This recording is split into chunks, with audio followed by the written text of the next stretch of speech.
Chapter 1. The Unrefined Operations of Kingston Mountain. What wind is blowing through Kingston Mountain this year? To be so fervently recruiting students. Huh? Impossible? Absolutely impossible. Just take a look for yourself. The line for registration has formed a long, winding queue. Kingston Mountain, a lackluster sect among the 6 upper clans, has consistently held the position of last place for years. Its motto is to lie flat and to sloth. Its educational philosophy advocates for free growth, or rather, being barbaric in character. Despite being such an unambitious sect, this year it has produced a living recruitment brochure. The headmaster of the neighboring sect, Wang, cast a glance at the graceful youth, whose demeanor was as refreshing as a gentle breeze and whose presence seemed to embody the moonlight standing there. He exuded an air of elegance, with sword-like brows framing a pair of seemingly indifferent eyes, suggesting an extraordinary essence akin to that of an immortal. Due to his good looks, many novice female cultivators, just beginning their journey, turned their heads, enamored. "Oh, how cunning you are, Kingston Mountain!" Wang, slightly tilting his head, observed the bustling recruitment event below with feigned casualness and inquired, which clever soul devised this scheme of seduction. Bai Ln, with hands clasped behind his back and a faint smile gracing his lips, furrowed his brow slightly at Wang's remark.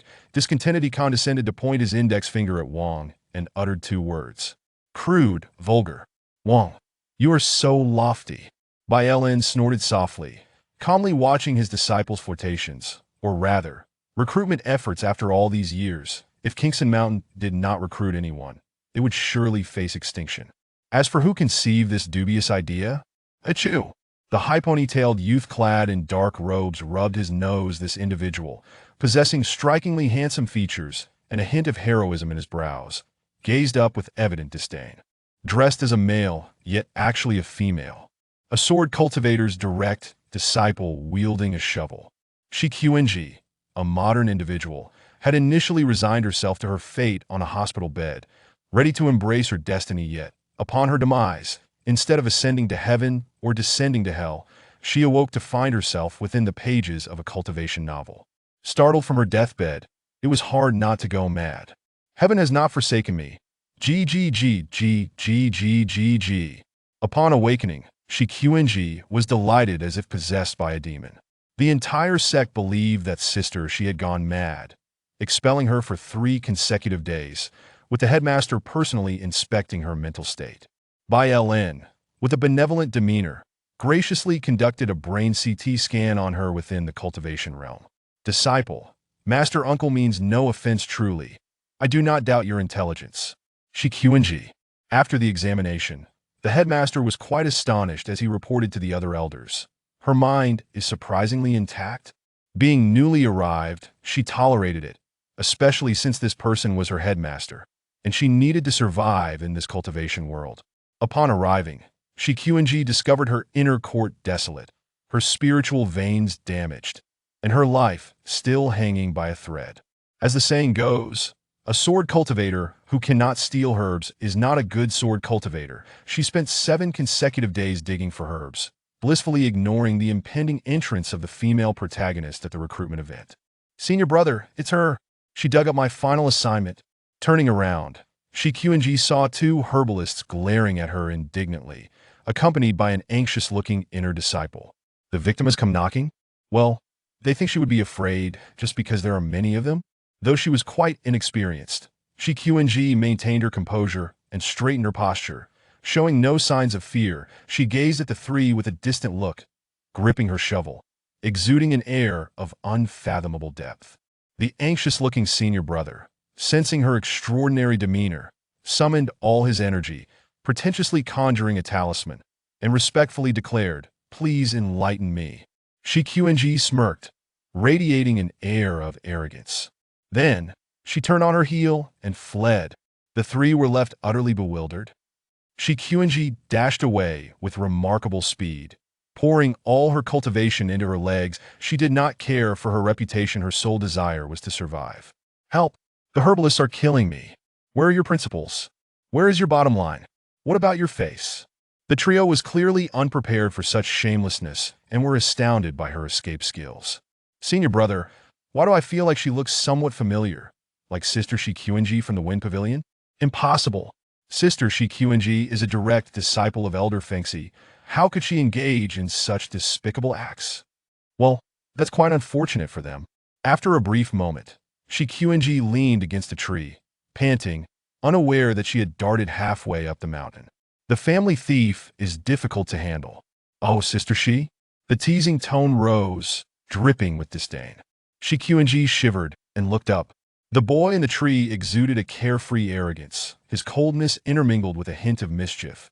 Clearly not a good person, he lounged there, casually crossing his legs, scrutinizing Shi with a mocking gaze. Shi frowned, recognizing his identity. Jiang Zh, the solitary direct disciple. Bore half-demon blood, he was destined to become a major antagonist, clashing with the male protagonist in a battle to the death. Her focus, however, was on the fact that this little dark horse looked rather delectable. Shi regarded his appearance with indifference. What a coincidence. Little Jiang. Little Jiang? Who taught her to call him that?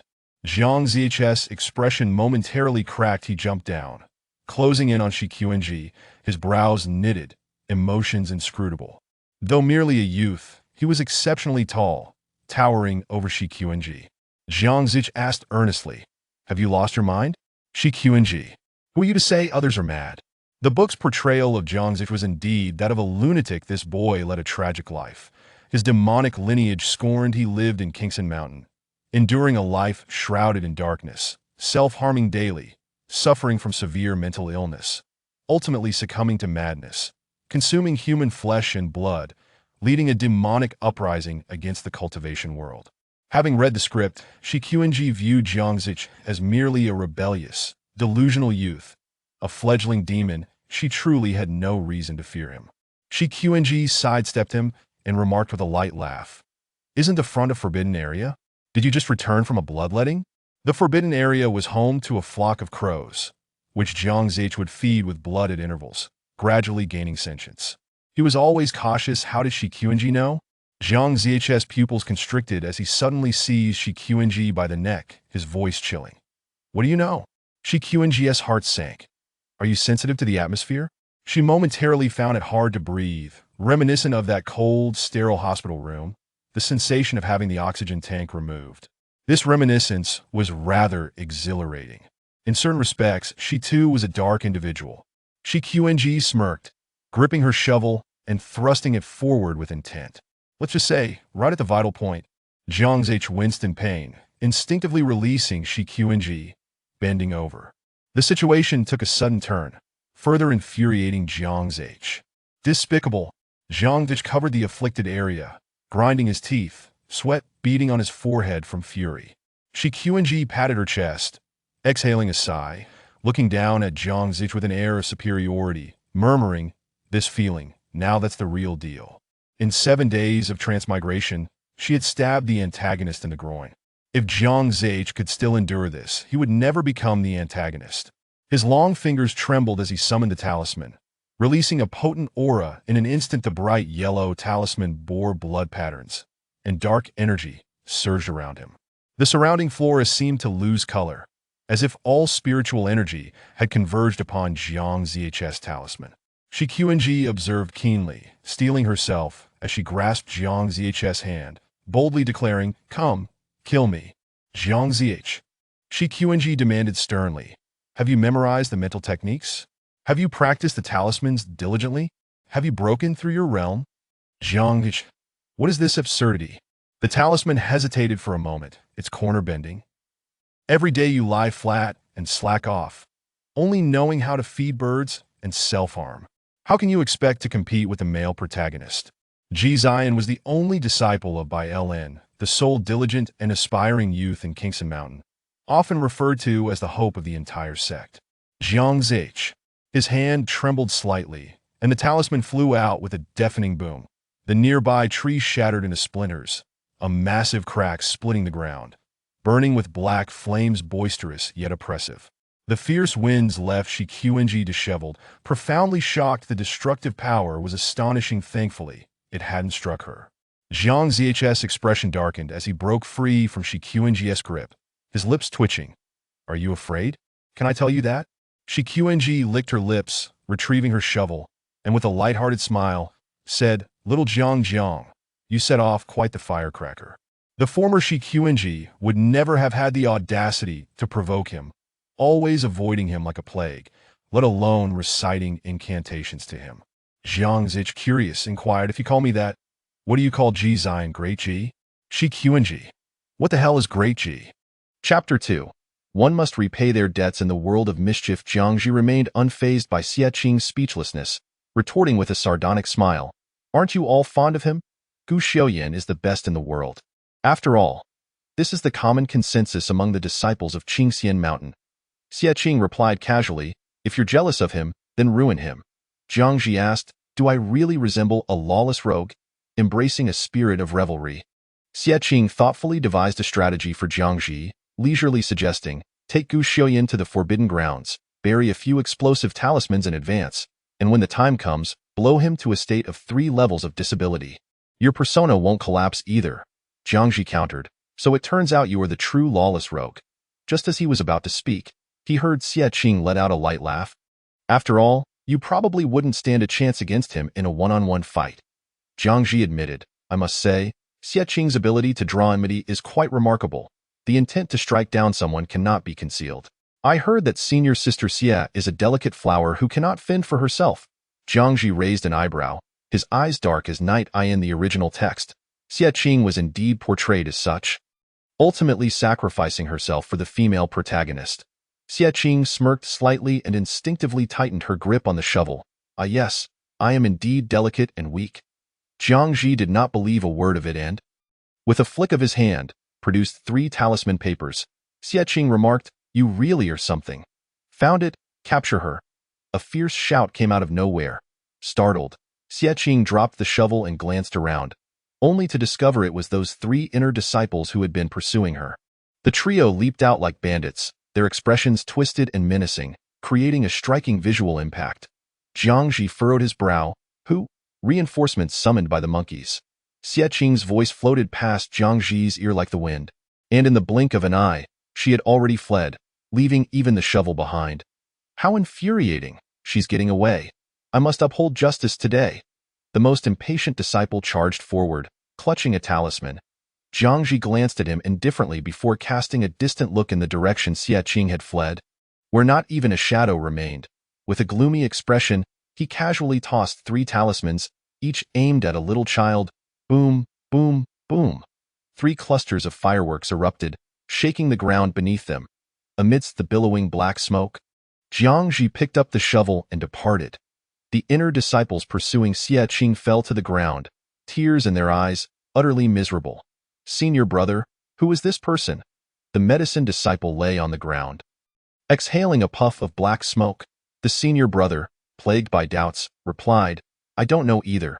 Xie Qing ran all the way to the wind pavilion before pausing to catch her breath. She retrieved a basket of herbs from her storage ring. Indeed, it was an entire basket. It was no wonder the medicine disciples were eager to chase her. If Elder Yaosho spotted this, he would be furious enough to blow his top. What a bounty! Though, Qingxian Mountain truly is a lax sect. Bailan is exceedingly lenient with these medicine disciples, occupying half of the back mountains land to cultivate half-hearted crops. Xie Qing selected a relatively decent linglong grass, assessed its spiritual energy, and commented, 59 points. It's a fail, not worth anything. Although her body wasn't as weak as Jiangji claimed, she was still a burden and needed to cultivate her essence. That evening, Xie Qing chewed on grass as she made her way to the dining hall. A crowd had gathered at the entrance, each person craning their necks to see what was happening. "What is going on?" Xie Qing inquired, perplexed. "The new junior sister was brought to tears by senior brother Gu," someone explained. Xie Qing was taken aback. Gu Xiaoyan seduced her and made her cry. She silently pondered this as she sauntered in, grass in her mouth. The dining hall was not devoid of people. It was merely that no one dared approach within 5 meters of Gu Xiaoyan and Ran. The young girl, no more than a teenager, cried like a wilted flower, her sobs heart-wrenching, evoking a sense of tenderness in all who beheld her. Jiu Xiaoyan, embodying the refined essence of the sect, remained calm and composed, diligently reading while sipping porridge. Is the sword cultivator really so foolish as to neglect such a delicate beauty? The dining hall lady frowned, serving Xie Qing a bowl of complimentary soup. Indeed, the sword cultivator is quite foolish. Xie Qing affirmed as she accepted the soup, only to pause, realizing the inconsistency. Wait, I'm also a sword cultivator. Xie Qing momentarily found herself at a loss for words, preparing to find a place to sit. Junior sistered, Jiyu Shoyan suddenly called out. Neither too heavy nor too light. Xie Qing paused slightly, casting a dispassionate glance over, noticing that Yu Ranran had ceased her sobbing, her tear-filled eyes lifting to meet Xie Qing's gaze. Dispelling any doubts as she continued on her way, "Oh, how could it possibly be me?" said Junior's sister. Xie Qing was taken aback. This exclamation carried an essence of bewilderment, shock, fear, and a hint of disbelief. Facing Gu Xiuyan's icy gaze, she was left with a head full of questions. What's wrong? The crowd instinctively widened their circle, forming a neat retreat around her. Xie Qing remarked, I detest people who lack a sense of boundaries. Yu Ranran stared at her in confusion and couldn't help but murmur, so handsome. In Yu Ranran's eyes, Xie Qing appeared tall and slender, exuding a casual youthfulness with her high ponytail. She possessed a strikingly handsome face. Yet her demeanor was aloof, with the grass carelessly dangling from her lips. Xie Qing failed to notice the pink bubbles rising above Yu Ranran's head, her attention entirely fixated on Gu Xiuyan. Gu Xiuyan scrutinized Xie Qing, the herbs of the medicine cultivators. Xie Qing promptly spat out the grass from her mouth, stepping on it with nonchalance as she adjusted her stance. Please, continued. Gu Xiuyan fell silent for a moment. Unable to look on, you've been reported. Who? Based on today's pursuit, it should have been impossible for anyone to recognize her. To her surprise, Gu Xiuyan expressionlessly mentioned a name. Jiang Ji. Xie Qing felt her heart plummet. Had she been unkind to little Jiang Jiang? Why would he stab her in the back? Yu Ranran's eyes sparkled. Senior sister, even in despair, you're so charming. Gu Xiuyan shot Yu Ranran a sidelong glance and addressed Xie Qing. Master has taken your first offense into consideration, and given your contributions to recruitment, you merely need to return the herbs and apologize. Xie Qing admired Bai Lan's tolerance and tentatively inquired, what about what I've already consumed? Consumed, digested, metabolized, Gu Xiuyan replied, looking at her, are you asking me? Yu Ranran jumped in, grabbing Xie Qing's sleeve, senior sister, I'll help you compensate. It was only then that Xie Qing realized, what is your name? Disciple of Elder Yunwan. Yu Ranran, heavens above, it was the female protagonist, Xie Qing thought. Chapter 3. The iron shovel of tenderness. Yu Ranran's admiration for Gu Xiuyan was understandable, but her excessive attentiveness towards Xie Qing raised concerns. Xie Qing was utterly baffled. What could the female protagonist possibly want from her? Did she think she would steal herbs? Until Yu Ranran shyly smiled at her. Senior sister, you're so handsome, I adore you. Gu Xiuyan quietly observed them, taking a few more spoonfuls of porridge. Xie Qing's lips twitched slightly. Was she really that appetizing? Why was he staring at her? Was he as infatuated as the junior sister? Gu Xiuyan remarked blandly, Yu Ranran is only upset because of this, so? Yu Ranran coveted Gu Xiuyan's charming looks and ended up scolded to tears by him? Was it really that serious just for a couple of glances? Gu Xiuyan truly had a remarkable temperament. Xie Qing patted Yu Ranran's hand, unable to resist teasing, Gu Xiuyan is truly innocent. She is just too fragile. Why? Yu Ranran gazed at him dreamily. Gu Xiuyan merely spoke to her once, and she was brought to tears. Never mind. There was no need to hold a grudge here. He should finish his porridge and return to sword practice. Thus, Gu Xiuyan shot a cold glare at Xie Qing, finished his bowl of porridge, and stood to leave. Xie Qing remarked, what's the matter? Is my presence truly that appetizing? Leaning aside, she downed a bowl of complimentary soup. Why? Yu Ranran blinked. Do you like this? Xie Qing slightly shook her head, contemplating before saying, under my current financial circumstances, I do. Ever since she had transmigrated into this story, Xie Qing had not found a single spirit stone at the Wind Pavilion. This was not even the most outrageous part. As a sword cultivator, it was entirely normal for them to be impoverished, as they spent all their spirit stones on their swords. However, the most absurd aspect was that she could not find her sword. If only she had a sword, she wouldn't have to flee at the sight of others, nor would she be wielding a shovel in fights. Xie Qing felt quite bitter, her food tasteless by the way. Senior sister, are you also a sword cultivator? In Qingxian Mountain, Sword cultivators were the majority, with others mixed in, creating a hodgepodge of disciplines, teaching without discrimination. Xie Qing thought to herself, you certainly know how to ask. And seriously fibbed, I could also be a shovel cultivator. Why you Ran was left speechless. A little later, upon returning to the Wind Pavilion, Xie Qing found a shovel quietly standing at the entrance, adorned with a talisman. It was evident who had done this without needing to think. She glanced back at the small grove. Everything seemed normal. It appeared the person had left long ago. The moonlight spilled like silver frost, illuminating Xie Qing's delicate features, casting an ethereal aura around her. Yet, as soon as she opened her mouth, it was filled with expletives, lacking any elegance. Xie Qing crossed her arms, surveying the talisman on the shovel, and impatiently remarked, what on earth is this?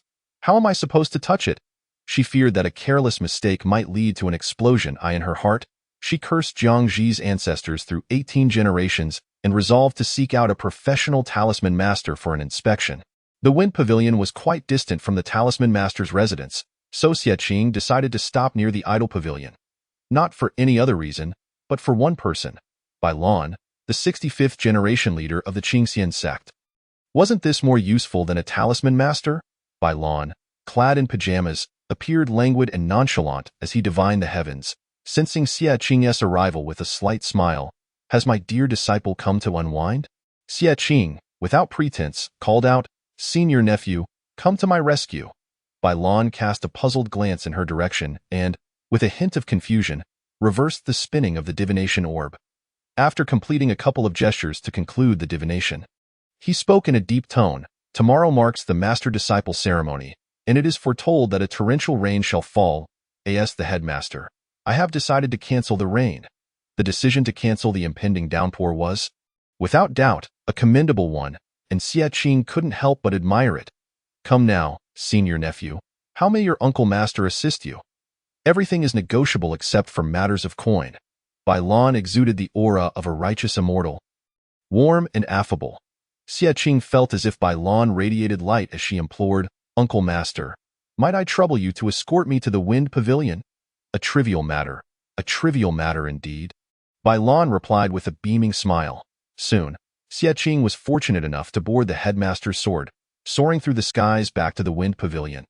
Uncle Master, are you exceeding the speed limit? Not at all. This pace is quite leisurely. Bai Lan smiled as he controlled the sword, his hair whipping back in the wind, splattering Xie Qing with strands and revealing a shining forehead, reflecting the light beautifully. Xie Qing clutched Bai Lan's robe tightly, exclaiming, You'll be bald before long. Once they landed, Xie Qing bent over in a fit of dry heaves. She was dizzy from the flight. I must ask you, dear senior nephew, to refrain from tugging at my trousers next time. Bai Lan adjusted his loose pants, his fair complexion slightly flushed. At my age, it is quite embarrassing, he remarked. Xie Qing responded, I, a cultivator of Bai Lan's caliber, could easily maintain the appearance of youth. He looked no more than 27 or 28, yet his bashfulness seemed perfectly fitting. Rest assured, there shall be no next time, Xie Qing said, feeling a bit intimidated. Bai Lan chuckled softly as he approached the Wind Pavilion, his gaze lifting to spot a shovel and some talismans. This particular talisman was not considered high grade, yet for their tranquil mountain, it was quite special, infused with personal flair that belonged to a single person in the entire sect. Bai Lan pondered, suspecting that Jiang Zi might harbor some personal sentiments within. With just a glance, he discerned the situation, smiling as he inquired, Does Jiang Zi wish to devour you? Unsure of what that entailed, Xie Qing asked, What do you mean? Cooked to about 70%, crisp on the outside and tender within, Bai Lan replied, his fingers shimmering with a golden glow as he pocketed the talisman, estimating he could discreetly sell dozens for spirit stones. This talisman even carries the flavor of cumin. 70% is one thing, but cumin is excessive, isn't it? Xie Qing remarked, feeling somewhat twisted. In the original tale, Jiang Zi only began consuming humans later on. Could it be that she truly appeared delectable? She couldn't help but recall Gu Xiaoyin from dinner earlier that evening. Little did she know, they were overthinking it. The cumin flavor merely stemmed from Jiang Zi's barbecue dinner. Unaware of the truth, Xie Qing clung to Bai Lan's sleeve, feigning tears. Uncle Master, I'm scared, Bai Lan humorously replied. Senior nephew, be good, don't run around. He slowly tugged at his loose robe to cover his exposed chest. Xie Qing hesitated, retracting her grasp. She had no desire to pry into the body of an older man. "Uncle Master, you uphold the virtues of a gentleman." Under the sparse moonlight, Bai Lan glanced at the wind pavilion. A smile gracing his lips, his eyes holding a touch of affection. "I am not your master. I have no such principles." "Master? Elder Feng Xiu?" Xie Qing had never encountered Feng Xiu. After all, her singular fixation was to survive. Having perished once in her previous life, she sought only to live, without much concern for such matters. When Elder Feng took you in, it was snowing heavily, nearly preventing the ceremony from being held. Bai Lan reminisced, as the atmosphere settled. Xie Qing inquired, "And then?" Bai Lan, filled with pride, animatedly recounted, "Then you, with the help of Uncle Master, cast a spell to dispel the snow, and from that day forth, our tranquil mountain began to predict celestial phenomena, with Feng Xiu adopting the rather imposing title of weather forecast." What? Could you repeat that name?" Bai Lan assumed Xie Qing was awestruck by the grandeur of the title and reiterated, "Weather forecast," he continued. "Feng Xiu has coined many amusing names." Xie Qing contemplated, then sincerely asked, "Such as final assignment?" "Ah, indeed. That was one of his definitions," Bai Lan affirmed, elaborating further. He also referred to the neighboring Wendao sect as the library and the study room, suggesting that students could copy answers there if they were stuck with their final assignments. The Wendao sect, along with the Tranquil Mountain, belonged to the 6 upper sects, housing millions of scrolls and boasting the largest collection in the cultivation world. Adhering to a unique system focused on scholarly knowledge for cultivation, in colloquial terms, the Wendao sect was deemed a haven for bookworms, lacking any combat prowess. As it turned out, they were indeed the second to last in the Immortal Gate Conference standings. The very last place belonged to the Tranquil Mountain. Such heights, truly remarkable. Xie Qing cheered for her master, also appreciating Bai Lan's round of flattery. This world seemed to diverge from her expectations. It was no longer the original script. Feng Xiu's ideology was rather advanced, almost reminiscent of her own modern roots. As Xie Qing pondered, a flash of white light suddenly illuminated the area around the idol pavilion, the sky above shifting in color, the moon obscured, and winds and thunder roiling. "What is happening?" Xie Qing had never witnessed such a phenomenon. Bai Lan, now devoid of his smile, gazed towards the distant white light, summoning his flying sword to depart immediately. His voice carried back to Xie Qing as he floated down from the air. "Xiu Yan's mirror has shattered. Truly, he is the one and only prodigy of the Tranquil Mountain." With Bai Lan gone, Xie Qing returned to her chamber to meditate, attempting to circulate the spiritual energy within her, but alas, she was met with blockages, resulting in a mouthful of blood. Unyielding, she tried again twice more, only to face the same outcome. Ultimately collapsing to the ground, closing her eyes in despair, realizing that her condition had worsened since the previous days. Why was her body so damaged? And why couldn't she locate her sword? Did all of this somehow relate to Feng Xiu? The following day, for the master-disciple ceremony, Bai Lan sat in the headmaster's position, exuding an air of nonchalance, while 4 elder seats remained vacant, with only Elder Hua Kan and Elder Yunwan present. It was a dismal sight. Jiu Xiu Yin had not slept a wink the previous night, yet appeared radiant in the morning, dressed in pristine white, resembling a solitary bright moon.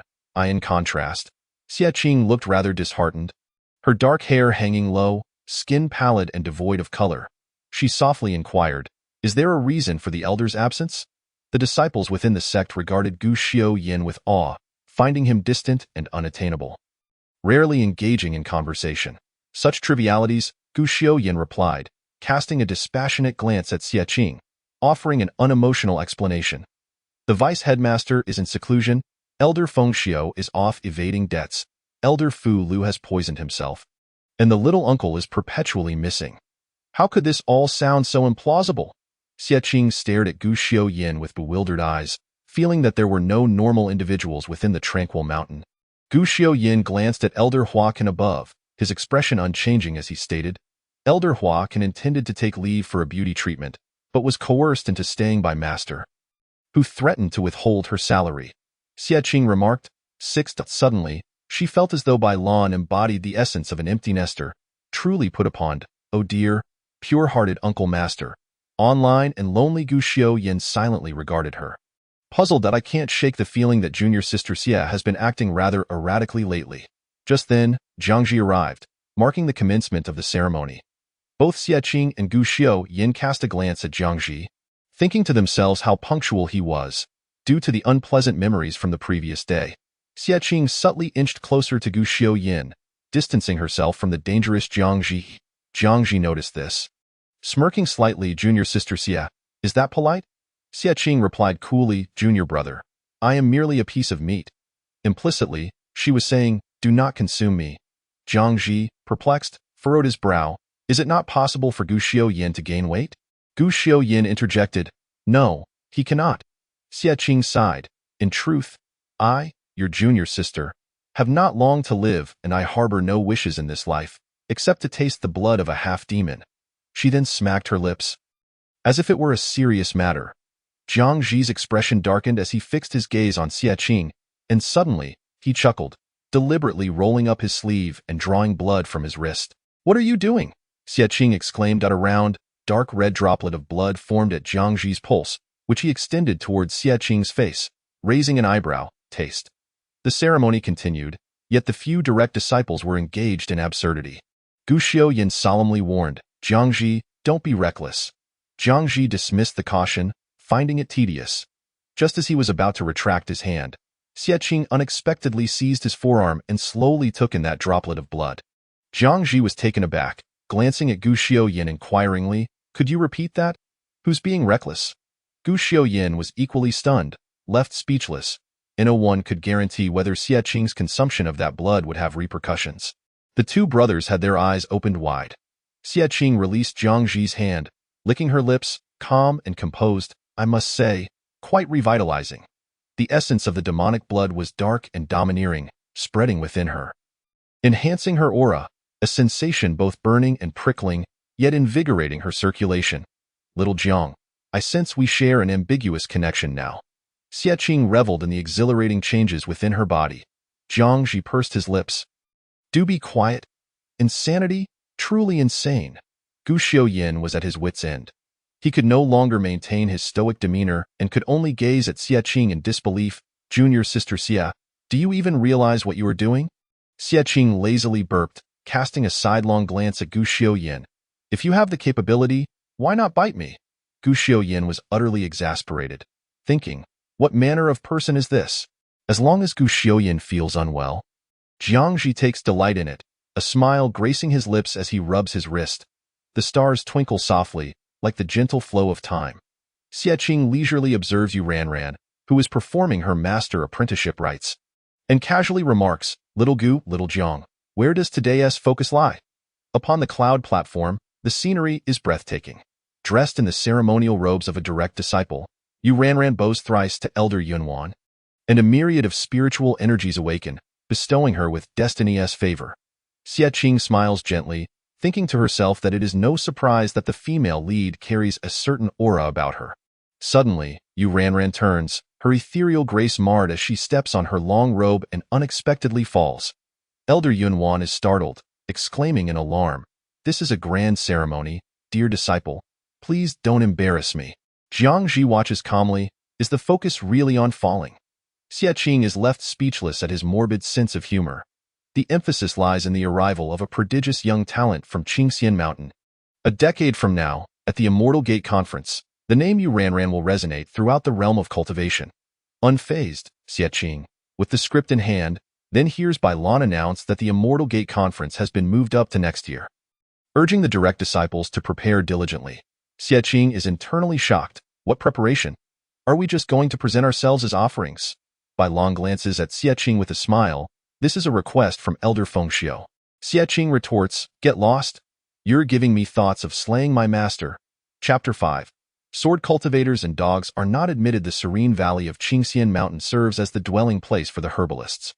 With an unparalleled richness of spiritual energy that brings a sense of tranquility upon entry, as Xie Qing meanders past the drooping willows, she is met with a stream of azure water, surrounded by a variety of flowers that add an exquisite touch.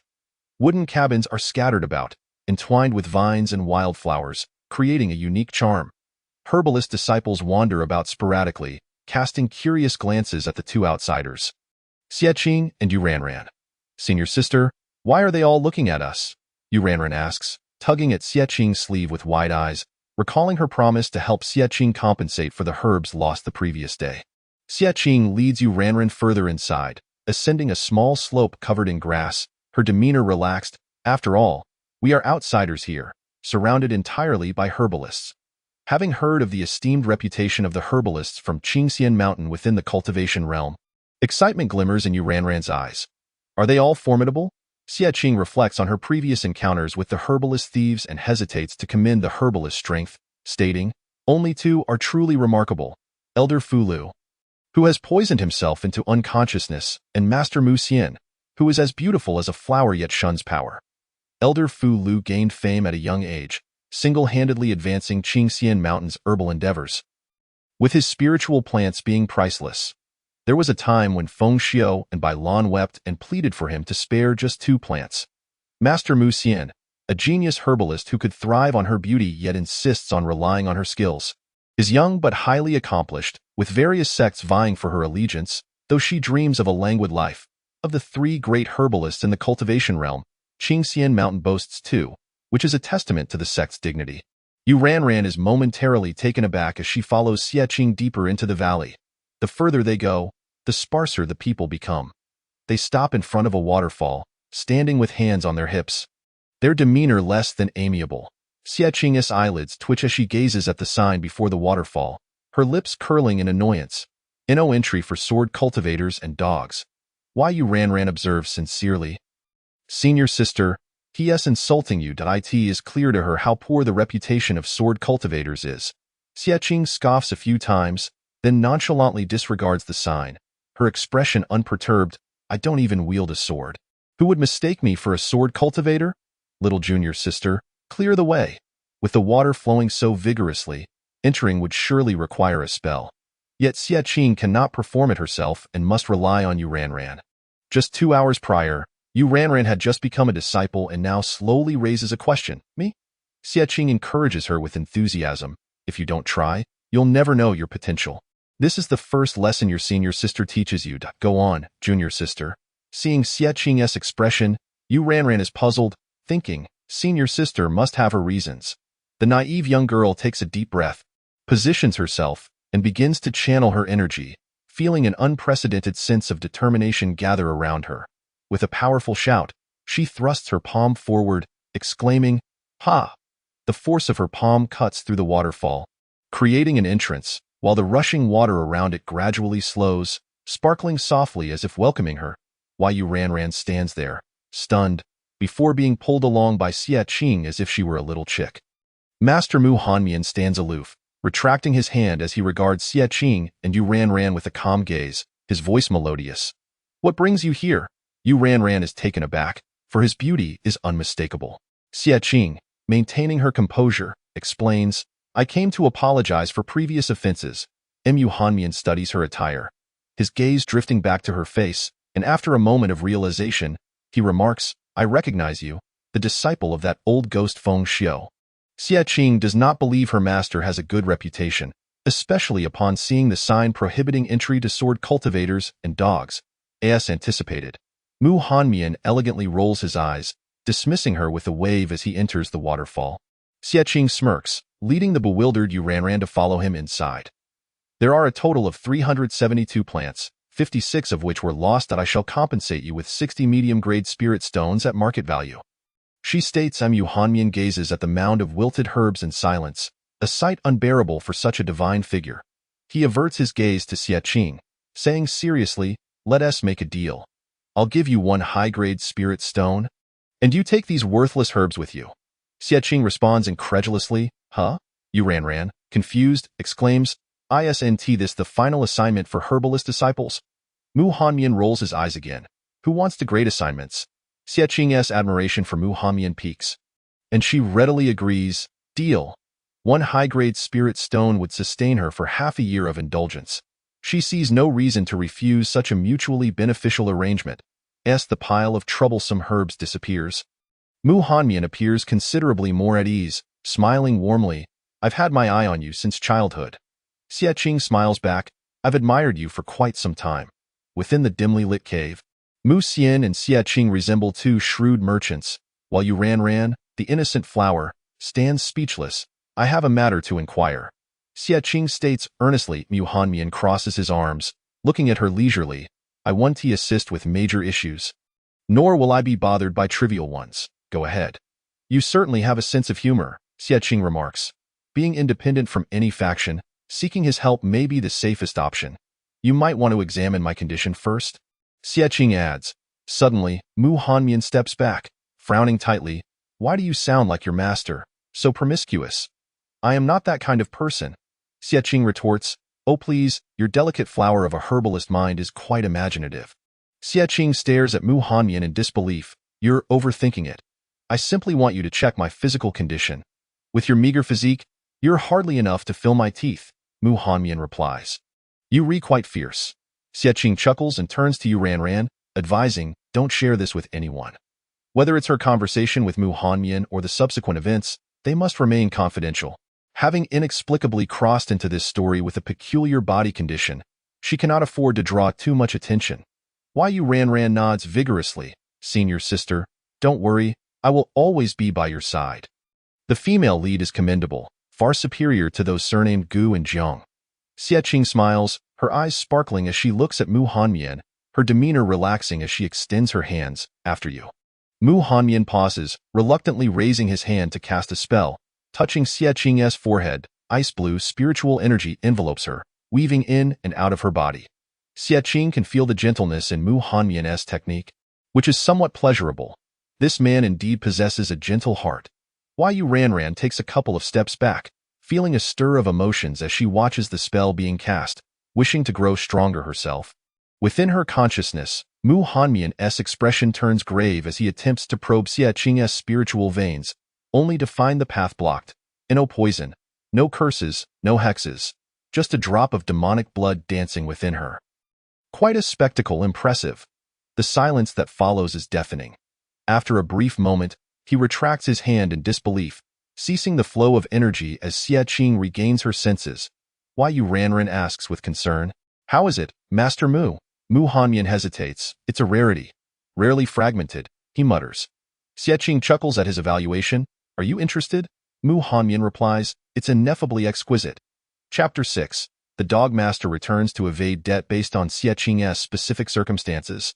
Mu Hanmian prescribes accordingly, directly opening a hidden compartment and selecting several bottles of elixirs from a full cabinet. Daily consumption, and I'll give you a friendly discount of 10, totaling 99 high-grade spirit stones. Mu Hanmian states, is she a wealthy person? Xie Qing feels as though she might vomit blood, exclaiming helplessly, I only have one high-grade spirit stone, the very one Mu Hanmian had given her earlier. Yu Ran wishes to assist Xie Qing but cannot afford such a steep price, so she turns to Mu Hanmian and sweetly pleads, Master Mu, could you make an exception? The young maiden possessed a striking beauty and an ethereal charm that could move anyone's heart. Yet Mu Hanmian remained unmoved. He remarked coolly, even if the sect master were to arrive, the price remains unchanged. Xie Qing interjected, what about my master? A broken bone. He replied, that moment, Mu Hanmian's expression turned icy, harboring a profound resentment towards Feng Xiu. The reason was simple. While other sword cultivators merely pilfered herbs, Feng Xiu had audaciously stolen both herbs and people, having once flirted with Mu Hanmian. Feng Xiu had quipped at the time, if only Mu Hanmian were a woman, who wouldn't want to kiss a little milkmaid? Clearly, Feng Xiu was courting disaster, and thus Mu Hanmian had thrown him out of the valley, erecting a sign that forbade sword cultivators and dogs from entering. Mu Hanmian was disinclined to reminisce about those trivial past events and was well aware that Xie Qing lacked funds. He stated bluntly, I will wait for you 3 days. You may pay in installments, with a deposit of 30 high-grade spirit stones. Xie Qing's eyes flickered as she slightly lowered her head, taking her leave with Yu Ran. They retraced their steps, and Xie Qing remained pensive until she encountered Elder Yunwan. Xie Qing, return my disciple. Elder Yunwan pursued them with a fierce demeanor, his white beard bristling, quite a sight to behold. In the original tale, Yu Ran's master, Yunwan, was depicted as a handsome figure imbued with celestial energy, yet he now appeared as this old, disheveled man. Xie Qing could hardly believe that there was any romantic connection between Yu Ran and Elder Yunwan. Was it a case of a hot-tempered grandfather and a foolish granddaughter? Master, I am the one who wishes to follow senior sister Xie. Do not speak of her, Yu Ranran defended Xie Qing. Elder Yunwan retorted, I have yet to say anything about her. A newly acquired disciple had run off with someone else. He had assumed it was merely a physical departure, not realizing that the heart had fled as well. Xie Qing scrutinized Elder Yunwan's beard for a moment, then smiled faintly, gently smoothing Yu Ranran's hair and placing a small hard object at the nape of her neck, saying, Thank you. She then turned to Elder Yunwan, Disciple has matters to attend to. I shall take my leave. Elder Yunwan, not wishing to press further, nodded slightly, while Yu Ranran fumbled for a while before finally retrieving the stone. Exclaiming, High-grade spirit stone? Not far behind, Xie Qing waved her hand dismissively, her black skirt swaying gracefully as she walked away. Having observed that Mu Hanmian possessed a cabinet full of spirit herbs, it was unlikely he lacked the funds. Xie Qing chuckled softly, making her way back to the wind pavilion. As she navigated through the woods, Xie Qing squinted in disbelief. The doors of the wind pavilion were wide open. She distinctly remembered them being securely locked that morning. Yet now they stood ajar. Though the wind pavilion appeared grand on the surface, it contained no valuables, leaving it eerily vacant. Who was the audacious thief that had dared to intrude? Puzzled, Xie Qing silently picked up a shovel leaning against the door and ventured inside. The room was eerily quiet, its furnishings untouched as she pushed aside the ancient curtains to enter the inner chamber. Her eyelids twitched in surprise. A man in green attire was rummaging through the cabinet with a nonchalant demeanor. Just as he turned to glance at her, she raised the shovel and swung it down, exclaiming, Old Ding, mind your sword. What the? The man in green was taken aback, his head buzzing from the unexpected assault. Being struck outside was one thing, but to be attacked in his own home was utterly incomprehensible. He stared at Xie Qing in disbelief, realizing that the shovel was about to come crashing down again, and he hurriedly raised his hands to defend himself. Xie Qing's shovel struck a gust of wind, flying out of her grasp and embedding itself into the wall, trembling as if in shock. Are you trying to insult your master? The man in green stood up, infuriated, his head throbbing painfully.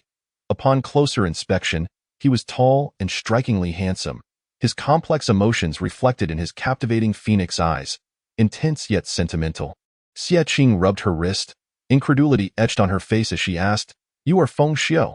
I sensed your arrival and was about to greet you with a polite yet awkward smile. But you decided to greet me with a shovel instead. Feng Xiu lamented, his indignation palpable.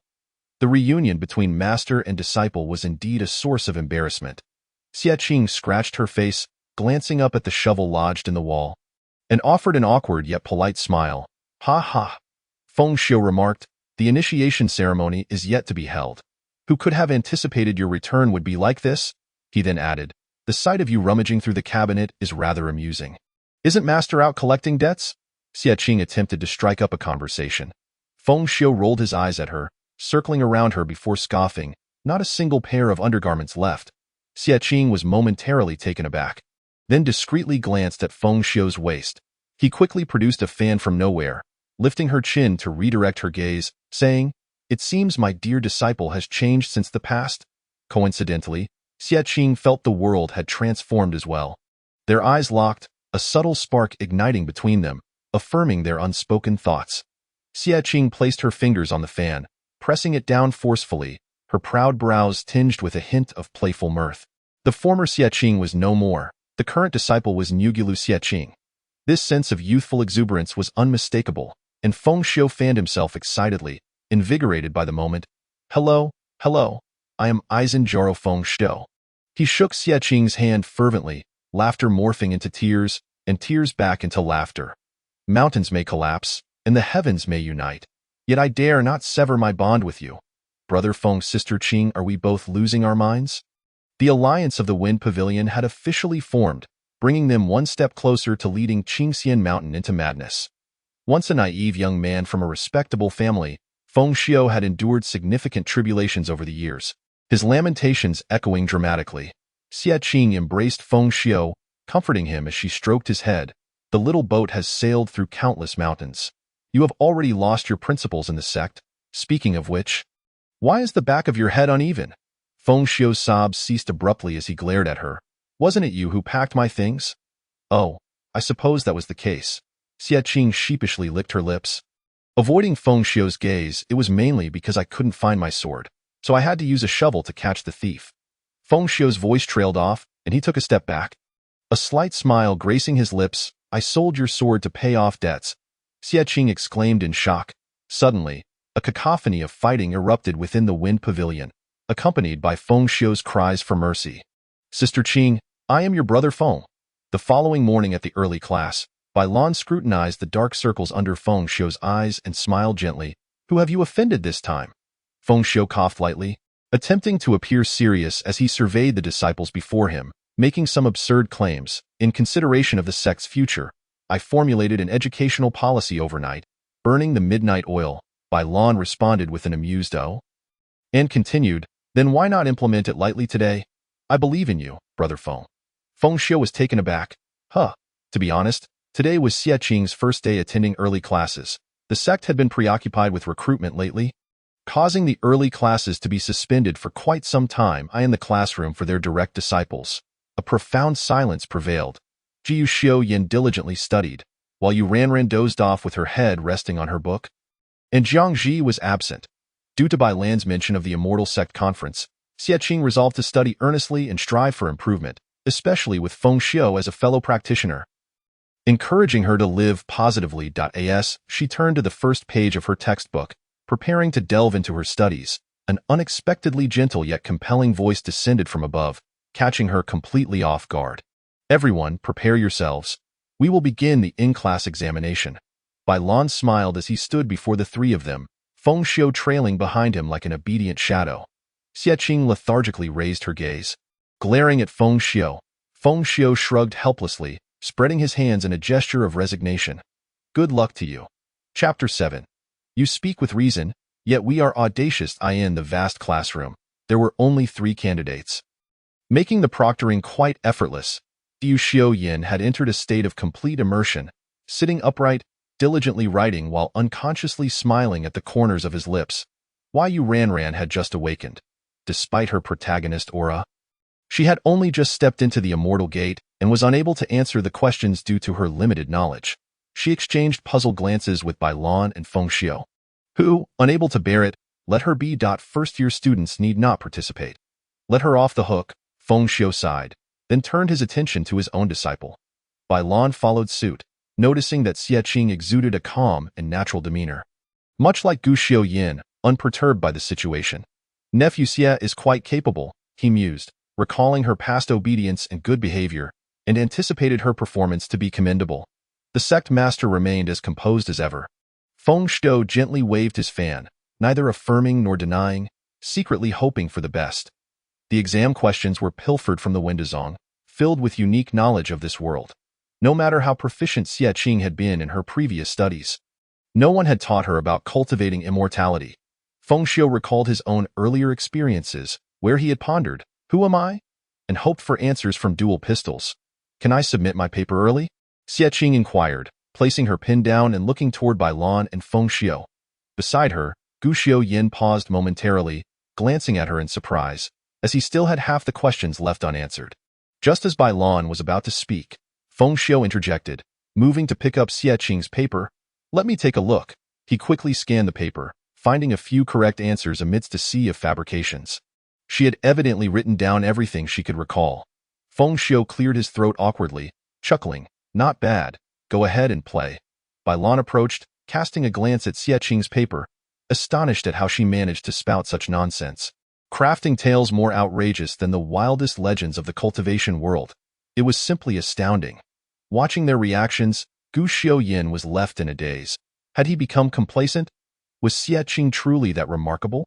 Gu Xiu Yin cast a glance filled with trepidation at the nonchalantly departing Xie Qing, his gaze then falling upon the half-empty examination paper before him, plunging him into a profound state of self-doubt. This is disastrous. Someone in the sect is instigating an internal competition. Out of the 4 direct disciples, Jiang Ji was absent, Yu Ranran was exempted from the exam, and Xie Qing had submitted her paper early, leaving only Gu Xiu Yin to face the consequences. This may not be true competition yet, but genuine rivalry is about to commence. As Xie Qing strolled past various classrooms, she marveled at the sight of inner disciples sprawled in disarray. Exhibiting a myriad of sleeping postures, her gaze drifted towards a distant mountain peak, the abode of the Windazong, the hidden library of Qingxianshan. They are good neighbors. What harm is there in borrowing a little? A dedicated bridge connects Windazong and Qingxianshan, and without a soul to hinder her, Xie Qing ventured into the Sutra Pavilion, for this was the backdoor meant for their sect, a clandestine affection from Windazong. Why are you everywhere? A familiar voice pierced her thoughts, tinged with a hint of annoyance. As she stepped inside, she was met with disdain. Coldly, she glanced over to find Jiangji lounging with his legs crossed on the desk. Several books strewn about, his gaze fixed intently upon her. Meeting his eyes, Xie Qing remarked, "You truly care about me." Jiangji rolled his eyes, dismounting the desk to take his books upstairs, but as he turned the corner, he collided sharply with something, sending his books flying. Clutching his abdomen in discomfort, he glared at the small explosive that was Yu Ranran. "Wow, senior sister, that hurt," she exclaimed, rubbing her head and casting a pitiful look at Xie Qing. After her exemption, she had rushed down to surprise Xie Qing, only to inadvertently frighten Jiangji instead. "Goodness, you two can really spark a reaction," Xie Qing muttered, retrieving the books scattered on the floor. "Mo Xianzun's Indulgent Love," she read, incredulously questioning, "What kind of book is this?" "But isntmo Yu Jiangji's master." Xie Qing was taken aback, her eyes widening as she looked at Jiangji. "You've been hiding quite a bit." His ears flushed crimson as he maintained a stern facade. "Give it back." Xie Qing suppressed her laughter while handing it over, her shoulders trembling, betraying her struggle to contain her amusement. Jiangji snatched it back, hesitating as he gazed at Xie Qing. If he were to admit that the contents were not trivial tales, but forbidden techniques, would she believe him? Even if she did, he couldn't honestly divulge such secrets to her. "Go ahead and laugh." Jiangji resigned himself. "Ha ha ha ha ha." Xie Qing's laughter echoed. Why Yu Ranran's eyes widened in astonishment. "Senior sister Xie, your laughter is so loud." Jiang Shixiang's face has turned as green as slime. "Let it be destroyed." Jiangji fought against his desire to retaliate, casting a warning glare at Xie Qing. Hey, hey, what is this noise?" "The library is a sacred place. Silence is mandatory." Mr. Bai from the Sutra Pavilion emerged from the shadows, pointing a finger at Xie Qing. Xie Qing cleared her throat, a glimmer of amusement in her eyes. He then turned his attention to Jiangji, scrutinizing him. "Playing with talismans is also prohibited here." Jiangji replied deadpan, "I'm not playing." Mr. Bai, armed with logic, pointed at Jiangji. "Not playing? Young friend, your talisman paper is already brimming with energy." Jiangji shot a glance at the talisman paper peeking out from his clothes, which promptly retreated in obedience. None of the three were dressed in proper sect attire. Xie Qing was casual and leisurely, her smile enigmatic, while Jiangji appeared sharp and dangerous, and Yu Ranran exuded an innate aura of grace. "Mr. Bai observed them repeatedly, cautiously inquiring, "Are you here to cause trouble?" The three exchanged knowing glances, silently agreeing with a nod. What are the direct disciples of Qingxianshan? Who knows? They are merely here to plunder. Yu Ranran, standing at a height of 1.6 meters yet radiating an aura of 2.8 meters, casually formed a hand seal. "Even if merely for intimidation," she declared loudly, "hand over all the exam materials provided to Qingxianshan." "And the answers too." Jiangji scoffed at Yu Ranran's ambitions, pressing her head down, to which she protested, "Ah, you're killing me." Xie Qing raised her hand, pulling Yu Ranran closer to her side, casting a discreet sideways glance at Jiangji. She stated, "Take us to the basement." The basement housed many forbidden texts, including the prohibited techniques Jiangji sought. After years in this profession, Mr. Bai had never encountered such audacious robbers. He gaped, "Have you lost your mind? You cannot enter without the sect leader's approval." "You make a valid point, yet we are reckless." Xie Qing chuckled lightly, her gaze shifting. "Let us go." Why Yu Ranran?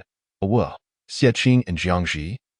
"Sister, we understand your urgency, but please, hold your horses." Xie Qing closed her eyes for a moment of reflection, then patted Jiangji's shoulder. He cast her a sidelong glance, begrudgingly conjuring two talismans, threateningly stating, "Do you wish to see the Sutra Pavilion set ablaze? It would surely be a spectacle." Mr. Bai was left speechless. "Are you really this audacious?" This place is revered and protected by the entire realm of cultivation. To ignite a fire here is to declare war against the cultivation world. Xie Qing's smile turned frosty. Whether or not a fire is set is contingent upon you, sir. It is you who wishes to oppose the cultivation world. Mr. Bai was left flabbergasted, trembling as he pointed at Xie Qing. You're twisting logic. Jiangji shifted his hands, the talisman glowing ominously. Mr. Bai immediately cowered, begrudgingly conceding, your reasoning is indeed quite sound. How tragic. Is there no one to rescue him? Currently, there was no one. Half an hour later, reinforcements arrived. Mr. Bai, bound to a pillar, watched as a youth clad in white entered through the back door, his despondency instantly revitalized. This was not merely an individual, but a beacon of hope for Mr. Bai. Moreover, this person appeared remarkable, a paragon of virtue. Surely he would swiftly subdue those three ruffians. Mr. Bai struggled to make noise, and upon sensing a response, the youth turned to discover him in the corner. Gu Shixiang, over here. Yu Ranran waved from the basement stairs. Ji Yin raised an eyebrow and changed direction. Mr. Bai exclaimed, you are all in cahoots? Chapter 8. All villains. The basement was dimly lit, illuminating only a small section of space, as the trio sat cross-legged on the floor, poring over the texts, surrounded by scattered scrolls. Ji Yin surveyed the shadowy, enigmatic surroundings before turning to his fellow disciples, coolly asking, what is going on? Xie Qing shot him a glance, shifting closer to Yu Ranran, clearing a spot for him, and patting the empty space. Come, sit here. Ji Yin hesitated briefly, but ultimately joined them. It was already a feat to have that old man allow them entry. They could only peruse this section.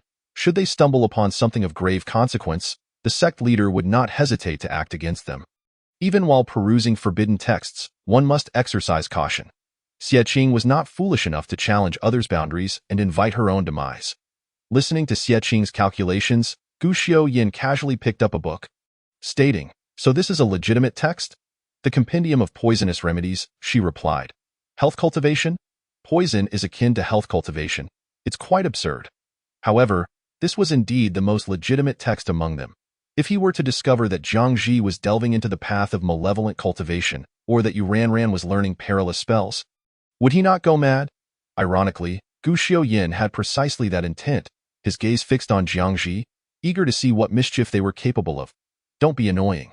Jiang Ji shot Gu Yin a glare, unceremoniously turning his back to block Gu Yan's view.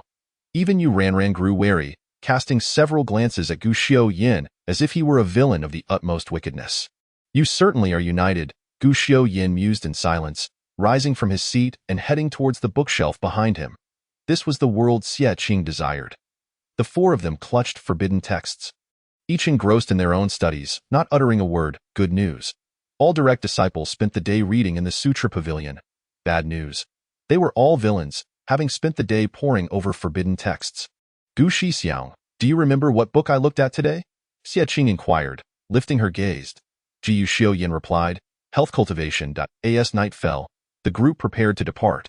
While Jiang Ji returned the books to the shelf, he glanced at Xie Qing, subtly asking, are you going with the flow? Or do you have ulterior motives? He had been secretly studying forbidden techniques for quite some time, often disguising his pursuits with covers of other books, such as that Mo Yu Xianzun's Indulgent Love. Yet this was the first instance he had so brazenly entered the basement, just as Xie Qing was aware of his activities in the forbidden areas of the back mountain. Why did she lead them to the basement? What was her true intention? Do you wish to know? Xie Qing's gaze met Jiang Ji's, her eyes dark and enigmatic. Jiang Ji stared into those pitch-black orbs. Swallowing hard, you tell me. Ji Yin and Yu Ranran also looked on with curiosity, their hearts fluttering with a thrill of anticipation to uncover a mystery. Before the eager eyes, Xie Qing declared, I won't say. The three of them. Xie Qing cast them a glance, snorted lightly, and ascended the stairs with a stride that suggested she had no ties to them whatsoever. Why walk like that? Is it a new cultivation method? Gu Yin queried, perplexed. Yu Ranran contemplated before responding. Perhaps it's because our personas are those of robbers, going all out in the act. Senior sister is truly dedicated. We cannot let her down. She imitated Xie Qing's haughty demeanor, awkwardly waddling like a duck. Ji Yin and Jiang Ji exchanged a glance, lost in contemplation. The little junior sister appeared as if she had wet her trousers. The back door left by the Windazong for Kingxianshin was seldom visited, and Mr. Bai upstairs had already given up struggling, asleep against a pillar, snoring blissfully and drooling. Zzzzz. The 4 bandits of Kingxianshin surrounded Mr. Bai, their shadows looming over him, rendering him akin to a lamb awaiting slaughter. This is Mr. Bai from the Sutra Repository. You are truly audacious. Jiu Xiuyan refrained from participating in the intimidation, merely offering a mild opinion. Xie Qing clicked her tongue, accusingly stating, accomplices have no right to speak. Untie him. We still need to return. Yu Ranran interjected, and a one objected. Jiu Xiuyan drew his sword, its long blade sharp and glinting ominously, exuding a slight pressure that rendered the atmosphere tense. Xie Qing's demeanor shifted. Was this the sword of a sword cultivator? Damn Feng Xiu. Return her sword. Sensing a chill, Mr. Bai groggily opened his eyes to find Gu Xiuyan gazing at him coldly with his sword drawn. And he instantly sobered up. What the hell? Are you going to kill me? Gu Xiuyan ignored him, swinging the sword down, severing the ropes, causing Mr. Bai to shut his eyes in terror. Heavens! The ropes fell apart, and Gu Xiuyan sheathed his sword, appearing indifferent. Xie Qing, both amused and exasperated, asked Mr. Bai, Are you all right? Mr. Bai, dazed, gazed at Xie Qing, slumped on the ground, muttering, I think I saw my great-grandmother. Amen. May she be unharmed. After returning to Kingxianshin, the group tacitly dispersed to their respective homes, each avoiding mention of the day's events. The pile of herbs brought back from Mu Hanyin finally found its purpose. Xie Qing dragged out the furnace from Funga and picked up a shovel to begin alchemy. Though her tools were rudimentary, the principle remained the same. As the saying goes, practice is the sole criterion for testing truth. The efficacy of the forbidden book observed today required practical application. Feng Xiu returned from playing mahjong with several elders, only to see his house belching thick black smoke.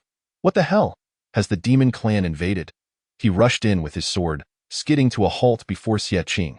Feng Xiu's eyes nearly popped out. What on earth are you doing? You big fool! Xie Qing panted as she tossed a handful of herbs into the furnace, uttering 2 words Feng Xiu would never believe. Alchemy. What the hell? Do you call this alchemy? Feng Xiu gritted his teeth. Who do you plan to poison? Xie Qing's eyes lit up as she looked at Feng Xiu, suddenly enlightened. Only you, Feng Xiu, would know I'm concocting poison. Feng Xiu was left dumbfounded. Goodness, you're a sword cultivator. Dante changed professions so easily. It sounded simple, but Xie Qing dropped the shovel, hands on her hips, demanding, Where's my sword? Feng Xiu replied, You're mistaken, sister. Reflecting on it, selling swords was indeed a foolish endeavor. Xie Qing, feeling helpless, reassured Feng Xiu, Don't worry, master, the poison I concoct is only for Jiangji. It won't harm anyone. Jiangji, is that the Jiangji you know? Feng Xiu's mouth twitched violently. Selling to the villain won't he harm anyone? Wait a moment. All 4 direct disciples seem to have visited the Sutra Repository today. They are quite diligent. Feng Xiu eyed her suspiciously. Could it be he has turned over a new leaf? Xie Qing stared at Feng Xiu for 2 seconds, silently contemplating. Perhaps you should familiarize yourself with today's events. After a while, Funga exploded. It wasn't because of the alchemy, but rather due to Elder Feng Xiu's self-detonation. You re the real villain here, big sister? Feng Xiu clutched his head, wailing in agony. I have balanced everything. I've even found you Ranran's advancement technique. Xie Qing smiled. You really? I could die from laughter. The furnace blazed 3 feet high, and Feng Xiu felt he was being tormented. This was not merely a disciple arriving. It was akin to an ancestor showing up. I tell you, I will never forgive you. Feng Xiu glared at Xie Qing with a mournful expression. Xie Qing blinked. What is happening? Feng Xiu replied. Unless you split the sales proceeds with me 70-30. Xie Qing narrowed her eyes. 80-20. You get 2. I get 8. Hee deal. Feng Xiu smirked mischievously. Get out. Humph. Feng Xiu obediently retreated, only to suddenly feel a twitch in his eyelid. He turned back to find Xie Qing in a meditative state. Can one gain enlightenment from concocting poison? Feng Xiu was astonished. He snapped his fingers, firmly closing the doors of Funga, then approached Xie Qing to guard her. Qing, how many surprises do you possess that I am unaware of? Chapter 9. The Sword Cultivator's Alchemy, Creating One's Own Demise. Silence enveloped the surroundings, and the grand furnace of funga vanished from sight. Xie Qing's world transformed in an instant. It was as if a lamp illuminated her sea of consciousness. No longer shrouded in darkness, the original owner possessed some cultivation, albeit now seemingly wasted. It appeared she had regained a semblance of it. Xie Qing understood.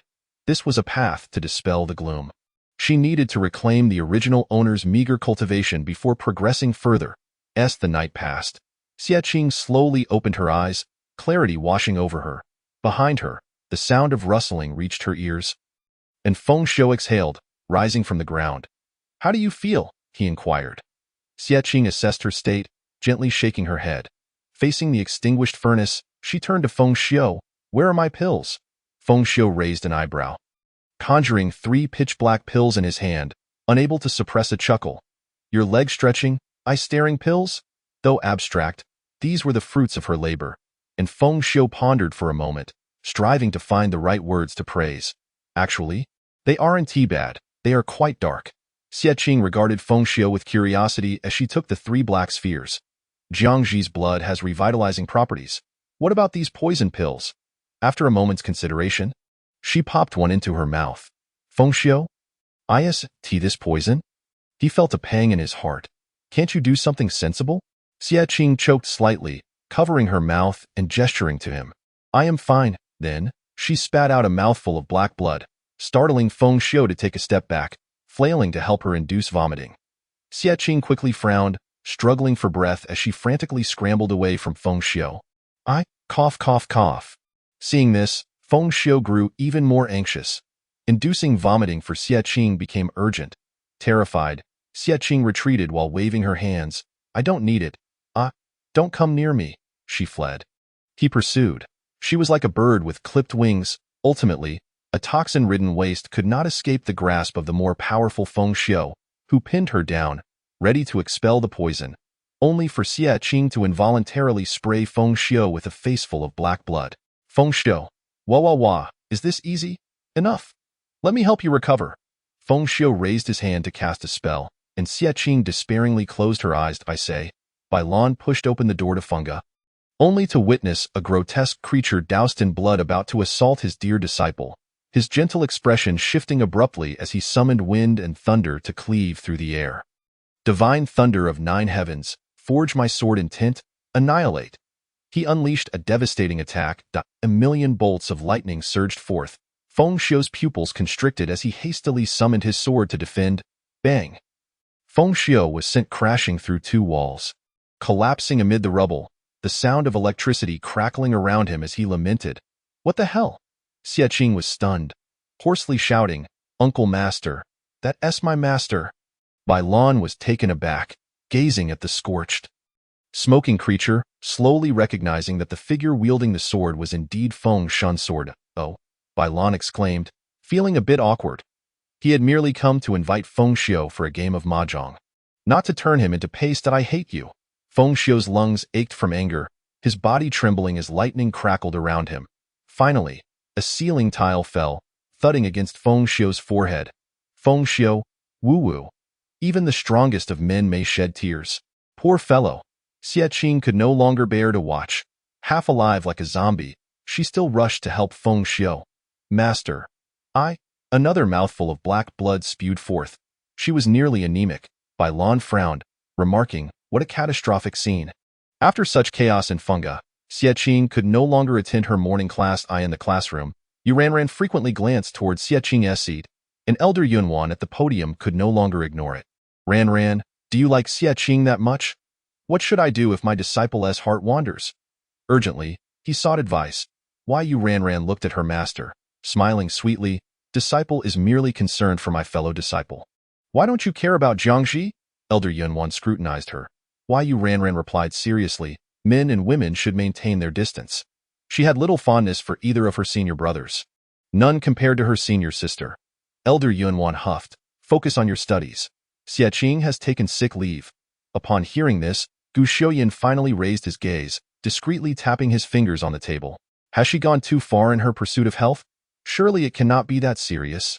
Indeed, it is not as severe as one might think, and Xie Qingla is involved in this matter.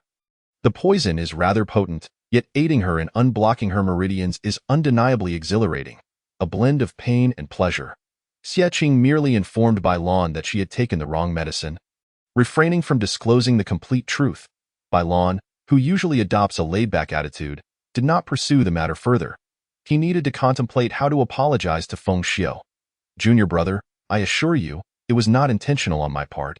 Who among us can claim to be a good person while harboring dark secrets? It's understandable, is it not? Bai Lan humorously conversed while giving Feng Xiu a massage. Feng Xiu, with his eyes closed, relished the attentions of the leader of the Shang sect from the cultivation world. He languidly remarked, as per our usual arrangement, compensation is required. Bai Lan, applying more pressure, responded with a gentle smile. You are well aware that my elder brother is devoid of funds. Are you truly going to force me into dishonorable circumstances? Feng Xiu opened his eyes to regard Bai Lan's face, stating, that is not entirely out of the question. Bai Lan retorted, why didn't you eliminate him at that time? The Medicine Cultivation Valley, do you wish for me to accompany Elder Fu Lu? Mu Hanyin pondered over the large black pill sent by Xie, his soul questioning its purpose. Surprised that Xie had returned to life, he exclaimed, Elder Fu Lu has yet to be rescued. It is possible he has regained consciousness, but that old fellow is feigning death. Mu Hanyin's brows furrowed slightly. Is he truly so passionate about his work that he shifts all responsibilities to himself? Where did you acquire this? It could very well be the catalyst for your near demise this morning. Mu Hanyin's gaze sharpened, unable to fathom why Xie had succumbed to poisoning. Could it be that this black pill was for external application? Xie replied matter-of-factly, of course, I ingested it myself. Mu Hanyin immediately grew displeased. Are you out of your mind? Do you carelessly consume unknown drugs? Do you possess no common sense for survival? Are you not aware that many in the medicine cultivation community are merely half-baked? We have quite a few half-baked individuals in our valley, Xie asserted. This is my own concoction, Mu Hanyin sighed. I am astounded. Sword cultivators dabbling in medicine are merely courting disaster. But tell me, do I not appear to be in slightly better condition than before? Let the storm rage on. Xie was quite pleased, seeing nothing amiss. You claim to lack funds? Then how do you acquire spiritual herbs for alchemy? It is your final project as a disciple of the medicine cultivation sect. Incredible. Mu Hanyin remained silent for a moment before commenting. You truly are a genius, a formidable figure within the realm of medicine. Mu Hanyin found this somewhat revolutionary. So let us reach an agreement. The 30 spirit stones as a deposit can be waived, as you evidently have no shortage of wealth. Am I not of considerable research value to you? Xie produced another poison pill, placing it in Mu Hanyin's hand. Raising an eyebrow at him, Mu Hanyin stared at Xie for a while before suggesting, what if you were to take me as your master? Xie responded incredulously, huh? This is far too abrupt. This plot has unraveled completely. Have you lost your mind? I am a sword cultivator, not a medicine cultivator. Xie was bewildered. Mu Hanyin regarded her leisurely, slipping the 2 large black pills into his pocket. But you still know how to concoct poison, do you not? Following me, you would be wealthy beyond measure, far superior to Feng Xiu. Xie replied earnestly. You speak the truth, but I cannot betray Feng Xiu. Why not? Are you involved with him? Mu Hanyin's mind began to race. Xie responded solemnly, indeed. We have a child together, Mu Hanyin exclaimed. Chapter 10. The beloved pet is gone.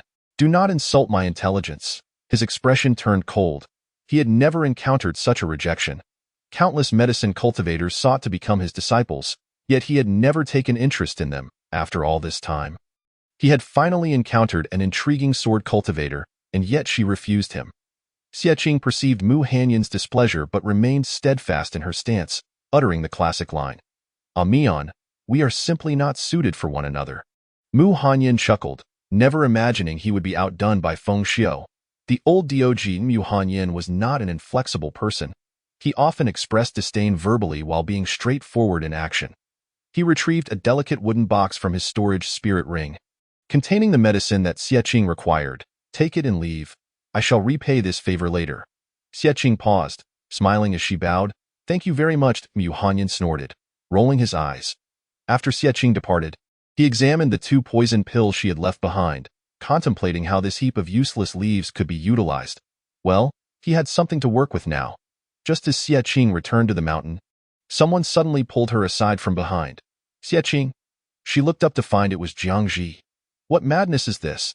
She shook off Jiang Ji's hand, frowning as she asked, What do you want?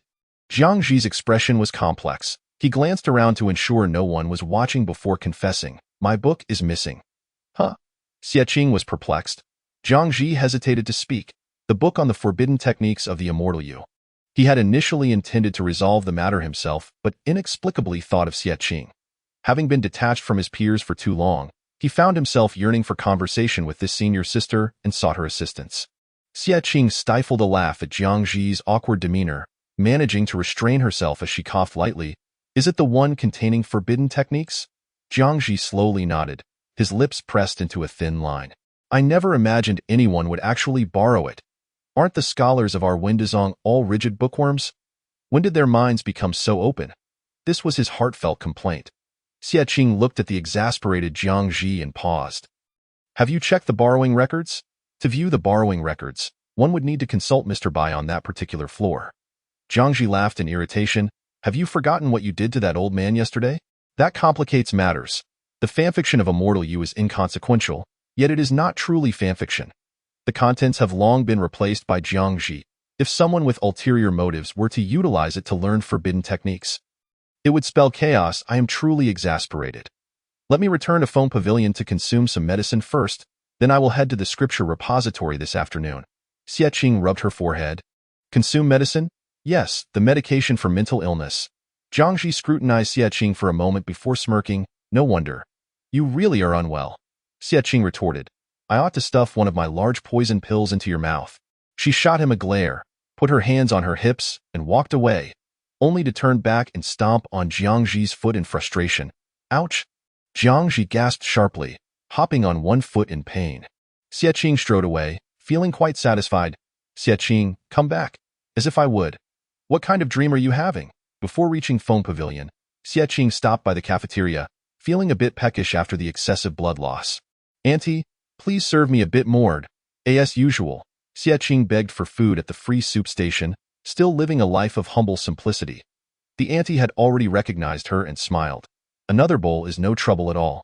Xie Qing expressed her gratitude, clasping her hands in a gesture of thanks. From afar, Gu Xiuyan spotted Xie Qing.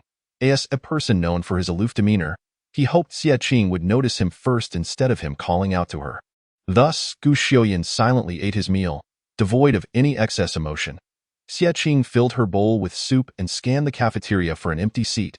Gu Xiuyan subtly straightened his posture. Look at me. Look at me.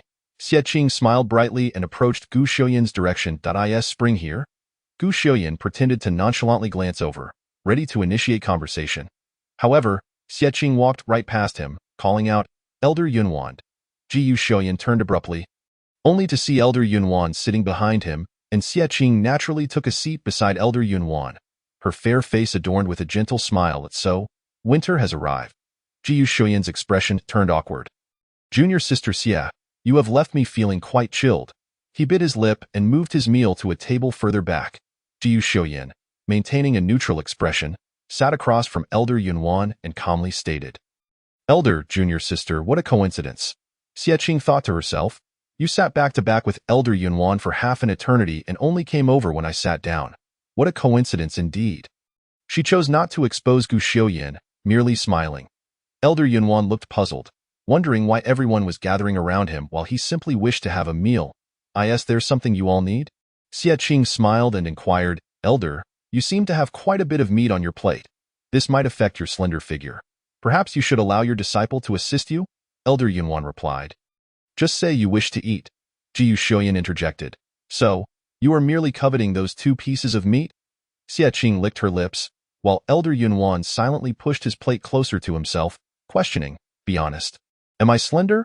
Elder Yunwan appeared as a disheveled old man, with a bald head and a protruding belly. One wonders if Xie Qing felt any pangs of conscience when she referred to him as slender. In that case, you must refrain from eating. Xie Qing declared with utmost seriousness, just look at the other elders. They are either handsome or beautiful. We cannot fall behind. Allow your disciple to bear this burden on your behalf. Elder Yunjuan's eyelids twitched as he swiftly seized Xie Qing's chopsticks, burying his face into the rice bowl, devouring it with gusto, leaving everyone in awe. Xie Qing found herself rendered immobile, but the terror in her eyes was genuine. The dining prowess of a seasoned elder was truly astonishing. Gu Xiaoyan watched the flying grains of rice, his words caught in his throat. The sight was overwhelmingly impactful. Elder Yunwan, the original protagonist's master. Renowned for his exceptional talent in the cultivation world, and one of the most dependable individuals in the Qingxian Mountain, was a man whom Yuranran could always rely upon. So why was he in such a state now?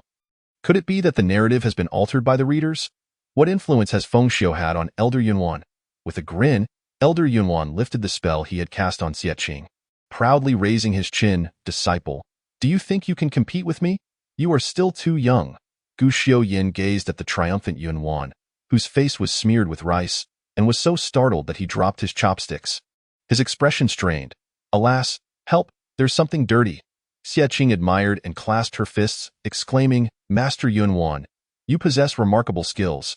Yunwan chuckled. "Actually, I also have the star-absorbing technique. Xiaoyan, would you care to partake? Just borrowing some rice." Gu Xiaoyan frowned slightly, unable to commend this master, and merely gestured for him to proceed. Xie Qing watched as Yunwan took a deep breath, formed a hand seal, and employed the star-absorbing technique to draw the rice from Gu Xiaoyan's bowl into his mouth. "Is this a vacuum cleaner?" Xie Qing was taken aback. Gu Xiaoyan sighed in awe, feeling somewhat intimidated by the gaping maw of Yunwan, and discreetly shifted his seat to sit across from Xie Qing. He could not fathom what kind of education could produce such talents. He seemed to be the only somewhat normal person in the entire sect. After finishing, Yunwan burped contentedly. He patted his belly and explained to Xie Qing and Gu Xiaoyan, "This star-absorbing technique is quite versatile. It can even consume food from the neighboring Wendao sect." Xie Qing praised, "A supreme version of a vacuum cleaner. Truly, one dares to showcase while another dares to applaud." Gu Xiaoyan lamented, "Who understands my helplessness?" Chapter 11. The four fools breached the sutra repository. Elder Yunwan walked away with a sense of accomplishment, eager to recount his grand exploits to Yuranran. Once Yunwan had completely vanished, Gu Xiaoyan gently tapped the table with his fingers. "I still wish to go." He yearned to visit the first basement level, where the books, though somewhat irregular, were undeniably alluring. For instance, the sword manual he had perused was intricate enough to rival those taught to him by Bai Lan, which was irresistible for a sword cultivator. Xie Qing was at a loss. Everyone had a share in the sutra repository affair, so why was she the one treated like a bandit, constantly sought after for assistance? With antagonists seeking to spoil the prized pet and righteous cultivators vying for access to the first basement level. She declared, "I want to eat meat." Xie Qing stated plainly, her eyes vacant, her attitude resolute. "Find." Ji Xiaoyan looked down upon Xie Qing's modest aspirations. After a hearty meal, Xie Qing returned to Fenggu with a sense of duty, drafting plans on how to persuade Feng Xiu for help. While coercing and enticing Mr. Bai was feasible, who would visit a bandit so frequently? Mr. Bai could become quite ferocious when pressed. "Has my disciple returned?" Feng Xiu greeted with a smile, resembling a peacock displaying its plumage. Xie Qing glanced at the collapsed wall behind Feng Xiu, just as she was about to speak. "Wait, let me speak first," Feng Xiu interrupted. Mysteriously producing a document from his robe.it was the borrowing permit for the sutra repository, allowing access from the 13th floor down to the first basement level, personally signed and stamped by the sect leader of Wendao sect. Xie Qing was both astonished and delighted, exclaiming, "Wow, master, you are impressive." Feng Xiu maintained his composure. "Do not be infatuated with me. I am merely a legend." With Mr. Bai unable to afford compensation, he ultimately acquiesced to their request. The two of them, brimming with determination, stormed into Wendao sect, demanding the sect leader Wang's signature and seal. Sect leader Wang retorted, "Are you two out of your minds?" Thanks to the amicable relationship between Qingxian Mountain and Wendao sect, the well-connected disciples secured the approval, thus alleviating a significant burden for Xie Qing. In a rare display of warmth, she scooped Feng Xiu into a spinning embrace. Feng Xiu, bewildered and feet off the ground, exclaimed, "Hey, your strength is astonishing. So you were going all out on the day we first met? My head is still throbbing from it. Master, you are my god." Xie Qing securely stowed the permit, her mood elevated. And soon she would seek a sword for her earnest cultivation. "Hey, why did you call Jiang Ji and Gu Xiaoyan?" Feng Xiu knocked on Xie Qing's door, his voice ringing through. Xie Qing composed herself. Rising to open the door, she glanced at Feng Xiu, then at the two individuals standing apart in stark contrast inside the hall. Jiang Ji and Gu Xiaoyan maintained a considerable distance, appearing unfamiliar, yet their gazes were fixated on a single point. Xie Qing narrowed her eyes, contemplating. Master, the money tree has arrived. Feng Xiu felt a chill run down his spine under the intense scrutiny from the two. Realizing his disciple was plotting something nefarious, be cautious. It won't end well if these two start fighting. Xie Qing remained unfazed. No worries. She gracefully approached Jiang Ji and Gu Xiaoyan, tilting her head with a smile. Shall we go? Let us include Yuran our An. Gu Xiaoyan and Jiang Ji exchanged glances. Jiang Ji promptly turned on his heel, while Gu Xiaoyan hesitated, concerned about the swordsmanship class that afternoon. Whose class is it? Xie Qing inquired. Gu Xiaoyan calmly looked towards Feng Xiu, his gaze laden with meaning. So it's one of our own. That simplifies things, Feng Xiu remarked. Xie Qing immediately smiled, bowing respectfully to Feng Xiu, and left without a second thought. Feng Xiu mused, it seems he is regarded by others, yet also overlooked. The Qingxian Mountain team launched yet another assault on the One Dao Sect Sutra repository. Ran stood at the entrance of the suspension bridge, calling out, Brothers, charge! Jiang Ji's expression suggested he wanted to kick someone. Xie Qing burst into laughter, yanking Ran by the collar and pulling her onto the bridge. Gu Xiaoyan closed his eyes, letting out a sigh. It was indeed astonishing that he found himself mingling with such individuals. After a lengthy crossing of the suspension bridge, the four arrived at the back door of the Sutra repository. Xie Qing released Ran's collar, hands clasped behind her back, swaying as she entered in search of someone. Mr. Bai, where are you? Jiang Ji, though brash, had never encountered anyone quite like Xie Qing. He wished to express himself, but was not well acquainted with Gu Xiaoyan and Ran. His gaze darting to Gu Xiaoyan, perceptive as ever, especially under Jiang Ji's scrutiny, asked, What do you want? Jiang Ji shot a cold glance at Gu Xiaoyan for 2 seconds, then leaned in to tug Ran by the collar. Pulling the little girl close, Aya? Ran was caught off guard, curling up into a small ball. Jiang Ji's voice, reminiscent of a demon's whisper, echoed in her ears, Isn't your senior sister Xie quite flirtatious? Ran, still shaken, thought he was insulting Xie Qing and immediately turned to bite Jiang Ji's arm. You shall not speak ill of my senior sister. Jiang Ji's face darkened as he forcefully pushed Ran away. Shouting, Are you a dog or what? Gu Xiaoyan could no longer tolerate the scene. He intended to leave and find Xie Qing but saw Jiang Ji preparing a talisman and quickly stepped forward to intervene. Jiang Ji, you dare! The three became entangled, unable to separate. Inside the Sutra repository, Xie Qing boldly slammed the borrowing permit onto the table, gazing down at Mr. Bai. Mr. Bai, both startled and fearful, glanced between the document and Xie Qing, repeatedly confirming, How do you not resemble a direct disciple? Xie Qing replied, It's all right. She is not alone. Xie Qing led Mr. Bai to witness her fellow disciples, only to find their triumphant smiles vanished as they grappled with one another. Mr. Bai blinked innocently. Why have you stopped smiling? Xie Qing's voice was icy. I am not one to smile often, Mr. Bai ungraciously chuckled, only to witness Xie Qing producing a shovel from her storage ring. Stay put. I shall fetch some oranges. Mr. Bai was taken aback, in the next moment. Xie Qing charged forward wielding the shovel. You? All of you? Mr. Bai's expression shifted dramatically, his mouth twitching as he glanced at the words direct disciple of Qingxian Mountain on the document. You all belong to Qingxian Mountain. Half a stick of incense later, the four sat in an orderly row, all displaying foul tempers. Borrowing records, Mr. Bai cautiously presented to the four, watching their expressions closely. Jiang Ji took the document. Flipping through it, suddenly furrowing his brow. What's wrong? Who took this? Xie Qing inquired nonchalantly. The group exchanged glances, all freezing. Book. Mou Xianzun's beloved pet borrower. Super beautiful mother mantis. This was akin to the universe's most handsome pot. Xie Qing felt her eyes dim, exclaiming, Do you even allow nicknames here? Mr. Bai replied earnestly, It is our duty to protect the privacy of every borrower. Jiang Ji suppressed a laugh. Then what characteristics does this super beautiful mother mantis possess?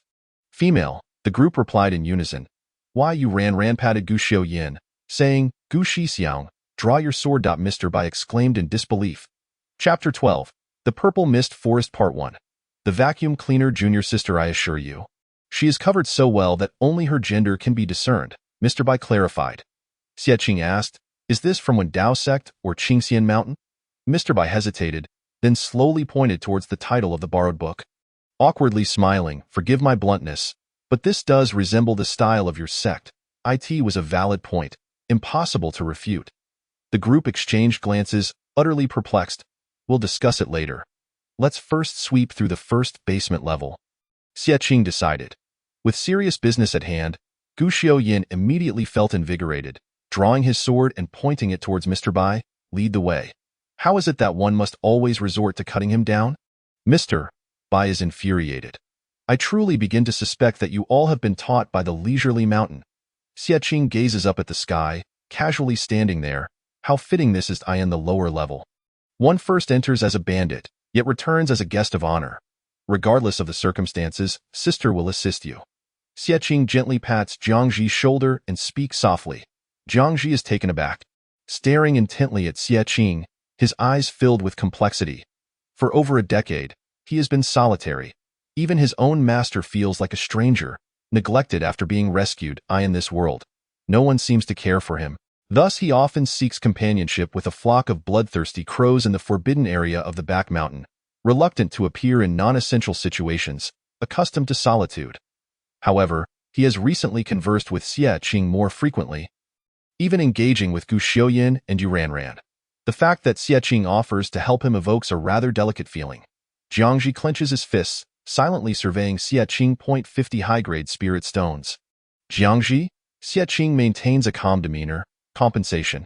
She cannot exert effort without reward, and she also has a fragmented family and a destitute master to save. Earning a living is no easy task. Jiangxi, initially moved, now feels anger rising. Why don't you just rob someone? You're quite fierce. Jiangxi, get lost. He tosses a stack of talismans at Xie Qing and storms off in a huff.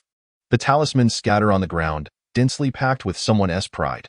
Xie Qing smirks and begins picking them up one by one. After a rough calculation, she realizes that selling them all could yield over 100 high-grade spirit stones. What a tough nut, hard on the outside but soft on the inside. Are talisman and potion practitioners all this extravagant? Xie Qing can't help but think of Mu Hanmian. Sister, hurry up, you're the missing piece. Yu Ranran calls out to Xie Qing from the stairway, her bright eyes eagerly watching, filled with infatuation.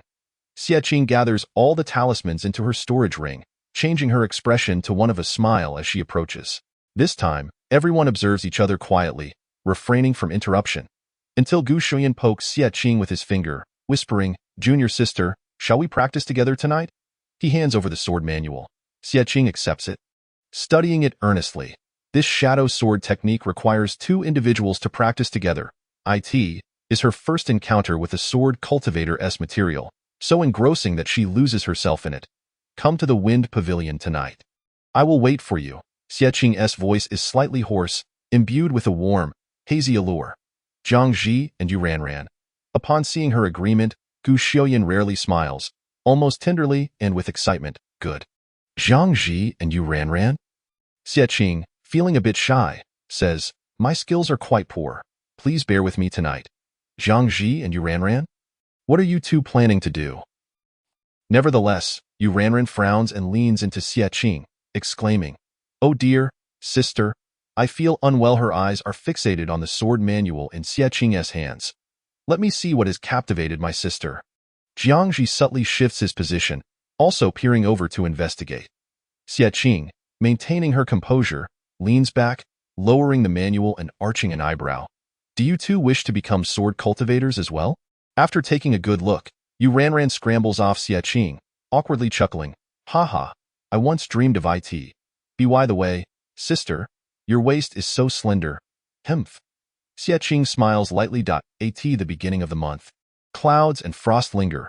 The four bid farewell to Mr. Bai and embark on the return journey across the suspension bridge. Another day of diligent study awaits. Time to find Mother Mantis. Yu Ranran skips joyfully. While the three seniors leisurely follow behind. It seems rather harmonious, doesn't it? Don't jump. You might collapse the bridge. Jiangxi, ever the provocateur, quips. Yu Ranran turns her head to disdain him. Before she finishes her sentence. The bridge creaks and suddenly breaks. Everyone. The bridge connecting the two peaks fractures without warning, and they plummet into free fall. Damn it, Jiangji, have you been feeding the crows too much, turning into a crow's mouth? Gu Xiaoyan reacts swiftly. Sword, come. The sword at his waist flies out with a clang, catching Gu Xiaoyan securely, but there is no way to assist the others. Jiangji, drawing upon demonic blood as a conduit, swiftly sketches a talisman in midair. Bind. As they descend rapidly, a massive crimson talisman envelopes them, slowing their fall. Xie Qing and Yu Ranran finally regain their composure, their souls returning to their bodies. The talisman carries them into a dense, purple fog, and Gu Xiaoyan hesitates for a moment before descending on his sword. Upon landing, Xie Qing feels intense nausea. She truly cannot handle such high-speed antics. Ji Xiaoyan stops beside her, frowning. Why didn't you use your sword earlier? Jiang Ji and Yu Ranran turn their gaze towards her, equally puzzled. Without a sword, Xie Qing clutches her chest, breathing rapidly. Ji Xiaoyan pauses, then reaches out to press a few of Xie Qing's acupoints, helping her regain her composure. The purple mist here is peculiar. It is unwise to linger. Jiangji glances at Gu Xiaoyan and remarks, "It's not peculiar, it's toxic." Never has anyone cared to consider what lies beneath the bridge between the two sects. They were utterly unaware it was a forest of poisonous fog. What bad luck. The bridge broke just like that. The purple mist thickens, visibility plummets, and a numbing effect subtly sets in, suppressing their spiritual powers. Gu Xiaoyan tests the waters. It's already somewhat difficult for him to wield his sword, and he doubts they can escape. This is bad. He shouldn't have followed them down. He should have flown back to the sect for help. Xie Qing, who possesses little spiritual power to begin with, despondently picks up a branch, marking their path while telling Gu Xiaoyan, "You should urgently study toxicology." Ji Xiaoyan, recognizing his shortcomings, humbly accepts, understood. Among all the designated tasks of the sect, Gu Xiaoyan excels, yet he knows nothing of these unorthodox practices. "Sister, are you drawing a formation?" Yu Ranran asks curiously, her admiration for Xie Qing evident, showing no sign of panic. Xie Qing is clearly sketching a G-bond, yet Yu Ranran can discern it as a formation. How thick is this filter? I'm making a marker, to prevent getting lost. Jiang Ji and Gu Xiaoyan gather around to observe, speculating on what it might be. How unique, just like Gu Xiaoyan. Jiang Ji remarks, "I see it resembling Jiang Shidi instead." Gu Xiaoyan counters. Xie Qing gazes at her own drawing of a pig, waving the branch and leisurely scribbling two characters beside it. Feeling quite satisfied, a smile gracing her lips, Gu, Jiang, the two men. What to do? The talismans in their hands are beginning to itch again. At this moment, the fog thickens once more. Xie Qing senses something amiss. Her smile fading. The toxic mist has intensified. Everyone, regulate your breathing. She particularly looks at Yu Ranran, the youngest among them, possessing the lowest cultivation level, even though Xie Qing is somewhat handicapped. However, Yu Ranran takes a deep breath, channels her power, and a powerful wave of energy astonishes her three senior brothers and sisters. Jiangji frowns. "Little potato, can you not understand? Do you all enjoy courting death this much?" Yu Ranran continues undeterred. Gathering her strength, and with a deep inhalation, she draws in the toxic mist in a fan-shaped manner, clearing a path of light ahead. This little sister is quite capable. She truly absorbs the poison. As the toxic mist dissipates ahead, Yu Ranran blinks with her cheeks puffed out. Huh? Xie Qing opens her mouth. Is this the star absorption technique of Elder Yunwan?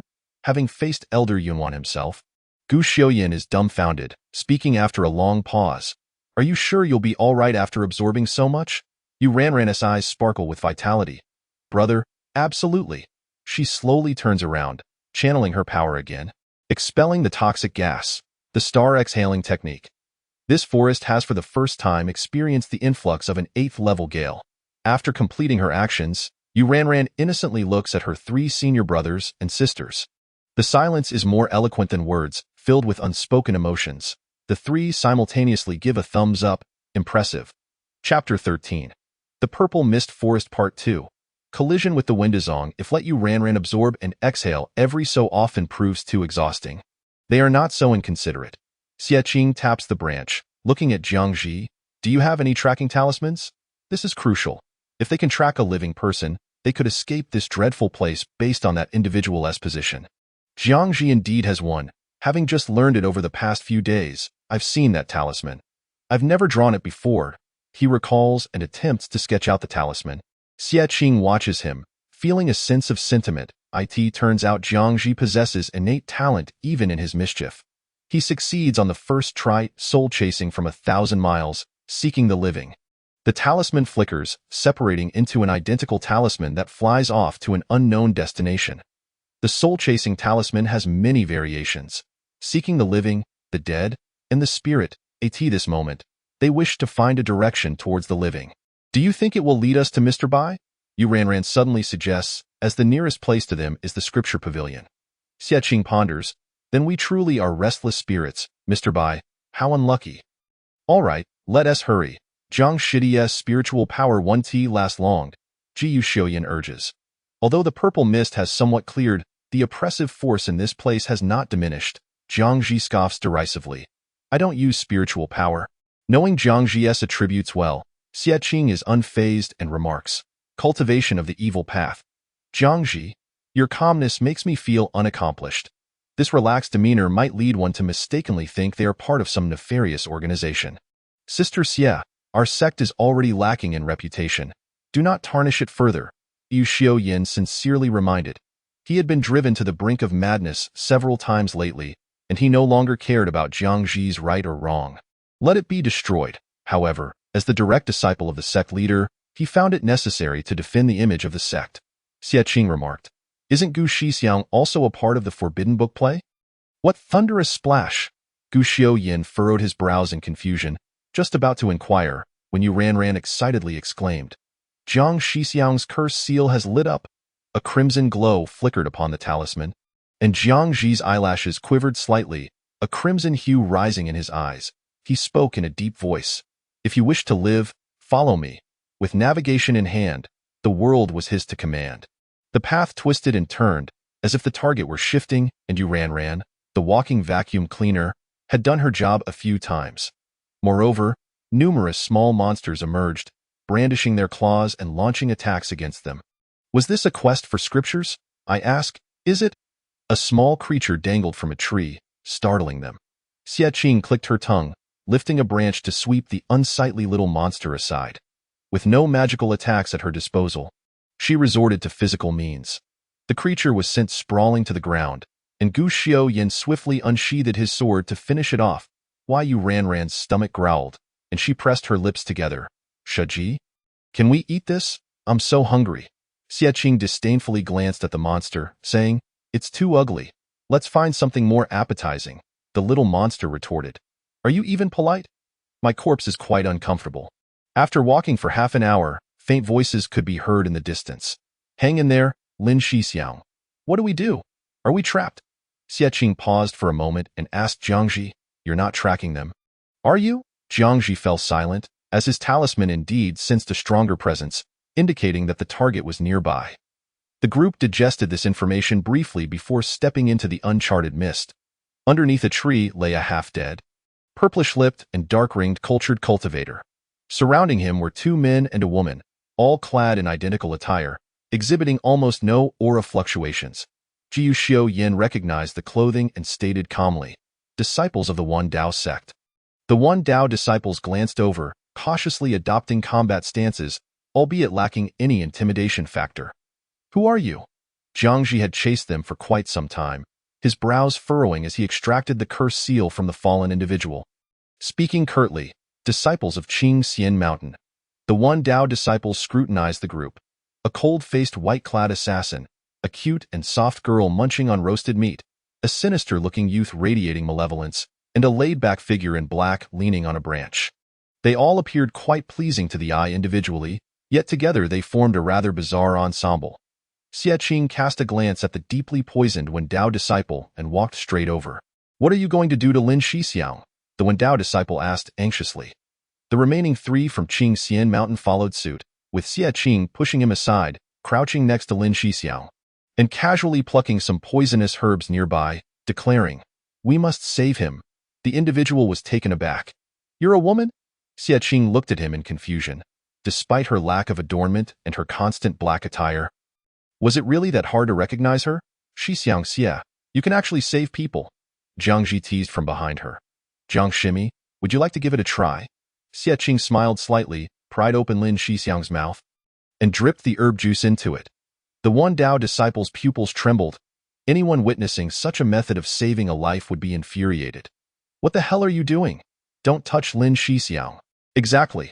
Is this how you save someone? Gu Xiaoyin and Yu Ranran were at a loss for words, while Jiangji placed a binding talisman on each of the 3 Wen Dao disciples, exasperatedly saying, "Stop shouting."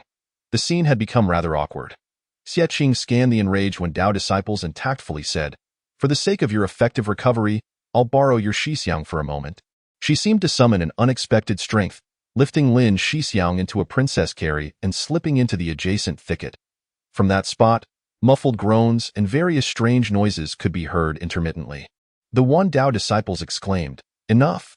This binding talisman is worse than killing them." Did Qingxian Mountain have some deep-seated grudge against their Wen Dao sect? Gu Xiaoyin remarked. Why has she taken out a shovel again? Jiangji replied, "Burying corpses?" Yu Ranran added. Shiji is actually quite good at this. Hold on, the One Dao disciples are about to break. They had never encountered such absurdity in their lives. In the shadows, Gu Xiaoyin furrowed his brows, gripping the sword hilt, his thoughts tangled. Jiangji noticed and subtly extended the talisman paper. If Gu Xiaoyin were to act against Xie Qing, Jiangji would intervene. Finally, silence fell over the thicket. Rest in peace? No, it was a ruse. Lin Shixiang slowly crawled out from the bushes, a medical miracle. Xie Qing clapped her hands, stepped forward, and assisted Lin Shixiang to his feet. His complexion had improved significantly, though he appeared somewhat weak, and he spoke in a faint voice. "Thank you, divine healer, but there's no need to save me again. It was so painful." The remaining members of Qingxian Mountain and Wen Dao sect were left dumbfounded. Xie Qing smiled lightly. 20 high-grade spirit stones. Lin Shixiang paused. "If we can return to the sect, I will definitely give them to you." Why, Yu Ranran exclaimed in astonishment. "Shiji, didn't you just bury him with a shovel?" "What nonsense! I was digging up herbs," Xie Qing retorted, her lips twitching. Her method was not so much a case of using poison against poison, but rather of utilizing poison to transform poison. The poisonous herbs had managed to thrive within the toxic mist, indicating their inherent survival instincts. Those forbidden books were certainly not read in vain. The interplay of toxins, harmonizing and driving individuals to madness. Like Jiangji, this was Xie Qing's first experimental success in a sense. Xie Qing was indeed a prodigy, and Mu Han Mian had not erred in valuing her. Jiu Xiaoyin sighed in relief. "You truly are oscillating between the righteous and the wicked. If you were to commit any heinous acts, I might be forced to act against you." Xie Qing scoffed. "Fortune lies in the heavens, while fate resides in oneself, whether one is righteous or wicked. Neither path is mine. Jiangji, unbind the One Dao disciples," she stated calmly, a hint of amusement glimmering in her eyes, making it difficult to decipher her intentions. Jiu Xiaoyin furrowed his brows, fixating on Xie Qing, lost in contemplation, until Jiangji purposefully nudged him, prompting him to turn away.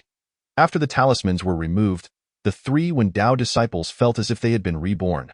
"Oh my heavens, I can finally move," Lin Shixiang exclaimed, overwhelmed. "You scared me. They were too terrifying." The individual who had previously obstructed Xie Qing awkwardly bowed in gratitude. "There was a misunderstanding earlier. Thank you, Shiji of Qingxian Mountain, for saving my Shixiang." "Herbalist? I'm not a herbalist," Xie Qing replied, momentarily taken aback before promptly denying it. She picked up the branch and leisurely gestured a few times. "Actually, I am a sword cultivator." Chapter 14. The third part of Purple Mist Forest. Shiji has been captured by a monster.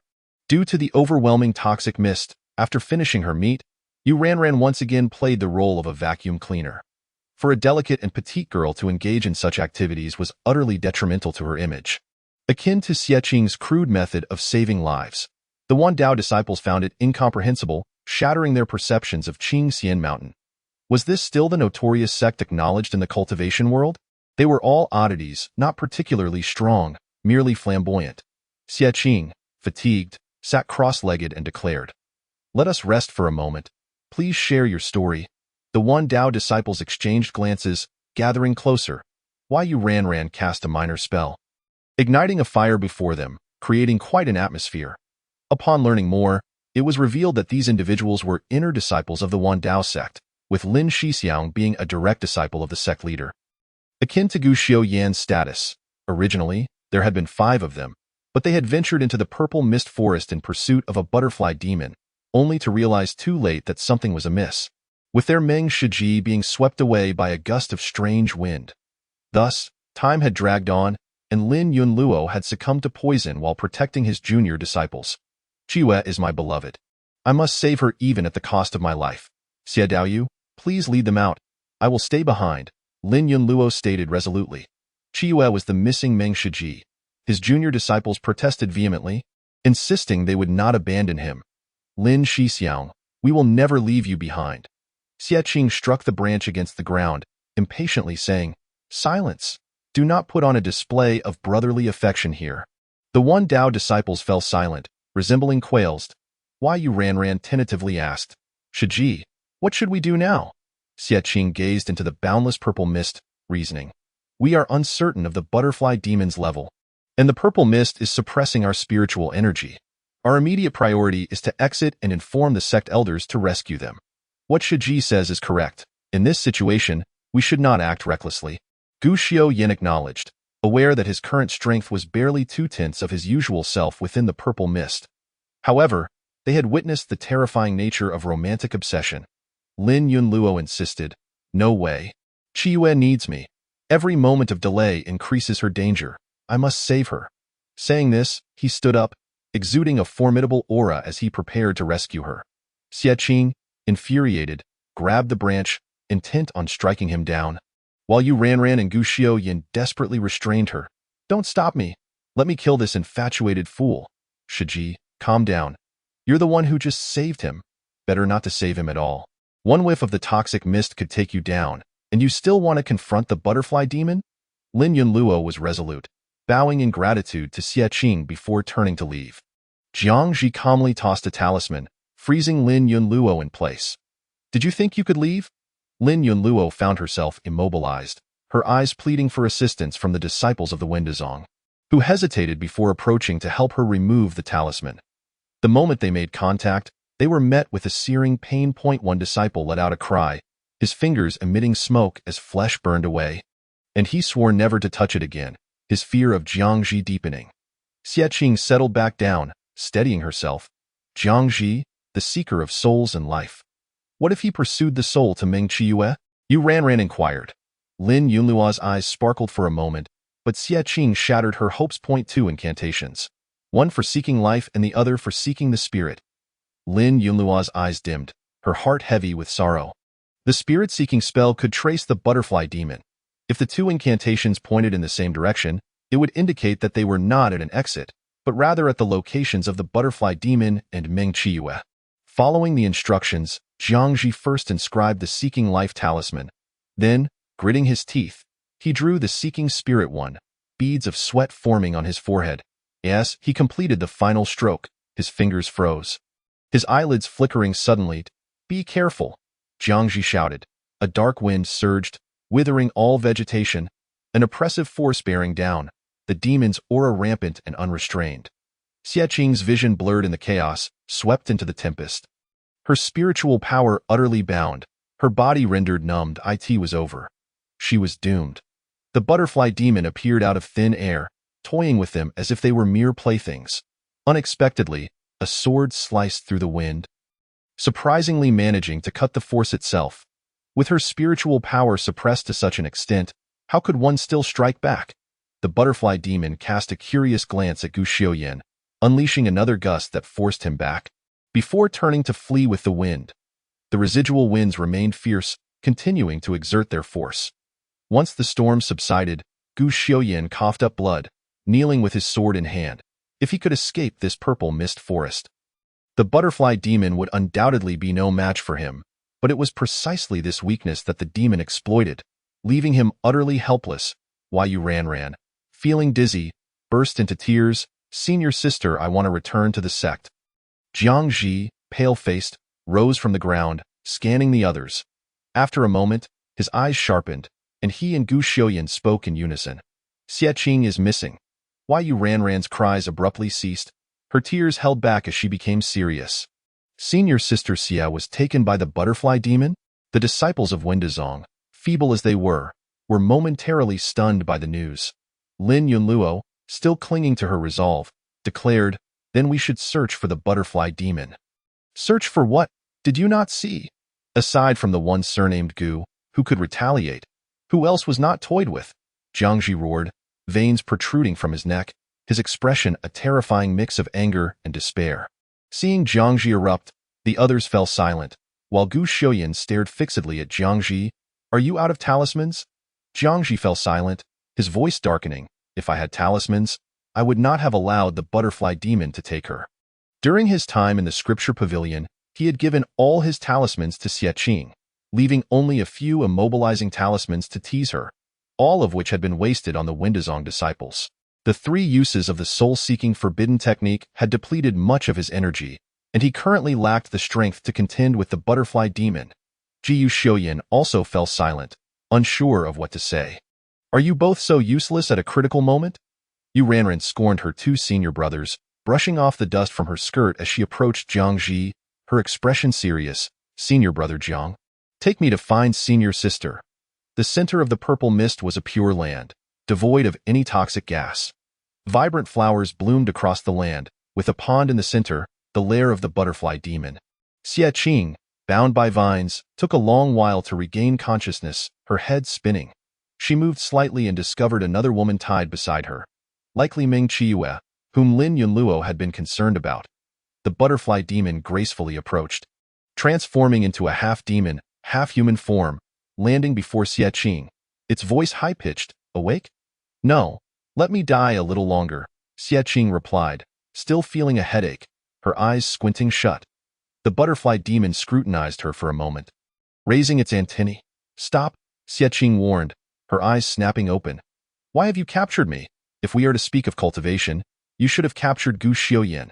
If beauty, then you ran. If foolishness, there are plenty among the Wendazong.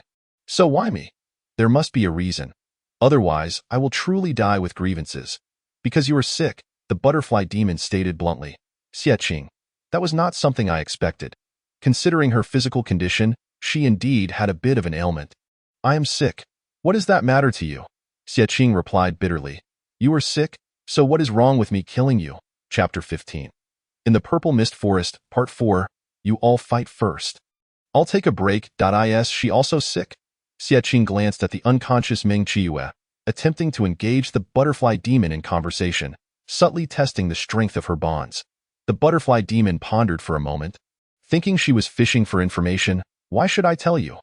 "Then you specifically kill the sick ones," Xie Qing concluded. Her gaze deep. It was not difficult to deduce, but the butterfly demon appeared shocked, its face clearly displaying the thought. "You saw through that?" Xie Qing was concerned for the butterfly demon's intelligence. She scrutinized it further, continuing, "You must have a purpose in capturing us. What could that purpose be?" "It cannot simply be to consume a few humans." The butterfly demon, nervous. "You can summon winds, but you do not unleash poisonous mists." Throughout its encounters with the Wendazong disciples and its actions in capturing them, the butterfly demon had only summoned strange winds, never a trace of purple mist. Her assertive tone pinned the butterfly demon down. It truly could not unleash poisonous mists. The butterfly demon, unwilling to be seen as a caught fish. "Who says I cannot?" "I can," Xie Qing scoffed, turning the tables. "Then show me one." The butterfly demon. "Cunning human." Xie Qing laughed, observing the flowers around her, casually remarking, "Don't tell me the purple mist was released by a flower demon." The butterfly demon froze, incredulous. "You discovered that too?" Xie Qing. A purple mist materialized, and a purple mandala flower manifested, drifting to the butterfly demon's side. "There really is a flower demon." The flower demon, serious, stated, "I concealed my aura. Yet you still managed to detect me. Are you perhaps a nascent soul cultivator?" Xie Qing, I guessed. The so-called nascent soul cultivator processed this information. Her headache intensifying. One butterfly demon was one thing. But how could there also be a flower? Under the gaze of 2 monsters, Xie Qing felt a sense of dread, forcing herself to remain calm. "Since we've talked so much, why don't we discuss matters?" The butterfly demon replied, "You are too terrifying. If I converse further with you, I might as well reveal the secrets of my ancestors for 7 generations. Xie Qing retorted, right now, I am quite keen to send my regards to your ancestors. Wake the other person. I can't bear this any longer, the flower demon insisted. Bear what? What do they intend to do? Xie Qing became serious, gently moving her wrist. The flower demon sensed this and lazily exhaled a puff of purple mist toward her. Regardless of whether you are a nascent soul cultivator, you must obey. The purple mist was unprecedentedly dense, and Xie Qing turned her head, holding her breath, her head pounding. Enough, I cannot die here. The moment the butterfly demon awakened Meng Qiue, a tremendous explosion erupted from Xie Qing's side. It turned in alarm, seeing Xie Qing roll on the ground twice before rising. A string of talismans infused with demonic energy clutched in her hand. The flower demon, caught off guard, was scorched by the blast, fuming with rage as it glared at Xie Qing. You blew yourself up. How ruthless! The flower demon gritted its teeth, unleashing purple mist without restraint. No, she will die. The butterfly demon shouted anxiously at this moment. Did it care whether she lived or died? The flower demon was unconcerned. At worst, it would find another vessel. Xie Qing, enduring the pain without a hint of a frown, unleashed a flurry of talismans, fierce and unyielding. The wall of wind blocked the mist. A shield of air protected her, and the flame talismans exploded. Little flower, I will burn you to death. The butterfly demon, sensing the danger, rushed to assist, but its limbs were firmly grasped. Meng Qiue, just awakened, quickly grasped the situation, locking onto the butterfly demon with all her strength, shouting, You shall not pass. Overestimating yourself, the butterfly demon unleashed a gust, easily toppling Meng Qiue, then sent several winds towards Xie Qing, flying over to assist the flower demon. Meng Qiue, hailing from Windazong, seldom engaged in fights. She nervously watched Xie Qing battle the 2 demons, turning and rushing into the purple mist. Lin Shixiang. Not far away, the pursuing reinforcements heard the commotion.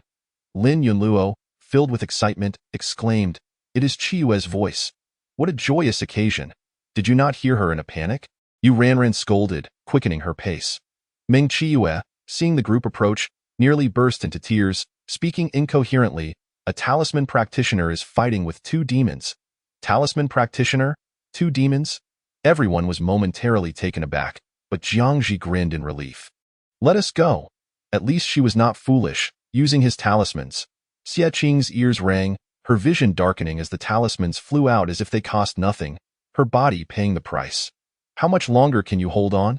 The flower demon scoffed. Xie Qing's rigid face broke into a defiant smile, a mix of melancholy and arrogance gracing her otherwise cool and pale features. The flower demon felt challenged and unleashed its full strength. I will absorb. The girl's voice rang out with vigor, and immediately, the dense purple mist was entirely drawn into her. The flower demon? Sword energy cleaved through the wind, a chilling intent compelling the butterfly demon to retreat. Realizing the peril, talismans surged forth, each one blocking the butterfly demon's escape routes. Jiangji stood firmly beside Xie Qing, mobilizing all his talismans. All right, everyone is here. I can afford to relax. I will take a break. You all fight first. Xie Qing exhibited a lack of vitality. She wiped the blood from the corner of her mouth, sighed in relief, and settled down to meditate and recuperate. Jiangji exclaimed, You can't be serious. In a formal combat scenario, why on earth are you sleeping here? Senior sister is gravely injured. Why Yu Ranran rushed over, squatting in front of Xie Qing. Jiangji was taken aback, his gaze deepening. So this is how you want to play. The demonic energy of the talismans intensified, and he manipulated them with fluid grace. With the master personally commanding the talismans, their potency surged 100-fold. Jiyu Xiuyan and the butterfly demon were locked in aerial combat when suddenly a fierce flame talisman exploded beside him. He couldn't help but shout below, Jiangji, even now, you're engaging in infighting? Even the most composed of individuals can lose their composure. Yet, this was not intentional. It was purely collateral damage. Jiangji cursed, I could blow you up without missing. Yu Ranran surrendered, casting a glance at Xie Qing before rising to perform a spell. Nothing else, just a high-level spell that it was the only one she knew by in the name of the heavenly Tao. I summon the spiritual energy from all directions, converge. Despite the suppression of spiritual power in the purple mist forest, the tide of energy surged forth, unstoppable. This move was Yu Ranran's assurance that Jiangji had brought her here. The flower demon and butterfly demon were left in shock. Who was this little girl?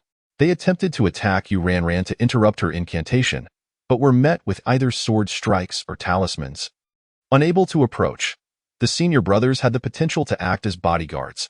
Transfer the spiritual energy to Gu Xiaoyan, Xie Qing instructed. Why Yu Ranran interjected, wait a moment. This energy is a bit too overwhelming. I can barely handle it. Xie Qing responded. Suddenly, the spiritual energy surged and flowed into Xie Qing's body. Don't mess around. Why Yu Ranran awkwardly said, Senior sister, I trust you. With a weary gaze, Xie Qing looked at her. What do you want me to fight with? I'm already battle damaged. Can we spare her? Let us all die together. Xie Qing grumbled darkly as she stood up, her nonchalant demeanor belying the fact that she had only been seated for less than a minute. Jiangji retorted, You're not planning to use a shovel, are you? Xie Qing replied, Sister is a sword cultivator. Thus, she retrieved a branch from her storage spirit ring. Jiangji and Yu Ranran exclaimed, What's the difference? Gu Xiaoyan, shadow sword technique. Xie Qing shouted, wielding the branch as if it were a sword. Many forbidden techniques were being employed for the first time tonight. Who isn't a genius? Gu Xiaoyan was eager to try. The dual sword technique of the twin sword cultivators of Qingxian Mountain thus came together. The combined swordplay compensated for Gu Xiaoyan's suppressed spiritual power. He became the main body while Xie Qing served as the shadow. The bright and dark swords danced in an endless array of transformations. She truly is a sword cultivator? The disciples of the Windazong rushed over, staring in awe at the two figures slicing through the air with their sword winds. Yu Ranran smiled. This is the sword cultivator of our Qingxian Mountain. No, this is the direct disciple of Qingxian Mountain. Chapter 16. Purple Mist Forest Part 5. Clouds parting, mist dispersing, defeating the master uncle with the dual demons defeated. Gu Xiaoyan placed binding talismans on the flower and butterfly demons. Xie Qing sighed in relief, collapsing onto the flower field, completely stilled. It had been an exhausting and thrilling night. Jiangji gave her a gentle kick. Don't die yet. We haven't made it out. Let me die. Just carry my corpse out, she retorted. Her words belied by her strong will to survive. As long as she was not completely dead, she would never give up. Lin Yunluo and Meng Qiyu approached to express their gratitude, but Xie Qing interrupted. One price. 50 high-grade spirit stones. All right, Meng Qiyu nodded foolishly, while Lin Yunluo inquired, We still don't know which peak of Qingxian Mountain you all belong to? Xianga, Moj, Funga, Yunj. The 7 pavilions and 12 peaks of Qingxian Mountain, all 4 of them were disciples of the elders, thus belonging to the 7 pavilions. However, this was of little importance. Xie Qing stated, I will come to collect the money. Remembering something, she reached out and grabbed Jiangji's robe, using it as leverage to rise. Jiangji, caught off guard, stumbled back a few steps before stabilizing himself and shooting her an annoyed glare. Do you have to pull on me? Xie Qing gave him an international friendly gesture, holding a grudge. You kicked me just now. It was well known that the 4 of them constituted a massive mutual antagonism organization, and any one of them could easily ignite a quarrel. Senior Brother Gu, please bring the little flower and little bug over. I have some matters to clarify, Xie Qing said. She vividly remembered what the flower demon and butterfly demon had said before the fight. Feeling that something was amiss, the butterfly demon, now transformed into a juvenile butterfly, heard Xie Qing call it little bug and vehemently protested. I am a butterfly, a butterfly. Xie Qing replied nonchalantly, more like a moth. The butterfly demon retorted, You are truly insufferable. The flower demon, currently resembling a small mandrake, curled up, reluctant to confront her. Nevertheless, Xie Qing pressed on, Let me guess. The 2 demons fell silent simultaneously.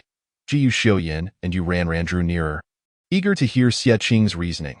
The little bug didn't intend to kill me directly, indicating I'm of some use, right? The capturing was all done by the little bug, suggesting that the little flower was unable to do so. Correct? The butterfly demon felt exposed. Xie Qing chuckled lightly, continuing, The little bug still has some conscience, thinking of capturing a few incapable bodies to perish. Thus, the likely fate is to bear everything for the little flower. Not only the butterfly demon but the flower demon also reacted, closing its flower bud in self-defense. Why Yu Ranran remarked, Senior sister, you've laid bare their intentions. How is this different from forcing them to run naked in public? Xie Qing replied with composure, they were already bare. Do monsters not care about face? You truly give them no dignity. The butterfly demon remained silent for a while before stating, the flower demon's toxic gas is uncontrollable and requires a container to share the burden. I do not wish to harm you.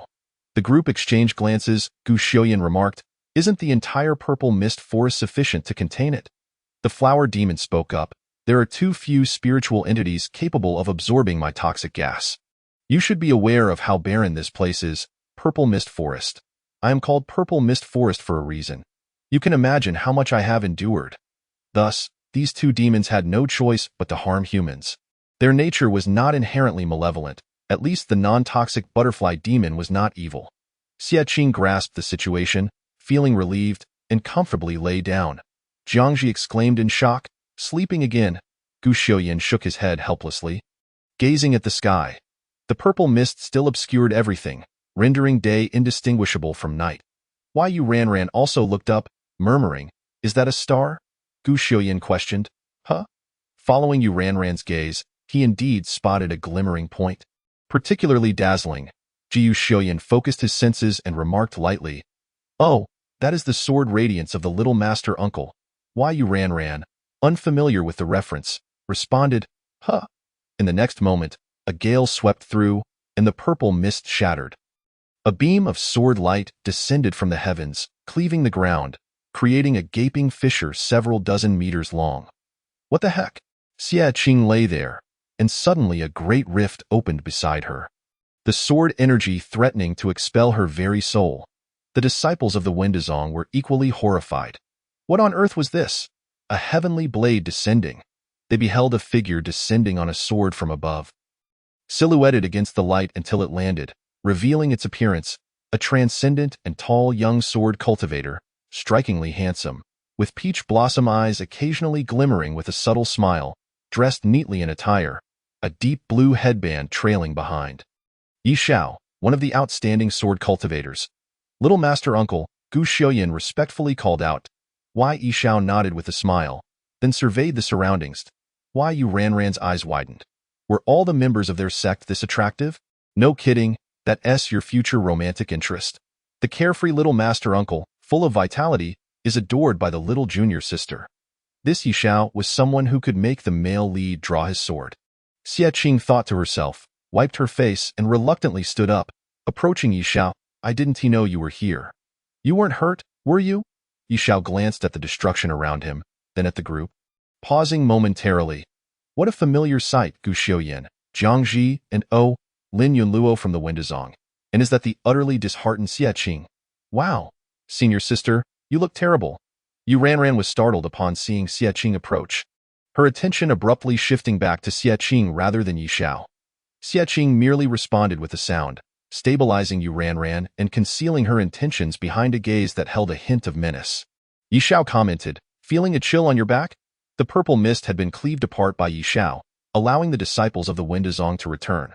Lin Yunluo and Meng Qiwa approached Yi Xiao to express their gratitude before taking their leave with their junior brothers and sisters. Left with only their own from Qingxian Mountain, Xie Qing inquired, what brings you here, little master uncle? Yi Xiao replied, I accidentally severed the suspension bridge last night and came back this morning to see if I could fix it. The four disciples thought, aren't they the ones who fell because of that? Who understands? They happily returned home from school only to be dragged to the gates of hell by their own master uncle. What followed was an epic scene of the group ganging up on the little master uncle. So you're the culprit behind this chaos. The master uncle opened his mouth. Here, have a talisman. How dare you act so recklessly? I'll bite you to death, little master uncle. A broken leg can still be reattached. Yi Xiao exclaimed, rebellion, murder. The butterfly and flower demons observed quietly as the cultivators engaged in a brawl. Feeling somewhat bewildered, were they truly subdued by this group of lunatics? Yi Xiao's voice broke. What the hell? The shovel is too much. Chapter 17. Tremble, alchemists, I have one question. In the face of suppressed spiritual power, why did you choose to save me instead of exiting first? Before returning to the pavilion of the wind, Xie Qing inquired. The three exchanged glances, then each turned their heads away. Yu Ranran wore a sweet smile. Her gaze resolute. I admire senior sister Xie, and I am willing to fight for her. This response was sufficient. Xie Qing did not wish to hear the two proud figures, Gu Xiaoyan and Jiang Ji, weave nonsensical tales, nor did she require their syrupy words. She nodded slightly, waved her hand, and departed. Jiu Xiaoyan remarked, "How cold and heartless." Jiang Ji added, "Hey, is my answer not important? Ran, my dear disciple, have you finally returned?" Elder Yunwan, deeply concerned, hurried over to greet Yu Ran.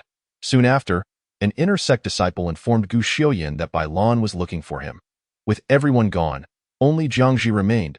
He fell silent for a moment, suddenly feeling a sense of unfamiliarity as he gazed at the sea of clouds over the 12 peaks of Qingxian Mountain, discomfort settling in his heart. Ultimately, he made his way to the forbidden area. Feng Xiu, aware of Xie Qing's return, abandoned the game and rushed toward the Pavilion of the Wind. He flew at great speed, the Fengshan sword nearly sparking from the friction. Duong! A collision occurred. Feng Xiu tumbled in midair, nearly straining his back, cursing as he looked at the other party. "Damn it, Yi Shao, are you blind while riding your sword?" Yi Shao, clutching his head, retorted angrily, "Clearly, you were speeding. Are you in such a hurry to reincarnate?" It was truly absurd that they could collide in such a spacious area. One might suspect it was a deliberate act. Feng Xiu gritted his teeth, eager to find his dear sister Qing. Just as the two faced off, a third party, a formidable sword cultivator, flew over. Feng Xiu and Yi Shao exclaimed in unison, "Don't come any closer, Duong." All three experienced a moment of darkness, their heads buzzing in pain. What a hassle! Today was certainly not a day for swordplay. Feng Xiu was nearly driven to fury, nearly snarling, "Elder brother, can't you see us?" Bai Lan sighed in resignation, "I couldn't stop in time." Yi Shao quipped, "The hopes of the sect are resting on my shoulders."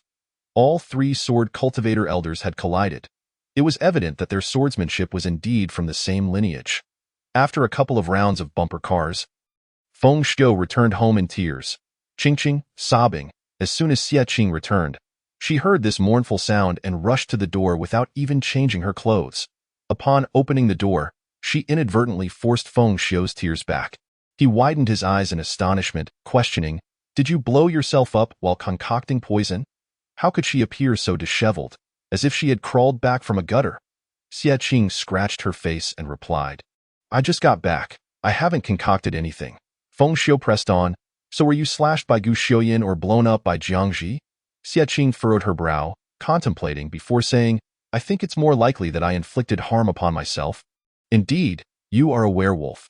Xie Qing sensed something was amiss but couldn't articulate it. She pulled Feng Xiu inside and shut the door. Upon glancing back, she saw the large hole in the wall and the pile of debris. Her lips involuntarily twitching, a shattered home, a shattered self. "All of you didn't return to the sect last night."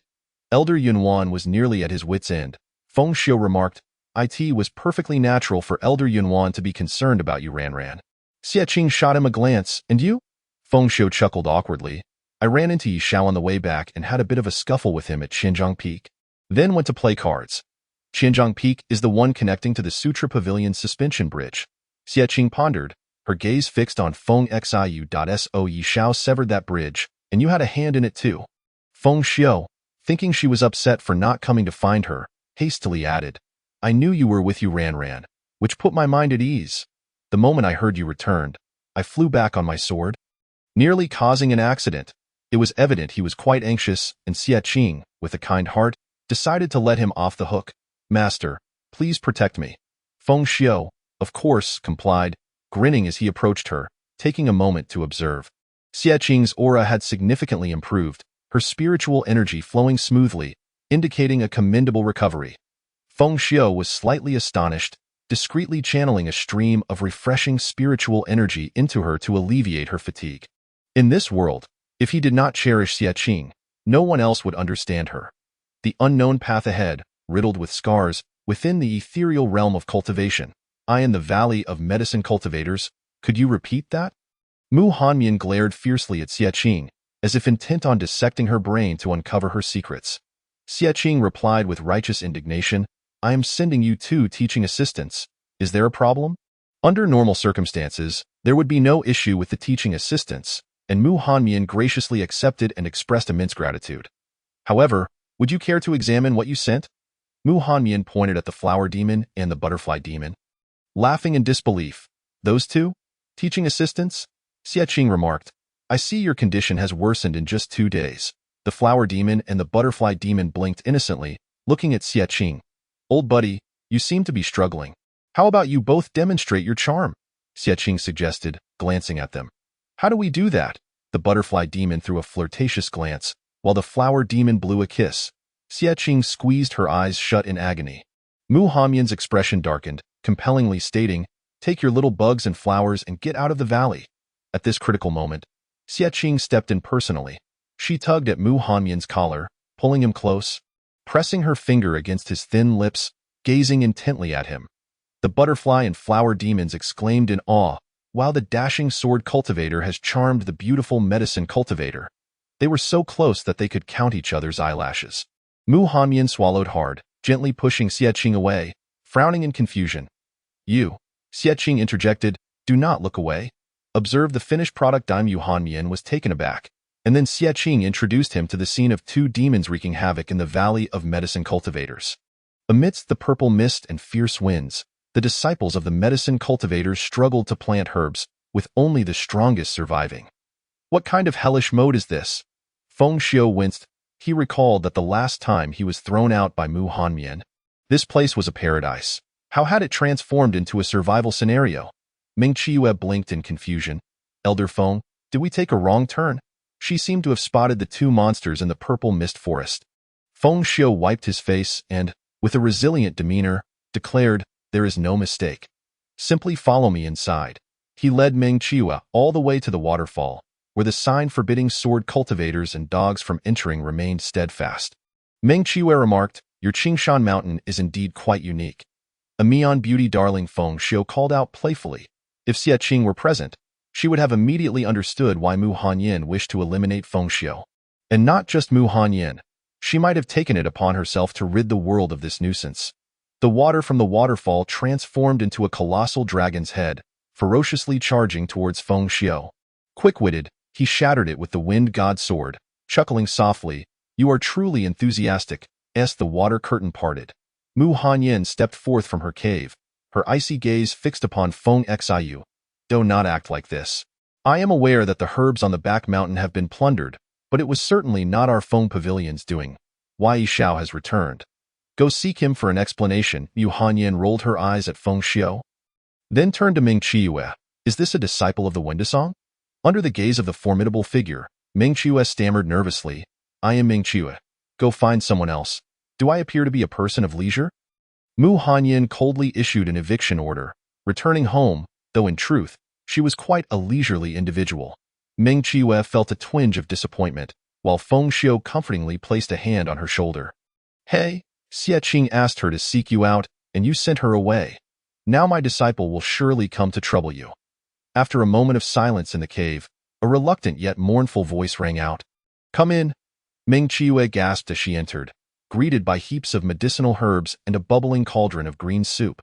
She recalled Feng Xiu mentioning that someone had stripped the back mountain bare, leaving the culprit still unidentified.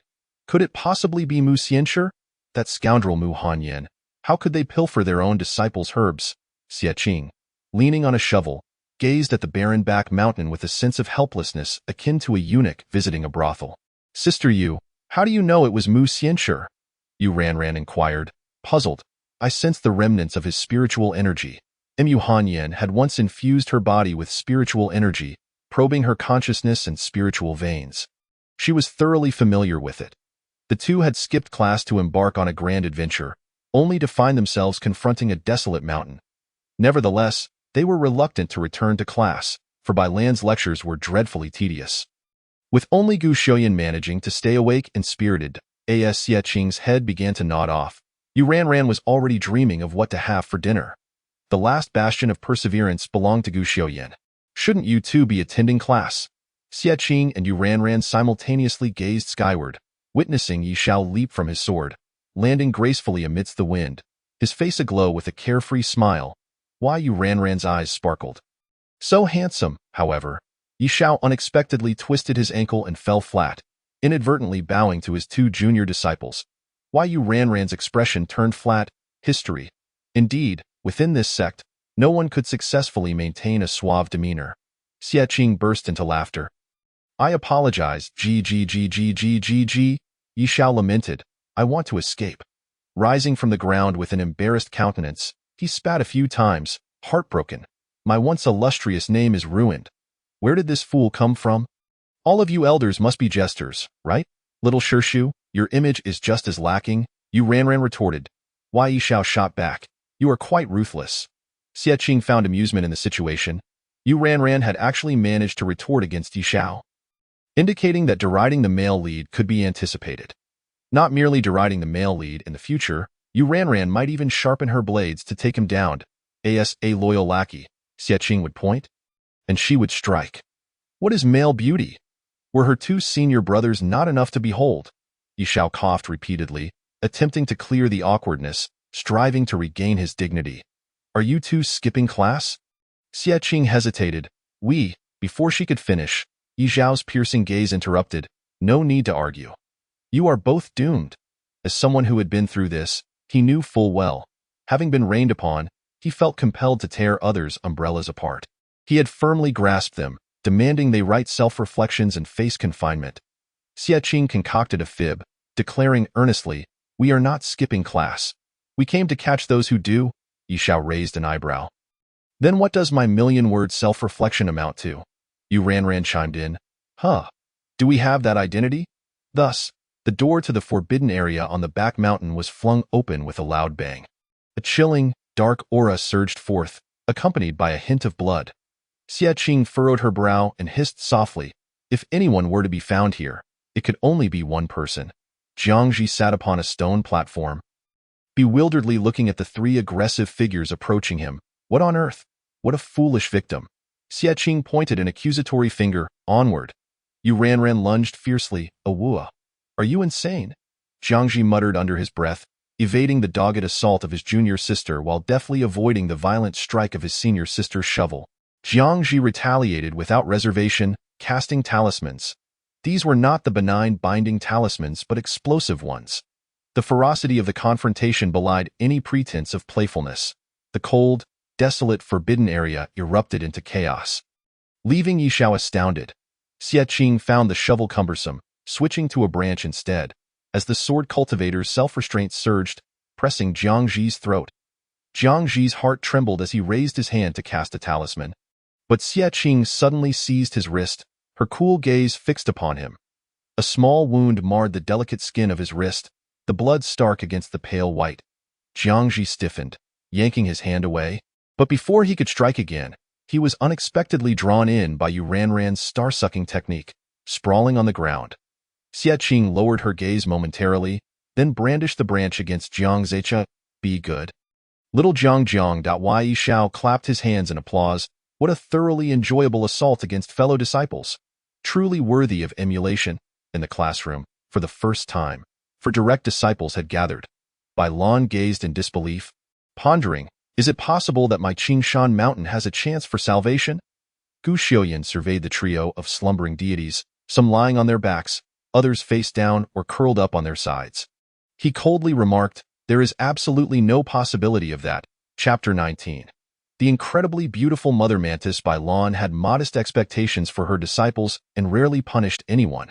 Mere attendance was already commendable. Amidst the alternating sounds of snores, Bai Lan contentedly concluded her lecture. Class dismissed. Yu Ranran jolted awake. Is it time to eat? Gu Xiuyan quipped. Little Shimmy and Uncle Yunwan are indeed cut from the same cloth. Both so fervently devoted to food. Bai Lan smiled warmly at Yu Ranran. You can dine after the next class with Elder Hua Kanda. Why? Yu Ranran's face flushed crimson as she suddenly realized. I apologize, Sherbua. No worries, I hold no grudges. Sherbua was simply too kind. Yu Ranran felt an overwhelming surge of gratitude. Bai Lan nodded slightly, then hastened to another classroom, a sinister smile creeping onto her face. Brother Yunwan, we need to have a chat. Yunwan, this feels ominous? In the classroom for direct disciples, Xie Qing rubbed her eyes, casually glancing at the entrance as Elder Huacan walked in. The beauty of her figure was striking, truly deserving of the title of the enchanting goddess of the cultivation realm. Even the cover of the textbook was exquisitely crafted, as this class would focus on the deeply affectionate relationship between Yunwan and Elder Huacan. Xie inquired. Hmm. Jiangji replied impatiently. The already frustrating class was made worse by the presence of its instigator. Xie found it difficult to articulate her complex feelings, drawing the attention of Gu Xiuyin and Yu Ranran. Gu Xiuyin asked, "Do you need to relieve yourself?" "I need to relieve myself? You big-headed ghost." Xie shot a glare at Gu Xiuyin, raising her eyebrows towards Elder Huacan. The trio scrutinized Elder Huacan closely. Yu Ranran earnestly remarked, "Elder Huacan, did you get oil in your hair?" The senior brothers and sisters responded, "Little shimmy, you?" Xie sighed, realizing she could not rely on them, and muttered. She brought the textbook on Yunjuan's deep affection. Upon hearing this, the others immediately grasped the situation. Jiangji had yet to find the previous book featuring the beloved Muyu, which contained forbidden techniques. However, why was there a fanfiction about Elder Yunwan following the deputy sect leader Muyu? Yu Ranran looked at Jiangji, who gazed back at her. For a moment, neither knew who felt more awkward. Yu Xiuyin, suppressing a smile, maintained his composure. Elder Huacan is here to give a lecture. Let us observe the unfolding events. Jiangji shot a glance at Gu Xiuyin's barely contained grin, coldly replying, "Senior brother Gu, don't be too eager to laugh. This series also includes Master by Land's subtle flirtations." Gu Xiuyin retorted, "Who is so audacious? His master is such a staunch advocate for male virtue. How could they spread such scandalous rumors?" "Jiang Shidi, you seem quite knowledgeable." Xie laughed, asking, "Is there a book about Feng Xiu? I want to go back and mock him." The three responded with a knowing glance. Such a humorous disciple was indeed a rarity. However, Jiangji had never encountered any works featuring Feng Xiu. At the podium, Elder Huacan fell silent, staring at the textbook she had mistakenly brought, her outward calm betraying an inner turmoil. "Oh no! How could I have brought this silly little story? How am I to face my students with this?" Huacan resolved to never again stay up late reading trivial literature, for it threatened to render her senile. However, she found Yunwan somewhat difficult to digest, particularly since Yunwan now resembled a cantankerous old man, making it hard for her to immerse herself in the narrative. The four disciples gazed at Huacan with eager anticipation, causing her to break into a cold sweat. She lifted her head, mustered a brave smile, and suggested, "How about, Master Uncle? You play a tune for everyone." "No, Master Uncle. We prefer your lectures," Xie interjected with a smile, her eyes sparkling. Huacan retorted, "It seems you all wish for my demise." Gu Xiuyin cleared his throat and said, "Master Uncle, since junior brother Jiang was absent last time, may I take him through the material?" All right, Huacan acquiesced. Jiangji leaned back leisurely, watching Gu Xiuyin rise to approach the podium. Yu Ranran poked him and whispered with a chuckle, "Senior brother Jiang, are you touched that senior brother Gu is helping you?" Jiangji remained noncommittal, yet Xie laughed heartily. As Huacan observed Gu Xiuyin advancing step by step, she slowly pushed the trivial literature aside, attempting to shield it from view. Little did she know, Gu Xiuyin had his sights set on it. He casually remarked, "Let us take a look at Master Uncle's teaching materials." Huacan gasped, "No." Both parties intervened simultaneously, and several books were sent flying, scattering across the floor, fully exposed to the onlookers. One page of Mo Yushizun's precious work was turned, and its contents were evident. No need for scrutiny. As it was certainly not fanfiction, it was Jiangji's book. All eyes converged on the ground, and the classroom fell silent. Gu Xiuyin regarded the distraught Huacan with curiosity and hesitantly confirmed, "You are the female mantis?" A sharp slap resounded as Huacan delivered a stinging blow to Gu Xiuyin, utterly losing her composure. "Ah, my disguise is gone," the stunning female mantis revealed. Xie swiftly pocketed Jiangji's book and began gathering the scattered volumes. Noting the covers that indicated a series of other fanfictions, counting meticulously, by Lan S, Mous, Yunwan S, Yishao S, and even those of Elder Fu Lu and Muhan Mian. Yet conspicuously absent was Feng Xiu S. Xie began to suspect the identity of the universe's unparalleled handsome figure. Huacan's face flushed with embarrassment. "You must not tell your master." Gu Xiuyin winced in pain. "We won't tell. What would happen if the masters found out?" Xie returned the books to the podium and inquired, "Master Uncle, have you finished reading them all?" Huacan, mortified, replied, "Not yet. I couldn't bear to read Yunwan's. as I cannot fathom his devilishly charming appearance. Too unsettling. Why you Ran chimed in. My old man is quite adorable. Jiangji couldn't help but ask. Have you read MOUS? At this, Huacan paused, finally regaining an air of an elder as she fixed her gaze on Jiangji. That forbidden technique couldn't possibly have been swapped in by you. Could it? Jiangji fell silent, yet before he could respond, Huacan continued her monologue. Who understands? To read Mo Shixiong's precious pet in the dead of night, and upon turning the first page, I was utterly flabbergasted. How dare you attempt to teach me knowledge at such an hour? Preposterous! The four young ones were left dumbfounded. What a remarkable elder Huacan was, beautiful master uncle, you truly possess a unique character. The stunning female mantis, with her grand vision, addressed the four. All celestial techniques and forbidden arts are the same. As long as you do not engage in heinous acts, utilizing what you learn for righteous purposes, we elders can choose to turn a blind eye. Understood? Understood. Master Uncle Huacan. They spent the class immersed in Huacan's melodies. Though if one were to point out a shortcoming, it was that a splendid musical goddess had an unfortunate penchant for belting out folk songs. The other three felt invigorated and passionate, while only Xie Qing's face twitched in agitation. Feng Xiu, is this your doing? By Lan slacked off, Feng Xiu was being mischievous. Yunwan indulged in his meal, and Huacan read literature. Fu Lu and Mo Yu were oblivious, while Yi Shao and Mu Han Mian were indifferent to the chaos. Xie Qing mused that it wasn't a matter of skill, but rather that these individuals were far too unreliable. With a smidgen of determination, they wouldn't lose to the feckless crowd of Wendao sect. Wendao sect, are you even polite?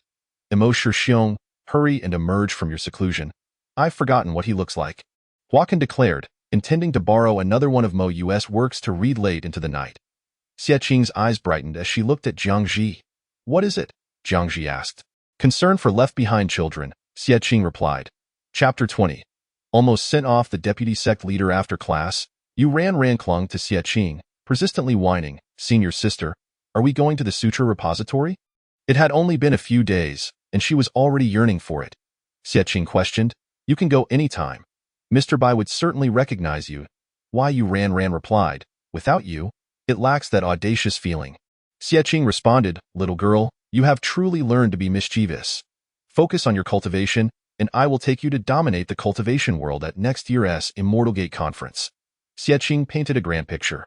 If all went well, they would indeed dominate. If not, she would merely bark at the various sects, which could still be considered a form of dominance. Why Yu Ran was delighted. Her eyes sparkling. It was evident that she was someone who could join Xie Qing in barking. Don't daydream. Will you be wielding a branch or a shovel then? Jiangji approached from behind, filled with disdain, his eyes brimming with contempt. Xie Qing gazed at Jiangji for 2 seconds, feeling no anger. Instead, she retrieved a vial of medicine from her storage ring and pressed it into Jiangji's hand. Tomorrow at Imo Pavilion, please invite your master to emerge. Yu Ran had called her arrogant. She decided to be arrogant once more. Jiangji fell silent. He won't come out.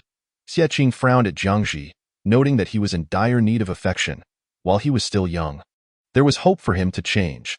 Tomorrow morning, we shall respectfully await the arrival of my sister, she concluded, turning to leave, with Yu Ran closely following, leaving Jiangji in a state of confusion.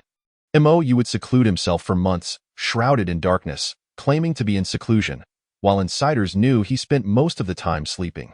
His cultivation was stagnating at the transformation stage, and the deputy sect leader's duties were tedious and filled with trivial matters. Let him be reclusive. Jiu Xiaoyan approached, stealthily eyeing the vial in Jiangji's hand, and nonchalantly remarked, Did Xie Qing give that to you? Are you going to take it? Jiangji scoffed, pouring out 2 pills into his palm. Gu Xiaoyan raised an eyebrow. Medication for mental illness, just for you. Jiangji glared at him, his eyes aflame with intensity. Really, if you don't believe me, ask the apothecary. Since the incident in the Purple Mist Forest, Gu Xiaoyan had been avidly studying poison and had also learned about mental health medications to research on his fellow disciples. Jiangji retorted, Gu Xiaoyan genuinely wasn't afraid. You can't defeat me. The competitive spirit of men was ignited, and a brawl ensued. Elder Yi, someone is fighting.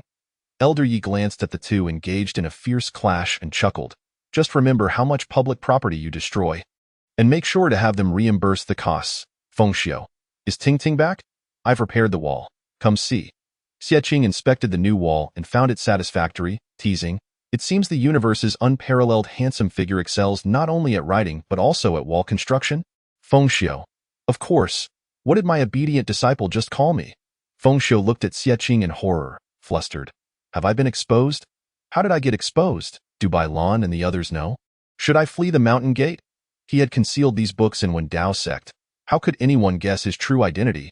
Xie reassured him, "You haven't been exposed. I haven't revealed your true identity yet." Feng Xiu gritted his teeth. Speak. How do I keep it a secret? I want a swana, a great drum, clanging gongs, and cymbals, the kind that can stimulate spiritual energy. You want something so peculiar, and you also want magical tools? Does a proper sect even have such items? Coincidentally, they indeed had them at Qinxian Mountain. Feng Xiu. I'll go find Hua Kan and be mischievous. The next morning, Xie arrived at Imo Pavilion with her gear. While Feng Xiu, filled with curiosity, followed to see whom Xie intended to send off, Jiangji emerged from Imo Pavilion, feeling exasperated. The internal injuries from his fight with Gu Xiaoyan yesterday seemed to flare up again. He endured it, pointing at the bizarre instruments with a grim expression. Don't tell me you listened to Huakin's piece and now have aspirations of becoming a music cultivator. Xie simply asked, if I disturb Master Imo and he emerges, will he hit me? Feng Xiu and Jiangji pondered seriously, then spoke in unison. No, Imo, you does not strike women. Xie felt relieved. Thus, she had no worries. Sister, brother, master uncle. Yu Ran rushed over, her face filled with excitement. What are we playing? I want to play. Feng Xiu raised an eyebrow at Xie. The protagonist you're raising feels unfamiliar. Not yet satisfied, Gu Xiaoyan quietly arrived, dismounting from his sword and greeting Feng Xiu. Master uncle. Feng Xiu was momentarily taken aback. Xiaoyan, why are you here too? Gu Xiaoyan pursed his lips. He had overheard Xie plan to invite Imo out of seclusion and was genuinely curious. Xie smiled leisurely and asked the dazed Jiangji, shall we play at the gate? Unbeknownst to what calamity had befallen them, they were met with a cacophony of noise early that morning. Gongs, drums, and swanas filled the air, piercing through one's eardrums. No wonder these individuals were not music cultivators. They truly lacked talent. Feng Xiu clutched his ears in exasperation. Can you be any less tuneful? Yu Ran banged the cymbals vigorously. What? I can't hear. Feng Xiu exclaimed. The dragon roars. He ground his teeth furiously at the closed door of Imo. Thinking of his senior brother being harassed, feeling an urge to take action. Amidst the chaotic sounds, a frenzied Eru melody joined in, played with fervor by the Prince of Eru, Feng Xiu, reminiscent of a chainsaw's roar. Indeed, he had secretly kept a magical instrument for himself. This ruckus would surely cause even a sword cultivator passing by from the heavens to plummet down in disarray. Imo, having lived for so long, had never felt such a desire for death. He tossed and turned several times, finally sitting up in anger, sensing that he was on the verge of losing his sanity. Who was it that disturbed the peace so? Using his spiritual power to probe, he found the eyes of several individuals suddenly turn pitch black, and he felt the urge to mock each one of them. Imo endeavored to calm himself, taking deep breaths to perform a calming technique. Stay composed, do not let anger take hold. The haunting sound of a flute winding through the treacherous mountain paths drove him to the brink. Who could this be? It was his dear little junior brother. Yi Shao I in this place. Even the dogs passing by would be kicked aside, and Yi Shao, as that unfortunate dog, unhesitatingly retaliated in kind by producing his long-treasured flute. In the past, Yi Shao had sent off the ancestral master with this very flute, and today he was here to send off his senior brother. The Imo Pavilion and the Wind Pavilion were the closest to each other, and the two disciples from the Wind Pavilion had come here in a frenzy, while the Idol Pavilion had a heavyweight presence as well. I wonder, has Imo met his demise? What a cacophony you all create. Bai Lan, sporting dark circles under his eyes and dressed in pajamas, arrived, lamenting whether these youngsters had ever considered the feelings of an elder. Yet, he felt a tinge of admiration for Imo. What a stoic ninja. Feng Xiu called out to Bai Lan. This is art. Bai Lan replied, too much of an underworld vibe. Xie glanced at Bai Lan and said, Uncle Master, since you're here, why not perform a little? Bai Lan lifted his eyes, feeling a twinge of temptation, as he was quite adept at playing the qin. What to do? Heavenly thunder. Forge my sword intent? Strike with lightning. The sky darkened, and a few rumbling claps of thunder echoed, followed by multiple bolts of lightning that crackled and exploded, leaving the Imo pavilion in ruins. Moyu was on the verge of collapse. Those outside were having a blast while those inside were losing their minds. The long sealed stone door finally burst open, albeit violently. Surrounded by a menacing aura, Imoyu was engulfed in various heavenly-grade spiritual talismans, veins bulging, eyes glowing Tio others. He appeared as a fearsome Azurad, Tio the 5 sword cultivators present. However, he looked like a treasure trove of wealth. Talismans of such caliber sold for a pretty penny, raking in substantial profits. Get out of my sight! Imoyu roared, unleashing his talismans to attack Feng Xiao, Yishao, and Bai Lan. Ouch, old Imo. You're wasting treasures, Imo. You truly lack taste. Junior brother, why are you hitting me too? Imoyu scolded. It's one thing for children to act out, but you shameless ones, be gone. Chapter 21. This batch of direct disciples has a refreshingly new experience. The Imo Pavilion had never been so lively. Jiangji found himself momentarily dazed, unsure of how to react. Elder Huacan was right. Regardless of the path one chose, as long as the heart remained pure, one would always shine brightly. Xie Qing smiled gently, looking at Jiangji. Let us return to normal, junior brother. Isn't this big family quite warm? Gu Xiaoyin and Yu Ran also turned their attention to Jiangji, their gazes like a warm embrace, warming his heart. Jiangji, unwilling to indulge in sentimentality, glanced at the chaotic elders and casually remarked, warm. Perhaps, after a bout with his fellow disciples, Imoyu slowly turned to face the 4 direct disciples, suppressing his irritation, furrowing his brow as he asked, why do those few seem so unfamiliar? Bai Lan dusted off his clothes, puzzled. You've lost your marbles, old man. You don't even recognize your own disciples? Imoyu twitched at the corners of his mouth. I dare not recognize them. Not a single one. I asked this Jiangji. Is this Xie Qing? Is this Xiao Yin? And that girl I've never seen before, who was just banging away. What is there to not recognize? My dear disciples are all so charming. Just like me, handsome, dashing, and graceful. Yishao draped an arm around Imoyu's neck. Imoyu pushed him away, irritated. Get lost? Feng Xiao chuckled and stepped forward, about to voice an opinion when Imoyu interjected. You too? Get lost? The morning grumpiness was truly fearsome. Imoyu fixed his gaze on Jiangji, astonished at how much the boy had grown. He paused for a moment before calling out, Little Ji? Come with me. Jiangji was taken aback, glancing at Xie Qing and the others, hesitatingly following along. The remaining 3 exchanged glances, their eyes locking for a moment before they all turned towards Imoyu to bow. Xie Qing called out loudly, Uncle Master Imo, I've been quite audacious today. I accept my punishment, but the most important matter remains unaddressed. Imoyu. What now? He felt a twinge of fear. In unison, the trio proclaimed with resounding voices, We humbly welcome Elder Imoyu out of seclusion. Everyone fell silent, staring at the 3 spirited youths, while Imoyu stood there, his anger evaporating entirely. Feng Xiao reacted with a laugh. Old Imo, welcome back. Jiangji paused, bowed deeply, and with a composed demeanor said, We welcome our master out of seclusion. You responded with a simple hum. This time out of seclusion, the tranquil mountains seemed a little different. The mountains remained unchanged, the waters still clear, yet the hearts of men had shifted. Upon Imoyu's return, Bai Lan wasted no time in assigning him a full schedule. The vice master was on duty, while the master could indulge in a game of mahjong. Xie Qing rested her head on her hand, twirling a pin, intently listening to the lecture. Suddenly, someone poked her. She assumed it would be Yu Ran or Jiangji, but to her surprise, it was Gu Xiaoyin. With a slightly flushed face, he awkwardly said, Junior sister, would you like to go out tonight? Yu Ran and Jiangji, perceptive as ever, quickly turned their attention, their expressions more serious than during the lecture. Xie Qing replied, What for? Yu Ran shot a sharp glance at Gu Xiaoyin. What are you planning? I want to join too. What could possibly require a private invitation for the elder sister? As the elder sister's devoted fan, Yu Ran was the first to defend her territory. Gu Xiaoyin retorted, Little kids should mind their own business. Then I shall. Jiangji raised an eyebrow. Xie Qing surveyed the 3, perplexed. What kind of idle nonsense is this? At the podium, Imoyu watched the 4 huddled together whispering, his temples throbbing.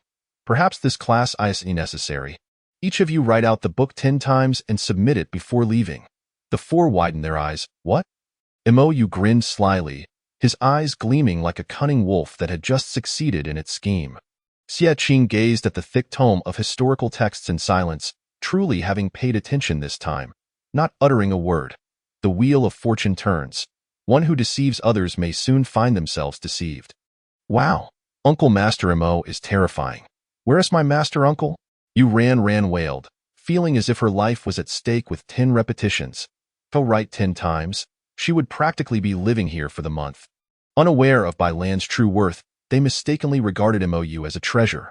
Bai Lan remarked. Playing mahjong, stop worrying. The four disciples, faces ashen, resigned themselves to Imoyu's decree, accepting their fate to transcribe. Though each displayed their own flair, Oyu observed them for a while, intending to stroll about and see how they were faring. First, he approached Gu Xiaoyin, who wrote steadily, his characters neat and well-formed. Radiating a touch of brilliance, Oyu nodded in satisfaction, praising him as expected of the master's disciple. Then he moved on to his own pupil, whose writing was a chaotic scrawl, as if fueled by frustration. With enough energy to pierce the paper, Mo-Yu cleared his throat, rarely teaching, and he wouldn't admit this was his doing. Mo-Yu asked Jiangji, "Are you drawing talismans?" Jiangji abruptly lifted his gaze. "Not drawing, but defying. Defying? You cheeky brat." Mo-Yu snorted lightly and turned to Yu Ran. She wrote a single character and tears dripped down. As she turned the page, she sobbed heavily, making Mo-Yu feel a pang of guilt. As if he were a wicked uncle, Mo-Yu sighed and turned to Xie Qing, only to see Yu Ran stealthily applying eye drops. Xie Qing shot a glance, her lips curving slightly as she lazily continued her transcription. Yuri still smiling? Mo-Yu was intrigued. He stepped behind Xie Qing, slowly peering at what she was copying. After a long silence, Xie Qing paused her pen and looked at Mo-Yu. "What's wrong?" "What's wrong indeed? How dare you ask?" Mo-Yu exploded in fury, vehemently declaring. "I just remarked that Jiangji was drawing talismans, but it turns out you are the true master of ghostly symbols. You make me want to twist your head off." Xie Qing blinked, subtly shifting her position to protect her head. "Could it be I have a talent for talisman crafting?" Mo-Yu retorted. "Nonsense." Gu Xiaoyin paused, thinking to himself that Xie Qing was indeed involved in everything except sword cultivation. Jiangji, unable to resist the humor, chuckled softly, further fueling Moyu's ire. Xie Qing, sensing her uncle master's predatory gaze, strategically retreated while saying, "There's just too much to copy in this historical text. I can't finish it all." Moyu gritted his teeth. "My aim is not for you to copy, but to imprint it in your memory. Besides, writing it multiple times will leave an impression." He didn't genuinely intend for them to transcribe 10 times. It was merely a scare tactic. Xie Qing pondered for a moment. "Then can I memorize it instead?" The others. Moyu glanced at the thick tome of historical texts, falling into contemplation. Is this something a person could memorize? Perhaps not for cultivators, but having endured the college entrance examination. Xie Qing certainly could. Given her assertion, he felt reluctant to refuse. If she couldn't memorize it, she better not come crying to him. Xie Qing sighed in relief. "All right, Moyu cast a skeptical glance at her before returning to the podium. Once Xie Qing took her seat, Yu Ran quietly inquired, "Senior sister, would you like some eye drops?" Xie Qing shot her a sidelong glance, replying, "Thank you for the offer. But no." Yu Xiaoyin's mind drifted back to the day of the impromptu test. When Xie Qing had swiftly completed her paper, leaving Bai Lan and Feng Xiu dumbfounded, stirring a sense of restlessness within him. "Master Mo, I too choose to recite," Yu replied with a puzzled expression. As both Xie Qing and Gu Xiaoyin refrained from copying, Jiangji, unwilling to be outdone, defiantly proclaimed, "I will recite too." Moyu was taken aback, while Yu Ran, tears streaming down her face, cast a bewildered glance at her seniors. Wondering why everyone was opting to recite, if she chose not to, would it not render her an outsider? After much hesitation, Yu Ran finally suggested, "Should I also join in?" Moyu exclaimed in exasperation. "What is wrong with all of you?" It dawned on him that these individuals were all following Xie Qing's lead. Chapter 22. Wake up. We are an esteemed sect. Xie Qing's declaration of her intent to master this book was indeed genuine. Though the motives of the other three remained unclear. One vice master and 4 direct disciples had spent the entire afternoon into the evening, with certain masters even coming to claim their students. Yun Wan, filled with righteous indignation, exclaimed, "This is an abuse of disciples. I shall report this to the sect leader." Mou shrugged it off, rather arrogantly responding, "Xiaoyan is also here with me. Why hasn't he, the sect leader, come to claim him?" Bai Lan, engrossed in a game of mahjong with old Wang next door, was oblivious to the commotion, especially since Gu Xiaoyan was inherently low maintenance, prompting Bai Lan to take no action. "Oh, you're here. I thought Qingqing had gone to pilfer some herbs." Feng Xiu remarked with a smile as he entered, casting a glance at the group. Xie Qing lowered the book from her face and glanced at Feng Xiu with little expectation. Yun Wan assumed Feng Xiu had come to protect his disciple and cheerfully declared, "Feng Xiu, you arrived just in time. Come join me in condemning Mou." "No, no, no." Feng Xiu quickly waved his hands, smiling slightly as he said, "I merely came to check if Xie Qing was still alive." Xie Qing, Yun Wan, and Mou thought to themselves that their lack of expectations had proven to be wise. Feng Xiu winked at Xie Qing, grinning mischievously, "As long as you're alive, I can breathe easy. I'll take my leave now." With that, he swaggered away, having only come to confirm that Xie Qing was still breathing. Yun Wan remarked, "Xie Qing, when you feel like committing fratricide, do let your master know. I shall assist you in eliminating him." Xie Qing received the message and felt a twinge of desire. Aside from Bai Lan, who was unlikely to come, both Yun Wan and Feng Xiu had sought out their comrades. Jiang Ji cast a curious glance, prompting Mou to notice. "What are you daydreaming about? Your master is right here." Mou snapped at Jiang Ji. Jiang Ji remained silent, turning his back on Mou to continue his recitation. On the day he exited seclusion, Mou had sought him out for a heart-to-heart. Prior to taking him in, Mou had been tasked by a deceased acquaintance to do so, and he had not taken Jiang Ji seriously, harboring distaste for his background, thus avoiding him. Like everyone else, Mou had considered Jiang Ji an oddity. However, over time, he had realized that Jiang Ji seemed capable of integrating into the group. This lad even played the Suona with his fellow disciples outside Mou's door, leaving Mou both amused and exasperated. Jiang Ji possessed remarkable talent and spirit. With proper guidance, he would undoubtedly rival Gu Xiaoyan. "Please bear with me. This is my first time as a master." Mutual understanding came the reply that night. None departed from the classroom. They all chose to stay overnight. Being cultivators, the lack of food, drink, or sleep did not significantly affect them, especially as they had all become engrossed in their studies. Mou stayed as well, accompanying them in the dead of night. Ran dozed off at her desk, while Gu Xiaoyan and Jiang Ji also took a break. Xie Qing remained silent, thoughtfully picking up a pin. Mou, having had ample rest during his seclusion, felt no fatigue and approached Xie Qing, chuckling, "Are you preparing to copy again?" "No," Xie Qing replied without looking up. Mou, with a hint of amusement, became serious upon seeing what she was writing. "Are you drawing talismans?" Xie Qing's brushwork was fluid and unrestrained. After completing 2 runes, she asked Mou, "Master, could you take a look? Are these the flame rune and the explosion rune?" The flame rune and the explosion rune were Jiang Ji's most frequently used talismans. Mou's expression became inscrutable as he took the drawings and then looked back at Xie Qing. "Did Jiang Ji teach you this?" "Jiang Ji blew me up," Mou replied. "Very well. Regarding Xie Qing's drawings, they indeed resembled the real thing. You are exceptionally gifted. Would you be interested in learning talisman making?" Mou suddenly inquired. Such a scenario of enticing her away from his sect reminded Xie Qing of Mu Hanmian. "Your sect truly does not restrict subjects of study." "I refuse to become a talisman practitioner," Xie Qing replied resolutely. Mou, puzzled, asked, "Then why are you drawing talismans?" Xie Qing demonstrated through her actions that she was a swordswoman, calmly stating, "To sell them, including alchemy. It is merely for profit," she added. Were it not for her utter lack of musical talent, she would have sought to learn the piano from Huacan and perform on the streets. Life was not easy. Xie Qing crawled through the shadows in various fields. Her brushwork was impressively bold. At some point, Jiang Ji had approached from behind. Both Xie Qing and Mou were startled, turning in fear to look at Jiang Ji.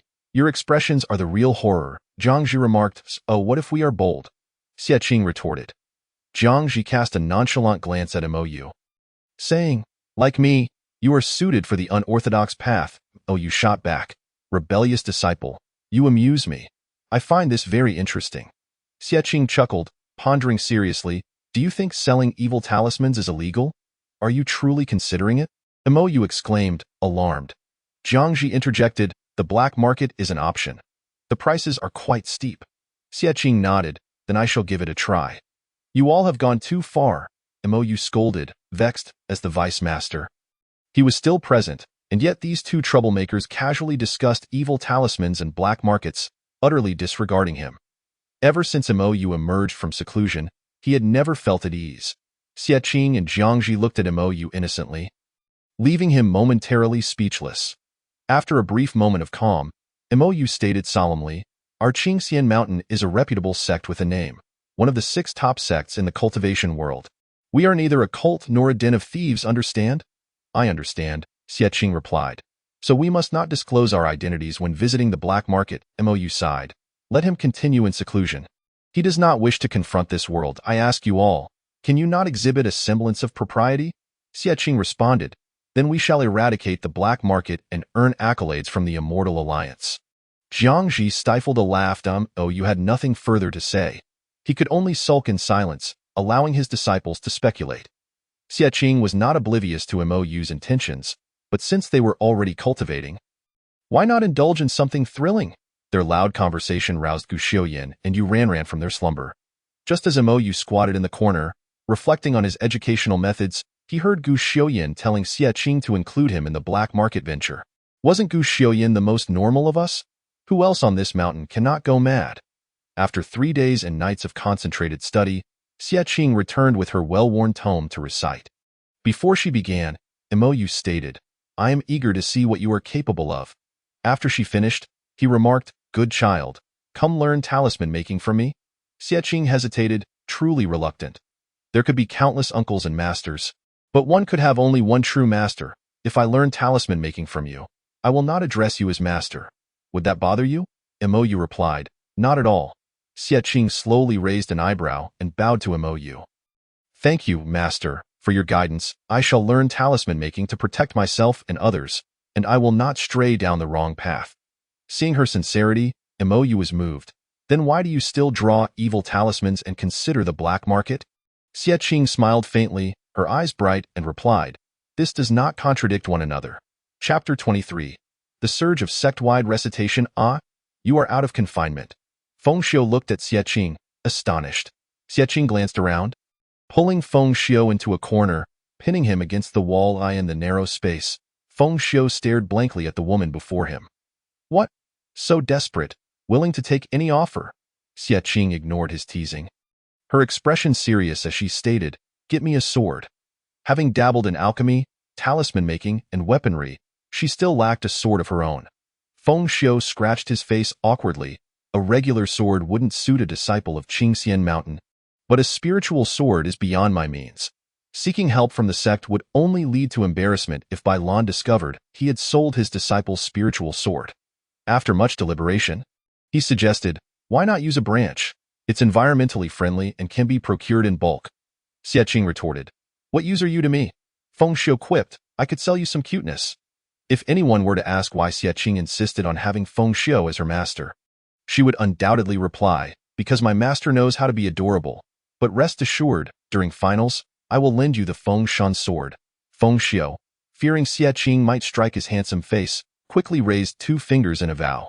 Xiaqing eyed his fingers, slowly curving her lips into a smile. You are indeed quite adorable, in a cheeky sort of way. Uncertain whether Xiaqing was complimenting or mocking him, Feng Xiu shyly extended a 3rd finger, asking, is this acceptable? Of course, Xiaqing affirmed. The Feng Shan sword was a top-tier spiritual sword. As long as Xiaqing could wield it, taking down 80 disciples from the One Dao sect would be no challenge. What a good master you are. Xiaqing extended her hand to gently stroke Feng Xiu's head. Although Feng Xiu's ears flushed with a hint of crimson, something seemed amiss. By the time Gu Xiaoyan had finally finished reciting, Xiaqing had already joined Bai Lan's mahjong game. Feng Xiu, Bai Lan, and Master Wang, 3 individuals, were no match for a mere young girl, and Xiaqing emerged victorious, leaving Bai Lan and Master Wang to overcome their mahjong addiction. When Jiangji finally completed his recitation, Xiaqing had already begun her studies in intermediate talismans under Mo's guidance. Her remarkable aptitude prompted Mo to consider changing her classification to talisman practitioner. But 3 sword cultivation elders swiftly thwarted that idea. When Yu Ran finally completed her recitation, Xie Qing had already arranged a meal with Elder Yunwan.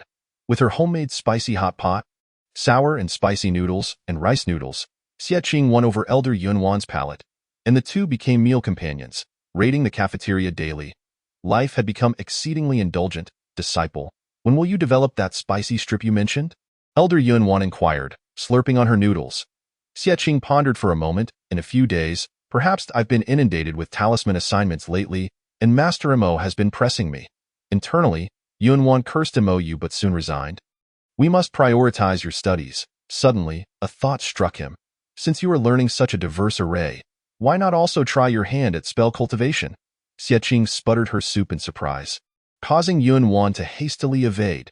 Do not be absurd. I am not a genius in every subject. Do not drag me into this.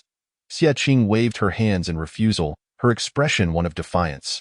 If you choose not to learn, that is acceptable, Yunwan thought, not harboring great expectations. After all, with such a chaotic curriculum, it was all too easy to lose oneself and face dire consequences.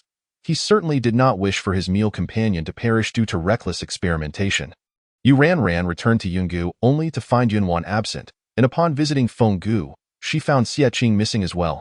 Eventually, she discovered their whereabouts in the cafeteria. Master, senior sister. Yunwan, the old man, chuckled. Ran, over here. Having not seen Yu Ran for several days, Xie Qing felt a sense of longing for the little follower. Just as she smiled and turned, her vision was obscured as Yu Ran collided into her embrace. The force of the impact nearly made Xie Qing cough up blood. She trembled, patting Yu Ran's back in a frenzy, exclaiming, "Calm down, junior sister." Yu Ran clung to her without letting go, burrowing deeper into her arms, wailing, "Senior sister, you have no idea. I have been longing for life and death these past few days. I can now recite the history of the cultivation world spanning tens of thousands of years." Xie Qing's lips twitched. All right, you have endured much. Yu Ran sobbed. She caught sight of the sour and spicy noodles in Xie Qing and Yunwan's bowls, the enticing aroma wafting through the air, prompting her to lick her lips. Senior sister was her idol, but she thought it best to eat what her master had prepared. Thus, Yunwan could only watch in disbelief as Yu Ran carefully utilized her star absorption technique to draw the noodles from his bowl into her mouth. Truly, teaching disciples can lead to a master starving. Yunwan exclaimed, shocked. The master and disciple pair found themselves at odds over a bowl of sour and spicy noodles. Wah, senior sister. Look at him, Yu Ran cried, her eyes glistening with tears, her lips still glistening with oil. You can have some of senior sister's, Xie Qing said, pushing her bowl towards her with a gentle tone. Yu Ran made a face at Yunwan, giggling. Senior sister still dotes on me. You little ingrate, Yunwan remarked. Xie Qing watched as Yu Ran immersed herself in her meal, smiling like a proud mother. Senior sister has a rather immature idea, Yu Ran mused. The next day, the history and literature class of the Qingxian Mountain sect was taught by 4 personal disciples. Bai Lan's approval for the class was granted. He relished the opportunity to be hands-off, relishing every moment. Jiu Xiuyin, Jiang Ji, and Xie Qing held some standing, yet only Yu Ran, the little junior sister, lacked any imposing presence. Thus, during the class overseen by Yu Ran, nearly all the inner disciples were fast asleep, and Yu Ran momentarily envisioned her own past self in such a scenario. Do not look, junior sister Yu. This is merely the culture of our sect. One male disciple in the front row remarked. His name was Qi Qianshan, barely at the foundation level, yet already a standout among the inner disciples. Why, Yu Ran scoffed. That is only because senior sister's unique charm has yet to reach you. Prepare to witness it shortly, Qi Qianshan questioned. Senior sister Xie, what unique charm could she possess?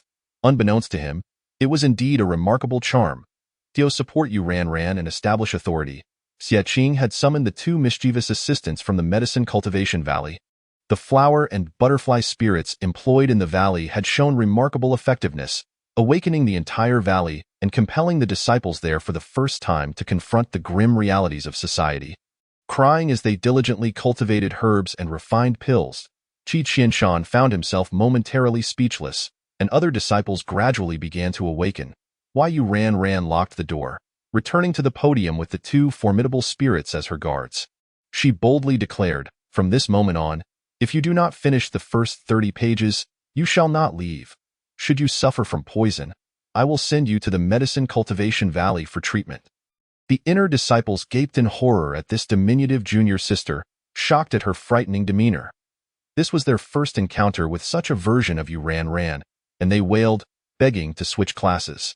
Qi Qianshan exclaimed in despair, "I would rather be scolded by Brother Gu than endure this torment." Little did he know, he was gravely mistaken. Brother Gu had already transformed into Xie Qing, who had plunged her sword into the lectern, her icy gaze fixed on the disciples as if their failure to recite would cost them their heads. Jiangji mirrored this ferocity, resembling a fearsome deity, leaving the unfortunate disciples too terrified to lift their heads. They recited as though their lives depended on it, never having been so diligent before. 3 days later, as Xie Qing listened to the resounding voices of recitation, she found her mind wandering, and in a moment of distraction, her talisman detonated with a loud bang. Wiping the dust from her face, she sighed in annoyance. A female disciple beside her tentatively asked, "Senior sister, did I recite incorrectly?" "No, you may leave once you finish," Xie Qing replied. The female disciple pressed her lips together. "I have also completed tomorrow's material. May I recite it now?" Xie Qing abruptly turned to regard this refined-looking disciple and paused before responding. Of course, the first overachiever had emerged. Xie Qing's enchanting influence ultimately swept through the entire sect. From then on, the enthusiasm for learning among the disciples of Qingxian Mountain reached unprecedented heights. Disciples studied late into the night in their dormitories, and the scores in history and literature classes soared. Bailan was left dumbfounded. "I merely agreed to take her class. How did she end up reforming the entire sect?" Muhan Mian, unfazed, inquired, "When will you return my assistance?" Chapter 24. Playing a game. Strike me with your sword. After successfully navigating the literature and history class, Bailan felt emboldened to challenge Master Wang in Mahjong, reveling in Qingxian Mountain's newfound zeal for learning. Feeling as if he could dance upon Master Wang's face. "Look at you, strutting about as though you've achieved the pinnacle of success," Master Wang scoffed. Bailan retorted, "You wouldn't understand. It's akin to having a child in old age." Master Wang admitted he could not fathom it, yet he remained curious about how long this fervor would last. If it merely pertained to textual knowledge, it would only result in a second literary path sect, which could never eclipse the original. The entirety of the cultivation world would require but one literary path sect. Who would desire a second? A cultivator need only possess a modicum of knowledge. He simply wished to avoid the sect's stagnant atmosphere and would rather practice swordplay. Dressed in her flowing black skirt, Xie Qing twirled around a tree branch and departed gracefully, while Yu ran. Observing Xie Qing's elegant silhouette, smiled, eager to attend her spell cultivation class, longing to grow stronger and stand alongside her senior sister forever. Ayan Feng Gu. There lay a secluded bamboo grove, a tranquil spot where Xie Qing enjoyed practicing her swordsmanship without interruption. However, today was different. Yi Xiao had fallen asleep in the bamboo grove, appearing as though he had perished. As Xie Qing approached, she caught a strong whiff of alcohol. Yi Xiao's wine gourd was still clutched in his hand, and his spiritual sword floated silently in the air. Surely he drunkenly fallen? "Little master uncle?" Xie Qing prodded him with a twig, but he merely grunted in response, showing no signs of waking. She poked him again with more force, yet he remained unresponsive. This was no drunken man.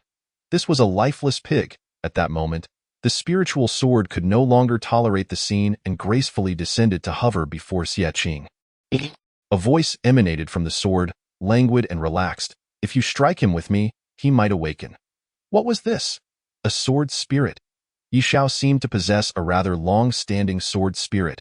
Although Xie Qing was puzzled, she complied, reaching for the carefree sword. The sword trembled slightly, retracting its pressure. "Are you really going to hit him?" it asked.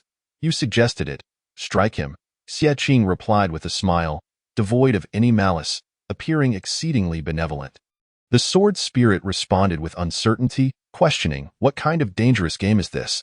Do you truly seek your own demise?" Xie Qing, indeed, had a penchant for courting danger, as long as it did not lead to her demise. She embraced every thrill, finding excitement in the absurd, though not inquire.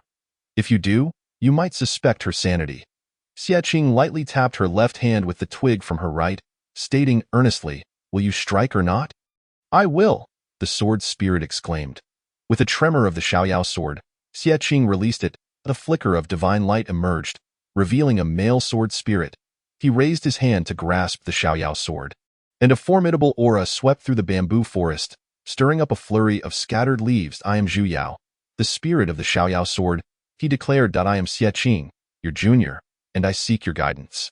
Xie Qing smiled faintly and advanced with a branch in hand. Zhu Yao had never encountered anyone so audacious. Despite the surprise, he calmly met her sword strikes, a millennia-old sword spirit of heavenly caliber. Facing Xie Qing was merely a trifling matter. However, this trifling matter possessed considerable vigor.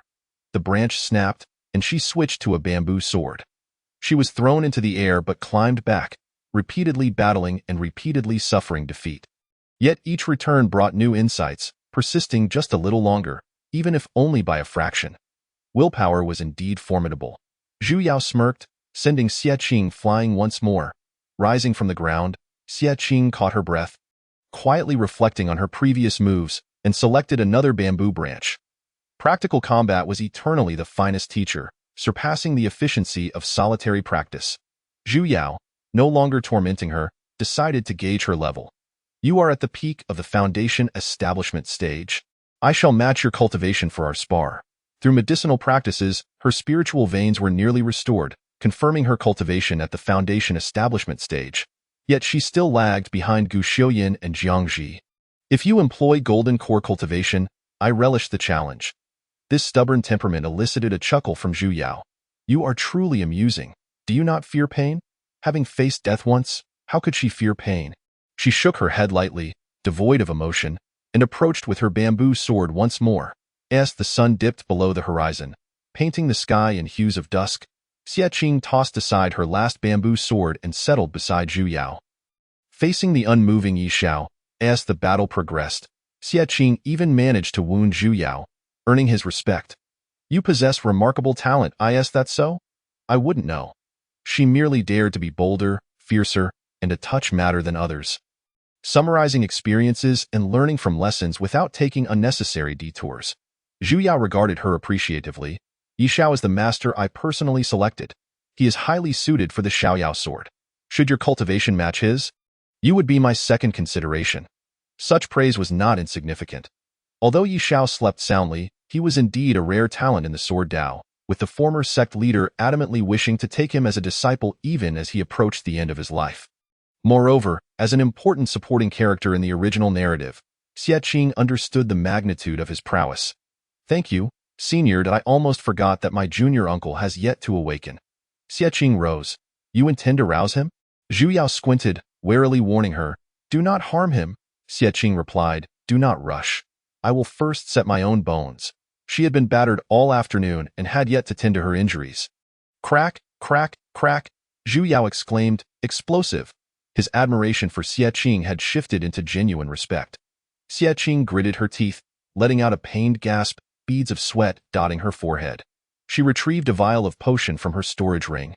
Crouched before Yi Xiao, pried open his mouth, and poured it in. "A remedy for inebriation?" Zhu Yao inquired. Xie Qing responded casually, "Poison." Zhu Yao, skeptical, thought her jesting. Moments later, Yi Xiao opened his eyes, slowly gazing at Xie Qing and Zhu Yao, and then unexpectedly spat out a mouthful of dark blood, his eyes widening in confusion. Zhu Yao was taken aback. "It truly is poison?" Xie Qing, arms crossed, shot him a glance. What else could it be? She only administered poison, not medicine. Yi Zhao's insides burned, tears welling in his eyes as he looked at Xie Qing, his voice trembling. "I bear no grudge against you."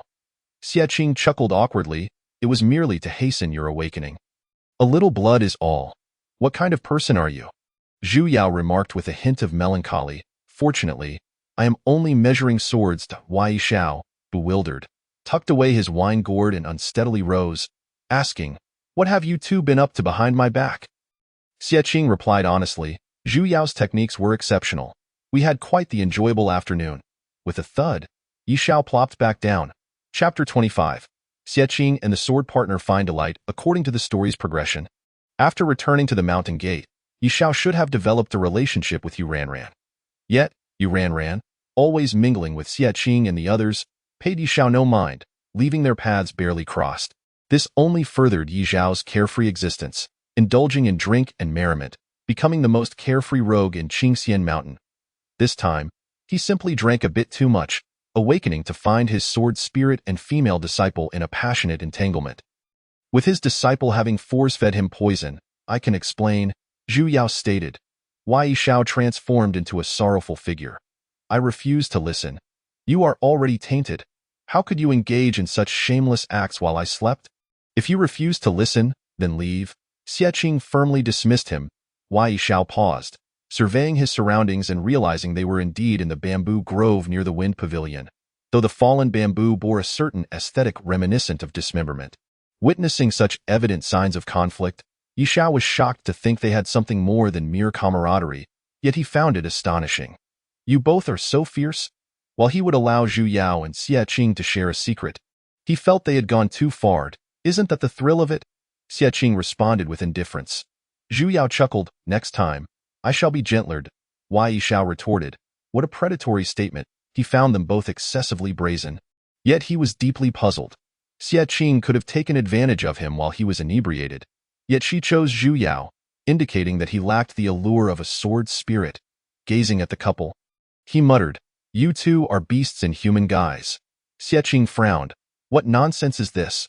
I merely borrowed your sword spirit. If you continue to insult me, I shall charge you for the sword's stay at the wind pavilion. Yishao, a penniless wretch, took the hint and left with his sword, his mind racing with thoughts. Wait a moment, Xie Qing called after him, tossing him a pouch of spirit stones. It was the result of her gambling with the sect leader. Xie Qing, who always earned to spend on others, stated, for Zhu Yao's upkeep.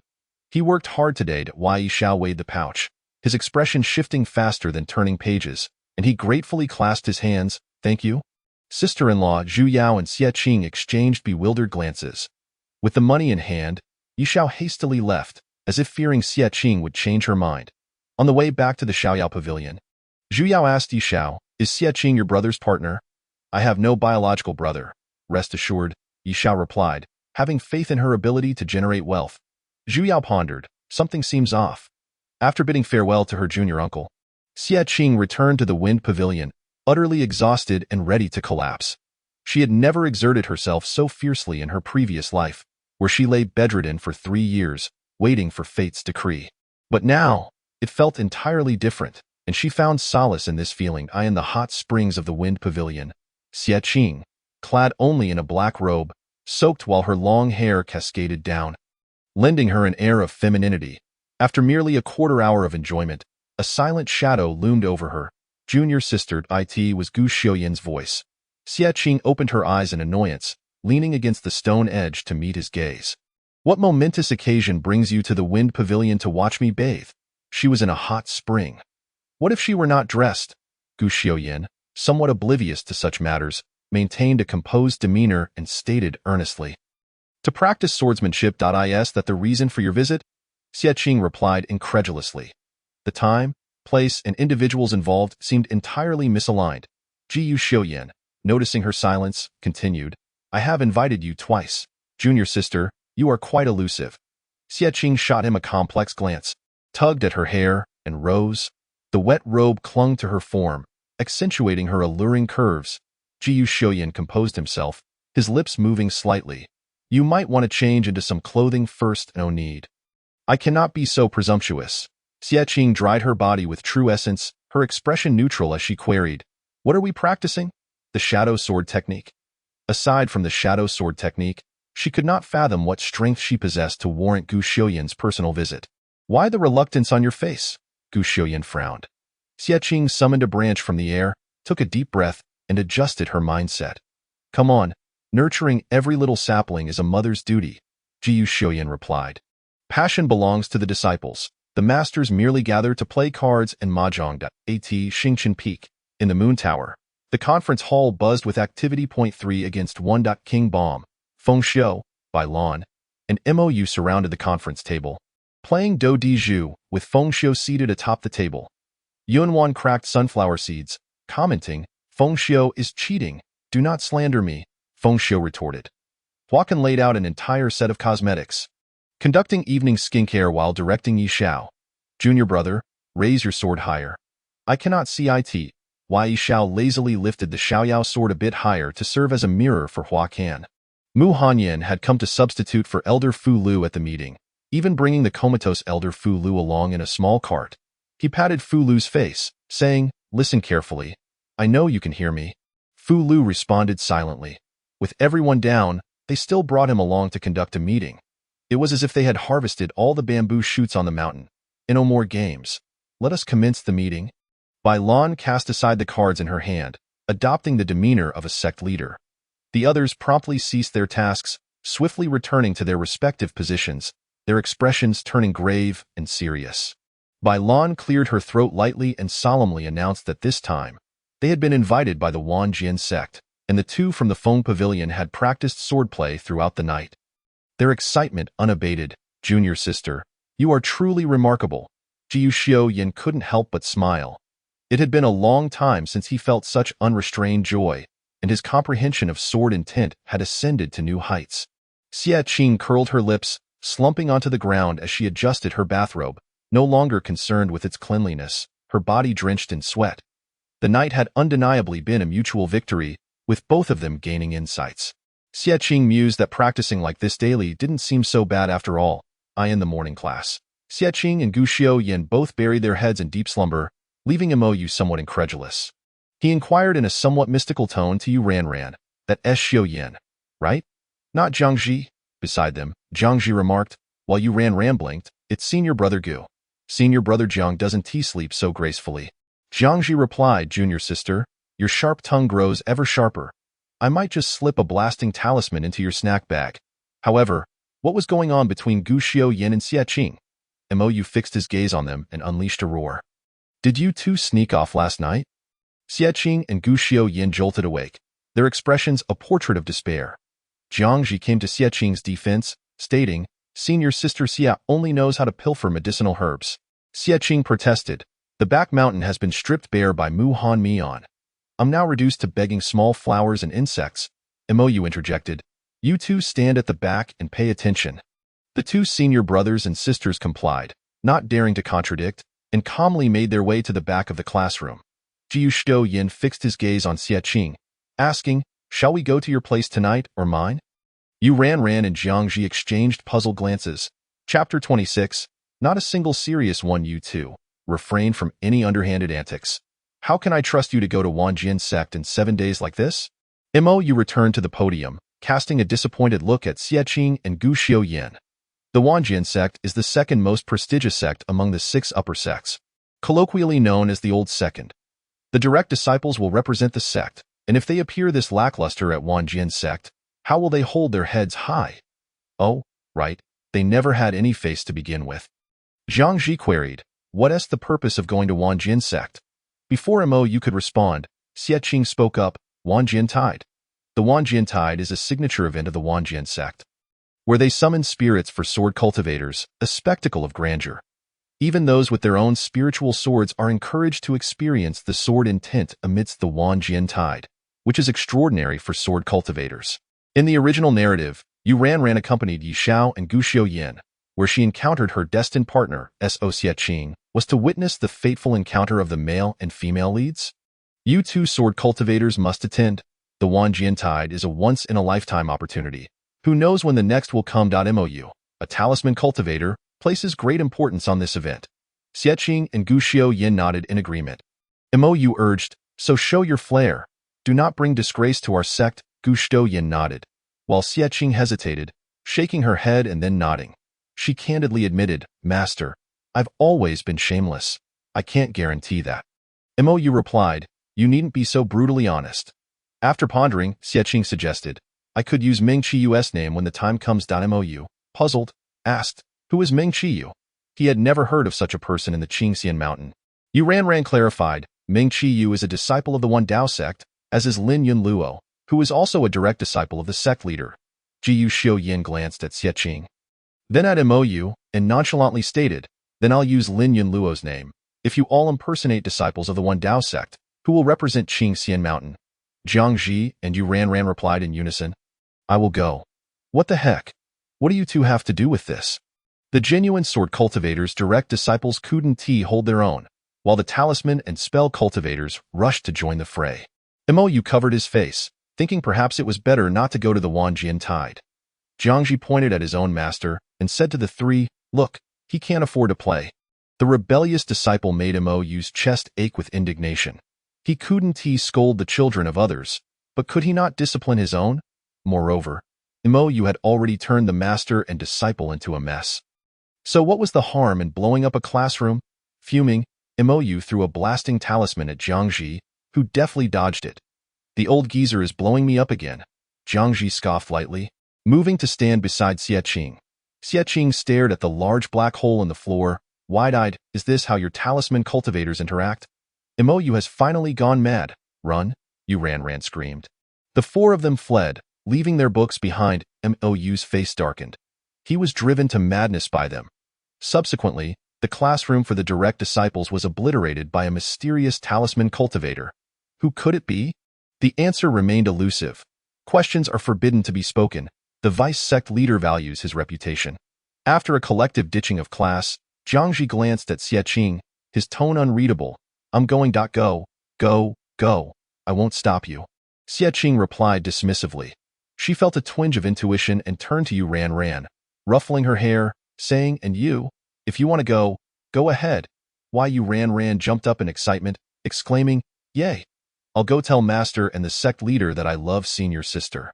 Xie Qing tugged at the corners of her lips, saying nothing.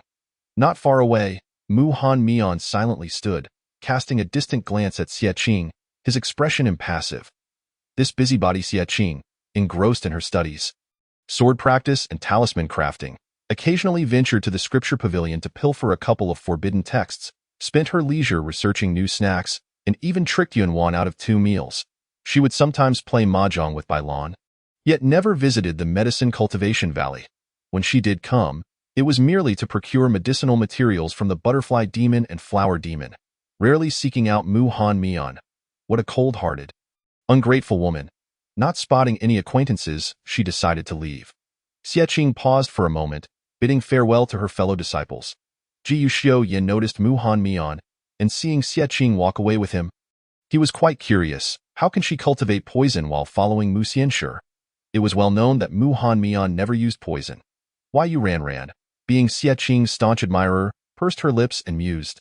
What if there is a possibility she led Mu Xianshi astray in cultivating poison? Gu Xiu Yin pondered silently, acknowledging that it was indeed possible. Mu Han Mian made his way toward the valley, murmuring to himself, who is this? Why do I feel a bit forgetful? Oh, I'm your creditor. You owe me 200 spirit stones. Get lost. You only remember me when it comes to money. Oh, you think I'm some lowly person? You're the one who came up the mountain to find me. What do you think? Xie Qing, unable to decipher his thoughts, tugged at his sleeve, prompting him to halt, and then shoved 3 small vials of poison into his hands. This stuff will make Yi Xiao spit blood. I'll give you the formula later. With a slight smirk, Mu Han Mian accepted them, inquiring, do they have names? Xie Qing replied, Yi Xiao's blood-spitting poison. Why Yi Xiao's blood-spitting poison? Don't be too hasty. Besides, what did Yi Xiao do wrong? Just because he got poisoned, must he be nailed to the pillar of shame? Mu Han Mian rolled his eyes. He is the elder leading your trip to Wanjian sect. Are you not afraid he'll set a trap for you? Don't you know I started my career with a shovel? Xie Qing laughed lightly. Usually it was she who ensnared others. On a serious note, what do you need from me? Mu Han Mian surveyed his surroundings and said, there's a flower-wearing elder at Wanjian sect. Xie Qing, intrigued, asked, do you fancy her? Mu Han Mian disdainfully shook his head. No, that flower is a heavenly rank snow phoenix lotus. I need you to pluck 2 petals for me. Xie Qing was rendered speechless. How had she never noticed that Mu Han Mian was such a white-cut black character? To pluck 2 petals from a Wanjian sect elder? Does this even make sense? Collecting medicine can ensure you survive the tribulation, Mu Han Mian added. I'll pluck 4 petals then. Chapter 27. The Wanjian sect opens its doors. Your father has arrived 3 days later. It was finally confirmed that Yi Xiao and Hua Kan would jointly lead the expedition to Wanjian sect. Why Yi Xiao, as a sword elder, was a reasonable choice. But Hua Kan was different. She had purely sought to see handsome sword cultivators and had shamelessly begged Bai Lan for approval. Aren't the three of us sword elder handsome enough? Why do you still want to run to Wanjin sect? You want me to fantasize about you? Bai Lan retorted. Then you might as well wreak havoc on others. Xie Qing was curious why Feng Xiu did not go. Feng Xiu explained, I owe the sect leader of Wanjian sect 400 superior spirit stones, Elder Lu 360 superior spirit stones, and Elder Shao 583 superior spirit stones. No wonder he doesn't want to go. If he did, he might not even return alive. Feng Xiu hadn't done anything else but invest all his effort into sword cultivation. Although he wouldn't attend, he supported Xie Qing's journey. Just swipe a spiritual sword from them and charge it to my account. Xie Qing hesitated to use Feng Xiu's name. Master, do you still have any credibility left? Feng Xiu pondered and conceded. Then charge it to Yunwan and MOU's accounts. Their reputations are good. Yunwan, MOU. Thank you. The disciples accompanying this trip, aside from the 4 direct disciples, included 2 inner disciples, Qi Qianshan and Xue Jai. Why you ran recalled Qi Qianshan. Oh, Qi Qianshan, you're not bad. Xie Qing also remembered Xue Ji, the top of the competitive rankings. Board the flying boat. Board the flying boat. Huacan was already impatient, gliding past the disciples with her, leaving a trail of colorful afterimages. Jiu Xiaoyan remarked with complexity, that must be Aunt Huacan, but she looks a bit like junior sister. Zhang Ji scoffed, are you blind like MOU? Before leaving, Bai Lan repeatedly instructed, safety is paramount. Everything else is secondary, understood. Uncertain whether the disciples absorbed his words, Yishao nevertheless took heed. Upon boarding the flying vessel, his first action was to admonish several of his closest disciples. They were strictly forbidden from engaging in any form of combat aboard the vessel, from wielding shovels, swords, and talismans, to practicing the art of star absorption. Should this fragile craft sustain damage, you will be left to crawl back to the sect on your own. Xie Qing curled her lip, remarking on the potential for mutual harm. Little uncle, drinking is also prohibited on the vessel. I fear you might tumble into some ravine, leaving the disciples to gather your scattered remains. Yi Zhao's sword, the carefree blade, quivered slightly at his waist, prompting a chuckle from Zhu Yao. In a world rife with injustice, this little uncle Yi Xiao possessed not an ounce of authority, and even the spirit of his sword found amusement in him. Yet, Xie Qing remained indifferent to Yi Zhao's demeanor. Turning on her heel to return to her quarters, forbidden from playing with swords, talismans, or magic, she intended to grind some poison powder. Xie Qing was a woman of extremes, perpetually engaged in perilous endeavors. Dangerous beings, trespassers keep out, Qi Qianshan pronounced, pointing at Xie Qing's door. He inquired of Yuranran, what manner of creature is confined within? Senior sister. Qi Qianshan was taken aback. Was senior sister Xie some malevolent figure deserving of such treatment? The journey from Qingxian Mountain to the Wanjian sect would take about a day. By nightfall, the world around them had darkened, with the bright moon reigning supreme as the sole beacon. The gathered on the deck reveled in the sea of clouds and the evening breeze. While Huacan fetched an ancient zither to play at as the mighty river flowed eastward, Xie Qing opened her door to the stars twinkling in the northern sky.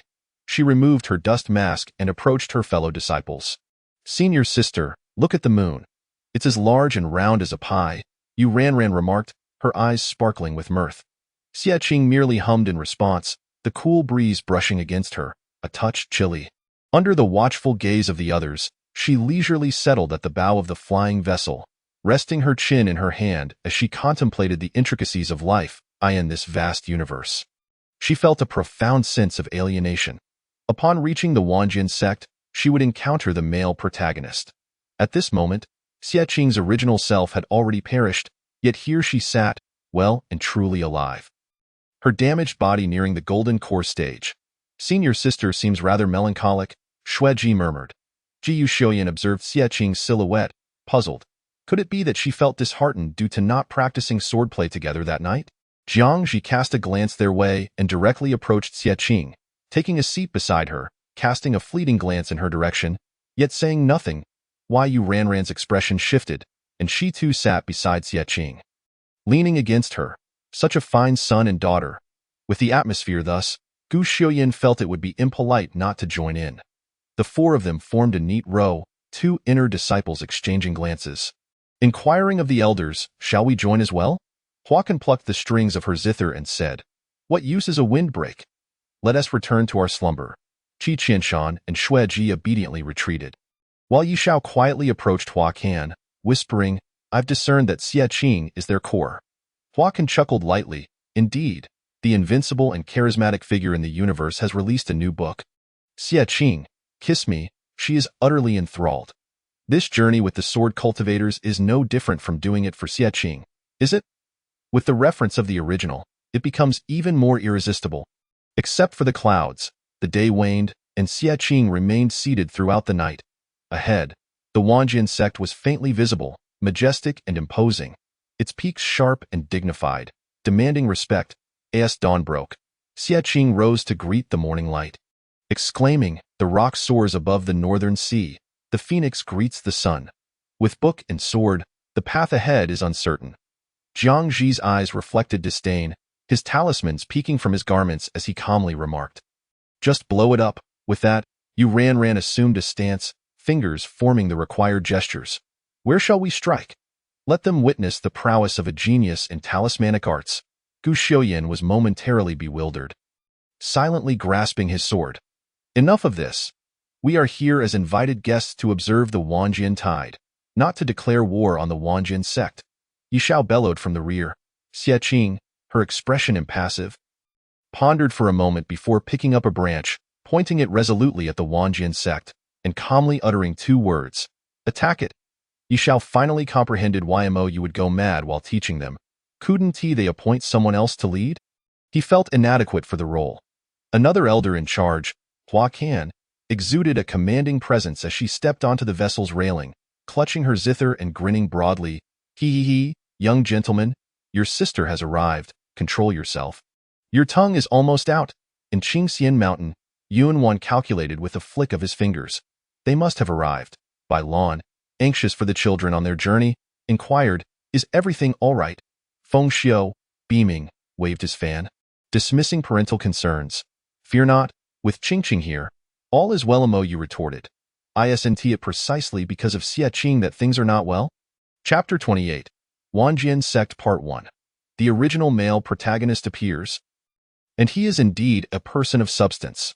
The Wanjian tide arises, unifying the seas.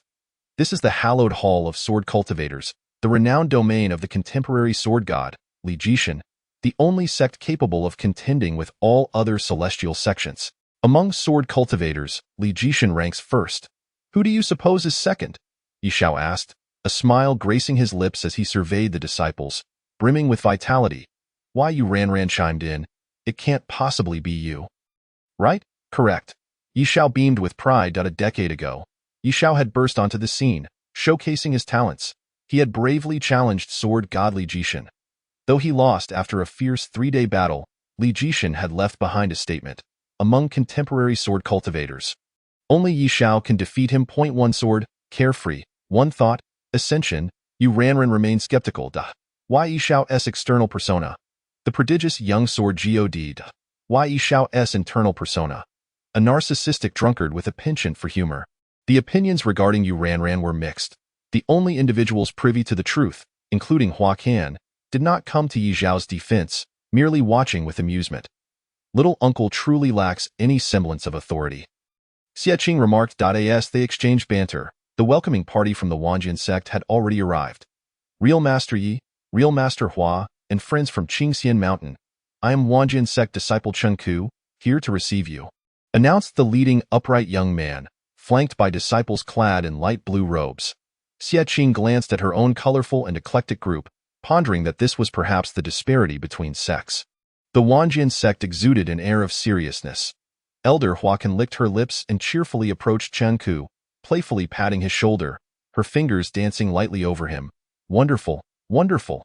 Let us go, young friend Chen coughed. Elder Huacan, do rein it in." Chen Ku blinked, stepping back a pace, his expression neutral as he gestured for them to enter. Wai Shao led the way, followed by the others, their demeanor suggesting they were here for serious business. The Wanjian sect had invited numerous sects, most of whom were sword cultivators. It was rare to find a group like Qingxian Mountain, where 3 out of 8 were not sword cultivators. It was akin to a medical symposium where foreign language students showed up uninvited. Completely out of place. The Qingxian Mountains Qingshao Hall. Elder Huacan, you remain as beautiful as ever. Ha ha ha, thank you. Your smile is still as lecherous. Take good care of your own elders. Su Ji Yi Shao, is everything well with your master Bai? All is well. I play mahjong with Master Wang daily. Yi Shao and Elder Hua can exchange pleasantries with the Wanjian sect's master and other elders from various sects as Xie Qing and her companions took their seats at the banquet. Upon arrival, they were immediately served hot meals, and Yu Ranran felt elated, diving into her food. Jiyu Shoyan cast a glance her way, silently shielding his face with his sleeve, indicating he did not recognize this little junior sister. What are you looking at? Jiang Ji, disinterested in the sword cultivators, was only present for Xie Qing. Xie Qing, her expression earnest, replied, I'm observing which elder from the Wanjian sect has a flower on their head. Jiang Ji? Qi Qinshan appeared wide-eyed, taking in the surroundings with wonder, as if he could hardly believe he was at the Wanjian sect. Xueji, on the other hand, remained quiet, head bowed and silent. As various sects gathered, the majority were present, yet the most significant one had yet to arrive, the primary sect of the 6 upper sects. This was the sect where Yu Ranran's future partner resided. After Jiangji annihilated Qingxian Mountain, Yu Ranran would also abandon Qingxian Mountain to join the celestial sections. However, circumstances had changed. With Xie Qing present, Jiangji could not darken his heart even a little. And Yu Ranran would never forsake Qingxian Mountain. Just as Xie Qing located the elder from the Wanjian sect adorned with a flower, a clamor erupted at the banquet. The celestial sects arrived, and Chun Ku bowed to Wanjian sect's Master Shao Xiqing, saying, Master Shao, please welcome our esteemed celestial friends. All eyes turned toward them, and Xie Qing casually glanced back, curious to see what the golden-haired individual who had taken Yu Ranran away looked like. Under the guidance of the elders from the celestial sects, several sword cultivator disciples dazzled the eyes. The male protagonist, Shun Shi, was undoubtedly striking, both in appearance and demeanor, with slightly upturned eyes exuding a hint of charm. And his thin lips wore a half-smile that perfectly embodied the essence of a male protagonist. He walked alongside the elders of the celestial sects, showing no signs of inferiority. Senior sister, Xie Qing responded with a calm, her demeanor unflustered. Yu Ranran's eyes widened, tugging at Xie Qing's sleeve, eager to share. Senior sister, do you think this person is handsome? Xie Qing, possessing a natural contrarian disposition, showed no mercy towards the scoundrel who would eventually take her junior sister away. Not handsome. I prefer the last one. Not only did Yu Ranran turn to see who the last one was, but Jiang Ji and Gu Xiuyan also cast their gazes in that direction. The individual was indeed handsome, yet he exuded an aura of fragility. It was the first time Yu Ranran felt compelled to describe a man as delicate. This youth possessed a kind of shattered beauty. There must be a reason why her senior sister was fond of him. Persuading herself, Yu Ranran soon regarded Shun Shi with indifference. Shun Shi, what is so appealing about him? He resembles a woman. Jiang Ji scoffed disdainfully, his eyes darkened, as if he had been offended by something. Gu Xiuyan lowered his gaze and coldly remarked, mediocre. You two brothers lack taste. I believe my senior sister has excellent judgment. Yu Ranran retorted mindlessly. Jiyu Xiuyan unveiled the truth. You think highly of your senior sister. Xie Qing, with her flamboyant demeanor, effortlessly captivated Yu Ranran, claiming a cherished place in her heart. Senior sister above all, Yu Ranran clasped her hands together, filled with utmost reverence, leaving Xie Qing feeling bashful, unable to resist complimenting Shun Shi. Actually, that leading youth, Yu Ranran interjected, is just another person. Well said. Xie Qing felt a sense of satisfaction at the younger disciple's discernment, for wise individuals do not fall into the traps of love. Avoiding the pitfalls of foolishness. Let love be severed and left behind on the tranquil mountains. Just as Shun Shi began to emerge, he attracted a flurry of discussions, with others speculating about this disciple's origins. Is this the young friend Shin Shi that our esteemed sect leader mentioned? Shao Xiqing inquired with a gentle smile. Addressing the elders of various sections, the elders affirmed, indeed, it is Shun Shi. Shun Shi bowed slightly to Shao Xiqing, his youthful exuberance evident in his eyes. He was a genius of the foremost sect, and this was his capital. Truly, he possessed an extraordinary demeanor.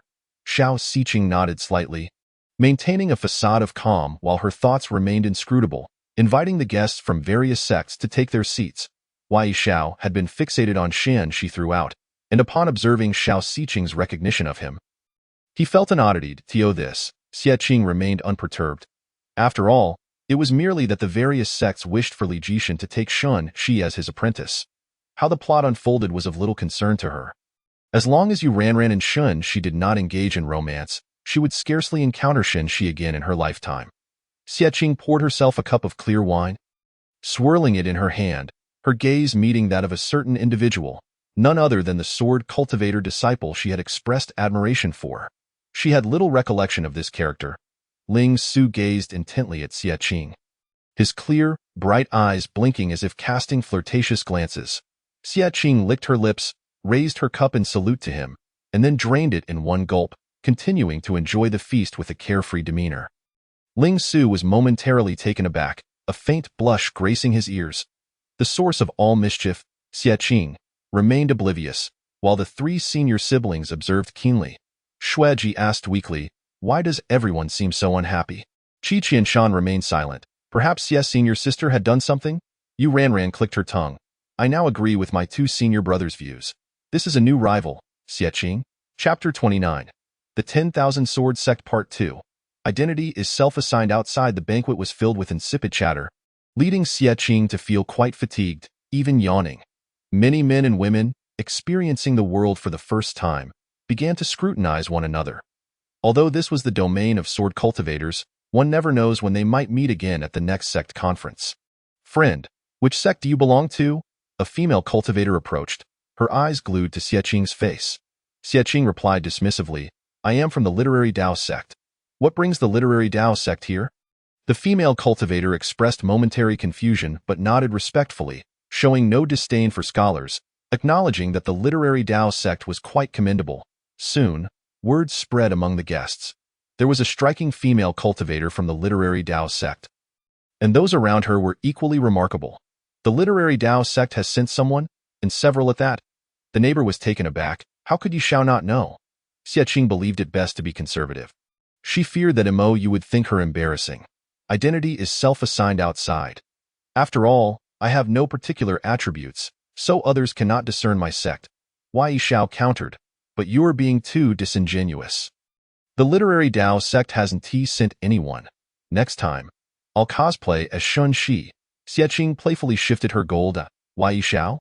Ever since associating with these individuals, Yi Shao felt an intangible pressure. Truly grasping Mou's sentiments, and finally understood why Mou had erupted at his own academy. Xie Qing chuckled at Yi Zhao's somewhat speechless expression, retrieving a vial of medicine from her storage ring and offering it to him. Yet he hesitated to accept. "Is it poisonous?" Yi Zhao's wariness heightened. "It's a hangover remedy. It won't harm you." Although her concocted medicines were rather peculiar, they could fetch a little pocket change. Yi Shao was not destitute, yet neither was he wealthy. He inquired, "You're not expecting my money, are you?"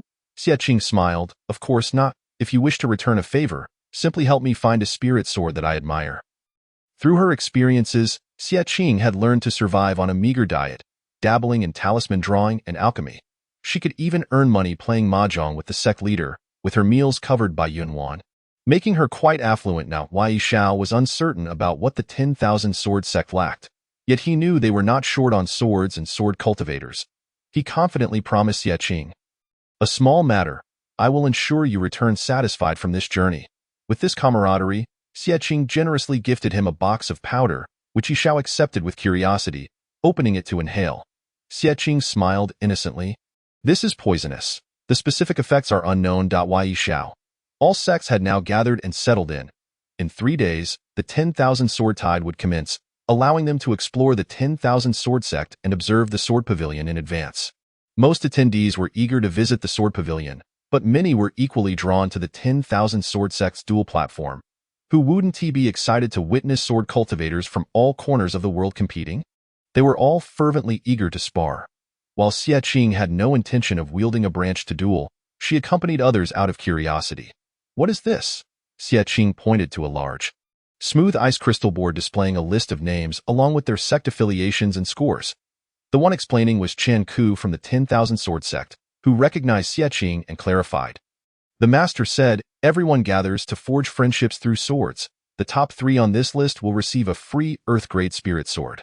Spirit swords are ranked from 1 to 9, with the highest being heaven grade. For instance, Feng Xiu's Wind God Sword and Yi Zhao's Carefree Sword are both heaven grade. Earth grade is not insignificant. Would you like to give it a try, sister?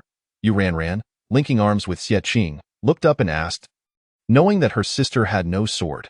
Even if the details were unclear, Feng Xiu grinned. Jiyu Shoyan didn't need to vie for this honor. As the sect leader's direct disciple, provisions had long been arranged for him. However, he was concerned for Xie Qing and turned his attention to her as well. What's the use of earth grade? Just use heaven grade spirit swords, Jiangji interjected, his tone rather arrogant, yet his expression remained unchanged. Not joking at all, Chen Ku frowned. Friend, you are not a sword cultivator, are you?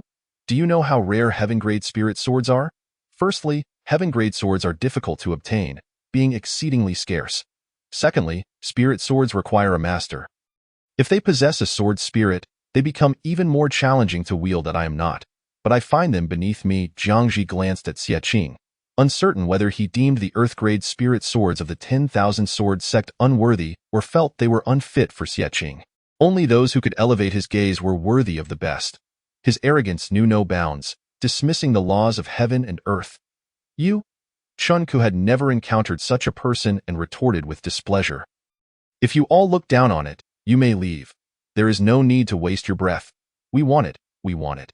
Xie Qing smiled warmly, maintaining a friendly demeanor as she turned to the 3 direct disciples and 2 inner disciples. Her expression suddenly turning serious. Shao Qi and Xue Ji, you go and fight. Everyone was taken aback. Qi Qianshan had no desire to be beaten. Let us pass. We still have some self-awareness. Let me rephrase. I'll go and get beaten. Qi Qianshan? With so many sword cultivators to practice against, wouldn't you encounter them again upon returning to the mountain gate? If you don't seize this opportunity to hone your skills, it would be a waste of this trip. Realizing this was her intention, Qi Qianshan thought Xie's senior sister was crazy for expecting him to contend for the top 3. He could at least strive for third to last. Xue Ji, upon hearing this, stepped forward. This girl was introverted and quiet but was indeed a pragmatic type. Qi Qianshan had another question. Are you and Brother Gu not going? Your brother Gu is my sparring partner. Xie Qing had already found a comfortable spot in the front row, sitting cross-legged, her chin resting on her hand as she watched the sword cultivators on the dual platform. Sister, you really don't want to?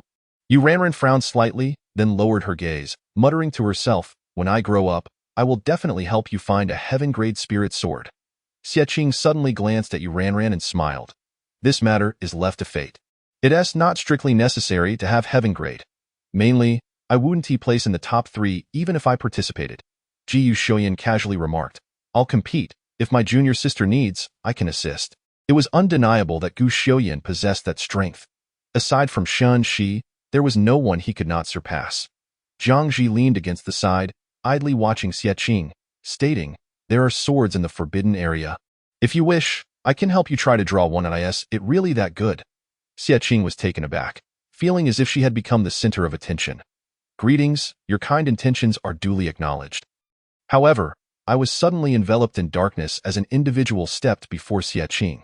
She lifted her gaze, and to her surprise, it was the handsome youth from the banquet. Sister, are you from the Windazong? Ling Su inquired, kneeling on one knee, his eyes brimming with tenderness, his voice melodious, akin to a mountain stream caressed by a gentle breeze.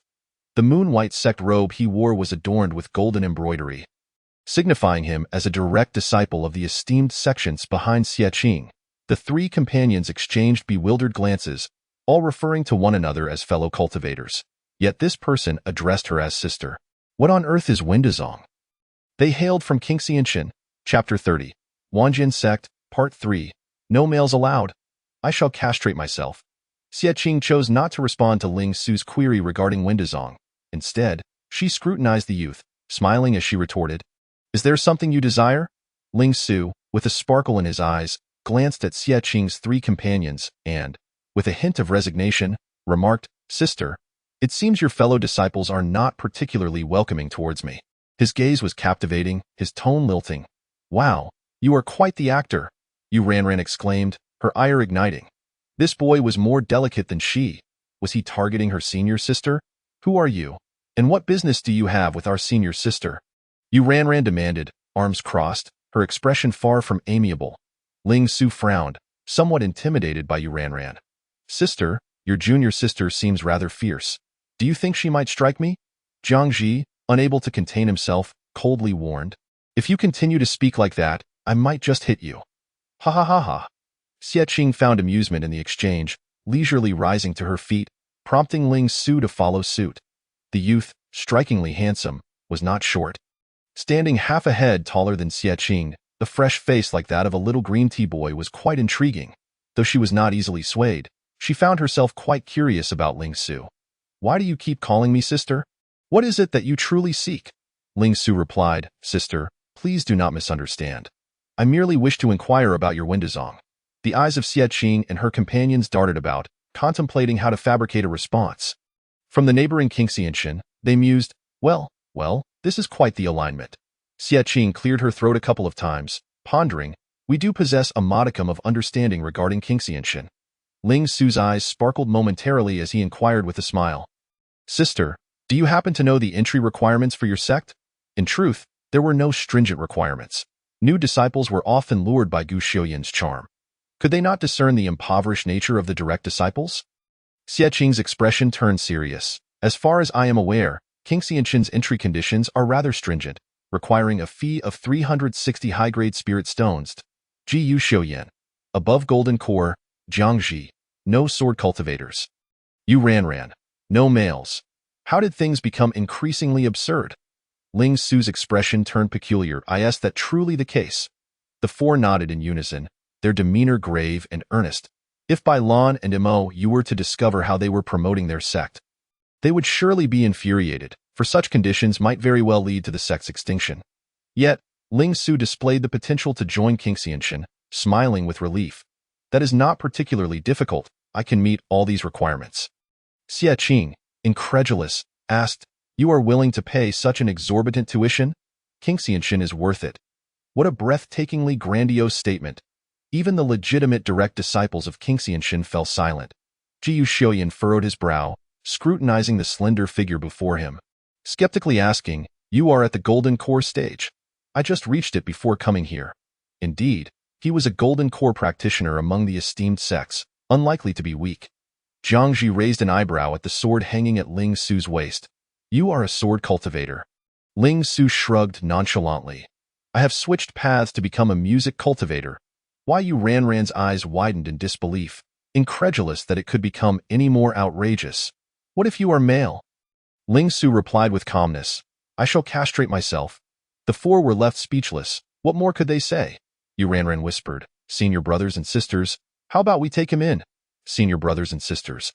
Let them contemplate. Xie Qing's expression grew complex as she questioned. You are already a direct disciple of the esteemed sects. Why do you yearn for Qingxianshan? The disparity between the two is immense. The perennial second-place Wanjian sect is far superior to your little mountain. Let alone the first-ranked esteemed sections. Was the little green tea boy's mind truly sound? It was no easy feat to navigate among the esteemed sects, especially since Xi's emergence had made it even more arduous. I have heard that Qingxianshan has become rather lax. Just listen to the name Qingxianshan. It exudes tranquility. Moreover, it is one of the 6 upper sections. Well, that's difficult to assess. It used to be quite relaxed. But not anymore. The entire sect is now engulfed in rigorous study. Ling Su would be better off joining Windazong directly. Noticing that Xie Qing and the others remained silent, their expressions inscrutable, Ling Su realized he had perhaps said too much. He smiled faintly and addressed Xie Qing. Thank you, sister. Once I join Qingxianshan, I shall seek you out at Windazong for a visit. My name is Ling Su. May I inquire about your esteemed name? Let me provide a pseudonym for now. Xie Qing deliberated. Gu Jiang Yu. Ji Yu Xiuyan. Jiangji, and Yu Ranran? Very well, sister. I shall take my leave, Ling Su said, winking at Xie Qing before stepping onto the duel stage. After he departed, Gu, Jiang, and Yu fixed their gazes upon Xie Qing. Jiangji, displeased, questioned, Why is it Gu and not Jiang? Gu Xiuyan, perplexed, remarked, You are actually concerned about that. One must argue about everything. Yu Ranran was beginning to find the two amusing. Yet, in her heart, she wondered why her surname was not included. Xie Qing observed Ling Su being pushed onto the duel stage by the disciples of the esteemed sects, her thoughts drifting. I shall inform my junior uncle and Uncle Hua of this upon returning to our guest room. This is beyond our control. Jiu Xiaoyan placed his hand upon his sword, his gaze fixed upon Xie Qing. Very well, do you still desire to place in the top 3? On the ice crystal rankings. The current first place was Xian Shi of the esteemed sects, followed by Chun Ku and Xiao Wu of Wanjian sect in second and third, respectively.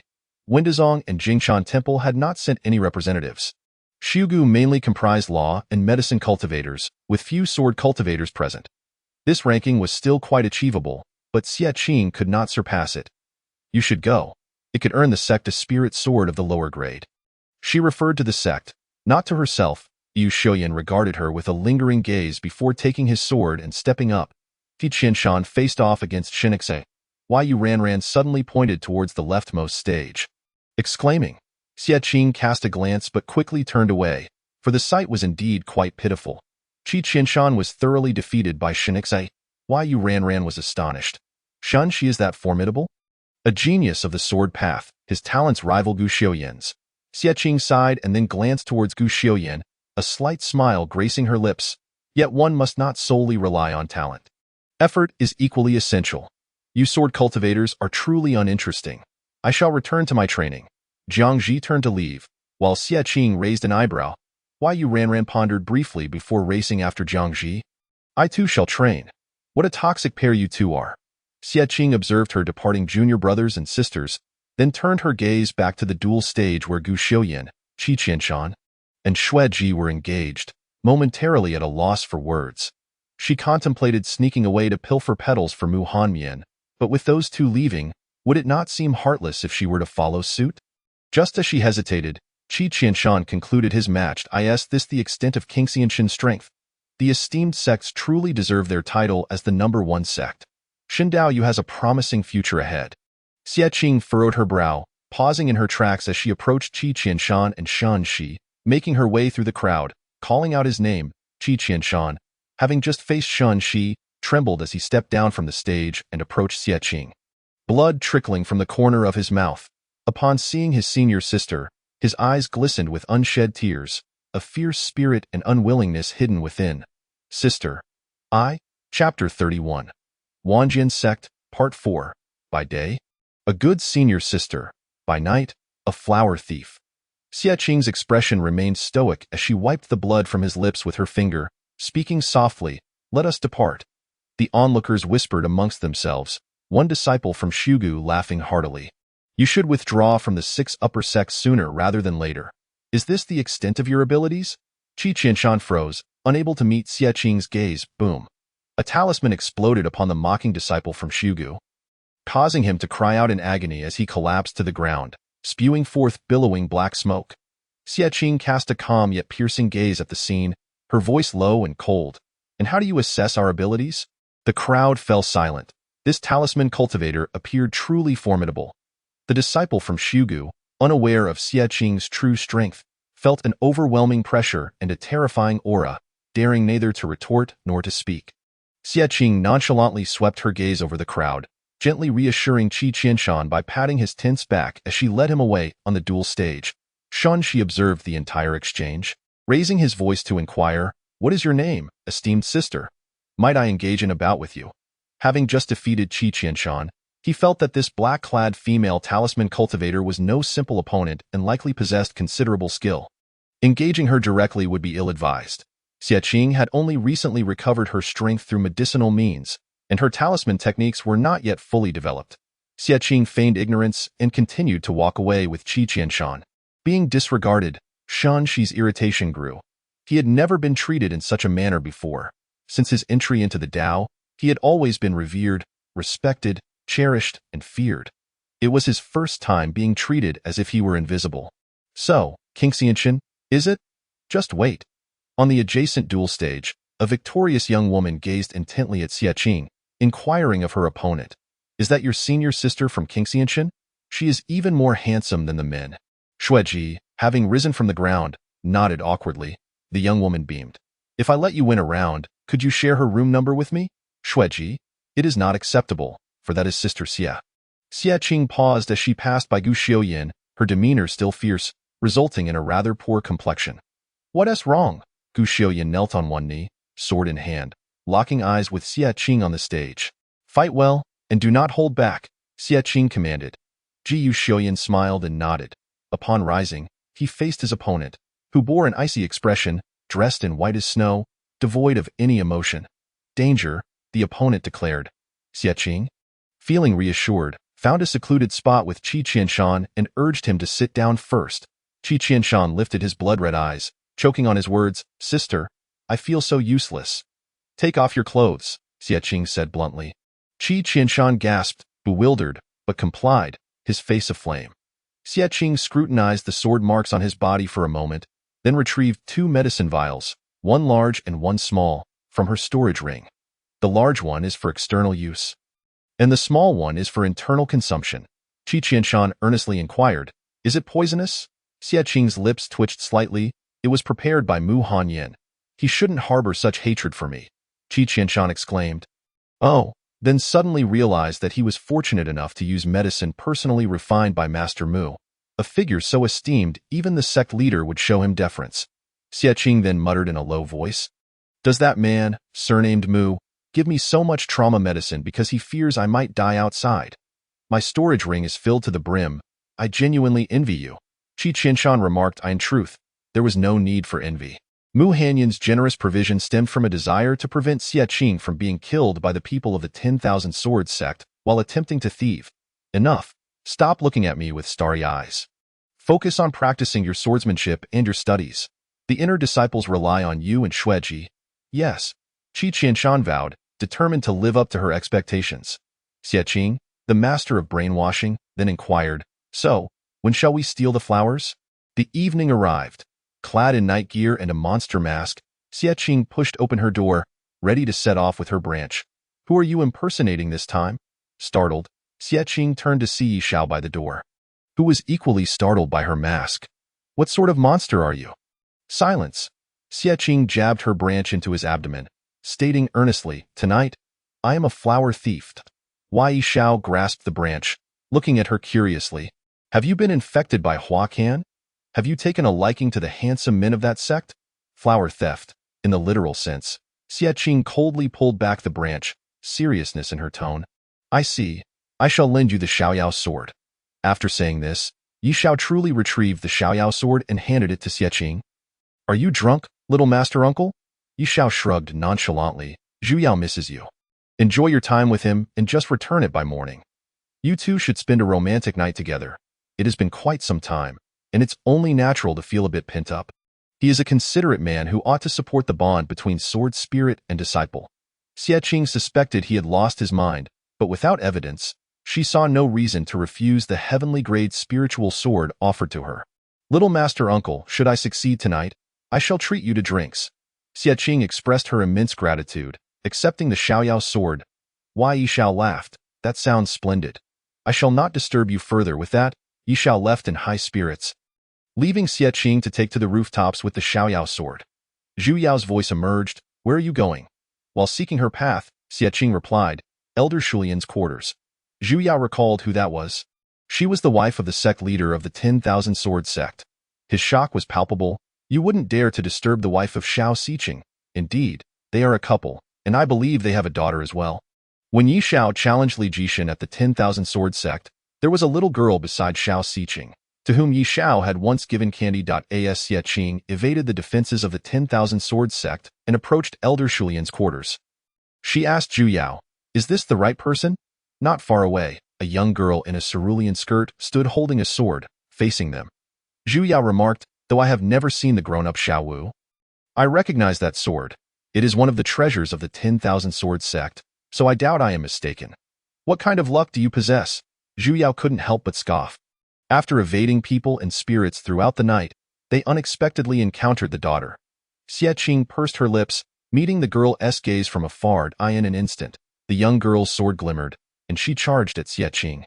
Unfazed while wielding a branch, Xie Qing, now armed with the Xiaoyao sword, engaged fiercely. The sword light was sharp, and neither side gained the upper hand. As they clashed, the girl was filled with confusion. She had sparred with many sword practitioners today but could not discern Xie Qing's sword style, which was unpredictable and elusive. Most importantly, it was flawless. Her opponent was improving during their exchange, rendering her previous techniques ineffective. Who are you? The girl demanded. Xie Qing laughed lightly. Would I reveal that to you? Someone, come, there's an assassin. Xie Qing, you play dirty. She turned to leave, but the girl seized the opportunity, and as Xie Qing sidestepped the blade, her mask inadvertently slipped off. Both were momentarily stunned. Xie Qing quickly countered and retreated. Rushing to the scene, the patrolling disciples of the 10,000 Swords sect hurriedly asked the girl, Young miss, where is the assassin? There is none, the girl replied, bewildered. She covered her injury and looked down. Muttering, leave, I was sleepwalking. The disciples exchanged glances, uncertain, and departed, finding the situation peculiar. After they left, the girl, still perplexed, prepared to return, and Xie Qing emerged anew, sword in hand, unmasked and unashamed. Her face was unmistakable, leaving the girl even more confused. She recognized her as the person she had seen on the duel stage today. Xie Qing approached her with composure. Xiao Wu, thank you. It was as if the person who had just fought was not her at all. Xiao Wu, bewildered, asked, Aren't you the talisman practitioner from Qingxian Mountain? Why are you here? Flower theft meets fog. Do not take offense, Xie Qing replied. What flowers are you stealing? Xiao Wu retorted. The flowers atop your mother's head. Can I even say that? Chapter 32. The 10,000 Swords Sect, Part 5. Soaring to the sword goddess abode. To make a long story short, I simply couldn't sleep at night and came to sightsee. Xie Qing deflected the question vaguely, clearing her throat. Xiao Wu, half-truthfully, scrutinized Xie Qing and led her to her residence, saying, This isn't a suitable place for conversation. Follow me. After all, the 10,000 Swords sect was not Qingxian Mountain, and Xie Qing could not be so fearless, so she complied with Xiao Wu's suggestion. As the daughter of the 10,000 Swords sect, Xiao Wu's room was subtly luxurious, decorated with understated elegance. Yet each piece was a rare treasure. Compared to Feng Pavilion, Xie Qing felt Feng Pavilion was a slum. Xiao Wu invited her to sit and poured a cup of tea. At this moment, both harbored no animosity, creating an oddly harmonious atmosphere. I saw you using talismans today and thought you were a talisman practitioner. I never imagined your swordsmanship to be so exquisite. Xie Qing paused. Realizing Xiao Wu had seen her using talismans, she lifted her teacup, taking a delicate sip, and replied nonchalantly, I have some understanding. Tonight was a misunderstanding, Miss Xiao. Do not take it to heart, no harm done. I was the one who struck first. I've wanted to find you for ages, but I couldn't get away. Your junior sister wouldn't tell me where your room was, and unexpectedly, you came to me. Xie Qing blinked. What had she done for this daughter of the 10,000 Swords sect to be so enthusiastic toward her? Surely she did not wish to join Qingxian Mountain? Xiao Wu chattered on. Grasping Xie Qing's hand earnestly, I want to be friends with you. Xie Qing. What on earth? Xiao Wu, with a gallant spirit, preferred to associate with individuals of character. Moreover, Xie Qing's ability to match her in combat thrilled her.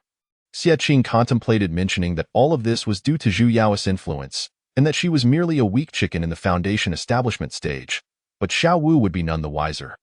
In the end, Xie Qing left with 2 cups of medicine for Xiao Wu, emerging in a daze. Her mission unfulfilled, yet she had befriended the daughter of the 10,000 Swords sect. Zhu Yao asked, Shall we return? Xie Qing gazed at the sparse stars overhead. After a moment of silence, she sighed, Next time. If Xiao Wu discovers me, I truly won't be able to explain. Zhu Yao emerged from the Xiaoyao sword, enlarging it and looking at Xie Qing nonchalantly, Then let us ride the sword back. We have already been exposed. Xie Qing groaned, I'm dizzy from the sword. Then you must overcome it, Zhu Yao insisted, forcing her onto the sword, causing her to tense up and resist. Zhu Yao supported her, Do not worry. With me here, you won't fall. That's nonsense. Yishao could fall from Feng Pavilion. Did he die from falling? Since they were pursuing excitement, they might as well go all out. Xie Qing gritted her teeth, steeling her resolve, and began to control the sword. Watching her slowly adapt, Zhu Yao floated beside her, smirking, This ice is so bad. I told you, your comprehension is quite high. Just as he finished speaking, Xie Qing shot forth, soaring into the vast sky, disappearing into the night. Zhu Yao. The ancient sword spirit fell silent for a moment before frantically pursuing her. Damn it, Xie Qing, come back. Xie Qing felt utterly helpless. She couldn't stop, spiraling through the wind. Her eyes squinted against the gusts, her face feeling loose. Ah! Shi knelt outside for a long time, wishing to apprentice under Li Jishan, hoping for just a glimpse of him. The sect leaders of various immortal sects had told him that if he became Li Jishan's disciple, he would be the future leader of the sword path. If he were to take Li Jishan as his master, he would undoubtedly become the unrivaled champion of the future. Only Li Jishan possesses the ability to elevate him to celestial heights and mold him into a true immortal. Shun Shi's innate talent is unparalleled, and he must have the very best. Thus, Li Jishan is the sole purpose of his visit. Boom. An unidentified object soared into the divine threshold, shattering the brick walls above and dispersing dust and debris. Shun Shi looked up, momentarily stunned. Perhaps his eyes were deceiving him. Before long, another fleeting shadow darted inside, resembling a specter. Shun Shi? Is this not the divine threshold? Did he not kneel correctly? What were those two things just now? The barrier of the divine threshold had been dispelled by Shun Shi, yet he found himself beset by an unforeseen calamity. Hiss! Xie Qing fell, disheveled, her hair resembling a bird's plumage. She brushed aside her tangled locks and felt the warm blood on her scalp. As she rose, pain coursed through her, likely from several broken bones. She inhaled sharply, on the verge of tears. Zhu Yao, I truly believed your nonsense. Trembling, Xie Qing leaned on the carefree sword, struggling to rise from the rubble. Breathing heavily, she looked around in a daze. The cold divine palace, and a white-haired man in meditation. The man remained silent, as if lifeless. Xie Qing had no idea where she had stumbled into. It was best to leave quickly. Thus, she clumsily summoned her sword, attempting to fly away once more. Unfortunately, her swordsmanship was lacking, and she collided with the walls multiple times, dislodging tiles. Xie Qing, the white-haired man. Blood dripped from Xie Qing's head, and she felt utterly defeated. Summoning the sword was her Achilles heel. She decided it was best not to attempt it lightly. She sheathed her sword, took out a branch, and limped towards the white-haired man, placing several hundred high-quality spirit stones before him. This was all her belongings. Please forgive my transgressions. At that moment, Zhu Yao finally caught up, his spirit nearly contorted from the exertion. Xie Qing. Upon seeing Xie Qing laying spirit stones before the white-haired man, he felt a wave of darkness wash over him, his body convulsing as he floated over to her, unleashing a barrage of scolding. You truly know how to fly. How do you find such ways to court death? You'll never be able to summon your sword again in this lifetime.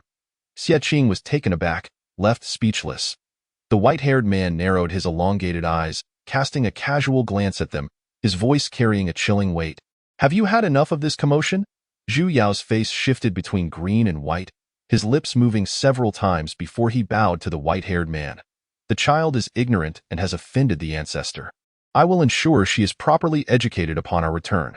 The only person in the Wanjian sect who could be addressed in such a manner by Zhu Yao was none other than Li Jishan. Xie Qing, recognizing the gravity of the situation, offered her apologies. I am but a naive junior, willing to make amends however you see fit. The white-haired man spoke in a calm tone. Then pay with your life. Several ethereal swords emerged from thin air, pointing at Xie Qing. The slightest movement would result in her being pierced by the blades. Zhu Yao gasped, Li Jishan. This is a direct disciple of Qingxian Mountain. Li Jishan slowly opened his eyes, his expression unreadable. What of being a direct disciple? There are numerous direct disciples across various sects, and furthermore, her aptitude is mediocre, hardly worthy of lament. The innate gap cannot be bridged. Yet Zhu Yao knew well the potential Xie Qing possessed postnatally. With her alchemical prowess, she had carved her own niche, her ability to memorize talismans was unparalleled, and her swordsmanship only grew stronger through adversity. Such individuals are rare, and Zhu Yao summoned the carefree sword to his hand, coldly addressing Li Jishan. If you insist on this, then I shall seek your guidance in higher principles. A millennium-old sword spirit defending Xie Qing elicited a fleeting smile from Li Jishan. Soon after, Xie Qing, exhausted, voluntarily approached an ethereal sword. The sharp blade pierced her body, causing her to cough up blood. She adjusted her position and sat down, unaware of what pill she had shoved into her mouth. Forgive me, my legs have gone weak. Zhu Yao and Li Jishan. Chapter 33. Wanjian Sect Part 6. The Tilted Inclination. Xie Qing. Zhu Yao was on the verge of madness. Could she not stop scaring him? Have some compassion for this ancient spirit. Li Jishan remained silent, contemplating Xie Qing, unsure of what to say. Xie Qing, reeking of blood, felt dizzy. Her complexion had turned pale, her breath weak, yet her spirit unwavering. Senior will not kill me. So why toy with me? If you seek amusement, I shall gladly accompany you another day. I cannot endure this at present. Hearing her firm and composed declaration, Li Jishan became intrigued. Why do you believe I would not kill you? If I wished to kill, I would have acted long ago.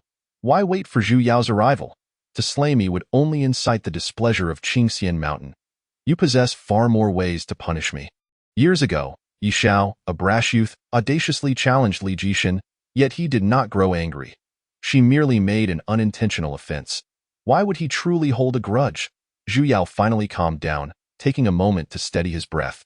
Li Jishan stared into Xie Qing's unyielding eyes, suddenly chuckling. Your Qingxian Mountain truly is fascinating. This young lady is quite amusing. Initially, when she burst in wielding the carefree sword, he thought another brash youth had come to challenge him, only to find her floundering, crashing into walls, nearly causing him to laugh. Upon Zhu Yao's arrival, he recognized Xie Qing's uniqueness. Having seen too many rigid sword cultivators, her blend of intellect and folly was refreshingly novel. The life of Qingxian Mountain is still life. Xie Qing's lips twitched. She had truly suffered greatly this night. Li Jishan raised his hand, and spiritual energy flowed from his fingertips into Xie Qing's body. She was momentarily stunned but maintained her composure, channeling the energy. Zhu Yao sighed, feeling equally exhausted. He swiftly vanished into the carefree sword to restore his spirit. After an hour, Xie Qing absorbed the spiritual energy. Rising to respectfully bow to Li Jishan and I, the junior, express my gratitude to the ancestor. Li Jishan acknowledged with a sound and remarked, Your root constitution is indeed nothing remarkable, Xie Qing. Li Jishan conjured a bright mirror, revealing the image of Shun Shi kneeling outside the divine threshold. Look at him, unparalleled in this world, beyond reproach. Xie Qing did not deny Shun Shi's prowess, but her affection lay with her own junior sister, stating, That assertion is erroneous. My junior sister is no less capable, merely a practitioner of the law, unworthy of your notice. Then you speak nonsense. Your words are rather cutting, senior. Li Jishan valued Shun Shi, yet aimed to temper his disposition, hence had not yet allowed Shun Shi to enter. Unexpectedly, Xie Qing, this unforeseen calamity, encountered him first. He began to assess Xie Qing again, asking, Is your master Yi Xiao? Xie Qing, No, my master is Feng Xiu. How could it be that wretched creature? Li Jishan muttered softly, then turned his gaze to Xie Qing, attempting to discern her fate. Having lived to Li Jishan's age, he began to believe in destiny and the heavenly path. He did not believe that Xie Qing, who had voluntarily entered, truly lacked connection to him. Xie Qing recognized his intentions, remaining as tranquil as water. After a moment, the venerable ancestor declared, I cannot ascertain it. Xie Qing remained silent, finding this sword deity rather endearing. After a brief pause, she replied leisurely, Fate is not predetermined. It resides within oneself. How I choose to live is my own principle. Heaven's decree holds no sway. Li Jishan, defying the heavenly path. Xie Qing, if heaven decrees my death, must I comply? 10 years ago, a formidable sword cultivator visited Qingxian Mountain, and that individual was quite arrogant. 10 years later, a weaker sword cultivator arrived, and this person is even more arrogant. Leave, with your twisted logic. Li Jishan ordered her away. Xie Qing again bowed to Li Jishan, calmly summoning her sword to depart. Wait. Xie Qing paused, thinking he doubted her swordsmanship. Should I exit through the front door then? Li Jishan did not respond, quietly observing this unaware junior, pondering for a moment. What are the two characters of your name? Xie, as in gratitude. Qing, as in tilted. With that, she soared through the broken hole above on her sword, leaving no trace of longing for the revered divine threshold. Li Jishan scoffed softly, his gaze shifting to the hundreds of spirit stones Xie Qing had initially placed on the ground. His expression shifting significantly. What an intriguing young lady, Xie Qing. Outside the divine threshold, Shun Shi once again noticed something streaking overhead. Using his divine sense to discern what it truly was, it appeared to be a person, cloaked in black. Zhu Yao remarked to Xie Qing, Have you mastered your swordsmanship? Barely, but if you practice with me more, it will suffice. Zhu Yao, can I refuse? Xie Qing sighed, I have no sword. Zhu Yao fell silent, pondering that Xie Qing's journey in swordsmanship was indeed unique. A sword cultivator who played with branches had managed to engage in conversation with Li Jishan, a story worthy of boasting about for a lifetime. Upon returning to her residence, Xie Qing stealthily crept back to her room, tossing aside the carefree sword and collapsing into a deep sleep. Zhu Yao. It was not until noon that Xie Qing was awakened by a knock on the door. Yi Shao had come to collect the sword. He was oblivious to the events of the previous night involving Zhu Yao and Xie Qing. His body was greatly drained, having borrowed the spirit from the sword's exterior, and he felt utterly exhausted. Last night, I felt as though my soul was being siphoned away. Zhu Yao, what have you done? Zhu Yao, unwilling to recall. Just a high-speed chase. Yi Shao stared wide-eyed between Zhu Yao and Xie Qing, wondering if these two had truly lost all shame. Xie Qing returned the sword to him, yearning to sleep again.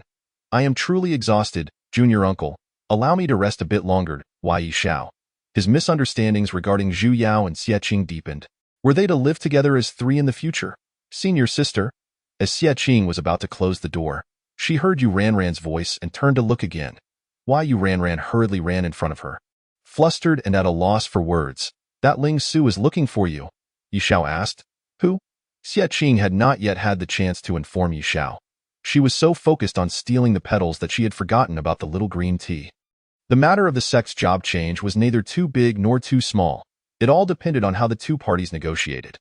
Unfamiliar with Ling Su's background, Xie Qing dared not make any rash decisions. She turned to Yi Shao and said, Little Master Uncle, I'll explain later. That person is looking for Qingxian Mountain. Will you go meet him? Yi Shao, wary, responded. What mischief have you been up to that requires me to meet him? Aren't you our master uncle, one of the sect elders? Shouldn't it be your responsibility to meet people from other sects? I am mainly concerned that your intentions may not be pure. Xie Qing tugged at her lip and urged him. Hurry up, go. Yi Shao scrutinized her with suspicion and gestured for Yu Ranran to lead the way. Yu Ranran, however, took a step back and smiled. That person is looking downstairs. With your keen eye, master uncle, you surely don't need me to guide you. There was something fishy about this. The two sisters felt guilty. Little master uncle, prone to suspicion, hesitated and slowly descended the stairs, glancing back every few steps. Just as Yu Ranran had said, Ling Su was easy to recognize and quite conspicuous. Dressed in the attire of a direct disciple from various sects, he stood there sword in hand, scanning the surroundings for something. Yi Shao approached him nonchalantly and asked blandly, Looking for someone? Ling Su turned his head, sizing up Yi Shao, realizing he did not seem like an ordinary person. Hearing about a young little master uncle from Qingxian Mountain, he presumed this was the individual before him. Yi Shao was still pondering who this person was when a box of spirit stones was presented before him, dazzling and blinding to his impoverished eyes. Tuition fees, I wish to join your esteemed sect. Ling Su coughed lightly, appearing somewhat embarrassed. Shall you perform the self-castration, or shall I? Yi Shao was taken aback, exclaiming, Self-castration? Whose palace are we talking about? What is going on here? Chapter 34, the 7th of Wanjian sect. Do all the disciples from various sects like Qingxian Mountain so much? Perhaps I was too impatient. Please do not take offense, it is merely my eagerness to join Qingxian Mountain. Yi Zhao's mind was buzzing. He took a moment to process the complex emotions coursing through him before turning to open the door to the adjacent room. Come in and speak. Ling Su, sensing a glimmer of hope, secretly smiled and carefully followed, cradling the glowing spirit stones. Yi Shao requested Ling Su to elaborate on the situation, and when Ling Su mentioned inquiring about the Wan Dao sect at the duel stage, Yi Shao could no longer contain himself. Which Wan Dao sect? Let me hear which unfortunate soul your esteemed disciples pretended to be. Ling Su chuckled knowingly and replied softly, Sister Gu Zhangyu of the Wan Dao sect. Yi Shao exclaimed, This must be Xie Qing. Not yet finished, Ling Su proceeded to list 4 outrageous conditions for joining, leaving Yi Zhao's expression a kaleidoscope of emotions, thoroughly shocked. Setting aside the exorbitant tuition fees, the requirement of being at least at the Golden Core stage ruled out all disciples except for Gu Xiuyin and Jiang Ji. All others could go home. Furthermore, the exclusion of sword cultivators is utterly ridiculous, as Qingxian Mountain primarily comprises them, especially the last condition, no males allowed. Who came up with such a genius idea? Why not just ascend to the heavens? Yi Shao was momentarily at a loss for where to begin his tirade. Gazing at the earnest Ling Su, He silently covered his face. What's wrong? Elder Yi, Ling Su inquired. Actually, our entry conditions? Suddenly, the door was flung open, and Huacan burst in, clutching her zither, striding directly towards Yishao. She stomped onto the table, indignantly exclaiming, "Are all this generation's sword cultivators wooden-headed? They are even worse than you lot." She had come to see the handsome young man, only to find the sword cultivators spending their days at the duel stage or admiring swords at the sword pavilion, their minds solely occupied with sword cultivation. Wai Shao was at a loss for words. Do you really expect them to cater to your whims? Sister, wake up. You could practically be their great-grandmother. Huacan was most irked by others mentioning her age. Brandishing her zither, she aimed to smash it over Yi Zhao's head but was halted by a gentle, melodious voice. Sister? Ling Su tentatively called out. Yi Zhao was ready to draw his sword, but he saw Huacan pause, returning her zither to its place. She smiled sweetly at Ling Su, licking her lips. I didn't notice earlier, but there's a little beauty here too. Yi Zhao fell silent for 2 seconds before decisively drawing his sword. Get out, get out. Don't embarrass yourself here. Oh dear, little Yi, you're rebelling. Huacan strummed her zither, unleashing a wave of sound waves that collided with Yi Zhao's sword energy, shattering items in the room. Ling Su was taken aback. Were the people from Qingxian Mountain this friendly? Of course, Huacan was no match for Yi Zhao, and she cursed while fleeing, not forgetting to wink at Ling Su as she left. Darling, I'll come looking for you later. Yi Zhao's lips twitched. Not only did he have to deal with that disciple's aftermath, but he also had to keep this sister in check. He suppressed his temper and turned to Ling Su. Let's continue discussing this matter of joining. No need. Elder Yi, let me think it over some more. Ling Su was a bit frightened. This situation seemed markedly different from the laid-back sect he had envisioned, and he felt compelled to tread carefully. He glanced at Yi Zhao with unease. After a moment's silence, Yi Zhao merely responded with an "oh," waving his hand to dismiss Ling Su, appearing rather indifferent. Ling Su stole another glance at the unflappable Yi Zhao, bowed, and hurriedly took his leave, clutching the spirit stones. Once the room was empty, Yi Zhao went into a frenzy. Ah, why did I return to the sect?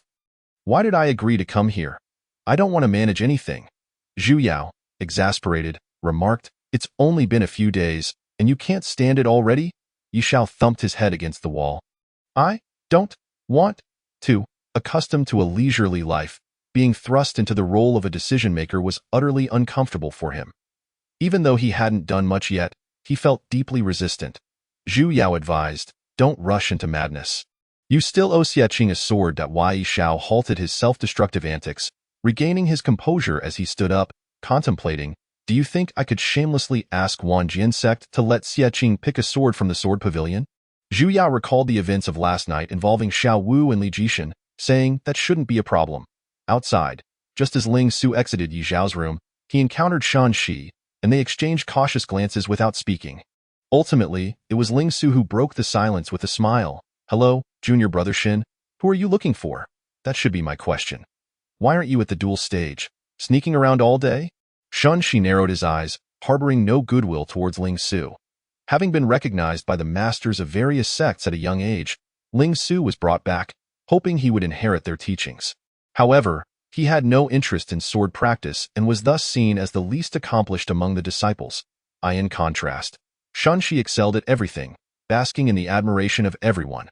Ling Su chuckled softly. I am not as good as junior brother. There's no point in going to the duel stage. Though smiling, his fingertips had already dug into his palm, inflicting pain upon himself. Useless. Shun Shi scoffed, brushing past him. Ling Su staggered back a couple of steps, biting his lip, unable to lift his head. What did it matter if he was a direct disciple of various sects? He still had to swallow his pride. Shun Shi headed straight for the second floor. Finding Xiaqing's room, he knocked on the door, suppressing his inner turmoil. The shadowy figure in black from Shun Ke lingered in his mind. Who is it? The door was opened by Yuranran, who looked up at Shun Shi, momentarily surprised before she couldn't help but retort, does everyone from your sect really love Qingxian Mountain so much? She no longer viewed Shin Shi through any filters. On the other hand, Shun Shi gazed at the delicate and charming girl before him, feeling a stir in his heart. He responded, I'm looking for your sister in black. Wai Yuranran fixed her gaze on him. Sister is sleeping. Do you want to join her? She was speaking the truth. albeit rather bluntly. Shunshi was momentarily at a loss for words but pressed on. Did she go out last night? If that sister from Qingxian Mountain had indeed gone out, then the person from Shun Ke might very well be her, even though Xie Qing had used a talisman in front of others. It was still possible that she could ride a sword, Yu Ran. Only foolish when relying on her senior brothers and sisters, was not about to divulge anything to Shen-Shi at this moment.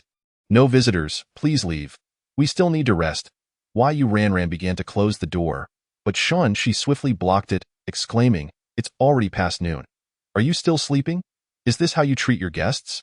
You said no visitors, so no visitors. Are you seriously trying to force your way in? Yu Ran's lively apricot eyes turned into blank, dead fish eyes, stating plainly, Sorry, I'm not a person of quality. She cast aside her personal standards, embracing a life of rudeness. Shun-Shi, accustomed to flattery, was taken aback by the blatant rudeness of the Qingxian Mountain disciples. He had no choice but to take action against the young girl. With one hand blocking the door, he drew his sword with the other. Shun-Shi's gaze sharpened. You will regret this. Regret what? A disdainful male voice came from behind, and before Shun-Shi could react, he found himself unable to move. His heart sank. It was a binding talisman. Why had he not sensed it beforehand? Senior brother, he's bullying me. Yu Ran transformed from a weak little sister into a fierce defender. Jiangji, Yu Ran. Why can Ling Su do it? Jiangji first rolled his eyes at his sister, then glared at Shun-Shi with a dark expression. You barged into my sister's room and even tried to lay hands on her. Are you looking to die? He struggled to remember the name of this person. What was it again? Shinex. Yu Ran burst into laughter. It's not Big Brother. His name is clearly written on the dual stage leaderboard. Haven't you ever seen it? Jiangji truly hadn't. He had too little time on his hands to care about such leaderboards. Chapter 35. The 8th of the 10,000 Sword Sect. The affection from senior brothers and sisters Shun-Shi broke free from the immobilization talisman, swiftly drawing his sword with a speed that could scarcely be matched. Break the mountains and shake the seas, retreat. With a resounding crash, the structure of the room trembled. A tremendous pressure forced Shun-Shi backwards. Causing a violent disturbance in the inner court, he braced himself, his grip on the sword trembling slightly.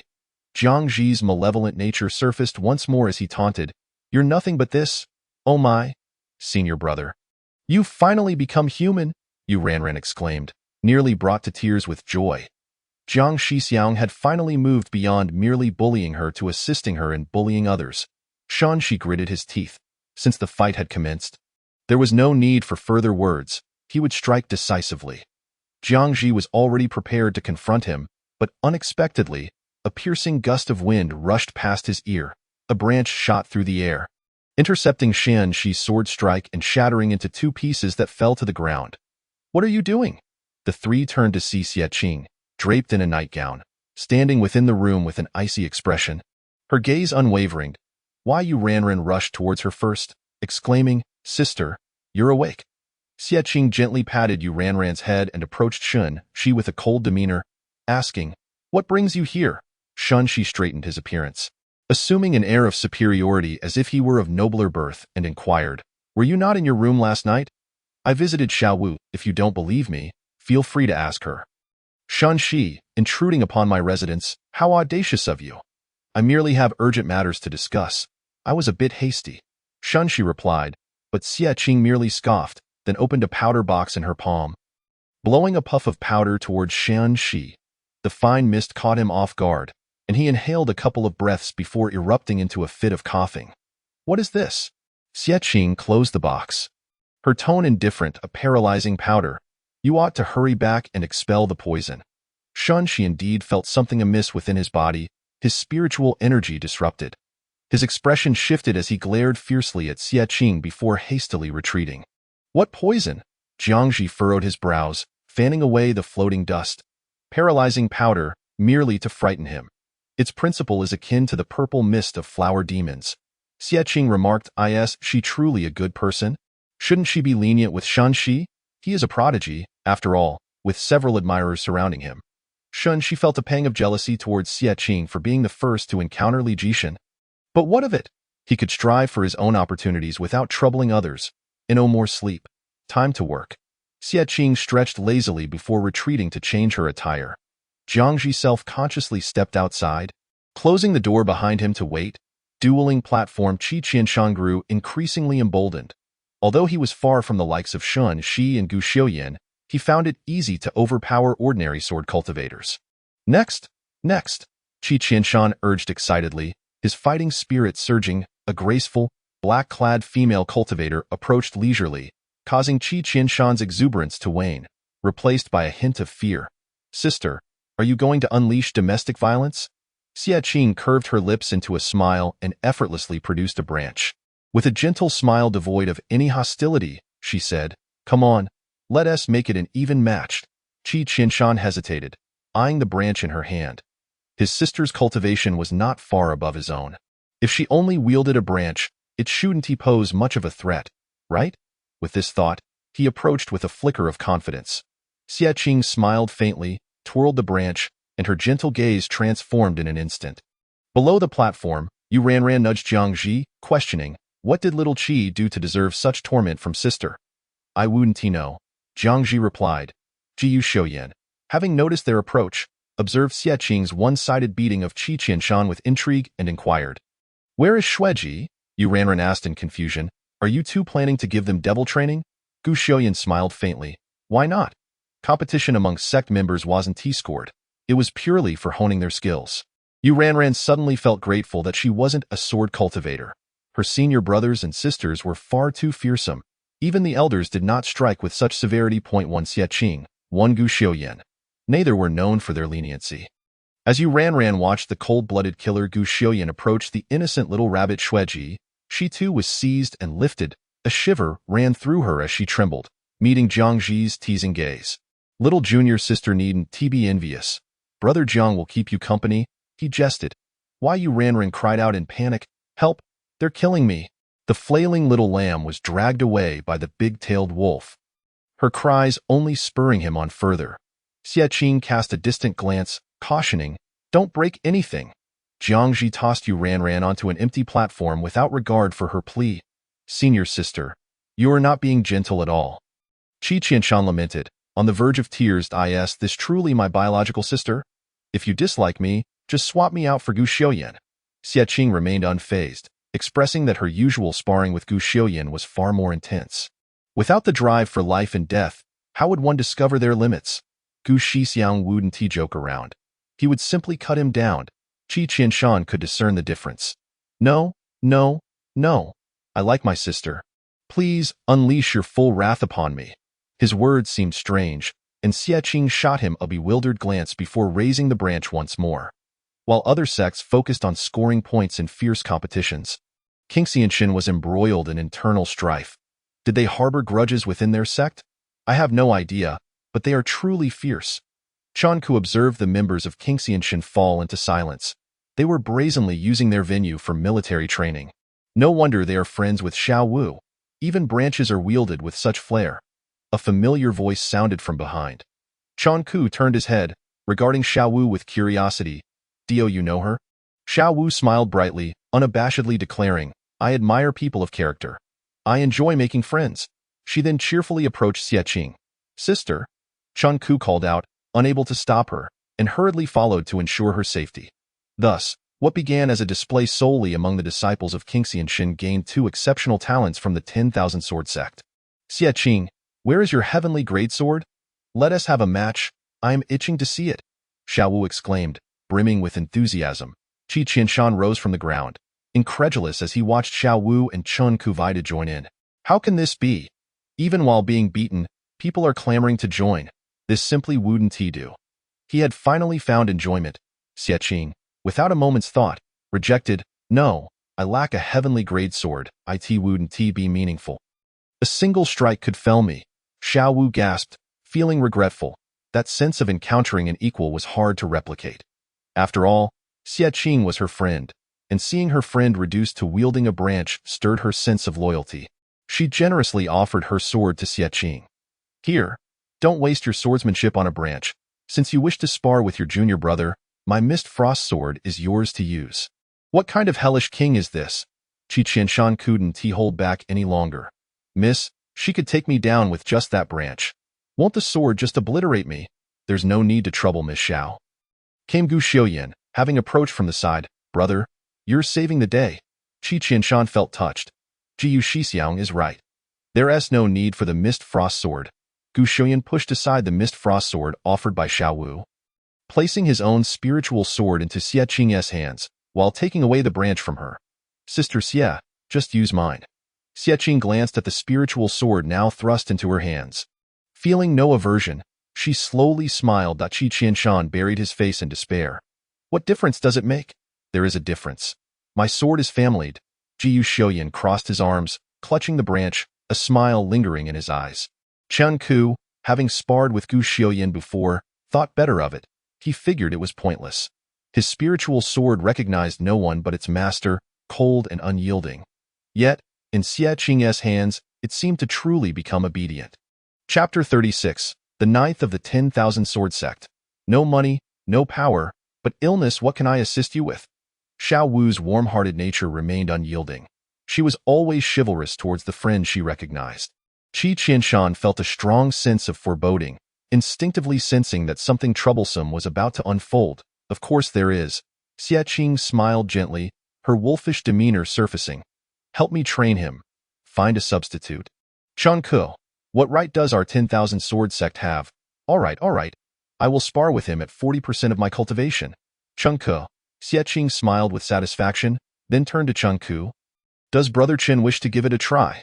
With the 10,000 sword sect's excellent reputation, they surely wouldn't refuse, Gu Xiaoyan remarked. This was blatant moral coercion. Their intentions were far from pure. Shueji cautiously stood beside Chen Ku, lowering her head and weakly asking, Brother Chen, wouldn't he look down on me? Would he? You wouldn't he be unwilling to spar with me, right? Chen Ku. All right. That was when he truly understood what kind of organization Qingxianshan was. Inexplicably, the two most powerful sword cultivators of the 10,000 sword sect became sparring partners for their Qingxianshan brethren, especially the young lady, who was thoroughly enjoying herself. Such a good person. The 10,000 sword sect is commendable. Xie Qing reclined with her legs crossed, chewing on a mysterious medicinal pill. Jiyu Xiaoyan remarked. The relationship between our master and Master Xiao has always been amicable. Xie Qing, recalling the snow-wind lotus petals, inquired, What of Elder Shu Lian? Gu Xiaoyan shook his head, uncertain, but I've heard that Mu Xian was Elder Shu Lian's first love. Xie Qing nearly choked on a medicinal pill, coughing violently as tears streamed down her face. Are you all right? Gu Xiaoyan asked, surprised, as he stepped forward to assist her in calming down. I'm fine, cough. Xie Qing withdrew her hand, her heart a tumult of emotions. Is this the reason why Mu Hanmian desires the snow phoenix lotus petals, yet does not come herself? Mu Hanmian, you are quite the character. Sister, are you unwell? Xie Qing suddenly lifted her gaze, meeting Ling Su's concerned eyes, his beautiful orbs still radiating warmth. Jiyu Xiaoyan cast a fleeting glance at Ling Su and could not help but turn his head away. Sulking as though he were jealous. Is my brother feeling envious? Ling Su chuckled softly. Jiyu Xiaoyan stiffened. No, don't call me that. Xie Qing raised an eyebrow and remarked to Ling Su, You little rascal. Running around every day? I haven't seen you with the disciples of the various celestial sections. If something is truly important, a lack of belonging renders it unworthy of attachment. If my sister does not welcome me, I can simply vanish from her sight. Ling Su remained tender and affectionate, appearing genuinely sincere. Xie Qing exchanged a glance with Gu Xiaoyan and inquired, How are things with you and Qingxianshan?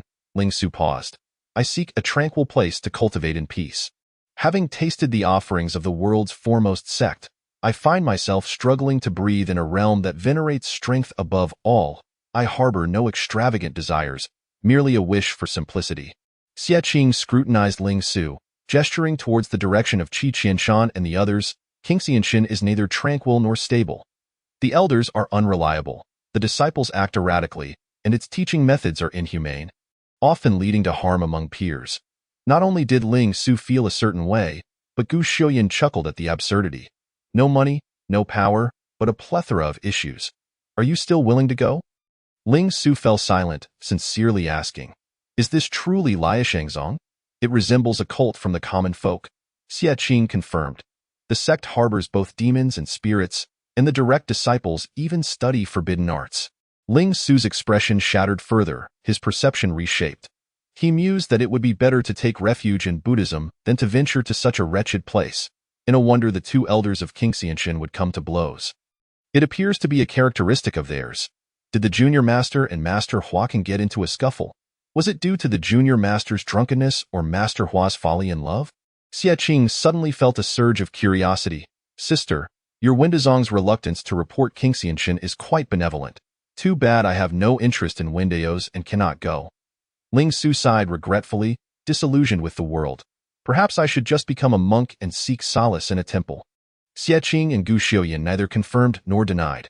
They merely clarified the current state of Kingxianshan to prevent Ling Su from being misled. This time, they spoke truthfully, but it resulted in no gain. Xie Qing turned to Ling Su and asked about the sword. Of the earth grade, if you go to the temple, could you sell it to me? The savings she had accumulated should suffice for one. And with the one Gu Xiuyan won in a duel, they could share it with Qi Qianshan and Shui Ji.its a gift. Ling Su generously offered the sword to Xie Qing, but she declined. She couldn't help but wonder. We have only known each other for 2 days, Ling Su replied. It matters not. A gift is a gift regardless of the recipient. A sword cultivator treating their own sword in such a manner is indeed rare. This earth-grade spiritual sword held no sentiment for him. Gu Xiuyan, a principled sword cultivator, could not accept Ling Su's casual attitude towards his spiritual sword and frowned. We cannot accept this. Xie Qing remained silent. We can? But not at this moment. Ling Su appeared unconcerned, chuckling. Then I will wait for you, sister. A curious individual, an unexpected character. Xie Qing regarded Ling Su thoughtfully. Perhaps there is something to anticipate. I too shall wait for you. As the day drew to a close and they returned to their abode, Gu Xiuyan inquired of Xie Qing. What are your thoughts on Ling Su? Xie Qing candidly replied. I admire his state of mind. Yu Ranran was carried back by Qi Qianshan and Shui Ji, emitting whimpers like a specter, while the culprit Jiang Ji exhibited no remorse. Sister, I want to be going tomorrow. Yu Ranran's voice was as faint as a whisper. Having no desire to converse with Jiang Ji in the days to come. Where to? Tomorrow, Xie Qing is coming with me to the sword pavilion. Wai Yishao approached, casting a glance over the group. Oh. Is Ranran undergoing tribulation? Wah, Yu Ranran cried. Jiang Ji rubbed his nose, blocking Yu Ranran and asking Yishao. Are you going to the sword pavilion to select a sword for Xie Qing? Indeed, I have already spoken with Master Shao. They at the Wanjian sect are accommodating, and a heaven-grade sword is also permissible. Wai Yishao grinned smugly, raising an eyebrow at Xie Qing. Xie Qing remarked, favors must eventually be repaid. Such trivial matters, Yishao shook his head, patting her shoulder and whispering. The master and brother Feng Xiu will think likewise. Xie Qing fell silent. The sect may be unreliable, yet it strives to care for its own. Adapting to circumstances, shifting is needed. Yu Xiuyan cleared his throat. Tomorrow I shall take a look. Jiang Ji cast a glance elsewhere. I too hold a modicum of interest. Why, Yu Ranran exclaimed. Ah no? You do not want to. Jiang Ji silenced Yu Ranran, covering her mouth. Why, Yu Ranran protested. Xie Qing grasped Jiang Ji's ear, gritting her teeth. I told you not to play around with me. Xie Qing, you. Hey, hey, hey. Explosive talisman. Go. By heavens. You dare to blow up your master uncle. Stop fighting. Where did that shovel come from? Not far away. Huacan, returning from a stroll with Elder Shu Lian, fell silent upon witnessing the scene. Shu Lian had never encountered such a spectacle, rendered dumbfounded, pointing at the chaotic crowd, trembling. This, wait for me a moment. Huacan, with a fierce expression, seized her chin and stepped forward. Shu Lian's face transformed with a myriad of expressions within a minute. Unable to look away yet unable to bear it, shielding her face with her hands and peeking through her fingers. Chapter 37. Wanjian Sect Part 10. Sword Spirit Baby, will you be my wife? The next day, at the Sword Pavilion.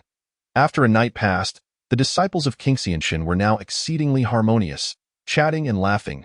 As long as you desire it, the junior master will surely assist you.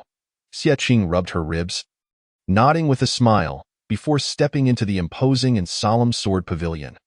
The pavilion was perched upon a perilous peak, the stones cold, and with an abundance of spiritual swords, it exuded a chilling aura. Similar in nature to the scripture depository of Wendazong, this place gathered numerous spiritual swords from the cultivation world, countless treasures abounding. Within the sword pavilion, various swords were placed haphazardly. Some were embedded in stone walls. others thrust into the ground, and some even nestled within pools of water. An array of dazzling sights. Wow! So magnificent! Yu Ranran leaped up in excitement, unable to contain her joy. Sister, sister, quickly see if there's one you fancy. Xie Qing smiled and continued deeper inside.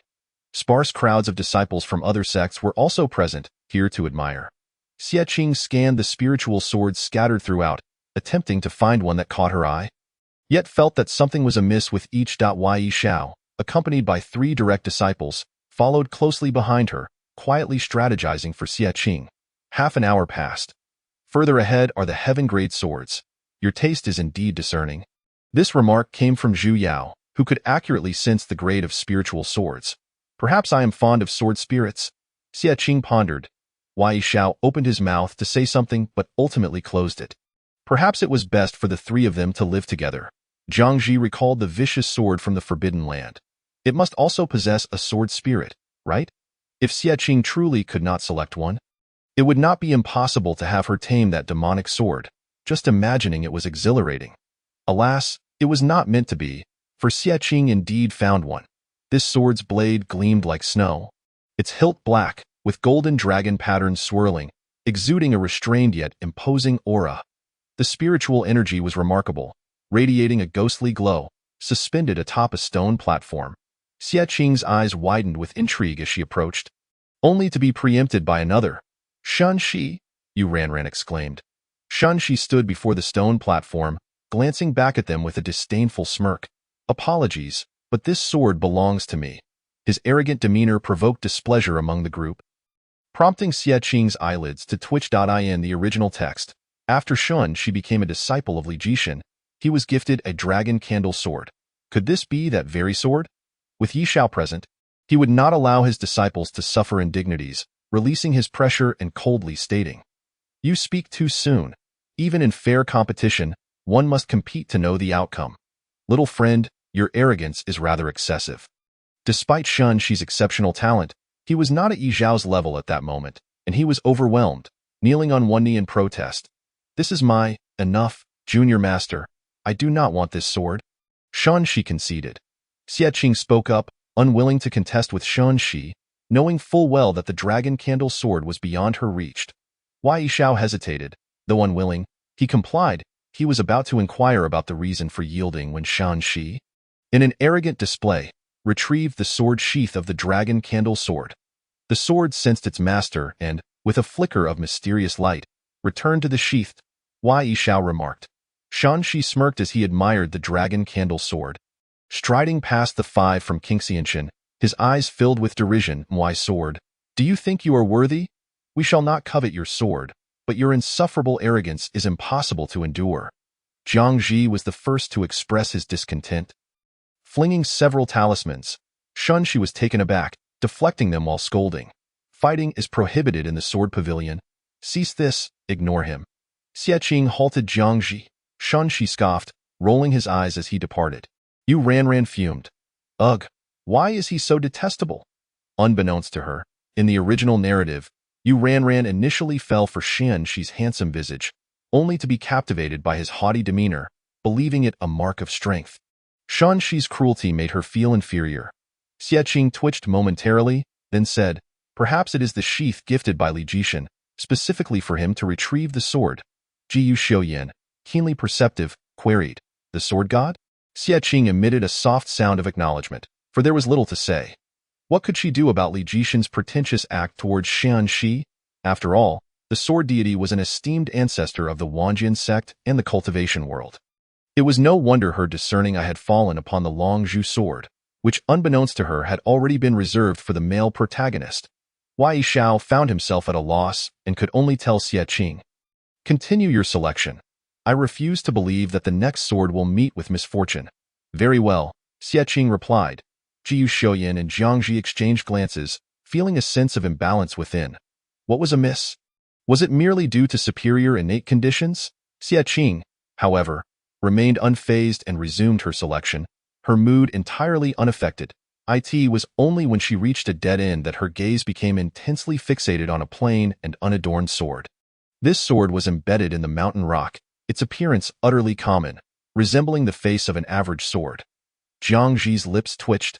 Have you been defeated by Shan Shi? Your taste is rather lacking. Xie Qing remained silent, her eyes locked onto the sword. Jiyu Xiuyan felt perplexed. When he probed the sword's aura, nothing occurred, as if it were utterly lifeless. Is something amiss? Yishao questioned. Even Zhu Yao emerged from the Xiaoyao sword to examine this sword. Deep in thought, Jiang Ji and Yu Ranran, being novices, did not comprehend the subtleties, but they could roughly guess from the expressions of the sword cultivators that Xie Qing possessed a unique talent for sword selection. Suddenly, the sword emitted a resonant cry, and Xie Qing fell into a trance. Yishao caught her, his face paling in shock. The sword spirit has extracted her soul. The expressions of the group turned ashen, engulfed in a moment of panic. Even Zhu Yao failed to notice that this sword spirit was likely of a higher rank than him. The white-haired immortal, adorned with flawless jade, bore a pair of ethereal blue phoenix eyes inscribed with crimson runes. He hovered in the void, looking down upon Xie Qing as though she were a mere mortal unworthy of his regard. Too weak, the sword spirit's voice echoed, ethereal and distant. Xie Qing, somewhat dazed and still trying to comprehend the situation, was met with this harsh judgment. She uncertainly asked, Sword spirit? Are you attempting to possess me? The sword spirit repeated, too weak. Xie Qing was deemed too weak, unworthy of possession. Despite the disdain, she remained resolute.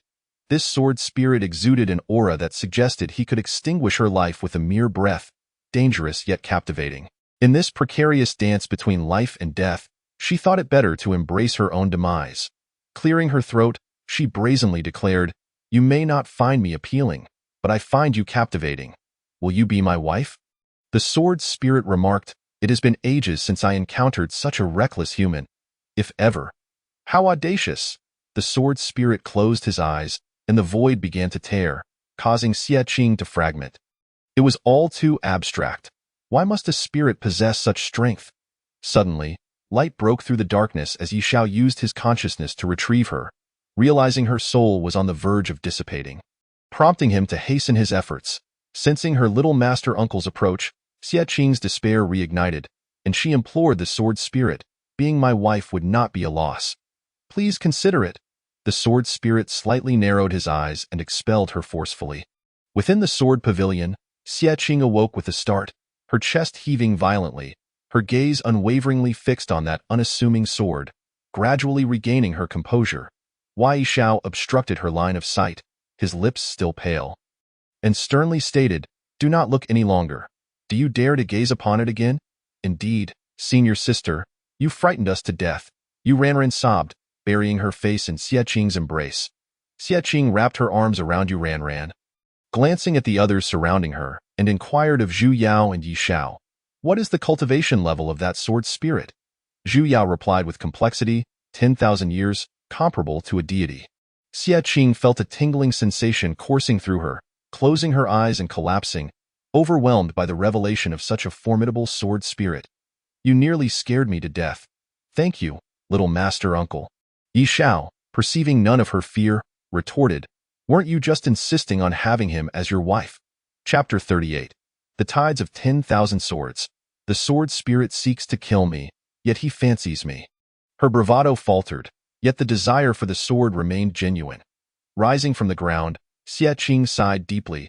Even her beloved sword had yielded no favorable outcome, leaving her feeling powerless. Yishao bore her no resentment and allowed her to continue her search. Yet that plain sword seemed to have taken residence in her heart, rendering her indifferent to all other blades. Do not tell me you are fixated on that plain sword. Yi Zhao's gaze turned perilous. Little master uncle, are you threatening me? By this time, they had exited the sword pavilion, where Elder Shulian and Xiao Wu awaited them outside. So, no favorites? Elder Shulian inquired with concern. This marked the first conversation between Elder Shulian and Xie Qing. Prompting her to straighten herself a bit, she replied with a gentle smile, Perhaps it is simply not meant to be. Xiao Wu immediately chimed in, No worries, the tides of 10,000 swords are yet to come. The sword that is meant for you will surely seek you out. Xiao Wu's enthusiasm towards Xie Qing was palpable, and she took note of it, vowing not to let Xiao Wu suffer during future gatherings of the sect. However, Elder Shu Lian's Snow Phoenix Lotus was truly magnificent. Xie Qing smiled, diverting the conversation to the Snow Phoenix Lotus. The members of Qingxian Mountain exchanged puzzled glances, wondering at the sudden shift. Elder Shu Lian, lacking the perceptiveness, beamed brightly. This was a gift from Siqing, consisting of 13 petals, symbolizing a lifetime of happiness. Xie Qing responded, Mu Hanmian, you are truly devious. How could you allow her to pilfer such a treasure? It must be cherished. Embarrassment washed over her. Fortunately, neither Elder Shu Lian nor Xiao Wu seemed to mind, and the others from Qingxian Mountain remained oblivious to the situation, while only Zhu Yao, who understood, refrained from saying anything. As the snow phoenix lotus fluttered away, the sword also vanished, and Xie Qing fell into darkness. On the dual platform, someone wielded a branch, carving out a path. Qi Qianshan commented, why has senior sister become increasingly violent? Perhaps she has encountered setbacks, Xueji replied. Shan Shi, initially eager to flaunt his new sword, was caught off guard when Xie Qing launched a fierce assault, leaving him, a Jin Dan tier cultivator, bewildered after being struck hard by a mere branch of the foundational stage. Did you mistakenly consume something? Xie Qing remained stoic in her counterattacks, her expression cold as she fought, exited the stage, and then moved on to the next opponent, her demeanor unyielding. She was left speechless. This state persisted until the day of the Tides of 10,000 Swords. On the viewing platform of the Sword Pavilion, all members of the Wanjian sect and representatives from other sects had gathered. The vastness of heaven and earth loomed, the floating seas teeming with life. Sword cultivators were akin to a great tide, silently surging with sword intent. High above in the clouds, Li Jishan glided through the air. Observing the event from above, he first scanned the members of the Wanjian sect, then turned his gaze to his newly accepted disciple Shan Shi, ultimately resting his eyes on the area of Qingxian Mountain. Uncertain whether his focus was on Yi Shao or Xie Qing. What transpired next was inevitable, as swords sought their bearers. Yi Shao draped his arm over Xie Qing's shoulder, bonding with her as brothers. Xie Qing, indifferent, merely responded with a low Yi Shao exhaled in relief, awaiting the arrival of the Tides of 10,000 Swords. When the time came, the winds and clouds shifted, the azure sky became enigmatic, and a colossal vortex manifested in the air, both eerie and unpredictable. The crowd looked up, witnessing the swords from the sword pavilion streaming out in an unceasing flurry, ascending towards the heavens. The myriad swords resonated in unison, their overwhelming presence palpable. The powerful sword aura coalesced, stirring the hearts and minds of the sword cultivators, who promptly sat in meditation to comprehend the profound sword intent, creating a sea of practitioners seated in deep concentration. Xiao Siqing raised a hand to activate a protective barrier, shielding the disciples from any potential sword attacks. Those without swords sought their destined blades, while those with swords immersed themselves in the overwhelming sword intent. Above the Wanjian sect, the celestial light shone brilliantly. Do you feel it? Jiang Ji stood beside Xie Qing, casting a glance her way. Xie Qing felt as though a demon had taken root in her heart. Fixated on that plain sword, she gazed at the radiant sword light in the sky, offering a resigned smile. The plain sword was unlikely to pledge itself to her, but it could very well come to claim her life. A fissure tore through the protective barrier, prompting both Xiao Siqing and Li Jishan to gasp in alarm. Xie Qing, the plain sword traversed from the horizon, hurtling towards her heart, its black dress trailing behind. Narrowly avoiding a fatal strike, but grazing her arm. The sword aimed to attack again, but Li Jishan cast a spell to immobilize it, causing it to ring ominously. Senior sister, Yu Ran, terrified, lost her composure, while Jiangji steadied Xie Qing. And Yi Shao along with Hua Can looked towards Li Jishan, their astonishment evident that Li Jishan descended from the air, and Xiao Siqing hurried over, both caught off guard by the situation. What sort of physique does Xie Qing possess? So peculiar. Li Jishan furrowed his brow as he examined her, asking, how severe is your injury? Xie Qing, still sweating profusely, took a moment to respond, it's nothing significant. Yet Jiangji could feel her trembling, her breath quaking. Frustrated, he gritted his teeth and exclaimed, does this sword harbor a grudge against you? Perhaps it has developed feelings for me. Xie Qing replied with a slight smile, despite her pallor. Why is it that it only seeks to harm me and no one else? It must indeed have taken a liking to me. Yi Zhao's lips twitched as he inquired of the Wanjian sect members, what sword is this, exactly? Li Jishan and Xiao Siqing exchanged glances, both shaking their heads.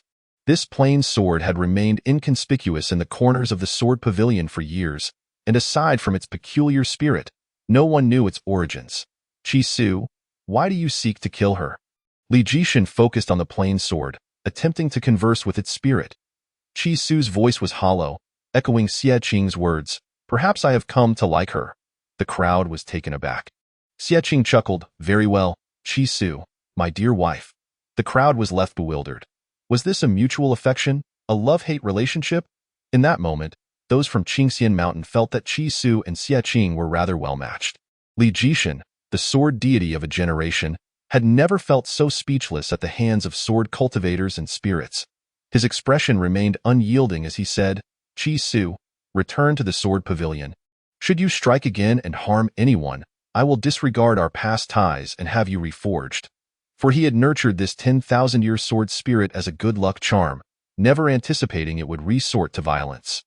I shall strike her thrice. If she does not perish, I shall recognize her as my master, Chi Su stated indifferently, laying down his minimal conditions. Xie Qing raised an eyebrow, then does this count as the second time? The pure sword ascended into the sky, vanishing amidst the surging tide of a myriad of swords, leaving no response for Xie Qing. A millennium-old sword spirit recognizing its master foretells a boundless future for this sword cultivator. The Wanjian sect possesses but this singular millennium sword spirit, a coveted treasure that no generation has dared to hope for. Must it truly be given away? Xiao Xiqing pondered for a long while. Xie Qing, what have you done to him? I do not know. I have yet to comprehend it myself, Xie Qing replied sincerely. Perhaps it is simply that he is extraordinary, and I am extraordinary. It is a matter of life and death. At the sword pavilion, the pure sword returned to its dim corner, lying still as though lifeless. It was not he who sought to kill. Rather, Chi Su sensed Xie Qing's obsession with him. Such great ambition must be tempered with resilience. Yi Xiao had saved her once, Li Jishan had saved her once. What of a third time? Would anyone still be able to protect her? The sword had been drawn. The first drop of blood spilled for Xie Qing. In the guest quarters, it has seeped deep into the bones. Why did you not speak of it then? Huaqian gazed at Xie Qing's arm, a pang of sympathy coursing through him. Xie Qing, half clad in her outer robe, revealed her fair skin and the blood-red wound. She sat before Huaqian, allowing him to apply medicine to her injuries. Each day brought new wounds, as long as she did not die. It was sufficient. Huaqian frowned. How can you speak so lightly? A young lady should take better care of herself. Xie Qing offered a gentle smile, her eyes soft as they met Huaqian's. Upon encountering those affectionate eyes, Huaqian instinctively lowered his gaze, perhaps influenced by the recent abundance of romantic tales. Xie Shizhi had grown increasingly alluring. A knock echoed at the door. It was Yi Zhao's voice. Xie Qing, the sword god seeks you. Chapter 39. At the bottom of the Black Abyss, Part 1. The official start after jumping into the pit.in the divine threshold, since Chi Su has recognized his master. I shall take you as my disciple. Li Jishan stood before the glazed window, his gaze surveying the silent night enveloping the Wanjian sect. Xie Qing had traveled a great distance for this matter. But her interest was instantly diminished. She rejected him with unwavering resolve. I do not wish for it. Li Jishan was momentarily taken aback. Others pleaded with tears to be accepted as disciples. Yet this girl seemed ungrateful and unwilling that I said, I shall take you as my disciple. I said, I do not wish for it, Li Jishan. Forgive me, ancestor. I appreciate your kindness, but I lack the fortune for it. Xie Qing bowed politely, her refusal as steadfast as iron. This left Li Jishan utterly confounded. He turned to face Xie Qing with a mix of resentment and confusion, asking, do you know that Shun Shi knelt before me for an entire night before I accepted him? Does she require Chi Su to kill her thrice to become a disciple because she is resilient? Xie Qing replied, I have no interest in being Shan Shi's junior sister. Li Jishan was not one to be easily deterred. He snorted lightly and spoke with agility. You flew over here first. You must be the first disciple, right? Ah? It can work that way. The sword god, please do not hold me in such high regard. Ancestor, I do not wish to refuse you for the fourth time. Xie Qing sighed, feeling helpless. She was, after all, a person from Qingxian Mountain in life and a ghost from Qingxian Mountain in death. Li Jishan gritted his teeth in frustration. He had never encountered such obstinacy. What more could he do? He was the sword ancestor of the cultivation world, yet here he was, seeking a disciple who showed no interest, especially one who was not an extraordinary genius, but rather an oddity. The sword god's ire was becoming difficult to contain as Xie Qing performed a bow, saying, "I was wrong. I shall take my leave." With that, she truly turned and fled without a backward glance, abandoning all pretense allegation.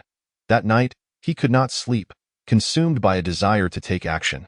Xie Qing awkwardly exited the divine threshold. She could not comprehend the thoughts of these prominent figures. Perhaps they had grown weary of encountering geniuses and sought something more stimulating. She did not belittle herself. Rather, she simply bore thorns, desiring to take that despicable cultivator from Qingxian Mountain as her master. Upon returning, final examinations awaited, and then she would lend the wandering sword to him.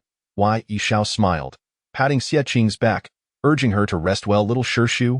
I adore you. Xie Qing smiled as she ascended to the second floor. But moments later, her expression fell as she hurried down again. Those three have disappeared. Wai Yishao was taken aback. What? It was the final night, and yet they were still restless. They had lost 3 individuals. Jiang Zi's absence could be understood. Yu Wanran's disappearance was acceptable, but how could Gu Xiuyan have been led astray as well? Yishao felt a breakdown within. This outing had turned him into both father and mother, and he longed to escape back to Qingxian Mountain under the cover of night.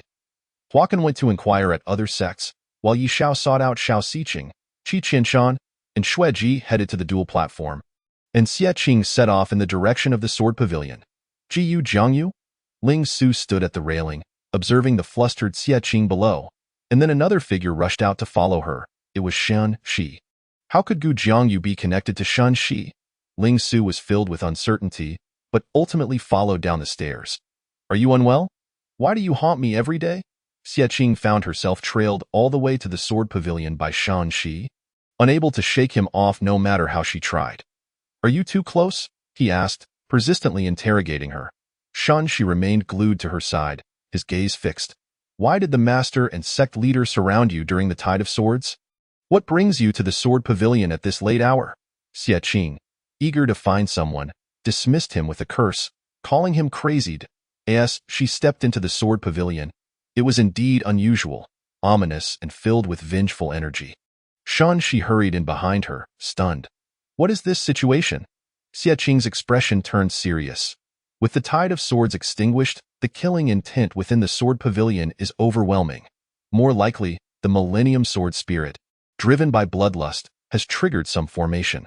Without a glance back, she pressed further inside, while Shan Shi hesitated before pursuing her, followed quietly by Ling Su.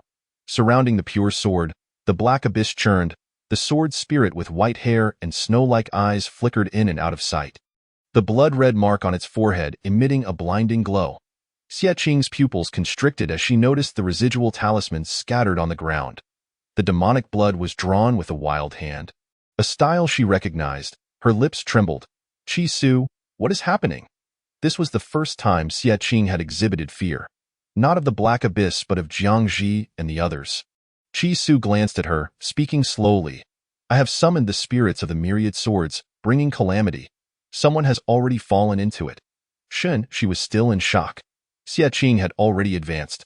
Where is the source? At the bottom of the black abyss, and the next moment, Xie Qing leaped directly into the black abyss, grasping the pure sword and dragging it along. Qi Su furrowed his brow, attempting to stop her, but it was too late. Xie Qing had already vanished into the depths. Hey! Shi exclaimed, cold sweat breaking out. He widened his eyes. Is it safe to jump down there? Isn't that suicide? Ling Su, a step behind, was taken aback by the bizarre black abyss and the surging killing intent. She went down? Ling Su inquired. Shi nodded, his expression complicated, only to see someone beside him leap into the abyss as well. What? Shi exclaimed.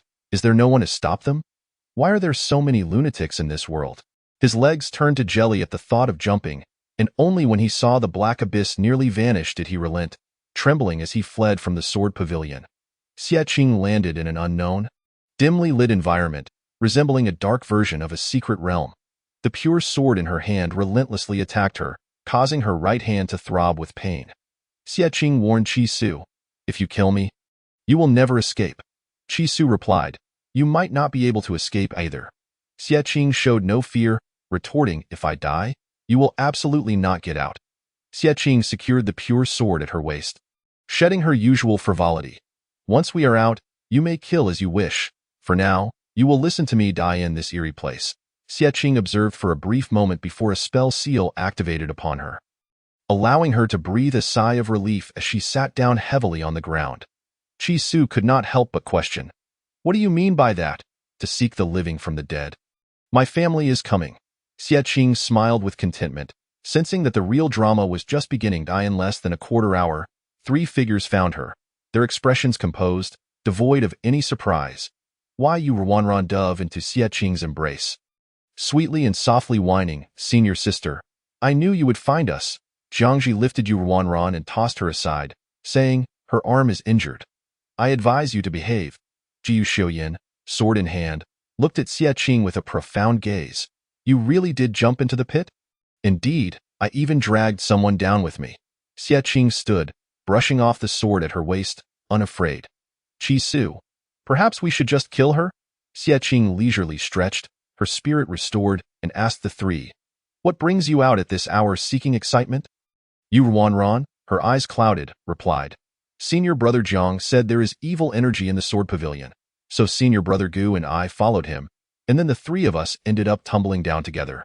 One could easily imagine the scene of their scuffle. What was this? A contest of who could fall like dumplings? Xie Qing chuckled, glancing over the trio with their distinct expressions, then suddenly turned serious. As the true curtain of the Wanjian sect instance began to rise, the Qingxian Mountain Squad set forth, Awur, Chapter 40. At the bottom of the Black Abyss, Part 2, from Qingxian Mountain, Xie Qing. This place was, in fact, a space that suppressed the murderous aura of the sword pavilion.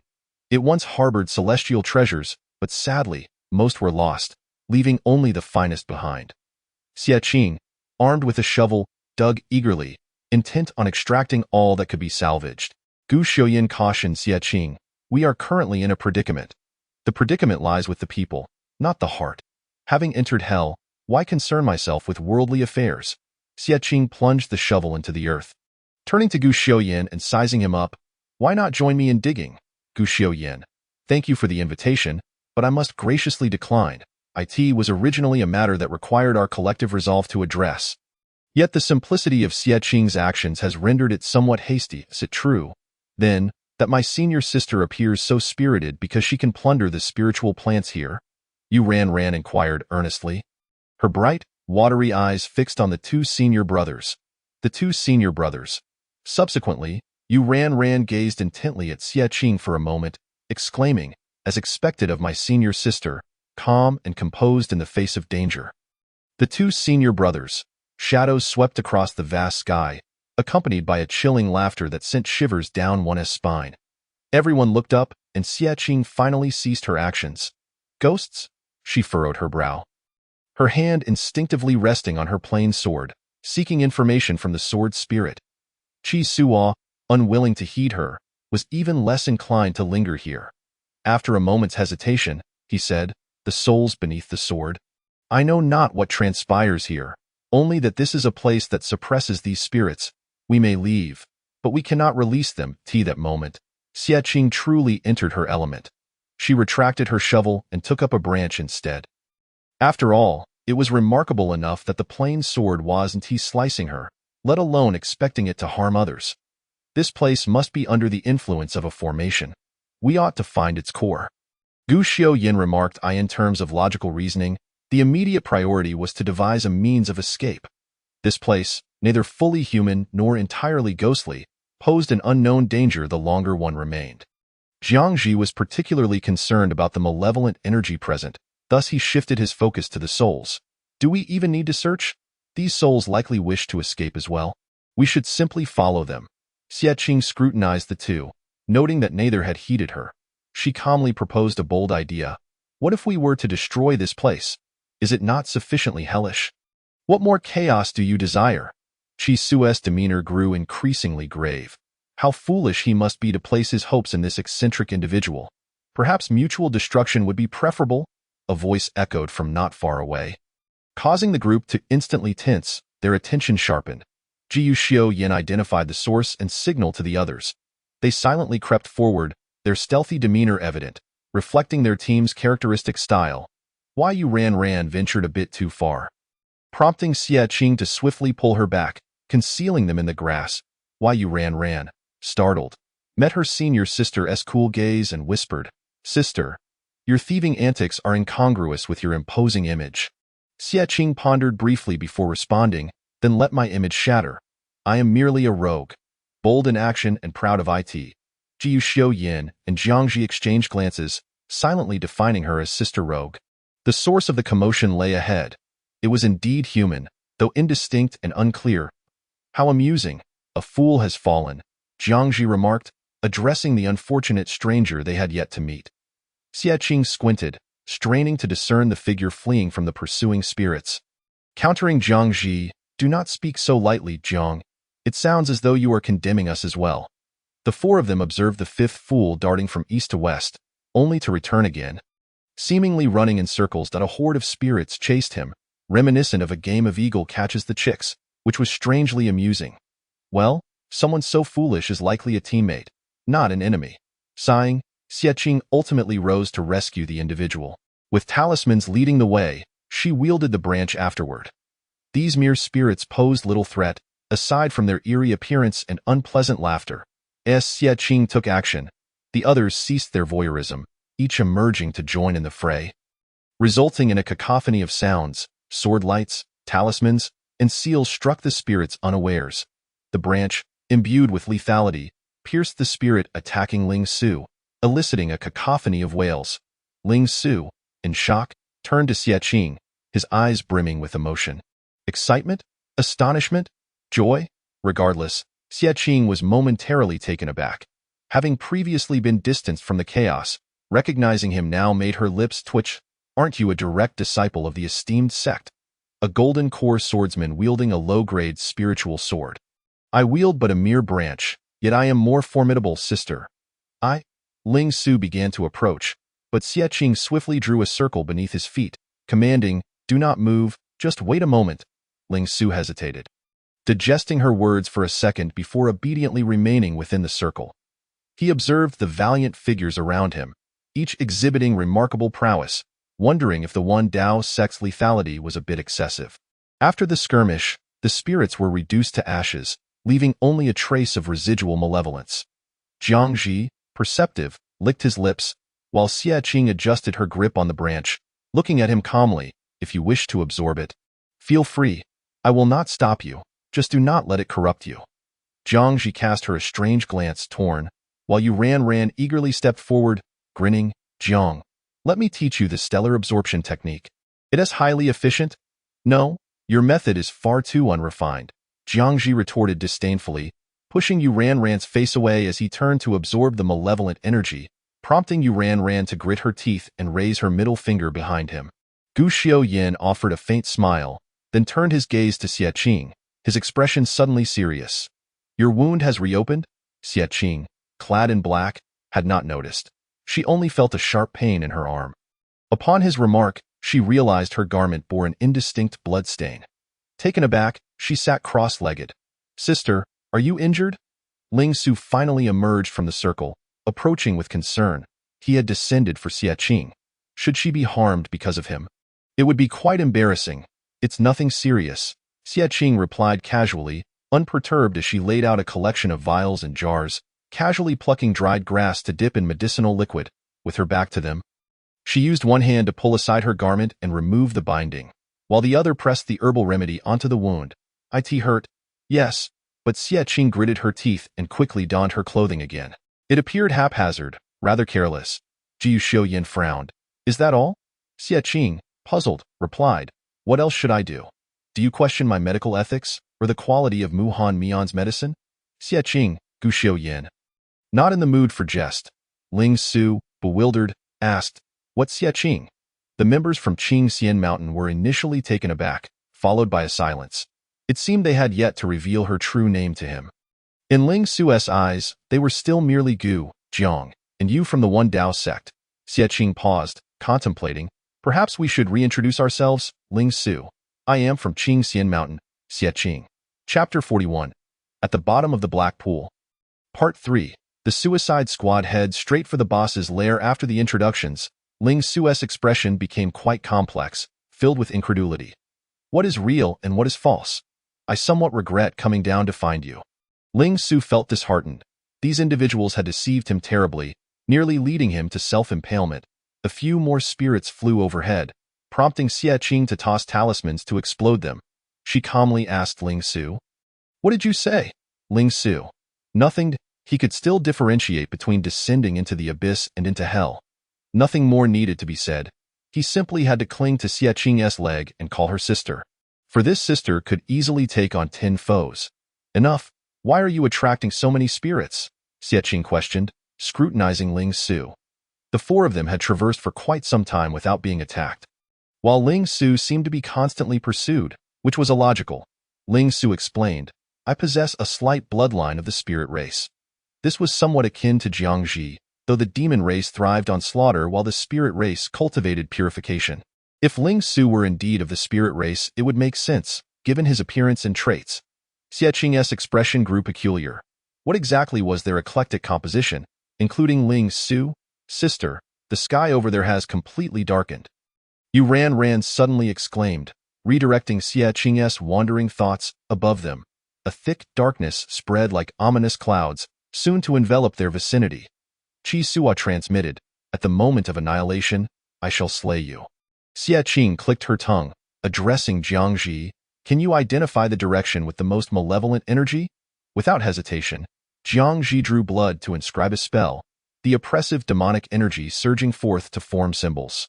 The incantation solidifying, exuding a fierce aura.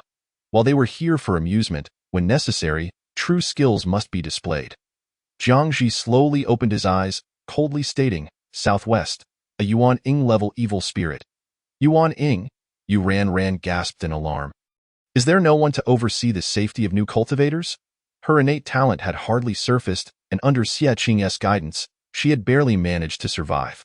The core of the formation was likely there as well. These souls would not be aimlessly wandering. Xie Qing maintained her calm analysis. Suddenly, her eyes lit up as she surveyed the surroundings. Wait a moment. Xie Qing retrieved her shovel once more, her expression earnest as she approached the thicket. The shovel was unexpected. Digging in the earth was even more perplexing. Ling Su expressed his confusion. Is sister preparing a grave for herself because she cannot defeat the Yuan Ing evil spirit? Gu Xiaoyin, unfazed, replied nonchalantly, no, she has spotted a rare spiritual plant. Ling Su? Who among the good-hearted carries a shovel for harvesting spiritual plants at all times? Such optimism in the face of death. Jiangji readied himself, awaiting someone, urging, hurry, let us find that Yuaning evil spirit. Xie Qing secured her tools, glancing back to confirm, Ran, are you afraid? Ran forced a smile, a mere Yuaning evil spirit? Jiang could easily take on 3 at once to go away.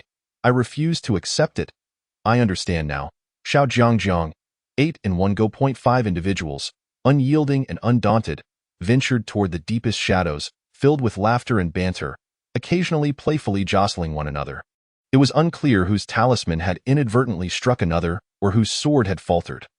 Ling Su attracted the wandering souls, akin to small shrimp, which Xie Qing strung together with branches like candied hawthorn, offering them to Jiangji, who felt akin to a hungry dog awaiting its meal. It's all right, junior brother. Just look at junior sister. How joyous she is playing the dog, Gu Xiaoyin remarked with a hint of schadenfreude. Pointing at Ran, who was nuzzling against Xie Qing. Jiangji shot him a sidelong glance. Are you so idle? Shall we settle this with a fight? Gu Xiaoyin remained unfazed, the corners of his lips curving in amusement. Senior sister, there's a murderous aura behind us, Ran said gravely, clinging to Xie Qing's arm. The air behind them stirred ominously, yet Ling Su chuckled gently, standing on the opposite side of Xie Qing. No worries, we shan't perish. How could such trifles trouble senior sister? Xie Qing nodded in agreement. Unbeknownst to them, someone had summoned a wandering soul. Ling Su emitted a sharp burst of sound, swiftly unsheathing his sword to join the fray behind them, declaring, I yield to you all. No one shall survive today. Although he feared the wandering souls, he held no fear for the living. Xie Qing silently rubbed her forehead, hoping the malevolent spirits would emerge soon. Otherwise, their own ranks might suffer casualties from infighting. The night enveloped them, the only luminous points being the bluish-green souls, which drifted overhead in increasing numbers, drawn to a single location, yet refraining from attacking. Due to the darkness, Yu Ranran invoked a small flame, while Jiangji conjured a brighter blaze with a fiery talisman. However, they were all outshone by Xie Qing, who, like a madwoman, captured a soul radiating a bluish-green deathly light. Wielding it on a branch, its brilliance illuminating her eerie visage. "Is there a problem?" Xie Qing inquired, lifting the soul lantern before her, the ghostly glow casting shadows on her cold face, rendering her even more terrifying. The group paused to collect themselves before shaking their heads in unison. They would readily believe that Xie Qing had crawled out from the depths of the underworld. "Why?" Yu Ranran whispered. "Senior sister could frighten the malevolent spirits to death." Gu Xiaoyan responded, "The first to perish might be us." With each step deeper into the darkness, the malevolent energy intensified, reaching a level even Yu Ranran could sense. The Yuan Ing malevolent spirits would undoubtedly perceive their proximity. In the silence of the dark, both sides began their cautious probing. Ghostly hands. The ground transformed into a quagmire, ghostly claws tearing at them, pulling them downward. Jiu Xiuyan's sword energy surged, easily severing the grip. Yet the quagmire's pull was too strong, still dragging them down, a black abyss, descending further, layer upon layer. Xie Qing's mind raced. What lay below? Another realm. What would they discover there? She grasped the plain sword at her waist and suddenly realized that the malevolent spirits they faced must be sword spirits. For there were swords above and spirits below. According to the sword pavilion's circumstances, swords occupied the upper abyss while spirits dwelled beneath, and Jiangji had mentioned heading southwest, so the malevolent sword spirit must be below. The plain sword stirred slightly, as if the spirit within, Qi Su, sensed something. Xie Qing called out, "The sword above the abyss is the focal point of the formation, and the sword spirit below is the leader." "We shall split up." The group paused, unconditionally trusting Xie Qing's words as they gradually comprehended her intent. She ceased to sever the ghostly hands and decisively descended, causing the black abyss to shrink in size. Jiangji furrowed his brow. "Why is it shrinking?" Ling Su, having witnessed such phenomena before, replied, "It likely closes after consuming a certain amount. Judging by this situation, only one person can descend now." But how could Xie Qing confront a Yuan Ing-level malevolent sword spirit alone? It became a competition as they vied to descend, but before anyone could take the plunge, the black abyss sealed off. Ling Su turned pale, exclaiming, "It's over. Not a single one can go down." At the bottom of another abyss, devoid of withered trees or souls, there sat a bewitchingly alluring malevolent sword spirit upon a dark crystal spirit platform, gazing down upon the fallen intruders. She condescended to speak. "Too weak." Xie Qing propped herself up from the ground. She heard this assessment and incredulously asked Qi Su, "Is she your relative?" Qi Su replied, "No, but it reminds me of something else." Chapter 42. At the bottom of the Black Abyss Part 4. The one who can kill the madwoman is only herself. Some things, when too far removed in time, are inevitably forgotten. Qi Su, having lived for millennia, felt his sealed memories stir, bringing a sense of disorientation. A millennium ago, the formation of the sword pavilion had loosened. He was the one who had quelled it, later coalescing into a spirit nurtured by countless souls, extraordinary beyond measure. The malevolent sword spirit sauntered gracefully toward her, while Xie Qing focused her mind, hesitating whether to draw her plain sword. Qi Su, perceiving her thoughts, felt a tinge of helplessness. As the spirit of suppression, "I cannot kill her." It was precisely because he had drawn his blade against Xie Qing that he had disturbed the formation. Furthermore, given the power of the plain sword, Xie Qing might struggle to withstand it. Qi Su and Zhu Yao were not on the same level, nor were the plain sword and the Xianyao sword. Watching the malevolent sword spirit halt a short distance from Xie Qing, she tightened her lips and spoke. "If you were my sword spirit, would that suffice?" Sword spirits obey their host's will, so Qi Su's murderous intent would not count. Qi Su remained silent, unconvinced she could endure. She had yet to pass the 3 trials, and he had no desire to reside within her. The malevolent sword spirit glanced at the plain sword on Xie Qing's person, a presence she recognized all too well, and smirked. "Is this the sword that suppresses me?" She raised her hand in a feigned grasp, and the plain sword began to fly away, but Xie Qing quickly grasped it tightly. You still possess quite the strength, a foundation-level sword cultivator. I could easily extinguish your life. The malevolent sword spirit scoffed, using her strength to pull Xie Qing closer, viciously gripping her throat. Cold sweat streamed down Xie Qing's face. With a flick of her fingers, she detonated a talisman laced with poison, startling the malevolent sword spirit into releasing her grip and retreating. This poison could corrode sword spirits. Before Xie Qing could catch her breath, the talismans burst forth, showing no signs of fear. The malevolent sword spirit's pupils constricted, realizing she had underestimated this human. Which sword cultivator employed poison talismans capable of harming a sword spirit? Jiang Zi's talismans were often infused with demonic energy. What was wrong with a little poison from Xie Qing? A treacherous person never held back. The malevolent sword spirit no longer lingered, summoning a dark long sword that unleashed a torrential barrage toward Xie Qing. Yet, accustomed to battling those of higher cultivation, evading attacks was no challenge for her. Otherwise, she would have been slain long ago. Qi Su, if you do not lend me your power, we shall surely perish. Qi Su furrowed his brow, pondering, I have said it before. I shall kill you 3 times to recognize you as my master, though you wish to die now.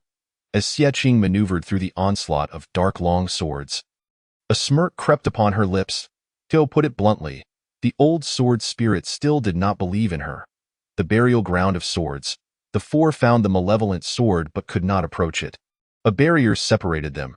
Jiang Zi's complexion soured. It cannot be blown apart. Could this be set by that malevolent sword spirit? Yu Ranran's voice trembled as she spoke, but the malevolent sword spirit is with senior sister.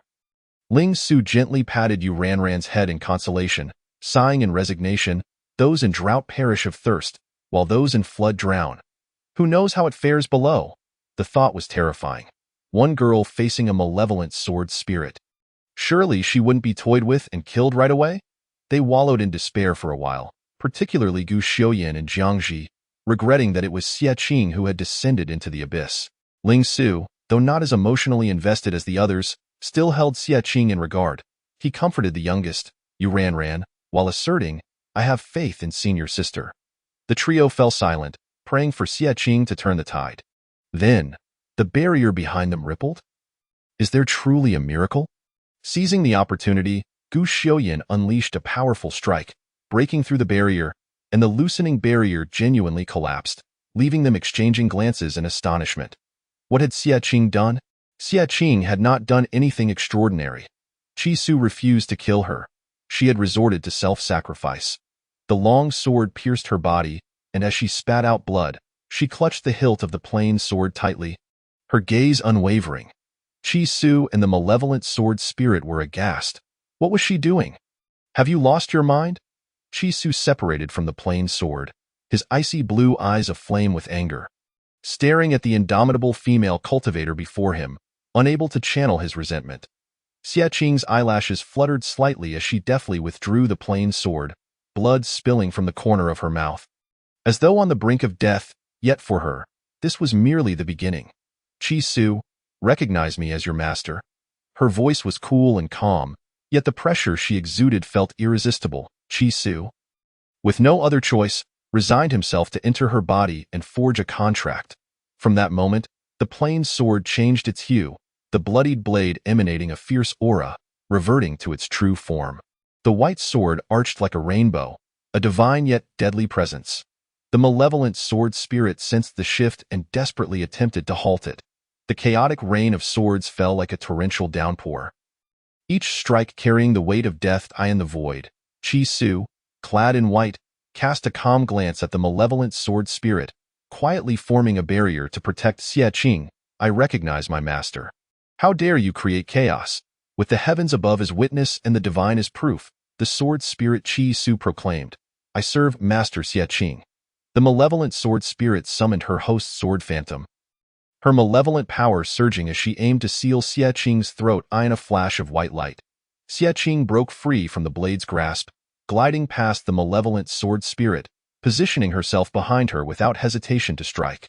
The malevolent sword spirit howled in rage, unable to comprehend how she could be defeated by a mere younger generation. The formal confrontation is on the verge of erupting, and Xie Qing, wielding her pure sword, is barely able to contend with the malevolent spirit of the Yuan Ying level. This capability stems from her reckless determination to practice swordsmanship with Zhu Yao and Gu Xiuyan, and Qi Su has discerned that while others cultivate the path of the sword, she is engaged in the path of life and death. Her body is being drained by the pure sword, and one wonders how much longer her flickering core fire can sustain itself. A resounding rumble echoes from above, accompanied by the wild howls of the souls. The formation is activated. The malevolent sword spirit perceives it first, attempting to break free. Xie Qing resolutely blocks its path, refusing to yield.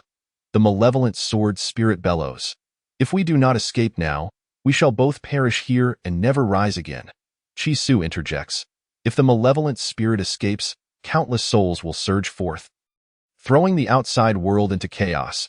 Xie Qing understands, letting out a resigned sigh. "My family can leave, right? With their skills, it should be no problem." That reassures her. The pure sword's murderous intent surges, and Xie Qing is burning her life force. The malevolent sword spirit, in a fit of rage, shouts, "Madwoman, do you wish to throw your life away? You have gone to great lengths to reach this place. Only to sacrifice yourself for others? Certainly not." Xie Qing desires life more than anyone else, yet she yearns for composure. As the saying goes, "If I do not enter hell, who will? I am mad, but I am a madwoman with faith and elegance." On Xie Qing's pale face, only the blood trickling from her lips is vivid. With a gentle smile, she approaches with her sword, excitement shining in her eyes as she sweetly proposes, "Darling, shall we perish together?" This is the malevolent sword spirit's lifelong nightmare, and also its final memory. Chapter 43. The Bottom of the Black Pool Part 5. I am not only hard to kill, but I also seek to upgrade. All phenomena extinguished and breath vanished. Shanxi reported the affairs of the Sword Pavilion to the Wanjian sect, and the people of Qingxian Mountain erupted in chaos. Yishao and Hua Can nearly fainted, sending urgent messages back to the sect overnight. Upon reaching the sect, the elders at the Qingxian headquarters also fainted. Xiao Xiqing, witnessing the familiar faces hurrying over day and night, felt troubled and paused. "Has your mountain gate no one left?" Bai Lan, Mou, Fengxiu, Yunwan, and even Mu Hanyan arrived. The five of them stormed into Fu Lu's sick room in the dead of night. And under duress, Fu Lu awakened to oversee the sect while the other elders fled. Fu Lu remarked, "If I offend them, I may as well not live. We only have these 4 direct disciples. What more do you expect from us teachers?" Bai Lan, filled with concern, had been thinking of the children since they left, hoping they would return, only to encounter a great disaster. Xiao Xiqing reassured, "Old Bai, do not worry, our Wanjian sect will surely help you find them." Fengxiu, feeling anxious, asked, "Can you guarantee they are alive?" No sooner had he spoken than he received a punch from Mou, who cursed, "Can you think of something positive? Although these 4 ancestors love to create trouble and infuriate others, they are not deserving of death." Yunwan, troubled to the point of losing hair, clasped his hands. "I, a believer, wish for a life balance between meat and vegetables, only seeking the safety of my disciples." The commotion at Qingxian Mountain was considerable, while the various immortal sects planned to demand compensation from Wanjian's sect for Ling Su. In response, Hua Can, carrying a guqin, intended to confront someone but was stopped by Elder Shu Lian. Elijishan was present, and the leaders of both factions gathered around the Sword Pavilion. They combed through all relevant materials of the Sword Pavilion, arriving at one conclusion: the disciples must save themselves. Everyone waited for quite some time, and She urged Li Jishan to return. "There is no need for you to be at a stalemate with them. They are outsiders." Li Jishan cast a cool glance at him, unmoved. "We shall wait. If we cannot wait for them, we shall wait for their corpses." Xie Qing and Qi Su descended together, as he wished to know the outcome. Shi was speechless, clenching his fists, as he might have guessed who Li Jishan was waiting for, unable to discern whether it was jealousy or something else. Later, the other factions dispersed, and Shi also departed. The flow of time at the bottom of the black pool differs from that of the outside world. When Gu Xiuyan and the others emerged, several days had already passed. Xiuyan, Jiangji, ran. The black pool inhaled and exhaled, releasing the 4 individuals, and the elders rushed forward with gleaming eyes. Ling Su stepped aside, watching the scene of their reunion with a faint smile. attempting to locate Xie Qing among the crowd. Yet, Xie Qing did not emerge before them. As the black pool vanished again, Feng Xiu nearly cried out, "Where is Xie Qing? Everyone else has come out, but she is nowhere to be found." The group fell silent, their hearts sinking once more. The black pool sealed shut, and the formation collapsed. Time passed, and eventually, someone beside Chi Su stirred their eyelashes. The host's will to survive was terrifyingly strong. Chi Su had seen only one person like this in 10,000 years, and he couldn't help but smile. "You are indeed hard to kill." Xie Qing's body was limp, merely clinging to life. As she slightly curled her lips, Chi Su gazed at her, thinking this master was quite remarkable, one that could not be found in heaven or earth. Her fate was something she had earned herself. Within the medicinal spirit ring lay medicine. Chi Su reached for her blood-stained hand, easily removing the spirit-storing ring from her slender fingers, experimenting with it, only for a multitude of spirit plants and numerous bottles to tumble down. Crashing onto Xie Qing. Xie Qing nearly choked. "What now? Have I recognized a master only to be killed?" Chi Su froze momentarily, feeling somewhat embarrassed. As a sword spirit, he did not understand these spiritual artifacts. Fixating on the spirit-storing ring in an attempt to comprehend it, suddenly, a shovel came crashing down, and Xie Qing let out a soft whimper, on the verge of tears. Chi Su readily withdrew his hand, silently placing the spirit ring back in her grasp. "Apologies, which medicine do you wish to take?" Chi Su helped her clear away the clutter on her body. Given the circumstances, consuming all of it was not out of the question. 3 days later, someone finally muddled through to save themselves, which was no easy feat in the depths of the black pool. Xie Qing was accompanied by Chi Su, along with an unknown number of wandering souls. "Are you a heavenly grade sword?" The Master S declared. "Grade is the grade it is, no grade." "Very well, as you wish." Xie Qing smiled slightly, gathering her newly discovered spirit plants and then gazing up at the dome. Chi Su followed her gaze, harboring no hope. "I have suppressed this place for 10,000 years. It matters not." Since he recalled his mission here, he had become increasingly lackadaisical, a behavior Xie Qing would not tolerate. She said, "Let me recuperate for a couple more days, and I shall take you away." Chi Su, puzzled, assumed she was losing her mind again. "How do you intend to leave? What shall we do with these souls?" Xie Qing raised an eyebrow, her gaze deep and playful. "I believe I mentioned upon entering that I wish to destroy this place." After a few tranquil days, a sudden storm brewed atop the sword pavilion, and thunder roared. Within the divine threshold, Li Jishan calculated with his fingers but found nothing. His heart raced, and he could hardly believe it. When the thunder finally struck, Li Jishan was compelled to accept the truth. That girl did not die. She was about to undergo tribulation. Crossing the tribulation to ascend to the golden core stage would place her among the elite of the 6 upper sects. And had Li Jishan witnessed Xie Qing in action, he would have known her future was boundless. While others hoped for a gentle thunderstorm, Xie Qing wished for a tempestuous deluge, yearning for this wretched place to be obliterated. She never wished to return to the sword pavilion again. Xiao Siqing gazed at the lightning above the sword pavilion, pondering what kind of monster this was. Qingxian Mountain had already prepared for a funeral, yet she had risen from the dead to upgrade. The golden core tribulation is arduous, and both Xie Qing and this space were in a state of disarray. Chi Su stood behind her, like a cold statue, silently guarding her. The heavens and earth cleared, an ethereal light flooded into the sword pavilion, illuminating the convulsing Xie Qing. She propped herself up with her sword, letting out a long sigh of relief. The pure sword was partially drawn, its blade reflecting her eyes. "Chi Su, the sword pavilion can no longer contain you. Come, let us venture forth together." After the tribulation, someone soared out from above the sword pavilion on a flying sword. Appearing disheveled and somewhat tragic, yet she bore a faint smile, exuding freedom and unrestrained spirit. Xie Qing spotted familiar faces from Wanjian sect, greeting them one by one. "Ancestor, sect leader Xiao, elder Shu Lian." "Xiao Wu, I apologize for the trouble. I am grateful for your care." Li Jishan observed her resurrection from despair, feeling a moment of emotion, uncertain of how many times he had asked her, "Will you truly not take me as your master?" Xie Qing replied, "Do you see my expression?" Li Jishan fell silent for a moment. "I unilaterally acknowledge you." Chi Su quipped, shameless. Among those present, Only Qi Su dared to speak to Li Jishan in such a manner. And Xie Qing had inadvertently gained a formidable backing. Xiao Siqing looked at the pure sword, now restored to its former glory, seemingly preparing to bestow it upon Xie Qing. The sword spirit had recognized its master. And the people of Wanjian sect would not raise objections as long as Xie Qing was not an enemy. Wanjian sect is known for its generosity, traditionally treating sword cultivators with kindness and mutual respect. Xiaowu beamed with joy. Xie Qing, when shall we meet again? Xie Qing replied. At the Immortal Sect Conference, I await you. Hearing this, Xiaowu smiled even brighter, looking forward to the fun. All right, your sect, As she suddenly hesitated, Xie Qing could not help but question. What's wrong with my sect? You will find out when you return. Chapter 44. Returning to the sect to handle one's affairs, Xie Qing returned to the mountain gate for the first time.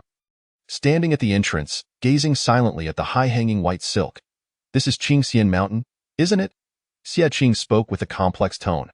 Qi Su closed his eyes to rest, slightly squinting. Who are you asking?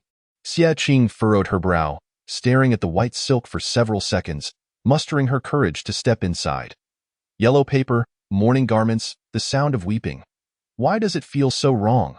She traversed the path with an air of confidence, only to find that those who encountered her fled in terror, as if they had seen a ghost, shrieking in fright. Is haunted. Xie Shiji has risen from the dead. Xie Qing observed the panicked disciples scattering in all directions and realized the situation. It seemed she had indeed passed away. Yet, that was merely the beginning. The true horror struck when Xie Qing laid eyes upon her own funeral hall. A colossal portrait of a stick figure adorned the center, signed by Feng Xiu, with several plates of fruit and a bowl of spicy hot pot laid beneath it. The wreaths were crafted from spiritual plants, adding an unusual charm to the scene. Wei Xiao sat cross-legged on the ground, burning paper for her, while Feng Xiu, resembling a despondent widow, leaned against the effigy, and 3 of her closest disciples donned mourning attire, diligently engaged in prayers for her transcendence. Standing at the entrance, Xie Qing's expression was utterly captivating. Feng Xiu blinked in disbelief, murmuring, Shitty, I think I see Qingqing. Wei Xiao, focused on the paper burning, sighed. You've already uttered that line 250 times. At a crucial moment, Zhu Yao interjected, Stop burning it. She has truly returned. Upon hearing this, everyone turned their gaze towards the living figure standing at the door, their eyes filled with fear, jaws dropping in shock. The atmosphere froze. Wait, must I truly be dead? Xie Qing furrowed her brow. In the next instant, she was tackled by someone, and others rushed to encircle her. Shiji Xie Qing rubbed Ranran's head, surveying the group, noting their tear-streaked eyes, and couldn't he help but ask, Have you all been crying? Jiang Ji and Gu Yin adamantly denied it, shedding their mourning attire to reveal their original outfits, appearing nonchalant and unconcerned. How could that be? Impossible that you Ran, without mercy, exposed the truth. Shiji. Those two were secretly shedding tears. Upon returning, their expressions had been increasingly grim, isolating themselves. By Lan and Mo, you ignored all calls until Feng Xiu decided to arrange the funeral hall for Xie Qing, prompting them to emerge. Xie Qing responded with a knowing oh, her eyes crinkling with amusement. Jiang Ji and Gu Yin chimed in, Little Shimmy, you're in deep trouble. Watching them oscillate between tears and laughter, Feng Xiu received a yellow paper from Yishao to dab at his tears. After her revival, Xie Qing visited each elder. The most common phrase she encountered was, You didn't die? Mu Hanmian gazed at her somberly. Do you realize I was on the verge of perfecting the resurrection elixir? I just needed to dig up your remains from the Wanjian sect. Xie Qing laughed. Is that true? Whether true or not, it's no longer yours. I've exhausted the elixirs I was preparing for you, and I haven't retrieved the Shui Feng Lian yet. Have I? Mu Hanmian rolled his eyes, turning to concoct his potent poison. Though he feigned disdain, he finally relaxed, his motions lightening as he added spices. Xie Qing glanced at the bubbling green concoction, twirled the spirit ring on her finger, and casually remarked, Do you have any idea how many spiritual plants I unearthed from the depths of the Black Abyss? Is there anything more sinister than plants tainted by malevolent forces? They are excellent materials for poison crafting. Mu Hanmian's ears perked up, and he asked nonchalantly, How many? Xie Qing settled into a chair. Crossing her legs, the spirit ring is full, Mian. I need a new one. He certainly knew whom to ask for funds, Mu Hanmian. not lacking in this regard, replied, 3,000 high-grade spirit stones should suffice for 10 rings. And the second compartment in the lower left of the third medicine cabinet has the elixirs you need to stabilize your cultivation. Feng Xiu offered empathy and true love. Mu Hanmian provided material support. Mo you imparted practical skills, and Li Jishan offered recognition. I admire you. Xie Qing placed her spirit ring prominently on the stone table, then turned to search through the medicine cabinet, inquiring of Mu Hanmian. How are black market elixirs priced? What on earth? Xie Qing repeated, the black market. She had previously intended to sell malevolent talismans with Jiangji. If elixirs were also lucrative, she might venture into selling poisons. Mu Hanmian regarded her for a moment before questioning, given my status and position, would I frequent such places? Xie Qing paused, realizing that he likely didn't know. Mu Hanmian, the medicine cultivator, was indeed quite upright. And she had misjudged him. It seems you are not well informed. Mu Hanmian took a deep breath, expressionless, and recited, Misty powder is 20 high-grade spirit stones per gram. Goo poison water 30 high-grade spirit stones per vial. Soul-severing pill 500. 7-star grass 80. Xie Qing? You've really been there, and you know all this. Mu Hanmian would never divulge that he owned the largest apothecary in the black market. Such news would tarnish his reputation. Remember, I didn't say it. It was Feng Xiu or Lu Su who told you. Mu Hanmian, ever concerned with appearances, warned Xie Qing. Xie Qing, with a sense of loyalty, assured him. Worry not, Mian. Even if you run a black market, I shall not disclose it to Mu Hanmian. Did I let something slip? After visiting the medicine cultivator valley, Xie Qing noted the disturbances at Wanjian sect and other matters. Choosing not to linger and instead sought the sect leader. Having just concluded one funeral, the sect began setting off firecrackers again, compressing a lifetime of joys and sorrows into a single day. Disciple, this is the grand era your Sherbua has crafted for you. Bailan beamed with warmth, delighted that the child had finally returned, intent on pampering her. Xie Qing glanced at the chaotic scene of the sect. Her lips twitching, Sherbua, your kindness overwhelms me. This was nothing short of pandemonium. Bailan, feeling gratified, mused, nothing compares to our reunion. I'm so excited I could split a literary path in celebration. Xie Qing suspected Bailan had lost money to Wang Zongmin again, but she had no proof. I sought you out to discuss the Earth-grade spirit sword that Gu Shixiang won from the duel platform. The final 3 contenders at the Wanjian sect S duel platform were Shan Shi, Gu Xiuyin, and Chen Ke. Jiu Shou Yin had smoothly claimed his prize, and as he had no use for the sword, it naturally returned to the sect. Bailan looked puzzled for a moment, casting a vague glance at Su Jian, and remarked, Are you hoping to become a dual sword wielder?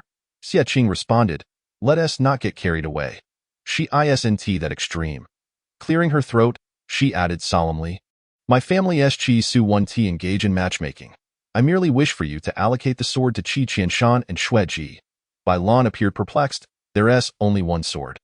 Are we to split it in 2? Are we to establish a monogamous system?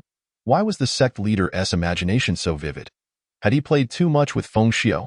Xie Qing restrained herself, patiently explaining, I know a sword cultivator from an external sect who possesses an earth-grade sword but wishes to cease being a sword cultivator. We could recruit him, thus obtaining 2 swords. Bailan contemplated this. A splendid idea. Which sect does he belong to? As long as it wasn't the Lushang sect, it would be manageable. Anything apart from the numerous celestial sects was acceptable. Zhong Xianmin. Bailan. Are you joking? Chapter 45. Stealing from Zhong Xianmin. Xie Qing undoubtedly intended to recruit Ling Su, and while Bailan did not mind having additional idle hands in the sect, he was reluctant to confront Zhong Xianmin, which was a formidable entity. Sherbua, you need not intervene. I can handle it myself, Xie Qing empathized, displaying understanding. Bailan furrowed his brow. Did you already plan this out and are merely informing me? Regarding such matters, Xie Qing paused, offering Bailan a harmless smile. I'm giving you a heads up, so if something goes awry, you can bail me out. What difference did that make? Wouldn't that still require him to step in? Bailan's expression soured. Did they need to prepare for a confrontation with the leaders of the celestial sects? Youth has no price. It merely ensnares the leaders. Xie Qing assured him, I will successfully bring the person back. Preserving your reputation. Bailan pondered for a moment, deciding to set off a firecracker to calm himself. If he couldn't clear his mind, perhaps he could find a white ribbon to hang for a while. Xie Qing's swordplay improved with each attempt. By the time she reached Zhong Xianmin, the sky was still bright. She paused at the edge of the barrier, observing the other sects, as the foremost sect in the realm of cultivation. Zhong Xianmin, as Xie Qing had anticipated, was even more magnificent than Wan Jin's sect. From a distance, the peaks towered above a boundless sea of clouds, and up close, the glazed tiles and crystal pavilions exuded the elegance befitting the foremost celestial sect. This place was often referred to as the immortal realm of cultivation, renowned for its abundant spiritual energy and resources. The entrance to Zhong Xianmin was guarded. Unlike the lax atmosphere at Qingxian Mountain, Xie Qing approached on foot, pacing at the entrance, pondering what excuse to use to gain entry. "What brings you here?" A somewhat unfamiliar voice broke her thoughts, though the person was not unknown. She turned to see Shun Shi staring at her in surprise. A few Zhong Xianmin disciples behind him restraining a spirit beast, clearly having returned from a hunt. For the first time, Xie Qing found Shun Shi quite agreeable. He truly made an excellent tool. As their eyes met, Xie Qing smiled, a shadow of mischief evident, prompting Shun Shi to take a couple of steps back. Sensing unease in the vast expanse of Zhong Xianmin, was there a disciple of higher status than Shen Shi? None. "Stop, why are you running? Don't chase me. Put down your sword talismans and that terrible poison powder." The guards and other disciples watched as the two darted from east to west, then back again, with Shun Shixiang never appearing so flustered. Upon returning to the sect, Ling Su was summoned by the sect leader for a few inquiries regarding the events that transpired at the Sword Pavilion's Black Abyss. After half-truthfully recounting his tale, the sect leader dismissed him. Consequently, he returned to his idle state, studying the pros and cons of various sects, constantly yearning to escape this place. As a direct disciple, his dwelling was secluded. The roof leaked, and the window was the very one Xie Qing had once climbed through. "Ling Su?" Xie Qing cast a glance around her surroundings before fixing her gaze on him, saying, "Do not be alarmed. I have but one question. Will you accompany me back to Qingxian Mountain?" Ling Su was momentarily taken aback. "Which kind of return are you referring to? What do you mean?" Xie Qing raised an eyebrow, a hint of amusement glimmering in her eyes as she replied, "The previous conditions for joining the sect are null and void. All I require is the confiscation of your Earth-grade spirit sword." Despite Qingxian Mountain's notorious reputation, Xie Qing's invitation was inexplicably alluring. Ling Su hesitated, recognizing the gravity of the situation. "I will wait for you beneath the various celestial gates before nightfall. After that, I shall not wait." Xie Qing had no intention of confronting the celestial sects for the sake of claiming someone. It would be unreasonable and illogical. Moreover, this was Ling Su's personal matter. She merely cast the bait, leaving the decision entirely to him. "If fate has no part for us, I wish you a smooth future. If it does, I shall ensure your lifelong safety." Outside, Shun Shi, having listened to the entire exchange, wore a grim expression. When Xie Qing emerged, appearing unfazed, he questioned, "Did you bring me here merely to poach someone?" Xie Qing paused, glancing at him, and remarked, "Shun Shi, your brow is darkening. That is due to your actions." He retorted. Shun Shi had taken a considerable risk to bring her inside, only to find her undermining him for the sake of Ling Su, whom he deemed worthless. Unable to contain himself any longer, Shun Shi finally asked, "Do you truly think so little of me? What does that imply? Do you wish to be poached as well?" Xie Qing was perplexed yet profoundly astonished. Ling Su, being an outlier, could be overlooked by the celestial sects, but why was this gem of a person, Shun Shi, meddling in such affairs? Stealing a brick and stealing a load-bearing wall were vastly different. She would not stoop to such folly. Xie Qing regarded him for a moment before conceding, "I acknowledge your excellence, at long last." Shun Shi's expression softened slightly, thinking this was more reasonable, though he remained unconvinced. "But I have no interest. Thank you for your facilitation. This is your recompense." Xie Qing handed Shin Shi a pouch of spirit stones. Shun Shi felt bewildered. Receiving these spirit stones felt more like a clandestine transaction against his sect's interests, in one careless moment. He had not only invited a wolf into the fold but also boarded a pirate ship, and the most frustrating part was that this wolf regarded him, a prime target, with indifference, leaving him with a profound sense of defeat. Observing Shan Shi's increasingly grim countenance, Xie Qing mused, "Should I perhaps offer you a couple more spirit stones to placate you?" Meanwhile, Ling Su was meeting with the sect leader. Do you realize that I once held great expectations for you? Xian Hua stood at the steps of the immortal forest hall, looking down imperiously at the disciple he had nurtured for over a decade.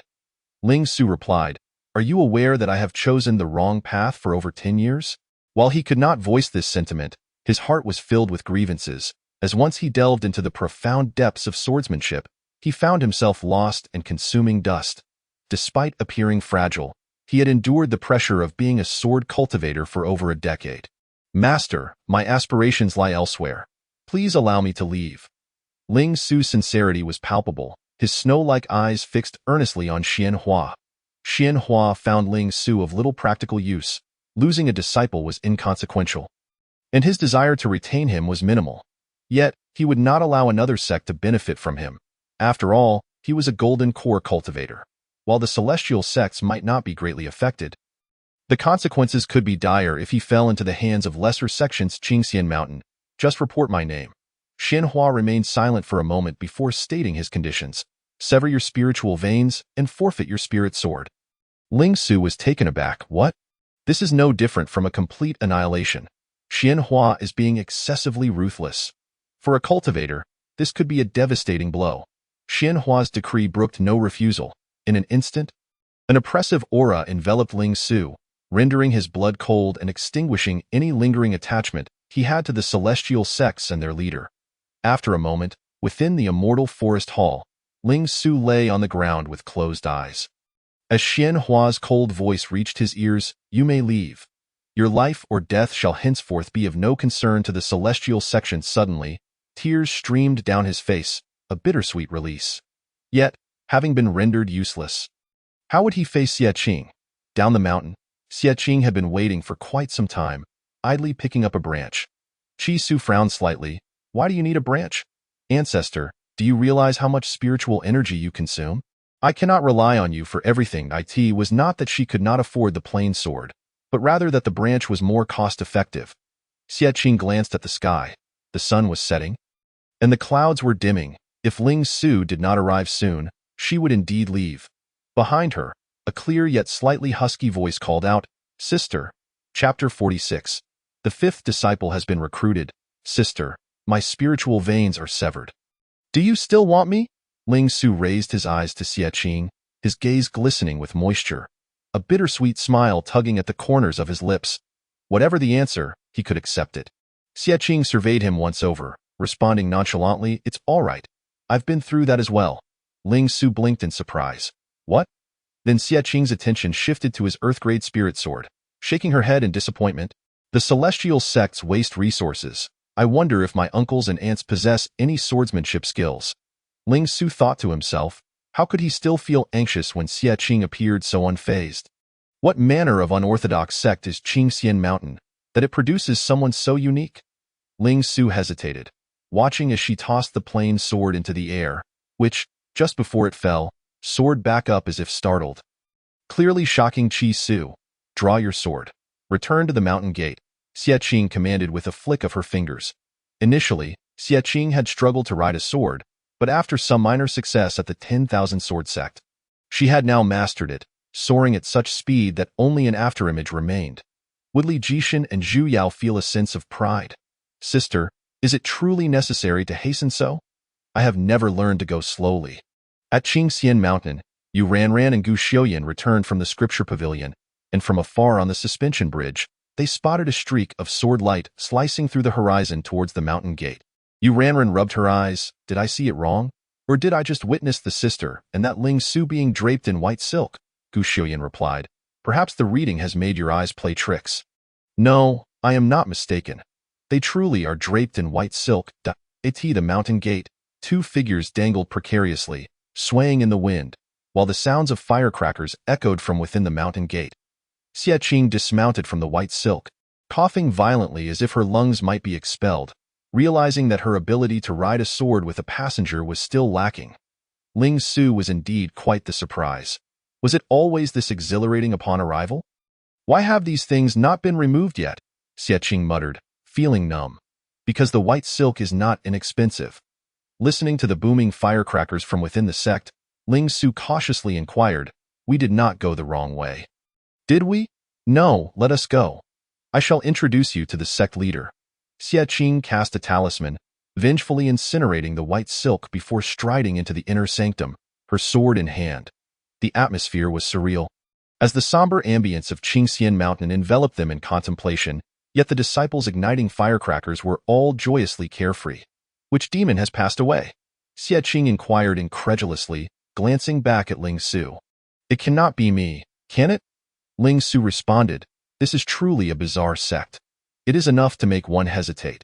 Xie Qing regarded him with keen interest, contemplating her words, yet seemed at a loss for a solid argument. You will find that it is simply a matter of getting accustomed to it.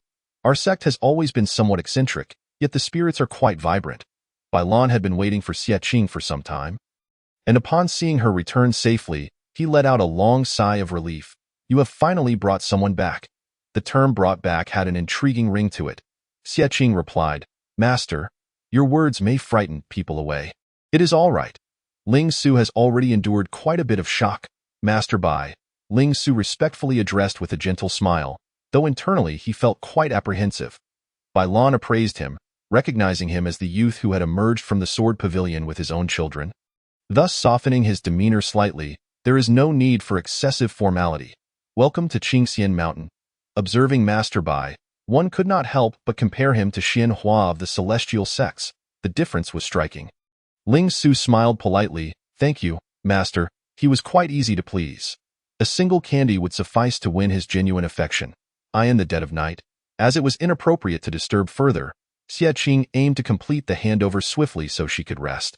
Suddenly, a loud voice erupted from the idol pavilion. Feng Xiu, are you cheating? Ling Su pondered. What on earth is happening? Xie Qing replied, do not inquire. I am just as clueless. She cast a bewildered glance at Bai Lan, who merely smiled gently, clearing his throat. Old age brings forth youthful exuberance. Do not take offense. It appeared there was a late-night mahjong game in progress. Xie Qing had assumed Bai Lan was overly concerned for their safety, waiting for their return, yet the reality was quite different from her expectations. The idol pavilion's late-night mahjong game was filled with fervor, with Master Bai leading the charge. Have you been cheating? Your luck has been unusually good today. The head of the Wendao sect, Wang, was always Bai Lan's mahjong partner, and the two masters were engaged in their own frivolities. Feng Xiu, you are so good. Do you really need to cheat to win? Indeed, indeed. Brother Feng Xiu is the most formidable. Huacan chuckled subtly, concealing a set of cheating tiles in his sleeve, as Feng Xiu promised to share the winnings with her, an arrangement mutually beneficial. At the table sat a refined man, none other than the elder from the medicinal sect who had poisoned himself. Throughout the night, Fu Lu had not managed to win a single hand. He justifiably suspected that this mahjong game held ulterior motives. Bai Lan ushered Xie Qing and Ling Su inside, and the four stared blankly, appearing somewhat dim-witted. Xie Qing's gaze swept over the group, landing on Feng Xiu, who discreetly lowered his foot from the table. Ling Su discreetly observed, feeling these individuals were all predecessors, and greeted the others. Huacan curiously inquired, what is the situation here? Ling Su paused momentarily, briefly recounting his circumstances. Initially, Fu Lu paid little heed, but when Ling Su mentioned his lineage of the spirit clan, Fu Lu perked up. Master brother, I wish to take him as my disciple. What? Huacan exclaimed in a panic, slamming his hand on the table as he interjected. No way. I have taken a liking to this little beauty. I want to take him as my disciple too. As she stood up, a set of mahjong tiles tumbled from her sleeves, unexpectedly exposing her to Wang Zhangmin and Fu Lu. Huacan, in disbelief, exclaimed, What the hell? Wang Zhangmin and Fu Lu responded in unison. Hunting time! The scene descended into chaos. Xie Qing glanced over, feeling hopeless. She tossed Ling Su to Mu Hanmian for treatment and decisively retreated to Funga for a long NAP. Mu Hanmian, draped in an outer garment, stood before the waterfall, silently locking eyes with Ling Su. Weariness and resignation etched upon his face. 2 days later, the apprenticeship ceremony commenced. This time, all the elders were present, and the other 4 direct disciples attended as well. While their eyes were fixed on the ceremony, the whispers among the 4 never ceased. Why you Ranran observed from the stage. How did Huacan manage to snatch Fu Lu's disciple? Xie Qing replied nonchalantly. It was decided by rock, paper, scissors. The 3 others exclaimed, Is it really that simple and crude? How utterly unrigorous. Xie Qing continued, Ling Su himself is inclined towards Lu Xiao, so his relationship with Hua Kan is mutual. Their love is genuine. Fu Lu is merely an accident. Indeed, as Xie Qing stated, the corners of Elder Hua Kan's mouth rose alongside the sun, while Ling Su beamed with satisfaction. In contrast, Elder Fu Lu wore an expression akin to that of a jilted wife. Vividly animated, Jiu Xiao Yin cast a sidelong glance at Xie Qing, subtly hopeful. Shall we practice swordsmanship after the ceremony? Jiang Jiming boldly enveloped Xie Qing in his gaze, proposing, how about drawing talismans with me? Just as Xie Qing pondered the difficult decision, weighing the pros and cons, Yu Ranran timidly asked, why can't we just go out for a meal, seniors? How are you so exceptional? Xie Qing shot a glance at Yu Ranran before turning her gaze towards Gu Xiao Yin and Jiang Ji, contemplatively suggesting, perhaps I shall learn to play the guqin? Sword cultivators, alchemists, talisman masters, and now, it seems, she is venturing into the realm of music. Whether others possess musical talent is uncertain, but Xie Qing most certainly does not. Jiang Ji scoffed, what are you going to learn? Wielding a guqin as a weapon? Xie Qing replied with calm assurance, you have a point. If magical attacks are ineffective, physical attacks can also be a clever strategy. Chapter 47. The music continues. Ling Su had yet to fully recover, and Hua Kan initially thought he could enjoy a brief respite without rushing to teach, but unexpectedly, four eager disciples arrived at the flower pavilion seeking guidance. The disciples wished to learn the guqin, and Hua Kan, naturally thrilled, descended from the flower pavilion, elegantly landing before the eager learners with a 10-meter-long guqin string. Hua Spider-Man can? Xie Qing gaped in astonishment. She had underestimated the creative possibilities of music cultivation. Hua Kan's entrance was far more graceful than that of the junior disciple, who often stumbled during his attempts to impress. Yu Ranran quietly scoffed. Do I not have any pride? Yi Xiao protested as Hua Kan, beaming with joy, invited them inside, clearly elated. At long last, someone could appreciate the nuances of music on this mountain. Come in, I have prepared a guqin for each of you. Qingxian Mountain boasted the most sword cultivators, yet they could barely muster a single earth-grade spirit sword, whereas in the realm of music, the opposite was true, fewer practitioners, yet an abundance of magical instruments. Hua Kan was the sole custodian of this domain. Jiang Ji and Gu Xiao Yin merely came to join the excitement, but Hua Kan's hospitality was difficult to refuse, so they too took their seats. Ling Su descended from the second floor, noticing the impromptu class led by Hua Kan, and slowly raised an eyebrow. He approached Xie Qing with a light chuckle. Sister, do you also understand the guqin? One cannot say I understand it to any degree. Rather, I am utterly clueless, Xie Qing replied with remarkable composure. Jiang Ji looked at him, unimpressed. Why do you still call her sister? Ling Su smiled. One could also refer to you as brother while he was aware of addressing Jiang Ji as brother. He intentionally chose not to acknowledge Xie Qing as sister. However, Xie Qing chose not to mention it, secretly anticipating Jiang Ji's awkwardness should he call her sister. She stared intently at Jiang Ji, whose lips were pressed tightly together, resolutely refusing to utter a word, his gaze seemingly conveying, in your dreams. Xie Qing then circumvented Jiang Ji to glance at Gu Xiao Yin, winking at him. Jiu Xiao Yin hesitated momentarily. Resisting, impossible. Xie Qing, losing interest, redirected her focus to the ancient guqin, while Ling Su's smile widened as he casually pulled a stool to sit beside her and observe. Indeed, it is quite simple. The master will surely help you experience the joy of music cultivation, Hua Kan declared confidently, commencing her lesson.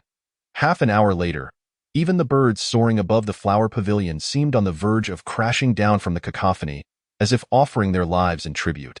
The discordant sounds were unbearable, each note a dagger to Hua Kan's ears. Why must someone play so atrociously? Xie Qing's notes strayed off key. Jiang Ji's were distorted and abrupt. Gu Xiao Yan's were cold and sharp, while Yu Ranran's notes pierced with fervor. Qi Su had long since retreated into seclusion with his sword, having left the sword pavilion just days prior, wishing to avoid a catastrophic fate. Hua Kan was nearly driven to madness, her eyes bulging as she cried out, Ling Su! Ling Su! My ears!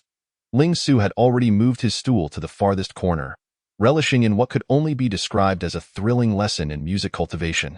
While the two musicians were suffering, the rest felt quite pleased with themselves, playing with increasing cheer. How amusing, truly delightful, and endlessly entertaining. Hua Kan could no longer endure. She dashed out of the flower pavilion and fled. Upon seeing his master escape, Ling Su followed suit without a second thought. Although he affectionately referred to her as sister, Xie Qing had genuinely wounded him this time, leaving him with an internal ache. Sister, why did they leave? I don't know. Let the music play on. Huacan ran like a zombie, the once revered goddess of music now utterly unhinged. Bai Lan and Mo strolled leisurely, discussing the disciples' final exams.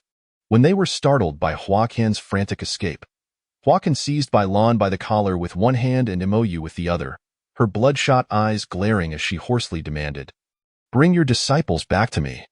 Bai Lan and Mo exchanged bewildered glances, even somewhat alarmed as they approached the flower pavilion. The soul-crushing sounds of the guqin met their ears, leaving them momentarily speechless and promptly retreating. Is this truly the sound a magical guqin can produce? Mo recalled some rather unpleasant memories and coughed, suggesting, "Master brother, you should intervene. I still have clothes to collect." Bai Lan was having none of it. "No way, junior brother. I will collect the clothes for you. You go handle those little demons. Why bother my senior brother? I will take care of it. It is the duty of the senior brother." "I shall go."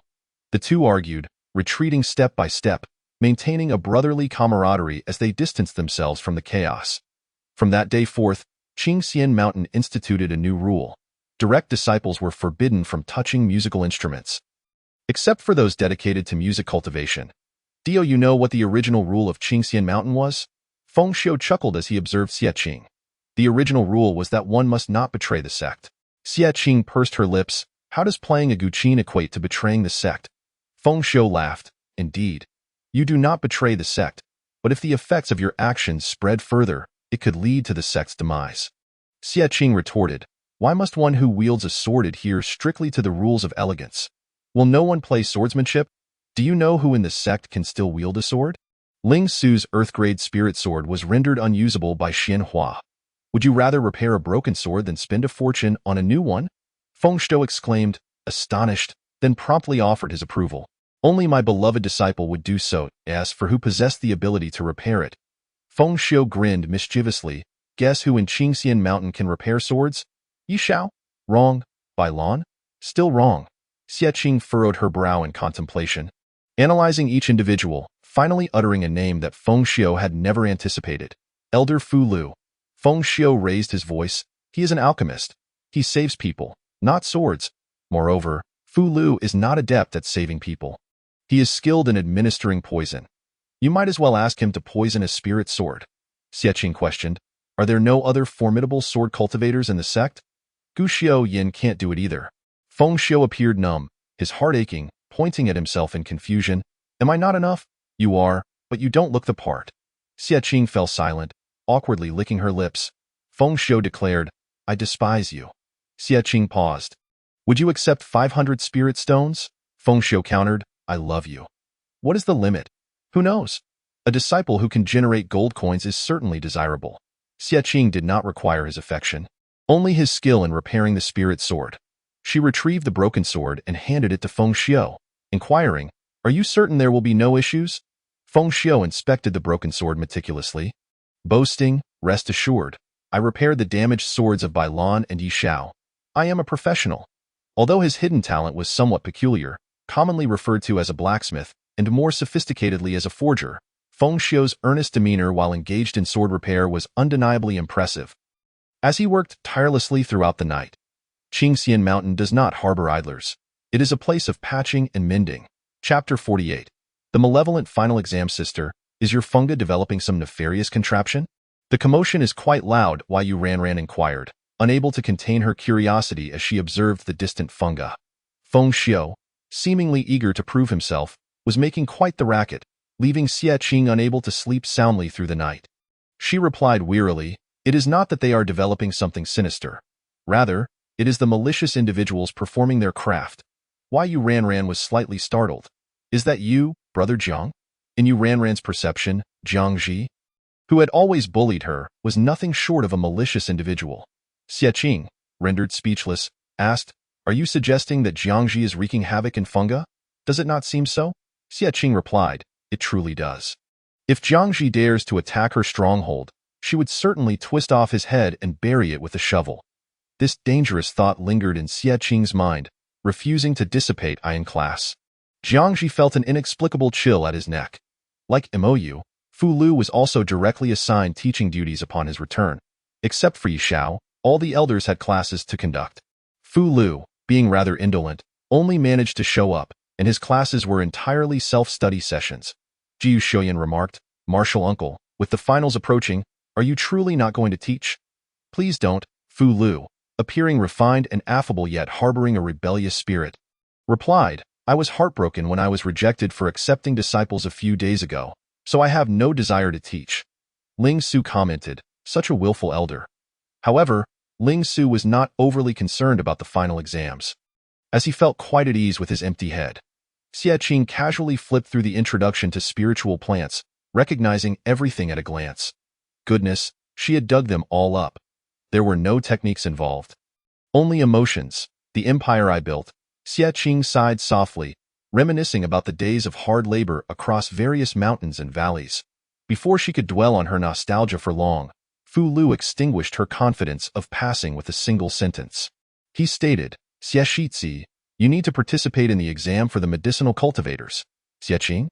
Besides robbing spiritual plants and concocting poison, how did she resemble a medicinal cultivator?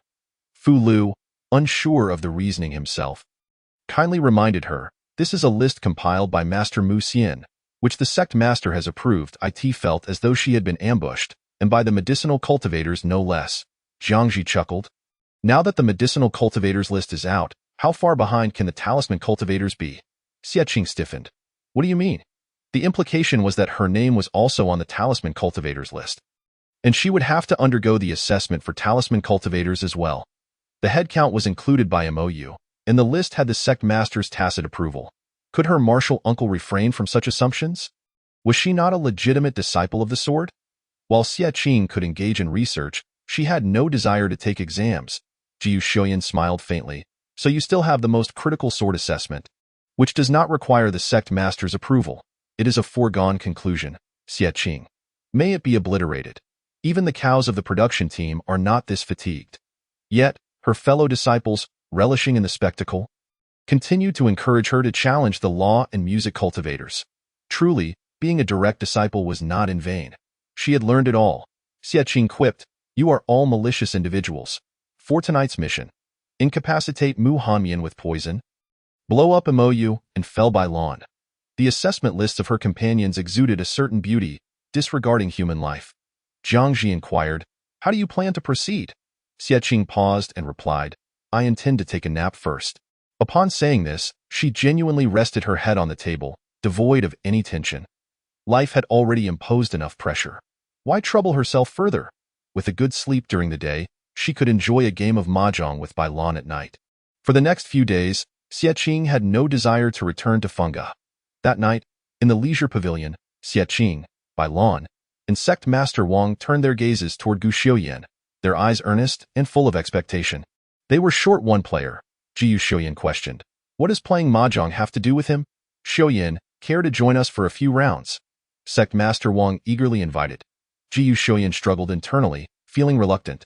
He had never resisted this much even when accompanying Xie Qing as the sixth player, ultimately realizing that sect master Wang lacked the charm to entice him. Xie Qing cast him a couple of glances, choosing to extricate him. "Gu Shixiang still has coursework to complete. Let us find someone else to play."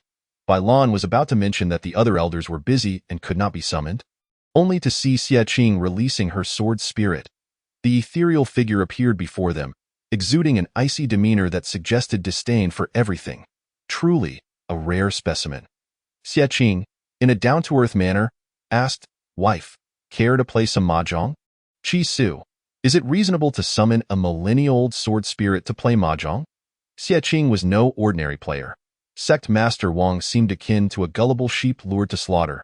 Losing all his wealth, by the end of the night, Sect Master Wang was filled with indignation, nearly leaving his undergarments behind at the Leisure Mountain, and upon returning to the Wan Dao sect, he decisively declared war on them. Ou inquired, "What are you declaring war on?" Bai Lan responded, "The textual examination and the joint examination with the Wan Dao sect. The loser pays 5,000 high-grade spiritual stones. Did you agree to this? Are you willingly handing over money to him?" Mou questioned, bewildered. He could not comprehend sect Master Wang's actions. 5,000 spiritual stones to encourage the disciples to be more diligent. I think it's worth it, Bai Lan replied with a gentle smile, then turned to Mou, his smile deepening. Disciple, could you lend me 4,900? Mou. Was this all aimed at me? The wave of enthusiasm for endorsing the Leisure Mountain returned, but this time the organizers were the inner disciples themselves, such as Qi Qianshan and Xueji. The direct disciples all flocked to the One Dao sect scripture pavilion. Mister, Wen cast a curious glance at the 5 individuals and questioned, aren't you all involved in a joint examination with our sect? Why come to their One Dao sect? Yu Ranran innocently replied. Exactly, we came to the scripture pavilion precisely because of the joint examination. Mr. Wen pursed his lips and asked, are you infiltrating the enemy's ranks? Initially, they had not considered it this way. They merely intended to study. Upon Mr. Wen's remark, the group exchanged glances. The disciples of Wen Dao sect were all on the second floor, correct? Jiang Ji's talismans, hidden within his robes, flickered as if in amusement. Mr. Wen felt an inexplicable chill run down his spine. Xie Qing smirked, looking toward the second floor. Let us go capture a disciple of the Wan Dao sect for some analysis. Mr. Wan?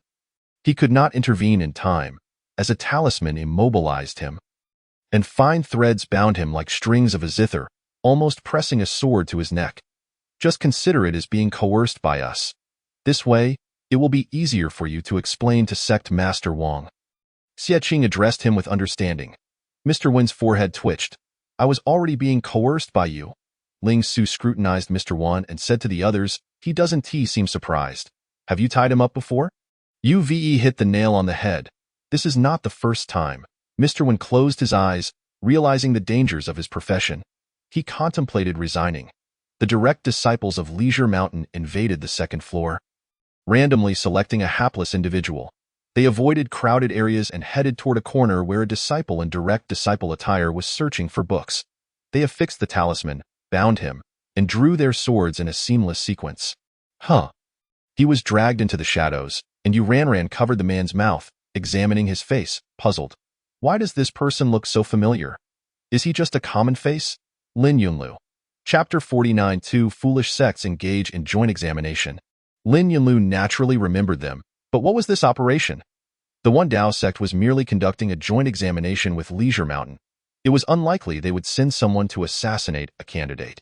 Isn't this Lin Yunlu? Gu Xiuyan recognized him, yet the sword remained pressed against his neck, showing no signs of relent. Ling Su asked, who is Lin Yunlu? Xie Qing explained, he is a direct disciple of sect Master Wang. We have had dealings with him. Upon hearing that this individual was a direct disciple of the One Dao sect master, Ling Su assumed he was on par with Gu Xiuyan and tightened the strings further to prevent any escape. However, he had overestimated things. Lin Yunlu's aggression was likely less than Yu Ranran's. With such intensity, he was already rolling his eyes. What the heck? The group was startled to see him nearly lose control, immediately releasing him. Disciples of the One Dao sect were so fragile under pressure. They engaged in fierce internal strife daily, and yet were still alive and well. Lin Yunlu collapsed to the ground, twitching incessantly, gazing at them in horror as if they were demons, the so-called devil. Xie Qing produced an unknown small vial, advancing toward Lin Yunlu, and with each step she took, Lin Yunlu recoiled as if faced with a venomous snake. What are you all doing? Lin Yunlu questioned. Initially, Xie Qing had no malicious intent, but Lin Yunlu's reaction made her second-guess herself. Is the senior sister planning to silence him? Yu Ranran added. Xie Qing fell silent, exasperated. Could you refrain from being so crude? Jiang Ji raised an eyebrow. What about dismemberment? You are indeed more complex and elegant than Yu Ranran. Lin Yunlu was desperate, hastily emptying his pockets of all valuable items, pleading, though I don't know where I've offended you all, for the sake of harmony between our two sects, please be cautious. Xie Qing stated, we are not here to rob. Then what are you here for? To rob of virtue? Lin Yunlu's gaze toward them shifted, the flames of righteous indignation breaking through the cage of fear as he clutched himself defiantly, declaring, my body belongs to Qiyue. You perverted fiends shall not take it. The disciples of Leisure Mountain. What a spirited young man. What do you take us for? Gu Xiuyan expressionlessly released his sword intent, calmly stating, I feel my dignity has been insulted. How about we give him a beating first? Previously, they were merely toying around, but now he genuinely wanted to harm him. The five exchanged nonchalant glances, and Xie Qing returned the vial, now wielding a shovel. Lin Yunlu was in peril, and no worries, this is merely a test of love. He will surely face it with resilience. When Meng Qiyu finally found Lin Yunluo, who had long been absent, he was engrossed in a moment of self-indulgence amidst a brawl with a soft thud. Meng Qiyue's book fell to the ground, her eyes nearly popping out in astonishment. Xie Qing, leaning on a shovel, remarked, "I have confirmed it for you. He is indeed a chaste and valiant man." Meng Qiyu responded, "Let me process this for a moment." After a brief pause, the two direct disciples of the One Dao sect stood apart from Qingxian Mountain. So, you are merely here to inquire about our sect's joint examination? Meng Qiyu maintained a semblance of composure, though she was slightly taken aback. What else would it be? Lin Yunluo exclaimed in exasperation. Then what about the matter of silencing and dismembering? Yu Ranran and Jiangji exchanged glances. Diverting their eyes elsewhere, Ling Su cast a reluctant glance at the two, stepping in to mediate. With a gentle smile, he stated, individual actions are not indicative of the team's integrity. Lin Yunluo retorted, your team's conduct is hardly any better. If you cannot withstand this, how can you protect your sister? Ling Su sighed lightly, casting a worried look at Meng Qiyu, his gaze filled with unspoken affection. Staring into the eyes of such a handsome youth, Meng Qiyu found herself momentarily dazed, only to be obstructed from view by Lin Yunluo. Has Qingxian Mountain now adopted physical and magical attacks, and even charm skills? You may act mad, but please refrain from being lewd. This was Lin Yunluo's final stand. Meng Qiyu frowned. How can you say that about him? He is clearly concerned for my safety. What ill intentions could he possibly harbor? Lin Yunluo replied. Zhang Ji and Gu Shoyan fell silent at this remark. Realizing that Xie Qing was comparatively reserved in the captivating world, the heart grows cold amidst the concrete. Meng Qiyu briefly explained the review status of the One Dao sect, conveying the intent of Master Wang, that Qingxian Mountain could be dealt with using but a single hand. Of course, one hand suffices. Otherwise, why would we need two to write? Xie Qing retorted dismissively. The group pondered, finding a semblance of logic in her words. Lin Yunluo concluded, in summary, Master is merely digging a pit to seize your funds. Who knew that Master Bai would joyfully leap into it? Perhaps it was because the pit did not involve Bai Lan's money. With Bai Lan happily jumping into the pit, you would then retrieve the funds. To ensure the fairness of the joint examination, both sects sought assistance from the Immortal Alliance, inviting the head of Su Gu to set the questions. What is Master Su doing?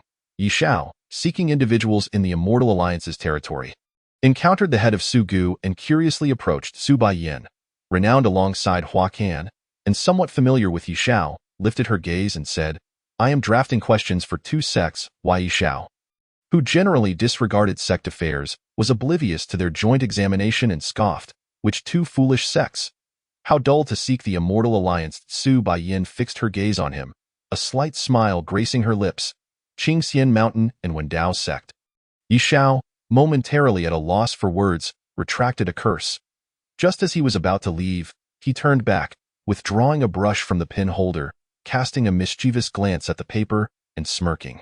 Master Su, allow me to pose a question as well. Subsequently, a line of crooked handwriting appeared on the neatly laid paper, and Su Baiyin, observing the new question Yi Shao had penned, wore a complex expression. Slowly massaging her temples in thought, Qingxian Mountain. Impossible to memorize, utterly unfeasible. The disciples of Wen Dao sect were products of long-term accumulation.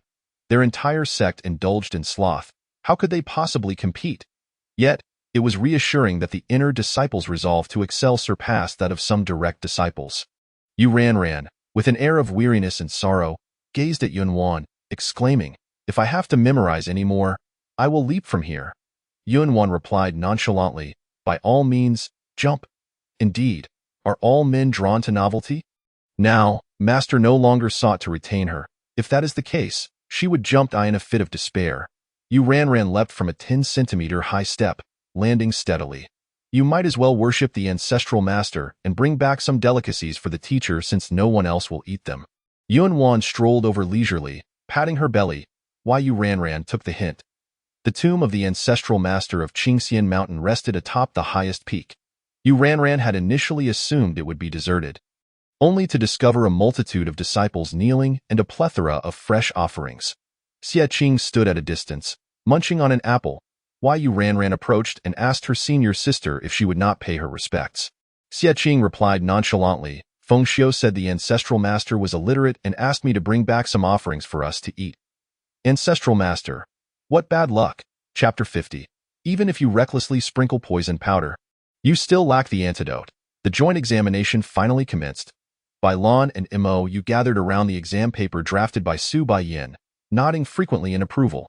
The head of Su Gu indeed possessed some merit. Until they encountered an odd question. Please describe the handsomeness of Elder Yi Xiao from Qingxian Mountain. Bai Lan and Mo Yu exchanged incredulous glances. Su Baiyin cannot possibly be a fan of Yi Xiao. This ridiculous question could only have been concocted by Yi Xiao himself. Disciples like Xue Ji, who are obedient, would certainly exalt him, while Qi Qianshan could likely write something similar. Others, however, are a different story. Upon seeing the question, Xie Qing's calm demeanor finally cracked. She could not help but furrow her brow, forming a question mark. What should I do? This question is so difficult. Little Master Uncle is indeed handsome. But why is it so hard to put into words? Once this examination concludes, although Yi Xiao may not be present at the mountain gate, his legend will still endure, as for the retribution of fate. Let the reviewing elder handle that. After all, Mou has already prepared the spirit stones, and in 3 days, there will be assessments for disciples from various sects, which is the primary content for Qingxian Mountain's final evaluations. Xie Qing intended to head to the back mountain to gather spirit herbs when her sword, Su Jian, suddenly emitted a resonant sound, as if sensing some disturbance. There is a fiercely dangerous sword nearby, came Qi Su's voice. Xie Qing raised an eyebrow, then turned her gaze toward the forbidden area, walking in that direction as Su Jian's reaction intensified. The locks of the forbidden area were in disrepair. Xie Qing pushed the door and entered directly. The youth knelt on the ground, his aura in disarray. His pupils transformed into vertical slits, and a crimson glow flickered in his eyes. Jiangji? Xie Qing's expression tightened as she grasped Su Jian. This state was far from normal, as expected. Jiangji, devoid of reason, launched an attack on her, unleashing dark talismans that rained down like a storm, overwhelming in their ferocity. The blade unsheathed, Xie Qing met his assault with equal fervor. Qi Su spoke in her mind, he must be affected by the cursed sword. This lad is on the verge of losing control, on the verge. He is already half a demon. If the two were to engage normally, it would be uncertain who would prevail. Currently, Jiangji was out of control, striking with lethal intent, yet Xie Qing could not truly end his life, placing her at a disadvantage. After several exchanges, she was struck by a talisman, letting out a muffled groan as blood trickled from her mouth. Xie Qing brushed it off but noticed Jiangji hesitated for a moment. A chance. Seizing the opportunity, Xie Qing darted in front of Jiangji, toppling him to the ground. With a flick of her black skirt, she stepped on him, her expression dripping with disdain. Still have a conscience, little Jiang? Jiangji paused, preparing to resist, but Xie Qing doused him with a canister of poison powder. Jiangji, game over. Qi Su expressed mild surprise. Is this even allowed? Why wouldn't it be? Xie Qing licked the blood from her lips, smiling sweetly. After Jiangji lost consciousness, she kicked him in retaliation before proceeding to locate the cursed sword. A torrent of demonic energy surged forth. The red sword, jagged and ominous, was shackled deep within the forbidden area. Just as she was about to approach, someone intercepted her from behind. Don't go closer. That is the ancestral master's sword. Feng Xiu, who had previously worn a carefree smile, now bore a serious expression. Xie Qing was taken aback to see Feng Xiu so earnest. Glancing at the ancestral master's sword, she obediently stepped back. What are you doing here? Feng Xiu clicked his tongue. Did you think your tussle with Jiangji went unnoticed? I thought someone had blown up the forbidden area. Well, it's not far off. Jiangji loves using explosive talismans. Xie Qing inquired, why didn't you lend a hand? Feng Xiu replied, I came in just as you were recklessly spraying poison powder. As soon as I entered, you walked deeper inside. Xie Qing pursed her lips, finding herself unable to argue against that. The master and disciple returned to Jiangji's side. Feng Xiu sympathetically observed Jiangji for a couple of seconds, leaning down to check his aura, and suddenly his lips twitched. Good heavens, the amount of poison powder you used could kill a mid-tier spirit beast. He extended his hand toward Xie Qing, demanding the antidote. Xie Qing stared blankly at him. There is no antidote. Feng Xiu exclaimed, how could Mu Hanmian allow you to participate in the alchemical assessment? Eventually, they sought Fu Lu to concoct an antidote, and the esteemed elder of alchemy remained from day to night, finally reviving Jiang Ji. When he emerged, he regarded Xie Qing for a good while, managing to utter two words, talented. Having received recognition from two esteemed alchemists consecutively, Xie Qing could be considered extraordinary. However, she felt little satisfaction, more concerned about Jiang Ji's condition. Fu Lu, appearing unperturbed, remarked, no worries. Just place that spirit lineage blood with his demonic lineage blood and let them merge. Xie Qing? Within a Gu. Jiang Ji returned to normal. He felt somewhat weak, leaning against the bed as he exchanged glances with Ling Su. They had indeed brought Ling Su to Jiang Ji's side. The two stared at each other. A multitude of unspoken sentiments lingering in the AI art. Why you Ranran muttered softly. Ling Su seems quite disdainful of senior brother Jiang. Jiu Shoyan added. Is Jiang Ji any different? Xie Qing felt skeptical. Could the two truly harmonize? Was it not more likely they would clash? Sister, he is so fierce. Ling Su sighed with slight resignation. Jiang Ji snapped, get lost. Someone's talisman has begun to make its presence known, while Ling Su's strings are ever poised for action. Xie Qing silently covers her face. Not every medical advice is worth heeding. Following this incident, Jiang Ji can no longer venture into the forbidden grounds. Yunwan has strengthened the seals there, and MOU has placed a talisman seal on the forbidden area, additionally adding a redundant prohibition against Jiang Ji's presence. Jiang Ji, is it really necessary to be this embarrassing? MOU readily amended it to strictly forbid Jiang Ji's presence. Jiang Ji. Besides this, there is a flock of crows that requires attention. These crows were nurtured with blood by Jiang Ji within the forbidden grounds. If the area is sealed, where will they go? Master, all the sect's gates are guarded. Xie Qing remarked meaningfully, by lawn. Thus, the first generation of gatekeepers of Qingxian Mountain has emerged, a flock of crows. The mountain gate was already dilapidated, and with dozens of crows circling and roosting upon it, exhaling demonic energy, it becomes increasingly difficult to discern what sect this truly is, particularly at night. The crow's eyes turn red, rendering the gate of Qingxian Mountain exceedingly eerie. It seems we are increasingly resembling a cult. Ling Su has gradually grown accustomed to this reality. Why you Ranran's eyes sparkled. How cool. I wonder if they are edible. Jiang Ji, do you have any manners? All right, let us return. There's an assessment in 2 days. Gu Xiaoyin said casually, reminding them. Xie Qing softly acknowledged, walking down the mountain, waving her hand. You all head back. I have matters to attend to. The four exchanged glances, and Yu Ranran and Ling Su discreetly followed Xie Qing. While Jiang Ji hesitated momentarily, and Gu Xiaoyin watched them leave with a heart full of resignation. Xie Qing's covert actions had transformed into a collaborative endeavor. She queried, I'm heading to the black market. Do you all enjoy engaging in illicit activities? Chapter 51, Black Market Part 1. We are acting as evil cultivators. It was exhilarating enough to hang out with Xie Qing, but upon hearing they were going to the black market, Yu Ranran jumped up in excitement. Awesome! Are we going to wear masks? What identities are we disguising as this time? Looking like seasoned criminals. Yunwan and the other elders seem to have convened due to that sinister sword from the forbidden grounds. Taking them out wouldn't be impossible and could even assist her in running errands and selling goods.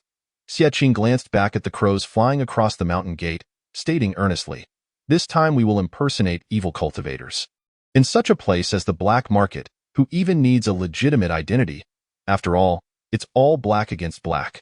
What is the harm in the 6 upper sects' transformation into evil cultivators? Their blackness being a vibrant spectacle? Gu Xiaoyin still cared about his reputation. That seems inappropriate, doesn't it? Jiang Ji scoffed, fully aware of himself. What is there to fear? We are merely playing our true selves. You make a compelling point. Jiu Xiaoyin internally struggled for a moment before finally conceding, as if he understood why his master was so lackadaisical. Because there was no saving it. Then we still need to wear masks. Right? Ling Su inquired, as the black market is teeming with people and eyes. Caution is paramount. Yes, of course, we must don them. Though we may be rascals, we still value our faces. The largest black market in the realm of cultivation is situated near Sugu. Some say the reason the Immortal Alliance has not entirely eradicated the black market is due to Sugu's backing. In reality, many sects have vested interests in this. such as the immortal master from the medicinal cultivation valley of Qingxian Mountain. As the fish pond grows, everyone wishes to fish in muddy waters. The Immortal Alliance generally turns a blind eye, intervening but not fully. Esteemed guest, would you like to purchase a mask? The vendor, wearing a sly grin, immediately revealed his mercantile intent, showcasing his wares with enthusiastic marketing. This golden chain has a charm effect, rekindling the dreams of elderly couples to their first love. While young courtesans connect with their patrons, everyone benefits. The crowd wore complex expressions, speechless. Xia Qing coughed lightly, saying, "No need for these, just find some ordinary masks." The vendor, realizing his enthusiasm was misplaced, rummaged through his chest and produced a pair of plain wooden masks. Essentially, it was just a wooden board with a few holes. Wearing it would transform one into a primitive being. If one donned a grass skirt and carried a bone, it would be even better. Are you mocking us? Jiangji clenched his fists. The vendor frowned and asked, "What kind of masks do you want then? If you want something normal, why come to the black market?" Xia Qing, maintaining her aesthetic standards, inquired, "Do you have any masks depicting green-faced, sharp-toothed demons?" "Indeed, we have one inlaid with spiritual jade, priced at 5,000 mid-grade spirit stones." The vendor presented a grotesque mask, claiming the spiritual jade was no larger than a grain of rice. He could easily rob you, yet insisted on selling a mask. Why? Ran stomped her foot. "Why is it so exorbitant?" Jiangji shot her a cool glance. "Can you guess why it's called the black market?" Xia Qing was here to swindle money, not to squander it. Forgoing the purchase of the mask was no great loss. She surveyed the chaotic marketplace before glancing at her fellow disciples, subtly retrieving her usual poison-dusted veil and donning it. 4 pairs of eyes widened in astonishment. "Goodness, someone has betrayed the organization. Sister, that's rather unkind of you." Ling Su couldn't help but voice his dissent. "We are of the same root. Why have you prepared for yourself?" Xia Qing, clad entirely in black save for her plain sword, could easily conceal herself in the shadows at night, her tranquil black eyes lifting like a composed thief. In fact, there are alternative methods. The others? She then produced a dozen or so discarded spiritual talismans, selecting the most foolish one for experimentation. Ran, come here."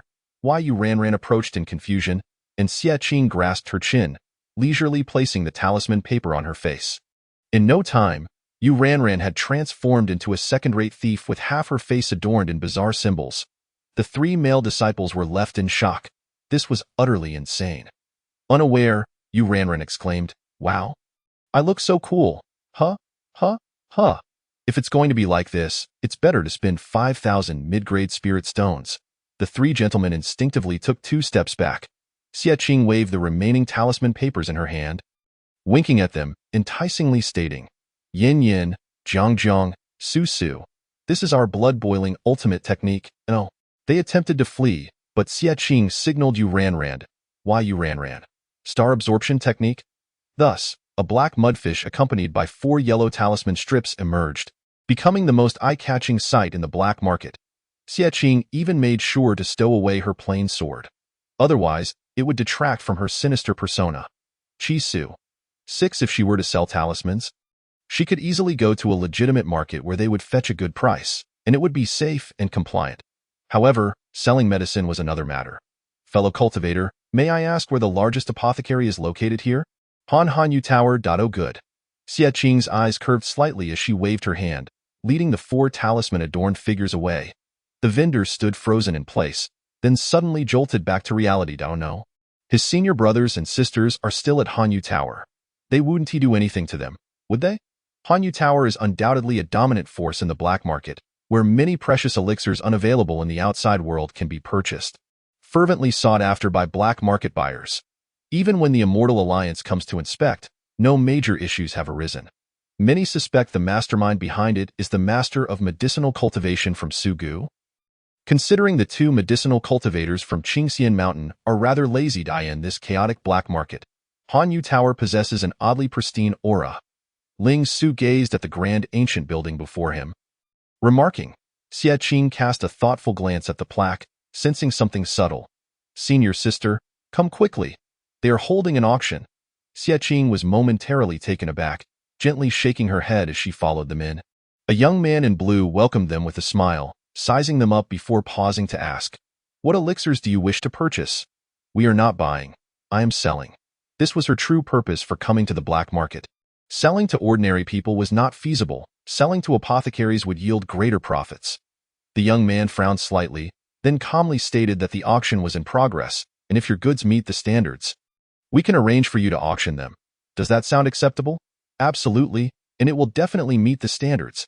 He led the 5 of them to a room on the 3rd floor for evaluation, casually inquiring, "Which sect do you all belong to?" Yu Ranran boastfully declared, "Can't you tell we are evil cultivators?" Gu Xiao Yin fell silent, realizing how foolish he had been to come out with them tonight. The young man halted momentarily, changing direction as Xie Qing cast him a sidelong glance, remaining vigilant. Upon reaching their destination, the young man invited them inside first. Xie Qing's gaze swept over the perfectly ordinary room. She leisurely strolled in, while the others sat down without any burdens. With a sudden bang, the door behind them slammed shut. "Evil cultivators dare to come, seeking death." The young man quickly affixed a talisman to seal the door from outside. He chuckled, clapping his hands, thinking 8 burly men would emerge inside. These evil cultivators truly did not know the heights of heaven or depths of earth. However, just as he took pride in his cleverness, a thunderous crash resonated as the door was cleaved open. The young man? Ah! 8 burly men flew out one by one, each in various postures. Some blasted away, some shook, some exploded, and some were sent soaring. But they all shared the same fate. Flying out in graceful arcs, the 5 direct disciples emerged unscathed, gazing at the young man. "Fellow cultivator, you are not behaving, are you?" Chapter 52. Black Market Part 2. Why so dogged? The young man had never encountered such a scene before. Utterly flabbergasted, Jiu Xiao Yin pressed his sword against his neck, coldly stating, "Who instructed you? You evil cultivators should not be so arrogant. The host will undoubtedly seek vengeance for me." The 5 individuals exchanged peculiar glances, and Xie Qing inquired, "Did the host command you to slay the evil cultivator?" The man in the blue attire, resolute to face death, declared, "The Han Yu Tower does not entertain evil cultivators. Upon encountering them, it is to strike without mercy." Suddenly, Gu Xiao Yin lowered his sword, and the others also withdrew their aggressive stances. After all, this was a black market establishment with a righteous facade. Jiangji clicked his tongue. It's all Xiao Shimi's fault for her loose tongue. Why Yu Ranran, having learned to retaliate, fiercely punched him in the ribs. When those 8 burly men charged out, "You actually threw me away." Jiangji nearly spat blood, lifting Yu Ranran and retorting angrily, "Who else was I to throw if not you? Who jumped on me? You two are quite noisy. Go somewhere else." Gu Xiaoyan couldn't help but frown. As he was losing his composure, Ling Su, feeling fragile again, sighed to Xie Qing, "Senior brothers can be so fierce. Unlike me, who only knows how to feel sorry for my sister." The state of their first-level battle readiness crumbled in an instant. Their expressions shifted so rapidly, their playful bickering exuded an inexplicable sense of harmony. The man in blue questioned, "What kind of filth is this?" After the matter was clarified, the man in blue fell into a long silence. However, the procedures still needed to be followed. Xie Qing's elixirs posed no issue, having been personally stamped and certified by Mu Han Mian and Fu Lu. Thus Han Yu Tower would certainly grant passage. She merely required registration details. "What do you call yourselves, Gu Jiangyu?" Ling Su asked Xie Qing. Xie Qing stared at the information sheet for quite some time, then, combining the nicknames of her master and uncle, elegantly inscribed 7 grand characters, the strongest lunatic on the surface. Those who understood fell silent, and those who did not also remained quiet. The invincible handsome pot of the universe, the superbly beautiful mother mantis. The strongest lunatic on the surface, truly deserving of being from the same sect. The man in blue hesitated. "Are you certain?" Xie Qing, calm and collected, replied, "Absolutely, that is it." The man in blue took a moment to digest this and, with considerable professionalism, stated, "Very well, Miss D, please hold on." Xie Qing responded, "There's no need for such formalities." She allowed the others to enter the venue as bidders, also requiring them to leave their names. However, not wanting to be addressed as Miss D, they used their real names, Lin Yun Luo, Ming Qiyu, Chen Ku, and Shan Shi. Wow, how dog-like. Xie Qing marveled at. Why Yu Ranran innocently blinked. "Sister, didn't you teach us this?" Xie Qing reflected for a moment, then composedly entered the venue, realizing that normal peers would never return. The people of Qing Xian Mountain were merely there to enjoy themselves, munching on sunflower seeds while watching the spectacle. Spending not a single coin. The elixirs being auctioned were fine, but they had no use for them and did not need to purchase anything from their as Xie Qing stated. She could easily obtain them from Mu Han Mian for free. It was only when Xie Qing's elixir was presented that the group ceased their seed snacking. This elixir was crafted by the strongest lunatic on the surface peeved. Xie Qing numbly gazed at her 4 brothers and sisters, who were desperately trying to suppress their laughter. At the adjacent table, a female cultivator expressed her confusion. Was that a person's name he just read? The young man beside her, somewhat distracted, glanced at her and replied dismissively. Perhaps. Xie Qing shot a glance at the two. Even with veils, their striking features were hard to miss. Most individuals present wore casual attire rather than clan uniforms, yet there were still identifiable markers. The silver ornaments displayed by the female cultivator signified she was a direct disciple of Su Gu. The people of Hanyu Tower introduced, this elixir, once consumed, will cause even a golden core cultivator to explode. I'll buy it. The female cultivator slammed her hand on the table, her eyes gleaming with excitement. This commotion caught the attention of others from Qing Xian Mountain, and Gu Xiaoyin glanced at the silver ornament, muttering, "She is from Su Jiyub, as fellow members of the 6 upper sects. How could they not greet her?" Xie Qing raised an eyebrow slowly, her mind filled with mischief as she told everyone, "If she calls out a price, you all raise it." Ling Su smiled gently. "Isn't that a bit inappropriate?" Just as Xie Qing was about to impart her wisdom, the auction commenced. The Su Gu female cultivator shouted, "I bid 500 high-grade spirit stones." Ling Su decisively countered, 1,000. The senior brothers and sisters exclaimed, "Aren't you feeling unwell?" Following this, every time a bid was called out, the people of Qing Xian Mountain would raise the stakes. Xie Qing leisurely munched on sunflower seeds, waiting for the spirit stones to rain down. The Su Gu female cultivator glared daggers at them, while the man beside her couldn't help but glance over, wearing a look of schadenfreude. Ultimately, the Su Gu female cultivator secured the elixir for 3,500 high-grade spirit stones. After deducting the handling fees, Xie Qing would receive around 3,000. In such a place as the black market, amidst those with black hearts, it was truly an ideal match. Although the Su Gu female cultivator obtained the elixir, an undercurrent of frustration brewed within her as she spent more money to inquire about the identities of the bidders. Only to find 4 familiar names and fall silent. An invisible pit had ensnared her once again. Meanwhile, Xie Qing distributed the spirit stones to her brothers and sisters, as if sharing ill-gotten gains. "The Celestial Alliance is here, run!" Cries erupted outside Hanyu Tower, causing chaos. Jiangji lifted his eyelids to look at Xie Qing. "Did you have to choose the day of the search to go out?" The Celestial Alliance did not come randomly. They had fixed dates for inspections. Xie Qing frowned. Today shouldn't be a day for inspections. She scanned the group, moving towards the window, and spotted a throng of cultivators clad in moon-white robes, led by a righteous young man, alongside a defiant swordsman in deep blue robes. "Damn. Yi Shao." Xie Qing felt a darkness cloud her vision. Why Yi Shao, casually conversing with the leading youth, remained blissfully unaware that his precious disciples were present. Still in high spirits. How could I not have described his handsomeness due to the joint examination? Why must my junior uncle act so nobly against his kin? Ran clutched her head, weeping, vowing never to speak ill of Yi Shao again. The others echoed her sentiments. At some point, a cultivator from the Celestial Alliance charged in, eyes widened as they shouted, "Come quickly. There are 5 evil cultivators here." The 5 of them. The people outside Hanyu Tower heard the shout, and Yi Shao chuckled, sword in hand. "There are indeed evil cultivators? I'll go practice. You may as well. Once you go." U1T Return. Chapter 53, Black Market Part 3. The Sinister Evil Cultivators and the Mischievous Junior Uncle. Yi Shao leaped up, entering through the window of Hanyu Tower, his carefree sword already revealing its sharp edge. Eager to vanquish the demons, at that very moment, Zhu Yao keenly sensed something and called out, "Yi Shao, wait. The righteous light cannot be delayed." "Can't wait." Xie Qing and her companions were already under pressure from the Celestial Alliance. And now Yi Shao burst through the window.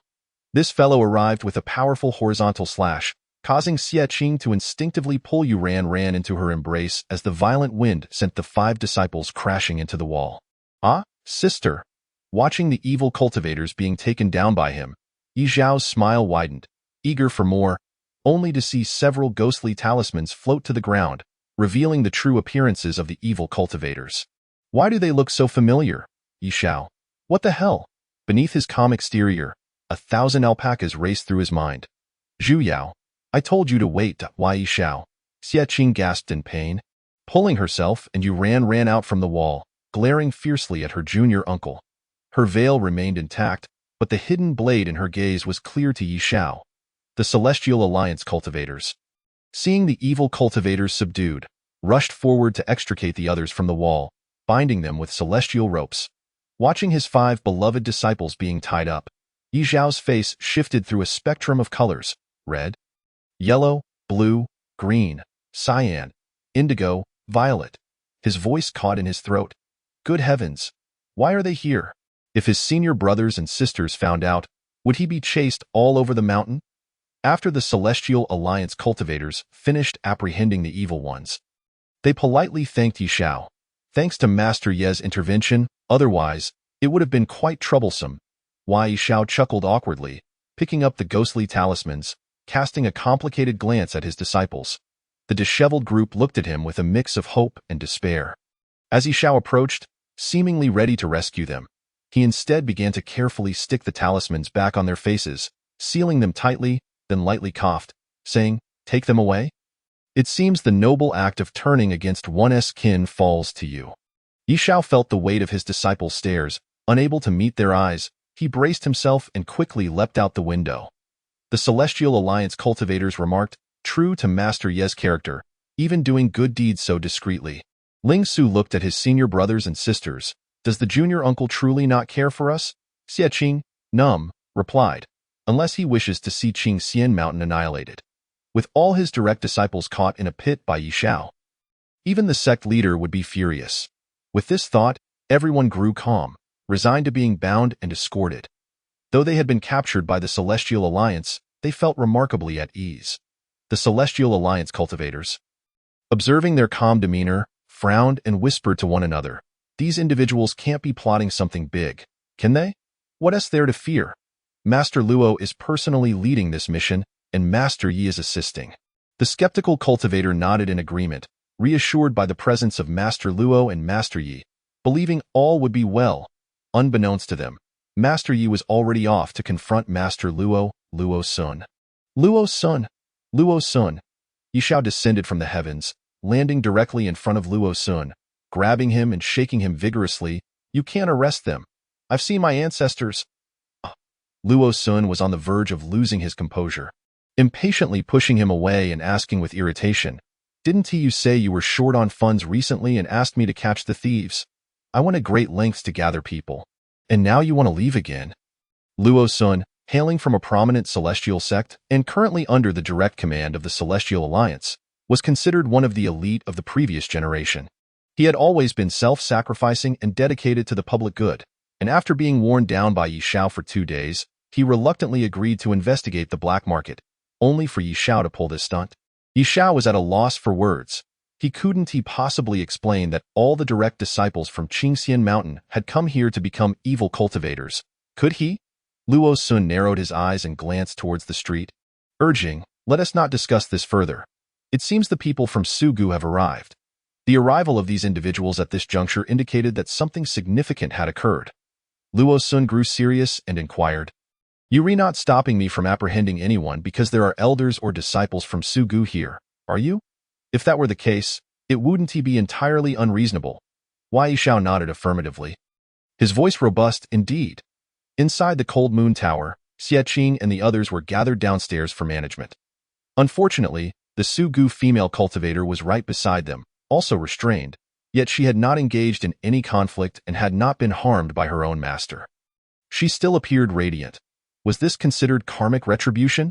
The Sugu female cultivator had been watching them intently, indignantly asking, Hey, who exactly are you people? Jiangji lazily glanced at her and replied dismissively, Evil cultivators. The female cultivator widened her eyes, raising her voice, ISNT Cold Moon Tower supposed to prohibit evil cultivators from entering. It seemed everyone was aware, except for them. Xie Qing paused momentarily before stating, "You should ask the Celestial Alliance who we are." The Sugu female cultivator turned to the supervising cultivator behind her, who replied earnestly, "They are indeed evil cultivators.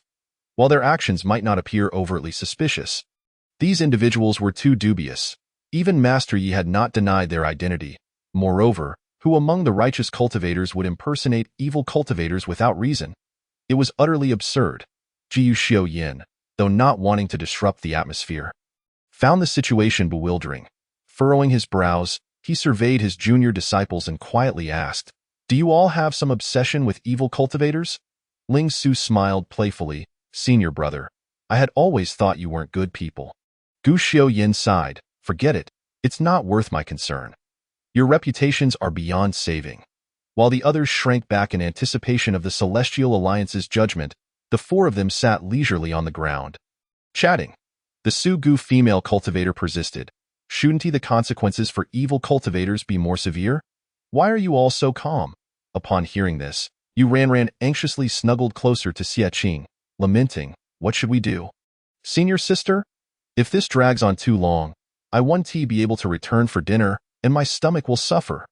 The Sugu female cultivator remarked, "Such a peculiar bunch of evil cultivators." Among the direct disciples, only Yu Ranran had not fasted, and her master was none other than Elder Yun Wan, a devotee of gourmet food. Missing even one meal would leave her starving, and two would have her wailing for her parents. How could she be deprived of food? Amidst the commotion, the Celestial Alliance cultivators grew weary of the noise and instructed them to silence themselves. Wai Yu Ranran pouted and leaned against her senior sister. Gu Xiaoyin, Jiang Ji, and Ling Su simultaneously turned their gazes towards her, an undercurrent of tension flowing in the silence. "What are you staring at? Do you all covet my senior sister?" The two senior brothers were too awkward to voice it. But Ling Su was forthright, smiling, "I do, Xie Qing." The Sugu female cultivator kept stealing glances at the five of them before unable to resist kicking the young man beside her.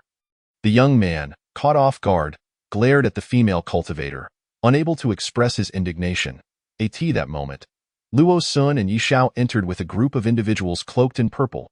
Wai Yishao immediately spotted the people from Qingxian Mountain and, upon meeting the eyes of his disciples, instinctively averted his gaze, unsure who felt more guilty.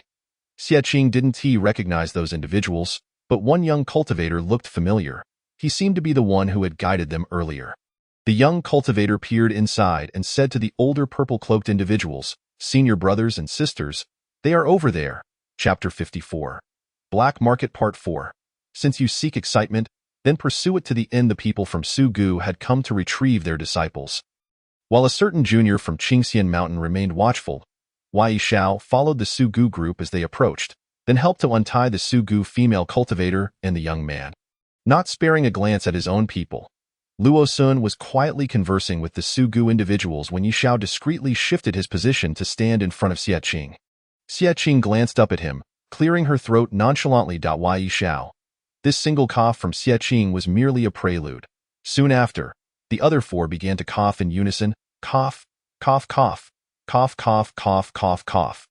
Yishao, can't you all exercise a bit of restraint?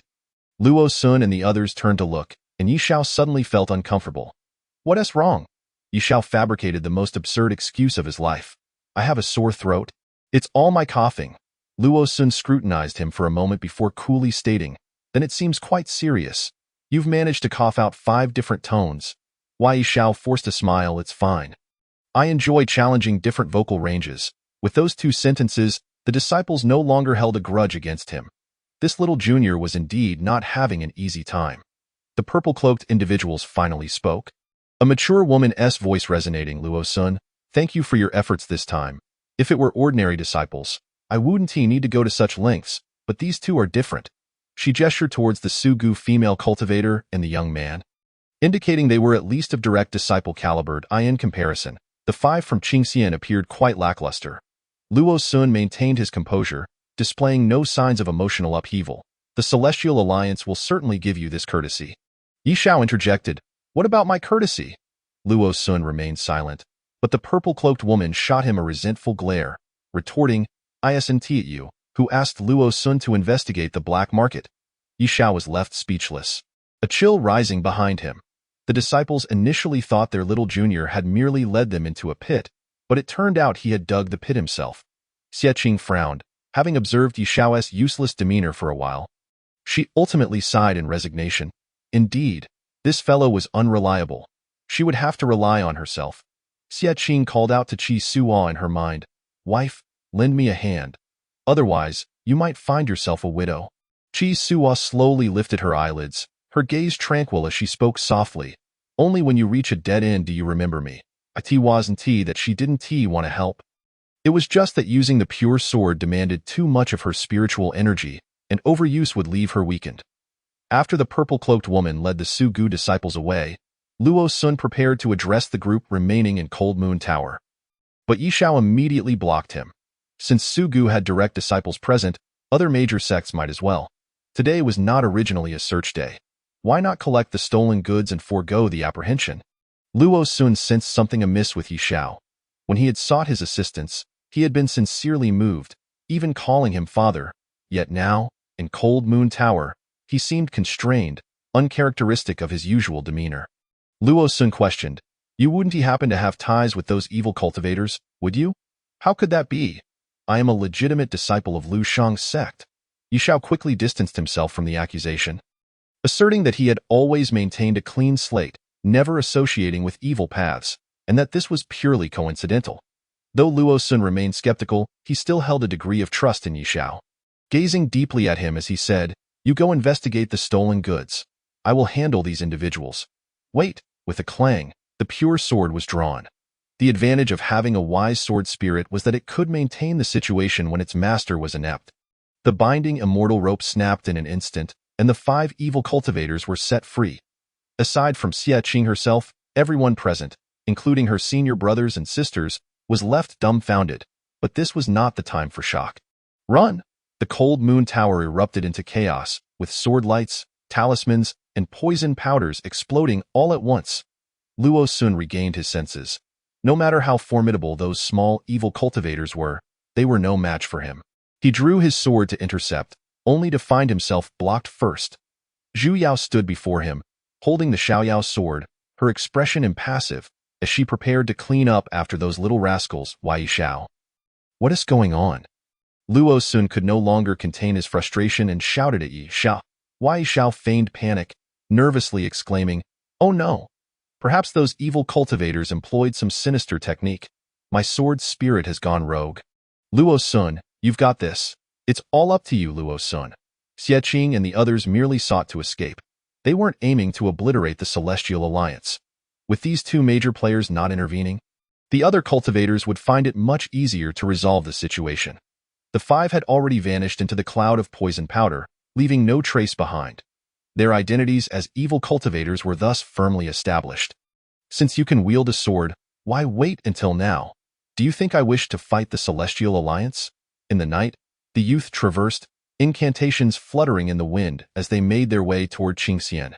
In the black market, Zhu Yao sheathed her sword, while Luo Sun felt he had been played, casting a cold glare at Yi Xiao. "Don't look at me like that. I'm having a hard time too," Yi Xiao said sheepishly as he stored the Xiaoyao sword. Luo Sun was disinclined to engage in further banter and called for the manager of Cold Moon Tower to inquire about those individuals, only to have his heart drop again. The man in green looked at the 2, hesitating before speaking. "That female cultivator in black is known as the strongest psycho on earth. Luo Sun and Yi Xiao?" The man in green continued. "The other 4 are named Lin Yunluo, Meng Qiyue, Cheng Ku, and Shan Shi. Luo Sun. Shan Shi is from their celestial sect." "Ha ha ha ha ha." Yi Xiao laughed heartily, perhaps a tad too recklessly. Luo Sun cast him a sidelong glance, prompting Yi Xiao to immediately pout and strive to appear a bit more sorrowful. Alas, how truly regrettable. Ha ha, his laughter was laced with a hint of mockery. Luo Sun, exasperated beyond measure, pulled Yi Xiao away, warning, "If you continue to cause trouble, I shall drag you back for questioning." Yi Xiao allowed himself to be led away with an air of nonchalance.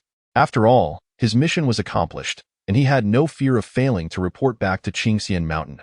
Before dawn, the direct disciples hastened back to the mountain gate, the entrance, where crows flew about. Feng Xiuzhan stood resolute in the center, hands clasped behind a low-grade spirit sword. Why you Ranran stammered, Feng Fengxia's hand. Is that you? Feng Xiuzhan regarded the group with a condescending gaze. It was finally his moment to shine. He spoke coolly, you may return now. I need to have a word with Xie Qing. Master, Yu Ranran began, but Gu Shuyan's words were intercepted by Xie Qing, who casually surveyed everyone and declared, you may leave. There is nothing of importance. Observing Xie Qing's leisurely demeanor, the disciples hesitated before departing. Feng Xiuzhan glanced at their retreating figures and instantly donned a playful grin, swaggering towards Xie Qing, presenting the grand sword before her and boasting. Behold, I have repaired it. I truly am a genius. Xie Qing, feeling fatigued, merely responded with a soft Feng Xiuzhan, dissatisfied, clicked his tongue and suddenly grasped her chin, compelling her to meet his gaze, grinning mischievously. Do you like your master's grand sword? Speak. Xie Qing frowned. Chapter 55. Behold the sword, behold the sword, behold the sword. Regarding Feng Xiuzhan, Xie Qing felt little need for restraint. She calmly delivered an elbow strike, nearly knocking the dinner from him. A scream erupted from the mountain gate, startling the crows into flight. The 4 nearby disciples, hearing the commotion, tensed and hurried back in concern for Xie Qing. Sister Ling Su's words caught in her throat, her eyes widening. Why you Ranran stumbled, nearly toppling over. But Gu Xiuyan steadied her. Jiangji, silent, inquired, should we leave? What on earth was transpiring? One could see Feng Xiuzhan, a large man, tugging at Xie Qing's sleeve while crouched on the ground, weeping profusely. Oh, Qing, you no longer love me. Xie Qing stared at Feng Xiuzhan, at a loss for words. She cast a look at the 4, urging them to vanish quickly. Otherwise, Feng Xiuzhan's embarrassment would be unbearable, though Bai Lan and the others knew well of Feng Xiuzhan's nature. There was a distinction between losing face before peers and younger disciples. The 4 juniors exchanged subtle glances, realizing the dynamic between their master and disciple. A domineering apprentice and a charming master. With this disciple capable of besting 10 masters in a fight. What did the elders discuss in their meeting? Upon hearing something serious, Feng Xiuzhan perked up, entirely shedding his sorrowful facade. Clutching the low-grade spirit sword, he calmly addressed Xie Qing. Do you know why our Qingxian mountain is named as such? Xie Qing replied with her interpretation, because everyone is quite idle. No, this is a long story. Allow me to be succinct. Our ancestor nearly ascended, but at that pivotal moment, he had spilled too much blood and lost the most important person in his life. Hence, he chose to retreat into seclusion, giving rise to the Qingxian sect. It sounded akin to a tale of a great villain who, after wreaking havoc in the realm of cultivation, suddenly realized the folly of his ways and laid down his sword. Xie Qing asked, is his sword still locked away in the forbidden area? She recalled Jiangji mentioning that he could retrieve the sword from the forbidden area for her use. Indeed, the seal has weakened. I wonder if it might cause trouble. Feng Xiuzhan nodded, stroking his chin in contemplation. I can't help but think that during the joint examination, the disciples might have inadvertently awakened our ancestor. Xie Qing remarked. That would truly be a bizarre occurrence. However, the unusual disturbances of the fierce sword could very well be one of the catalysts for Jiangji's eventual madness. Let Yunwan and Mo diligently maintain the seal. The defense of the radish has commenced. Xie Qing patted Feng Xiuzhan's shoulder and began walking towards the sect. Halfway there, she turned back to reclaim the low-grade spirit sword, causing Feng Xiuzhan to pause as he watched her serene figure. It seemed his apprentice was continually rewriting the fates of others, piecing together these fragmented lives. Jiangji would not succumb to madness and slaughter his sect. Gu Xiuyan would not have to endure after the massacre. Yu Ranran would not need to leave for the myriad celestial sects, and Ling Su would not face annihilation at the hands of those sections. Even the elders had been affected to varying degrees. Feng Xiuzhan chuckled self-deprecatingly, his mood lifted as he went to play cards with Bai Lan. With 2 days remaining until the disciples' final assessment, Xie Qing bestowed a low-grade spirit sword upon both Qi Qianshan and Xueji. Senior sister, you must be jesting, Qi Qianshan exclaimed, eyes wide as he fondled the new sword with adoration. Xueji, typically reticent, seemed taken aback. See, can we truly? Xie Qing affirmed, you are the rightful recipients, with the sect in disarray. Aside from the direct disciples, these 2 sword cultivators were the only ones deemed worthy. Qi Qianshan was elated. eagerly wishing to test it out, his eyes sparkling as he looked at Xie Qing. Senior sister, please feel free to whip me into shape. What an odd request. Shueji timidly raised her hand. I wish to join as well. The sect was becoming increasingly unfathomable, since the sword cultivators were so eager. Xie Qing saw no reason not to indulge them. She sought permission from Bailan to borrow a peak for their training. Bailan, ever cautious, inquired, What are you planning? Xie Qing replied, Our ancestor is stirring. Shouldn't we show some acknowledgement? Your actions only deepen my unease, Bailan admitted honestly, fearing Xie Qing might actually disturb the ancestors' rest. Master, to return to the ancestors is to return to truth. At Xinzhong Peak, a multitude of sword cultivators practiced their craft, occasionally devolving into chaotic brawls, leading one to wonder if Qingxian Mountain was fracturing from within. Kill, Qi Shixiang, perish, behold the sword, behold the sword, behold the sword. Xie Qing lounged on a rock, chewing on a blade of grass, her expression indifferent as she watched them, absent-mindedly tapping a branch against the stone. Jiyu Xiuyan, being a direct disciple of sword cultivation, was also present. Leaning against a wall, he queried Xie Qing, What will happen if the disciples get injured in this frenzy? Are the herbal cultivators merely idle? She retorted, If it comes to that, I can always take up herbal cultivation myself. Gu Xiuyan shot her a glance. You think you could be the harbinger of death? Xie Qing had been known to poison her fellow disciples more than once. The commotion among the sword cultivators had attracted the attention of other talisman and magical cultivators, who could only observe from a distance, fearing for their safety. Naturally, there were those who did not shy away from the chaos. Jiyu Xiuyan and Xie Qing watched 3 junior disciples with keen interest. This looks fun. Senior brothers and sisters, I want to join. Yu Ranran clasped her hands in a pleading gesture. Sweet child, you are a magical cultivator. Such dangers are not for you. Ling Su gently patted Yu Ranran's head before picking up a sword. Smiling, I am different. I was once a sword cultivator. Why, Yu Ranran retorted. Isn't it the same person who would rather self-castrate than become a sword cultivator? Jiangji, maintaining his composure, also took up a sword. Just as Yu Ranran was about to voice her thoughts, Jiangji interjected, If she can play with talismans, why can't I wield a sword? The she he referred to was, of course, Xie Qing. Both youths were eager to integrate into the sword cultivator community. Gu Xiuyan and Xie Qing maintained a relaxed demeanor, allowing their participation. Seeing this, Yu Ranran refused to be outdone, rolling up her sleeves to grab a sword, only to find it too heavy to lift. She glanced around, raising her hands above her head as if lifting weights. Jiyu Xiuyan scoffed. If you can't even hold a sword steady, you should sit this one out. Why, Yu Ranran protested. How can that be?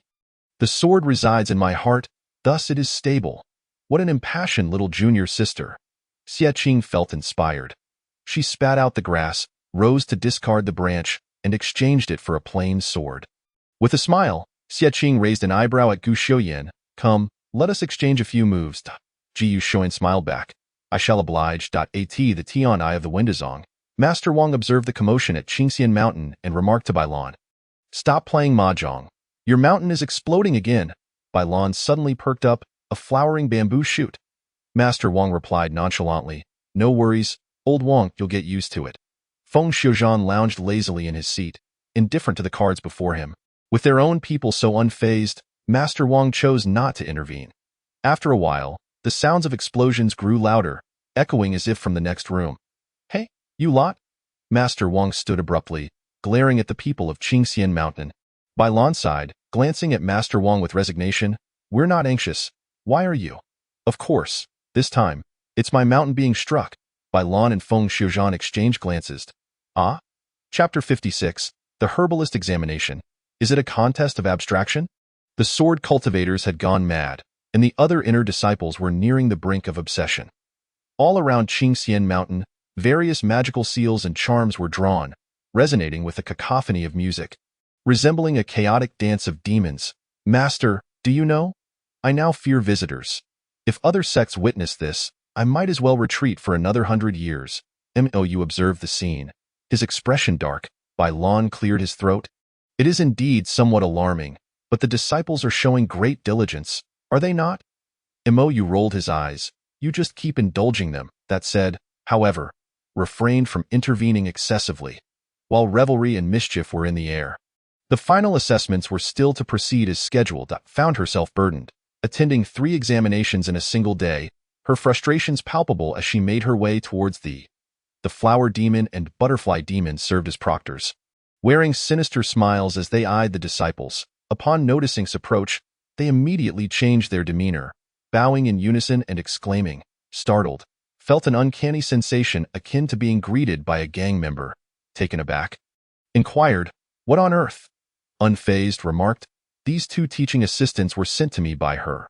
When had awakened, he had wondered who would be so eccentric as to employ 2 demons as teaching assistants. Now, upon learning it seemed somewhat reasonable. Though had limited interactions with, he held a profound impression of his disciple. A malicious individual requires no further elaboration. "Please, take a seat, disciple. Do keep an eye on your dosage during the examination," urged. "Rest assured, Uncle Master, the concentrated essence is the essence indeed," replied calmly. Raised an eyebrow, perplexed, as the assessment had yet to commence, discreetly approached, clearing his throat as if to offer a word of caution. "S Master?" asked coolly. S expression cracked momentarily as he struggled to maintain his composure, unwilling to admit his feigned calmness. "I don't understand. Who are you referring to? Keep pretending." "I comprehend perfectly well," retorted. "Must you be so blunt?" Countered, bewildered by how had discerned something even the elders were oblivious to. Recalling what the steward had reported, he acknowledged that unusual occurrences had indeed transpired recently. His lips twitched. "Are you the?" Blinked innocently. "I did visit the black market, but that doesn't necessarily make me one, does it?" "Nonsense. You absolutely are." The 2 stood off, both clearly aware of each other's true natures and harboring mutual distrust. Was the largest in the black market, donned a seemingly amiable smile. Her eyes glinted with calculation, as if she were plotting against him, causing to feel a wave of misfortune and hastily retreat. Upon returning to the proctor's seat, noticed dismal expression and incredulously asked, "Have you been poisoned?" "Pretty much," replied. The assessment was quite routine, involving concocting medicinal pills to heal and restore energy as per specified effects. This was the first time had used a. She usually relied on a baking oven and pot, and this exquisite apparatus was entirely novel to her. She lifted the and scrutinized it from all angles. Contemplating how to operate it had initially paid her little mind, but her peculiar behavior of examining the forced him to focus on her. "Is it a bit abstract to have her participate in the assessment?" He mused. Pursed his lips defiantly. "I merely want to see how abstract she can be, bringing I to concoct medicine." "You certainly have a unique hobby," quipped sarcastically. "The first pill she concocts will be yours to consume," retorted. The disciples were tasked with producing 3 types of medicinal pills: those that rapidly restore spiritual energy, those that enhance bodily functions, and those that awaken individuals from deep slumber. There existed a plethora of corresponding pill types, depending on who could concoct the highest grade, sorted through the distributed, dividing them into 3 clusters, indicating that she had already devised a plan. Couldn't help but exclaim, "Ah!" Finally she appears somewhat serious. Almost immediately, produced a blazing and attempted to ignite they, only for it to explode. The fragments rained down around his feet, infuriating him as he slammed his hand down in frustration. "Who taught you to concoct medicine like this?" While it was one matter for the used for the assessment to be of poor quality, her method was undoubtedly flawed. The disciples stared in awe, witnessing the formidable incite the wrath of Elder. And this was no mere pretense. S. robes had caught fire from the sparks of the awe. "It's too noisy," could no longer bear to watch and cast a spell to douse with water, turning him into a drenched chicken, steam rising from him. If this continued, he would become the most abstract participant in the assessment. Observed this scene, silently retracting bowing her head to collect the remnants of the exploded. "Hoping to salvage something," bellowed. Never had anyone called her name with such conviction before. Raised her gaze slightly to meet's eyes. He stifled a laugh, grasping his arm. "The disciples are still undergoing their assessments. What is the matter with you? An elder of the sect? Let her finish her examination first." The has exploded. "How can there be further assessments?" Gritted his teeth, departing to change his clothes. A short while later, he returned, visibly irate, taking his seat again. Eager to see what further antics would unleash, smiled subtly, watching as assembled a new apparatus. "How delightful, how entertaining. he would certainly invite her back for next year's assessment. The destruction of the seemed to have opened up her creative channels, allowing her previously chaotic methods of toxin concoction to finally shine forth. Grinding, extracting, purifying. Sparks flew like lightning. Rather than concocting medicine, it seemed she was merely cooking. Found himself at a loss for words until he finally beheld the bubbling green concoction, prompting him to exclaim, "Do not let her continue. If this goes on, neither of us will be able to detoxify her poisons." Hissed in response. While that was unlikely, he followed as he approached. "Please wait a moment. I'm almost done," stated earnestly, engrossed in her research, unwilling to be disturbed. Observed her closely, inquiring, "Are you certain that what you are concocting aligns with the requirements?" "Why not give it a try?" replied, casting him a sidelong glance. "Thank you for the invitation, but I must politely decline," responded. Scrutinized the bubbling green liquid in her hands, which had been concocted from the remnants of and asked, "Are you certain there are no side effects?" "Oh," mused lightly, "there might be something peculiar. Once I finish the assessments for I shall sample it myself. Was personal testing of poisons permissible? How to evaluate the results was a matter for the two esteemed individuals. Her task was simply to participate in the assessment. As departed, the flower demon and butterfly demon once again gave her a grand send-off, bowing in unison, "Safe travels," waved her hand dismissively, and strode away.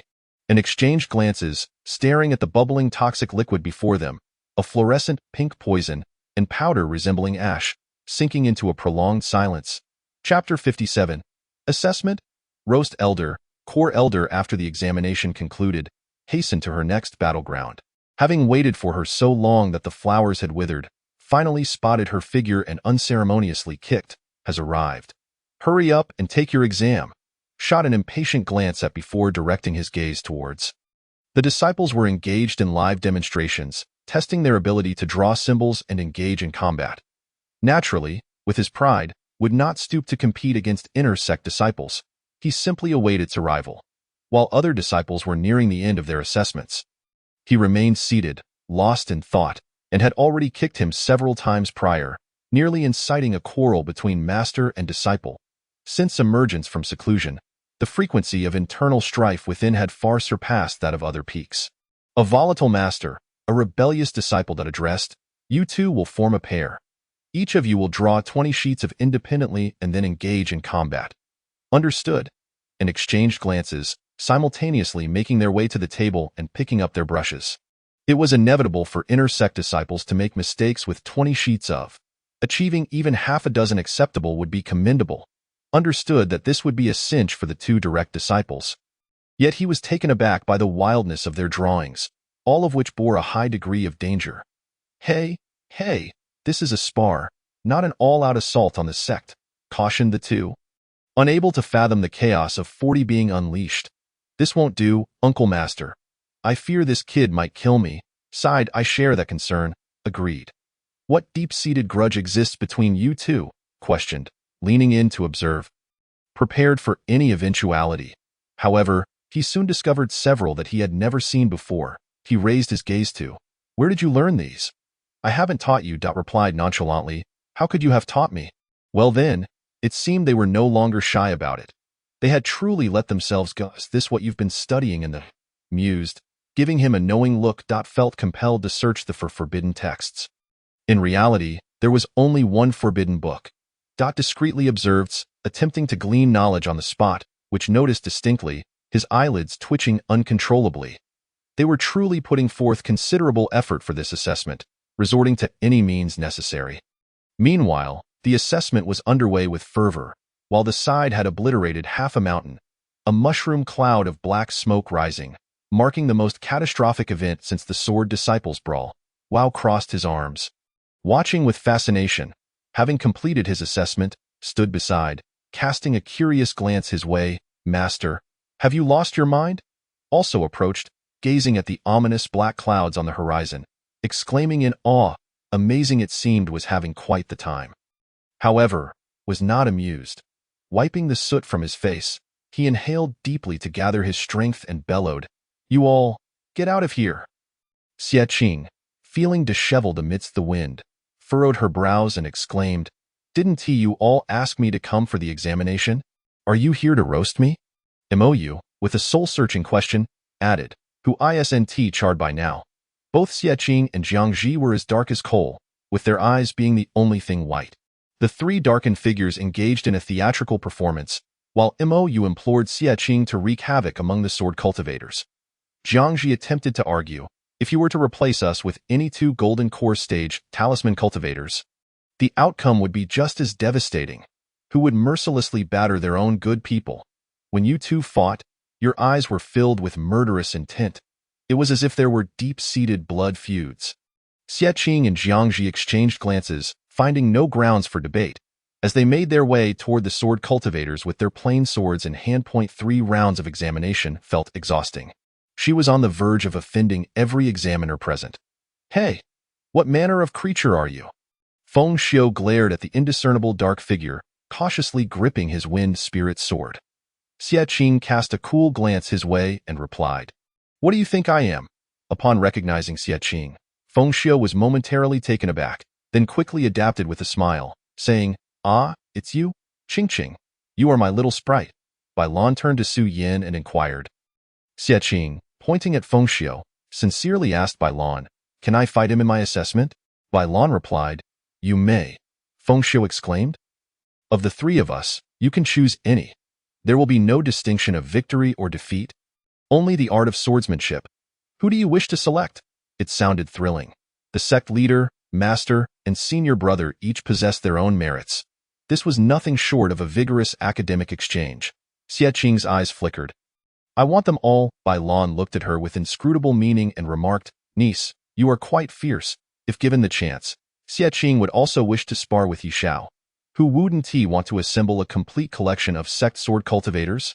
However, Yishao is currently enjoying tea with Luo Sun in the Immortal Alliance and wouldn't he be returning anytime soon. This tea time was not voluntary for Yishao. He was essentially abducted by Luo Sun. Yishao, in indignation, exclaimed, you forced 18 cups of tea down my throat in a single day. I've explored every corner of the Immortal Alliance's restroom, Luo Sun replied. Then let us discuss matters of the black market. Infuriated, Yishao, in a fit of rage, downed another cup of tea. After a day's time, the final assessments at Qingxian Mountain were drawing to a close. Yunwan gazed toward the sword cultivator peak. Perplexed, why do the sword cultivators have an endless supply of vigor? It's already midnight, and they're still fighting. Huacan shot him a glance. Do you not know that the more they fight, the more excited they become? Yunwan, confused, asked, what do you mean? The more Xie cries, the more excited they get. That's quite beastly. Huacan retorted, are you merely eating and not using your brain? The battles at the sword cultivator peak have raged for 3 days and nights. Bai Lan and Feng Xiu were already exhausted.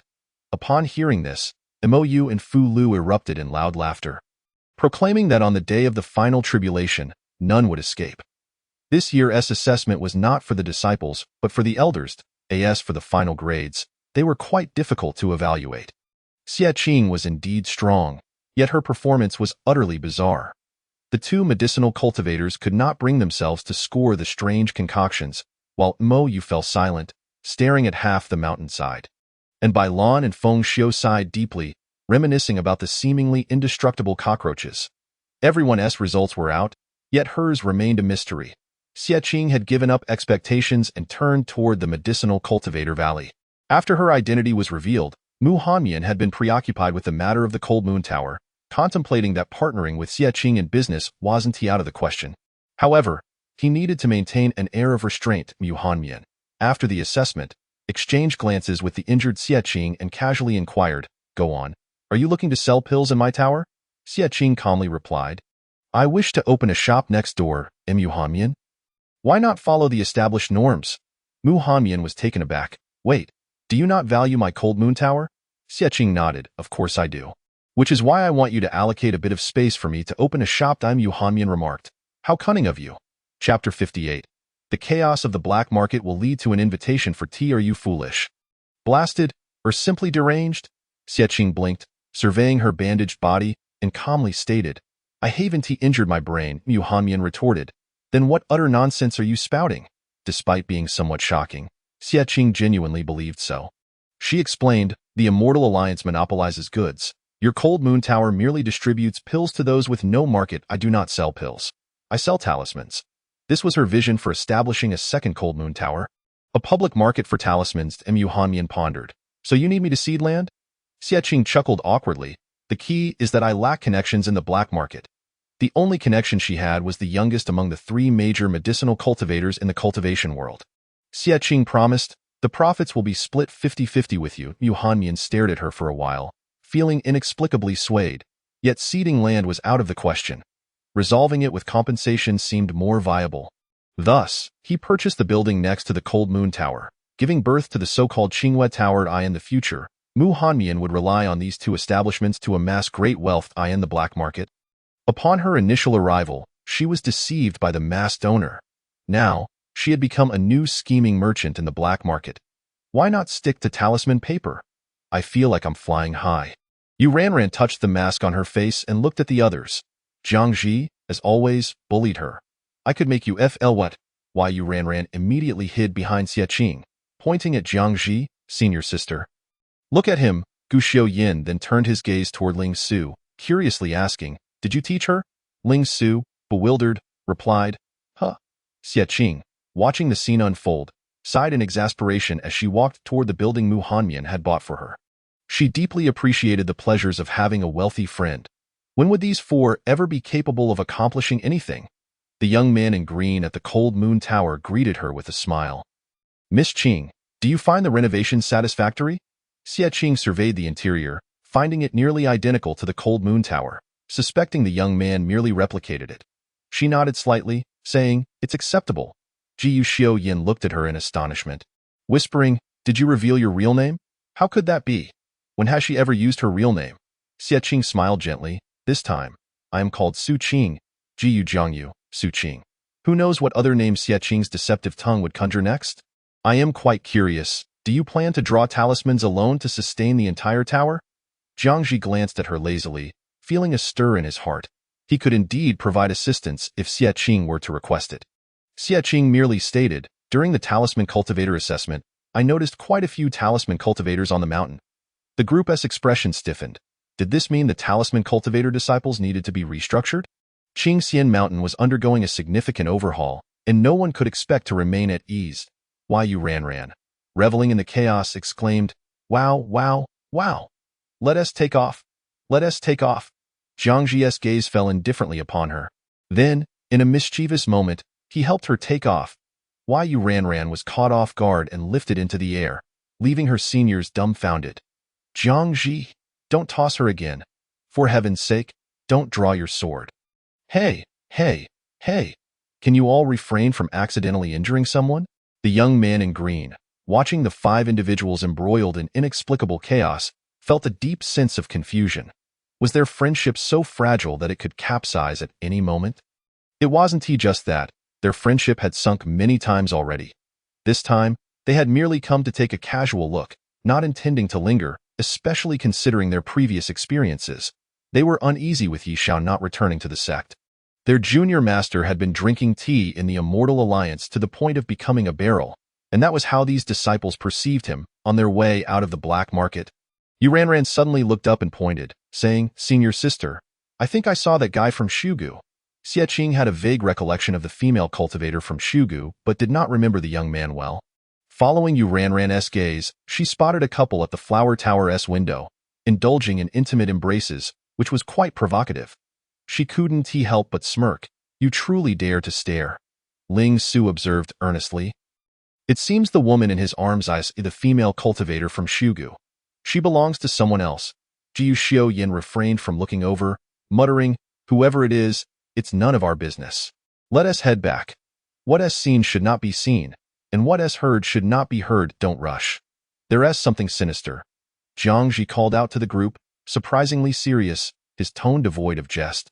While one might question Jiang Ji's dubious intentions, they could not doubt his ability to sense malice. This flower tower presented a problem, or perhaps the people within did. The 4 turned their gazes toward Xie Qing. Xie Qing was taken aback. What are you looking at me for? Isn't this something the Immortal Alliance should handle? Yu Ranran, naively stating the obvious, said, If we go to the Immortal Alliance, won't we be walking into a trap? Xie Qing replied, I've been reckless for too long. It's no longer possible to be a good person. As she contemplated this, a sudden scream erupted from the direction of the flower tower. It was the young man from Shugu. Damn, Shugu is truly unreal.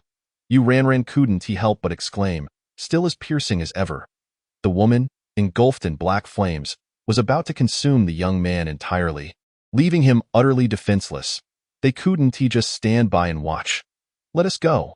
Just as the woman was about to relish her new catch, a thunderous boom echoed through the air, and 5 masked figures dramatically appeared, unleashing a myriad of unpredictable attacks. They dodged swords but not talismans, evaded spells but not musical instruments. Who in their right mind would use a zither to strike someone during a brawl? Don T blame Ling Su. He hadn't quite mastered it yet. The woman was left speechless, rapidly withdrawing from the young man, her attacks still unfired, only to be met with a cloud of powder sprinkled across her face. What on earth was happening? The woman screamed in rage, ah! Youthful terror. Ah! The goal was to see who could scream the loudest. The brothel was in disarray, and women fled in a panic. Naturally, Xie Qing and the others had to pursue. The young man stood dumbfounded, unable to regain his composure for a long time. What just happened? Duan Mingzhou, Duan Mingzhou. The youth immediately scrambled to his feet, shouting towards the outside. I'm here, on the street. The female cultivator from Sugu glanced up and saw 5 disciples from Qingxianshan engaged in a fierce brawl with a group of demonic women. The sight instantly sobered the Sugu female cultivator, her sense of justice flaring. Where do the demons think they're running? She swiftly formed hand seals, resolutely attacking the disciples of Qingxianshan. Everyone? Damn! Celestial Alliance. Upon receiving the notification of demonic chaos in the black market, Luo Sun tossed aside the message and strode out with his sword in hand. Upon hearing that he had urgent business, Yishao leaped from his recliner. A smile plastered across his face as he prepared to return to Qingxianshan. However, Luo Sun shot him a cold glance. You're coming too, Yishao conceded. After we finish at the black market, you have to let me return to the sect. Otherwise, my master will start to worry. Luo Sun said nothing, recognizing that further debate would be inappropriate. Not to mention, this fellow was nearly draining the Celestial Alliance's fine tea. Let us go, Wai Xiao scoffed in disdain, trailing behind nonchalantly. Fine, let us go. Who is afraid? It's not like every encounter with demons involves my nephew, right? Chapter 59. Celestial Alliance Part 1. Do we really resemble demons that much? Generally, no one would dare to brawl so brazenly in the black market. This street had already suffered several large craters. Which demonic faction is so audacious as to fear the Celestial Alliance would not intervene? Yishao was startled by the commotion from afar. Luo Sun frowned, sensing something amiss, and quickened his pace. The Sugu female cultivator and the demons were easy enough to handle, but Xie Qing was concerned about alarming the Celestial Alliance. Since they were already assisting out of loyalty, it was best to leave. She called out to the others. Let us get going. The Celestial Alliance will be here soon. Going where? They're already here. Before anyone could react, a voice reverberated from the sky. Imposing and authoritative, it was Luo Sun. Very well, now no one will escape. The cultivators of the Celestial Alliance swiftly surrounded them, and Luo Sun glanced over the crowd, spotting the 5 from Qingxianshan with a relaxed smile. Well, it's you again. This time, I shall ensure you are taken back. Surprised? Excited? Thrilling? Are they truly the Celestial Alliance's certified demons? The 5 disciples raised their heads in silence, exchanging a knowing glance with Luo Sun before turning their gaze fixedly upon Yishao. Both sides locked in a silent stare, the corners of their mouths twitching. Why is it you again? Why is it you lot again? Yishao. One cannot fathom the depths of resignation and bitterness contained within that simple sound. Luo Sun observed the 5 individuals, then turned to Yishao, trying to decipher the expression that resembled someone who had just tasted something unpleasant. Oh, you really have any connection with them? Yishao rubbed his forehead. Please, be quiet. I'm trying to think that it's still possible for him to escape from his sect. Before encountering this group of nephews, Yizhao's world had been dim. After meeting them, however, his world had plunged into darkness. Realizing he could not escape today, they made no attempt to resist. Only Yu Ranran appeared worried, uncertain if the food of the Celestial Alliance was palatable. Xie Qing pondered for a moment and replied, "It probably isn't very good. My little master uncle looks quite pale." Luo Sun fixed his gaze on Yishao for a while. As Yishao's expression shifted from anxious to utterly distraught, "Stop looking at me. I drank too much tea, and my stomach hurts. I want to cry. Boo-hoo." Luo Sun. Given his truly pitiable state, Luo Sun decided to let him off, commanding the cultivators, "Take them all back to the Celestial Alliance." Hearing the intent to escape, the Sugu female cultivator yanked him back, addressing Luo Sun. "Senior, we are the Sugu disciples from last time at the Cold Moon Pavilion. Unless it's the sect leader coming to redeem them, Luo Sun would show no mercy. Even disciples from various celestial sects needed to be taken back for questioning. Did they think the Celestial Alliance was merely for show?" Yishao felt a surge of sorrow. The Xiaoyao's sword trembled slightly. Zhu Yao asked him in his consciousness, "How about we put on another act? I can be possessed by another demon to block Luo Sun, allowing them to escape?" Yishao candidly replied, "If you strike him again, he will truly strike me." Zhu Yao, "Then you might as well go back to drinking tea." Yishao once again witnessed the scene of his nephews being captured, this time with company. Even in capture, there were distinctions. Some were lightly restrained and panicked, while others were firmly held yet appeared as calm as ever. On the way back, Yishao quietly approached Xie Qing. Unsure of what expression to wear, he stammered, "Do you have anything you wish to say? Why does it sound like a farewell?" Xie Qing looked at him quizzically, casually asking, "Is the tea in the Celestial Alliance any good?" The speaker was oblivious, while the listener took it to heart. Why Yishao could very well retch forth a bellyful of tea right in front of her. In the territory of the Celestial Alliance, upon the floating island amidst layers of cloud seas, it possessed the ethereal charm of the various celestial sects, the solemnity of the 10,000 Swords sect.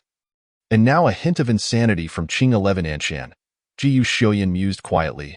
"I had thought I would come here someday, but never imagined it would be under such circumstances." Xie Qing, unconvinced, surveyed her surroundings. "How unforgettable this is!" Yu Ranran exclaimed excitedly, "Awur!" Luo Sun typically dealt only with sensible individuals.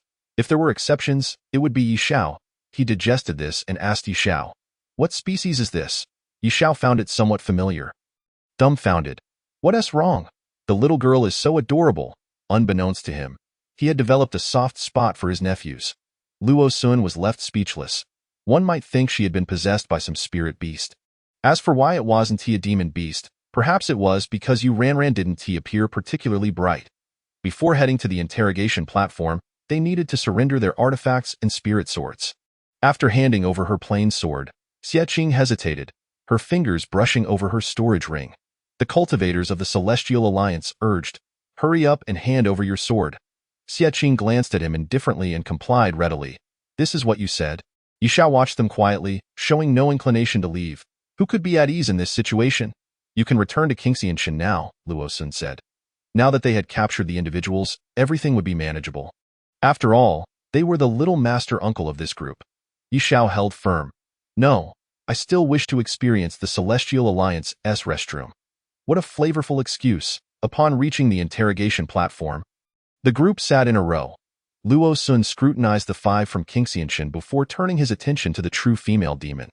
"Are you all in league with each other?" "I have no idea." The female demon replied, confused herself.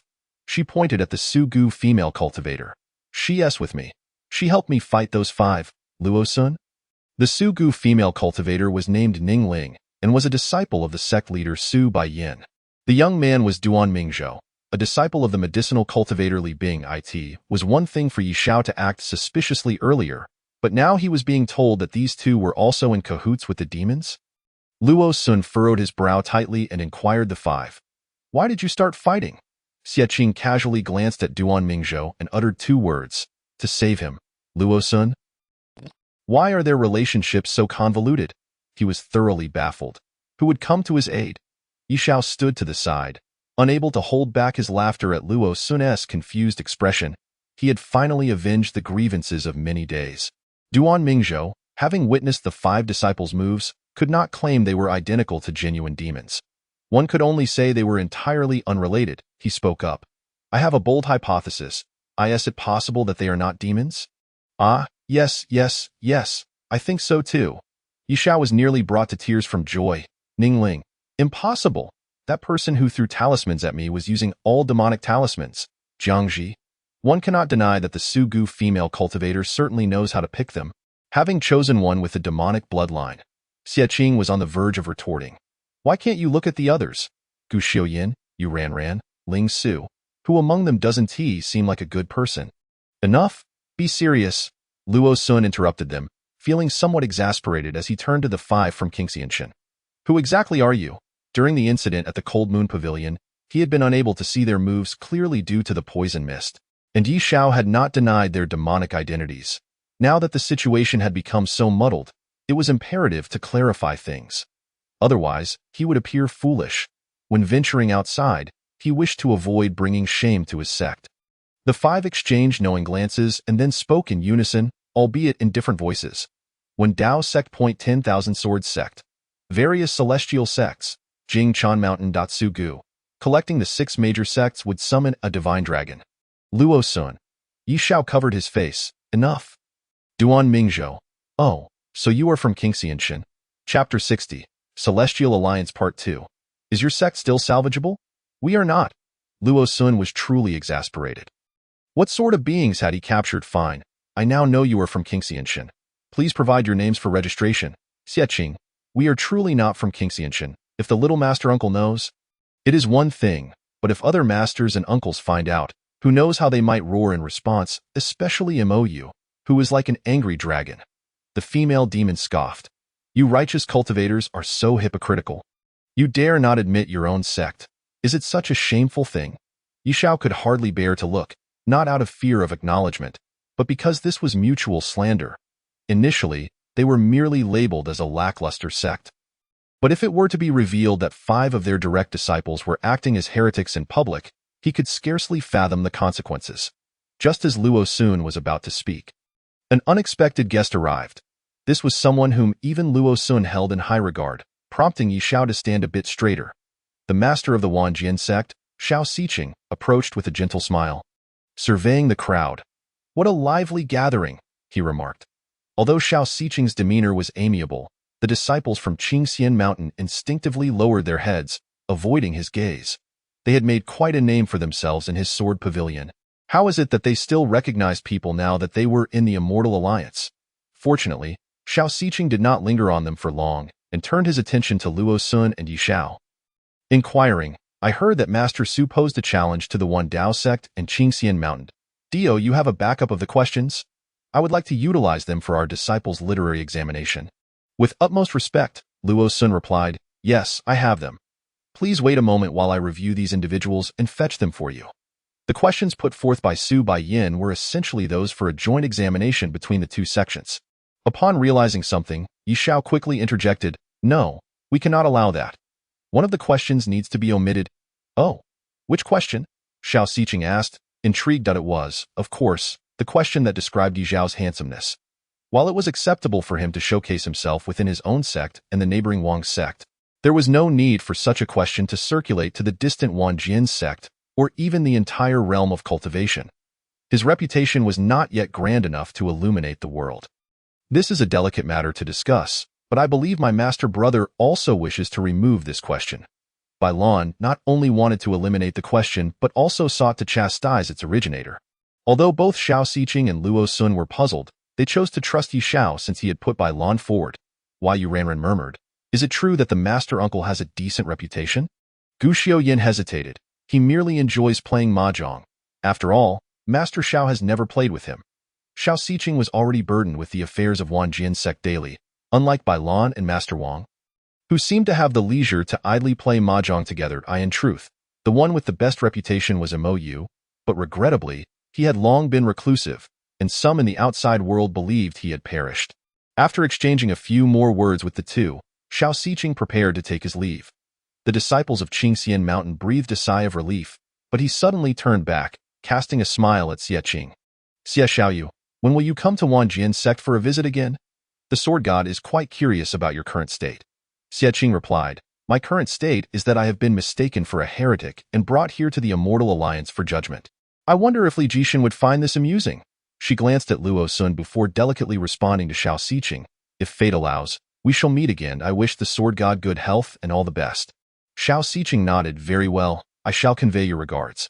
Once he truly departed, Luo Sun hesitantly asked Yi Xiao, is he the sword god I am familiar with? Yi Xiao shamelessly replied, you could acknowledge me as the sword god as well. He had long harbored ambitions to replace Li Jixin. Luo Sun fell silent, re-evaluating Xie Qing and finally coming to a realization. You are a direct disciple of Qingxian Mountain.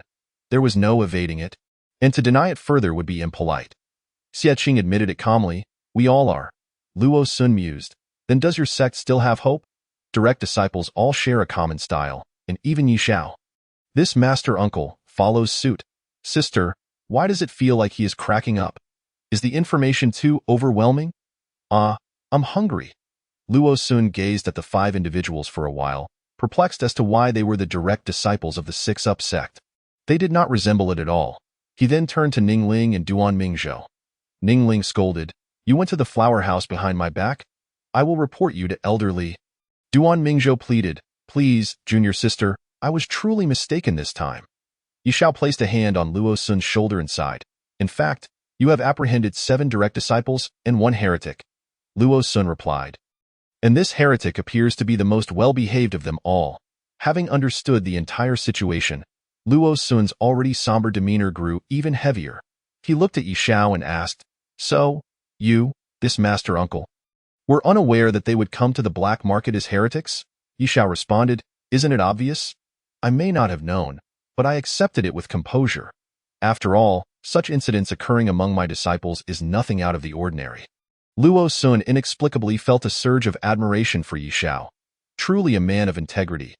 Luo Sun needed a moment to collect himself. He decided to leave these individuals here while he went to find Xiao Siqing regarding the records. Yi Xiao followed suit, hoping to address his own issue with the question. The 7 righteous direct disciples and 1 female heretic exchanged glances. Why Yu Ranran blinked, looking at Xie Qing with a pitiful expression. Sister, I'm so hungry. Xie Qing paused, discreetly retrieving a small vial from her storage ring. Here, eat this. It will fill you up. Why Yu Ranran exclaimed, thank you, sister. Suddenly, I'm not hungry anymore. Ning Ling, ever observant, fixed her gaze on the small vial, unable to discern its contents. Curiously, she asked, what is that? Is it delicious? How can one merely look at it and feel full? Wouldn't eating it be overwhelming? Jiangji chuckled, why don't you try it? Ning Ling, undeterred, replied, sure, what flavor is it? Duan Mingzhou, being an alchemist, had tried many elixirs. She actually enjoyed them, which is why she often visited the Hanyu Tower. Xie Qing regarded Ning Ling seriously for a moment, then solemnly handed her the vial, saying, try it for yourself. It shouldn't taste bad. I dislike bitter flavors. Upon hearing this, Ning Ling felt reassured. Surely, elixirs made by Xie Qing must be of high quality. The disciples of Qingxian Mountain were quite commendable. Ning Ling's impression of the 5 improved significantly as she eagerly consumed the elixir from the small vial. After spending some time elsewhere, Luo Sun felt the world had become wonderful again. He and Yi Xiao walked towards the interrogation platform with light hearts, feeling clear-headed. Actually, what happened with you Qingxian Mountain isn't a major issue, just a bit of childish mischief. Yes, yes. The 2 smiled as they entered the interrogation platform, only to be greeted by the sight of Ning Ling frothing at the mouth and convulsing. Duan Mingzhou was taken aback, earnestly trying to diagnose her condition, while the 4 from Qingxian Mountain looked on with pity. And the heretic appeared horrified. Heavens! Righteous cultivators are terrifying. Luo Sun and Yi Xiao? Chapter 61. Immortal Alliance Part 3. When night falls, please close your eyes. Werewolves, please open your eyes. Xie Qing, put down your shovel.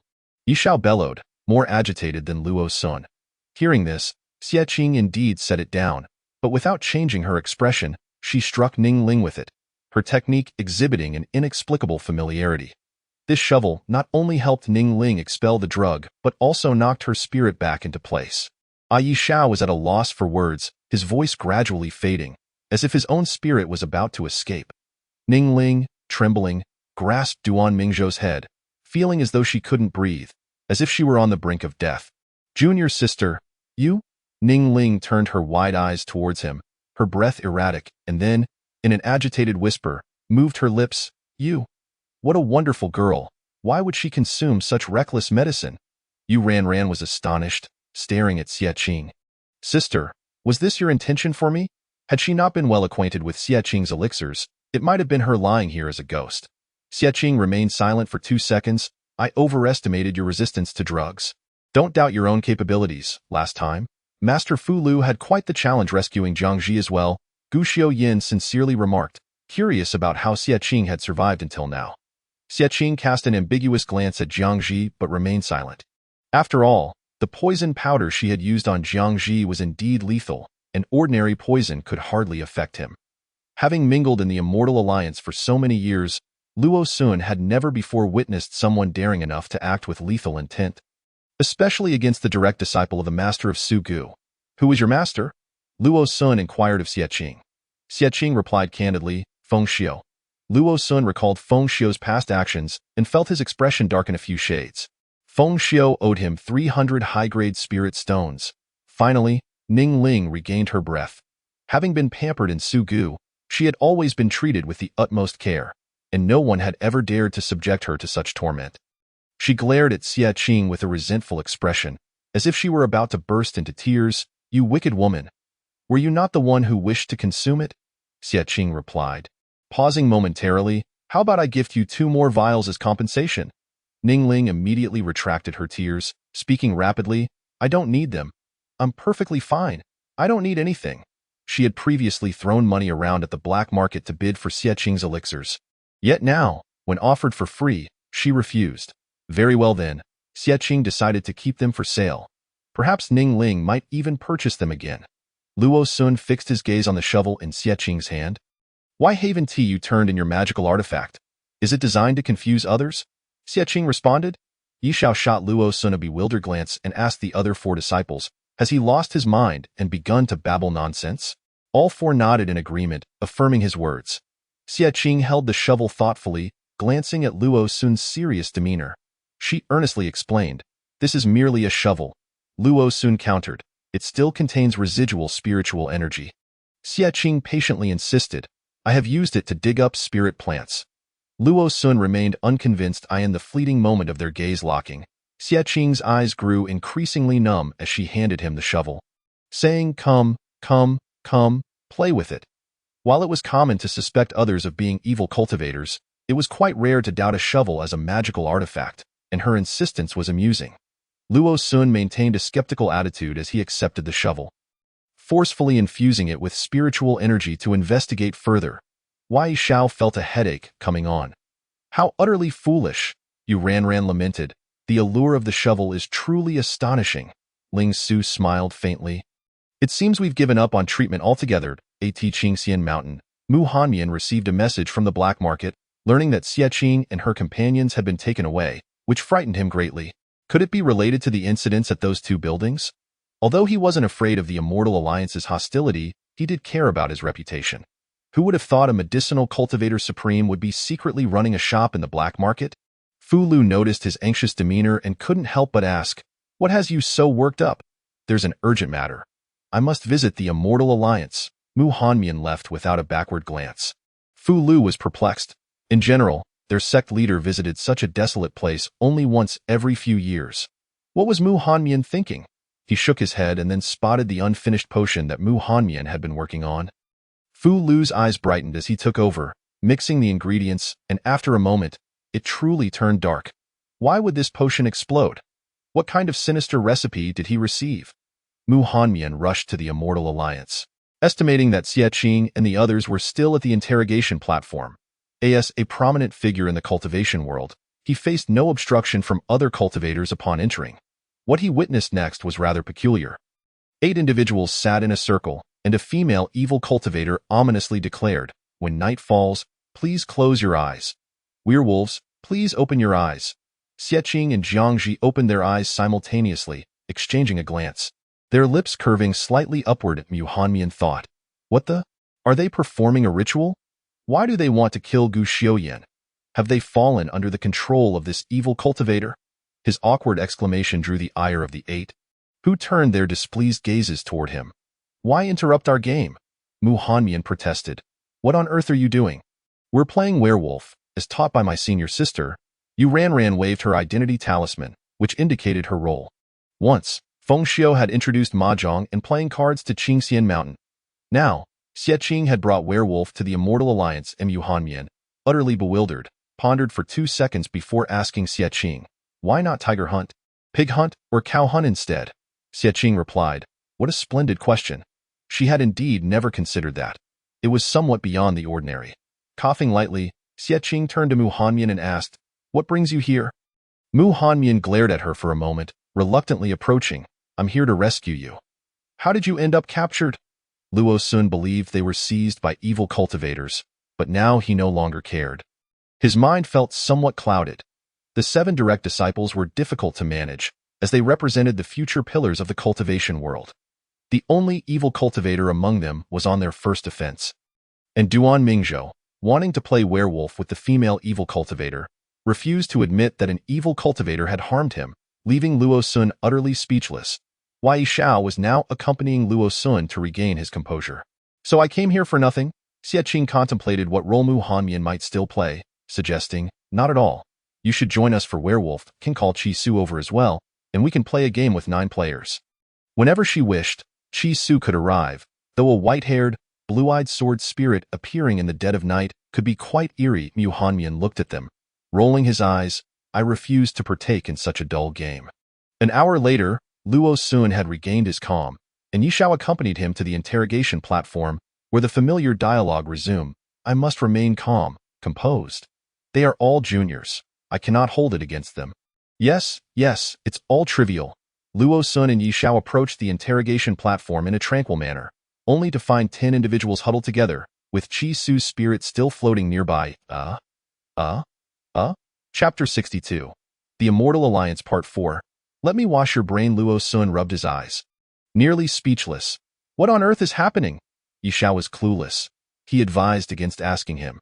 The Xiaoyao sword trembled, and Zhu Yao excitedly floated out, eyes sparkling. It looks so fun. I want to join in too. If Qi Su could play, why couldn't he? Luo Sun gritted his teeth. Enough. I won't say another word until Master Su and Master Bai arrive. Yishao remarked nonchalantly. Then I shall go play? Truly, a spirit's nature often mirrored that of its master.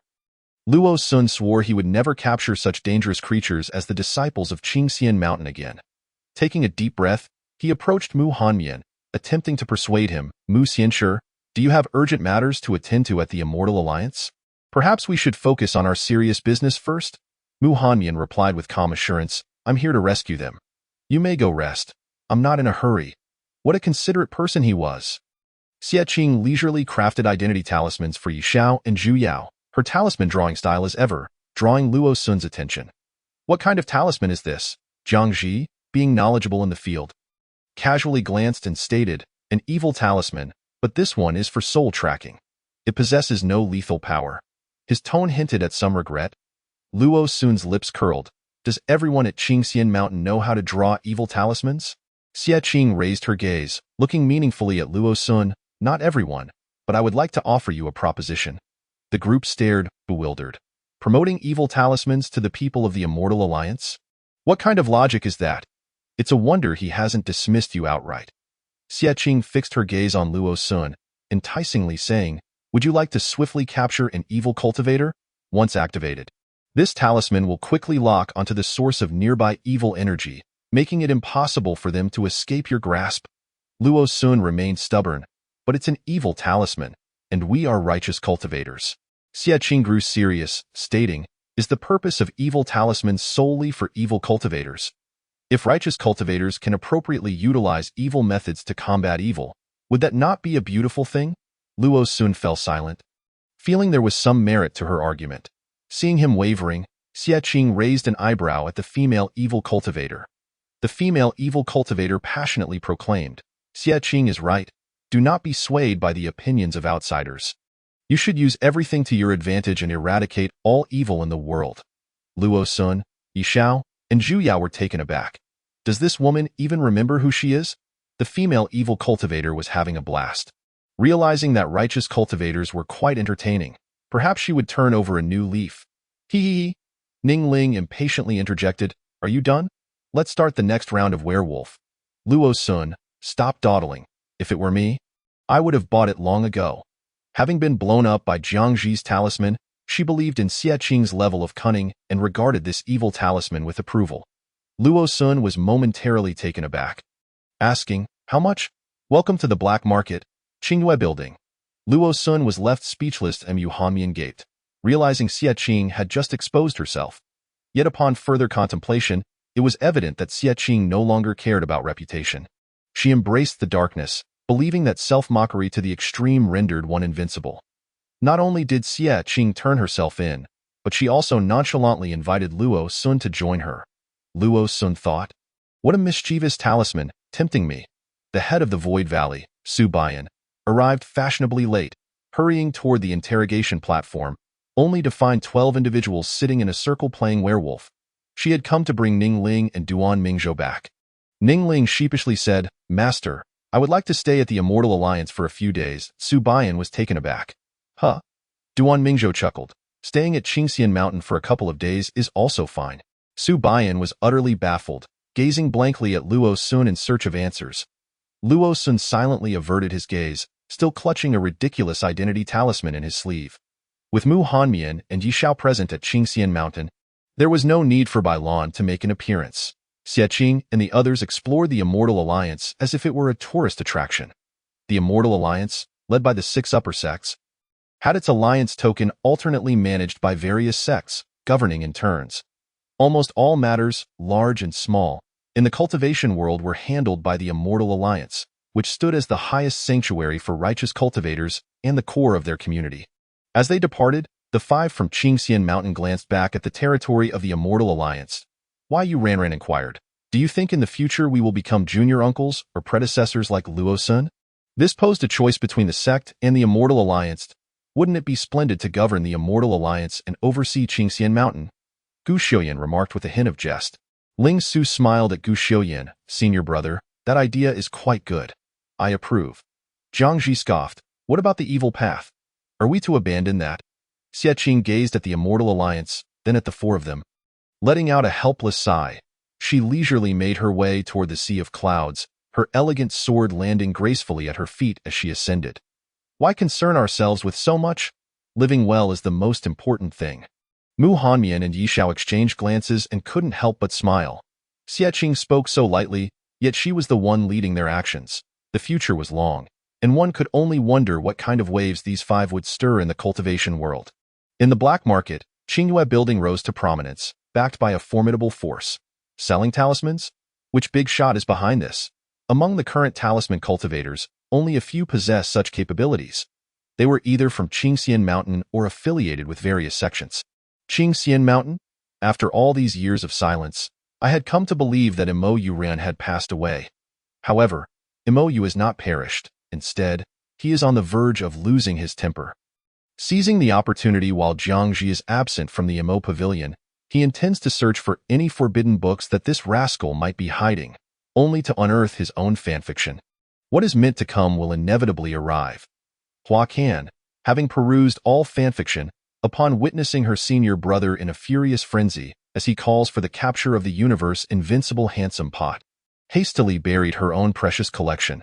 Feng Xiu, on the other hand, is hiding away meticulously, neither stepping out of his front door nor his back door, racking his brain to devise an escape route. Bai Lan, reveling in schadenfreude, remarks, "Imo shitty, do not lose your temper. It is perfectly normal for young people to be fascinated by these novel writings. You must try to understand them, oh you sneers." Brandishing the book covers for Bai Lan to see, each title a part of the same series. Bai Lan meticulously scans the titles of each book, his expression shifting dramatically, fists clenching in indignation. "A manhunt!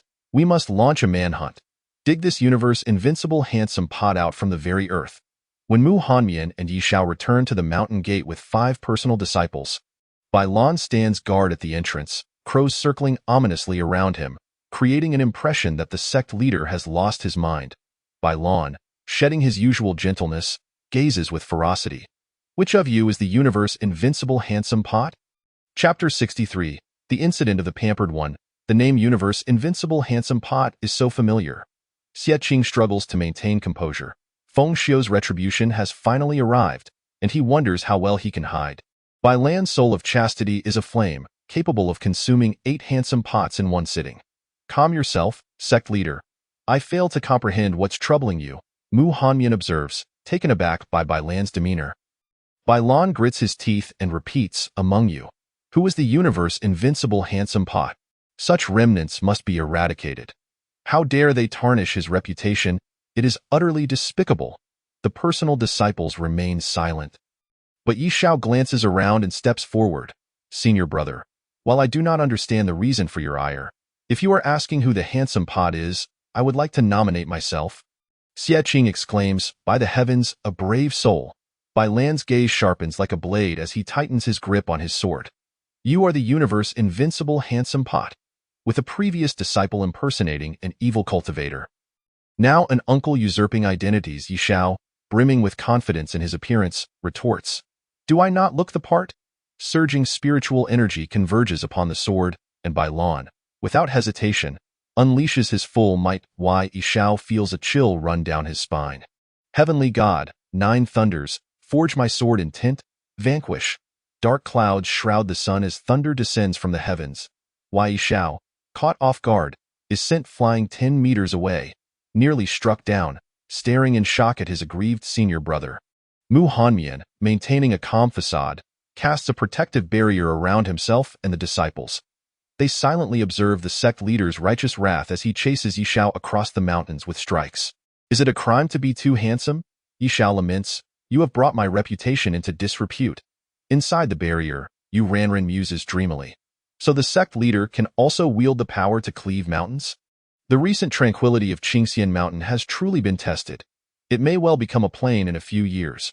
Little uncle truly deserves a beating, Xie Qing chuckles. However, if Bai Lan were to see those books, would he not suspect Feng Xiu? Nearly everyone possesses them, except for Feng Xiu. In truth, Bai Lan finds no inconsistencies, as Feng Xiu's demeanor suggests he should be excluded. Though he is not unattractive, the flamboyant and licentious are simply unpalatable. Moreover, Feng Pavilion has Xie Qing to represent them. Only those who are serious and possess true charm can make the list, such as Bai Lan himself. At Feng Pavilion. When Xie Qing attempts to push open the door, it refuses to budge. How many locks has Feng Xiu placed, master? Open the door, she calls out, but when no response comes, she decisively draws her plain sword. Aren't you afraid of striking your master? Chi Su inquires. Xie Qing replies, it matters not. He possesses a very resilient vitality. With a resounding crash, a large hole breaks through Feng Pavilion, becoming increasingly crude and straightforward. Feng Xiu, startled like a frightened quail, sees Xie Qing approaching backlit, her plain sword reflecting blinding light. Is she here to kill him? Surely, his sins do not warrant such punishment. Qing, do not rush. Allow me to explain. Feng Xiu, unable to discern Xie Qing's expression, scrambles backward. Xie Qing, puzzled, glances at him, her voice icy as she states, what is there to explain? I am not in a hurry, so cold. Does she believe it has come to an end? Feng Xiu tears up, his emotions in tatters. Wu, I too have my untold hardships. I must repay my debts, but I did not accuse you of anything. Xie Qing retracts her sword and approaches him, even extending a handkerchief. Feng Xiu, deeply moved, exclaims, you do not hold it against me? Truly, you are my dearest Qing. The sobs vanish, replaced by laughter. Something feels amiss. Xie Qing squints at him, kneeling before him, her gaze inscrutable, softly asking, are you afraid I will blame you? Have you done something to wrong me? Feng Xiu. Ah, so you are unaware. Xie Qing's lips curve slightly. Master, have you ceased speaking? Feng Xiu. I dare not speak. In the medicinal cultivator valley, Fu Lu tends to Yi Shao, while Bai Lan stands silently beside them. What are you so self-absorbed about? Is this not asking for trouble? Yi Shao exhales a cloud of murky black energy, hoarsely stating, even in this state, you still criticize me. Throughout the ordeal, he has endured punishment without being able to retaliate against the sect leader. Becoming the most unfortunate victim of this event, the key question remains. Who is this person? I now wish to deal with him. Fu Lu remarks, sharing a mutual disdain for the universe invincible handsome pot. As Feng Xiu has branded him a resentful husband, Yi Shao cries out, Senior brother, be gentle. I am not that petty individual. Bai Lan observes the two for a moment before turning to Mu Hanmian, inquiring, Mian, what are your thoughts? Mu Hanmian responds, are Feng Xiu and Huakanot present? Why not inquire with them? Given their characters, it would be quite normal if they were absent. Bai Lan remains steadfast in his beliefs, excluding those most involved. Mu Hanmian casts him a dispassionate glance before choosing to depart. Just as he steps outside, he encounters Hua Kan arriving with her burdens. She exclaims in a fluster, "Senior brother Bai Lan, you are not in the valley, are you?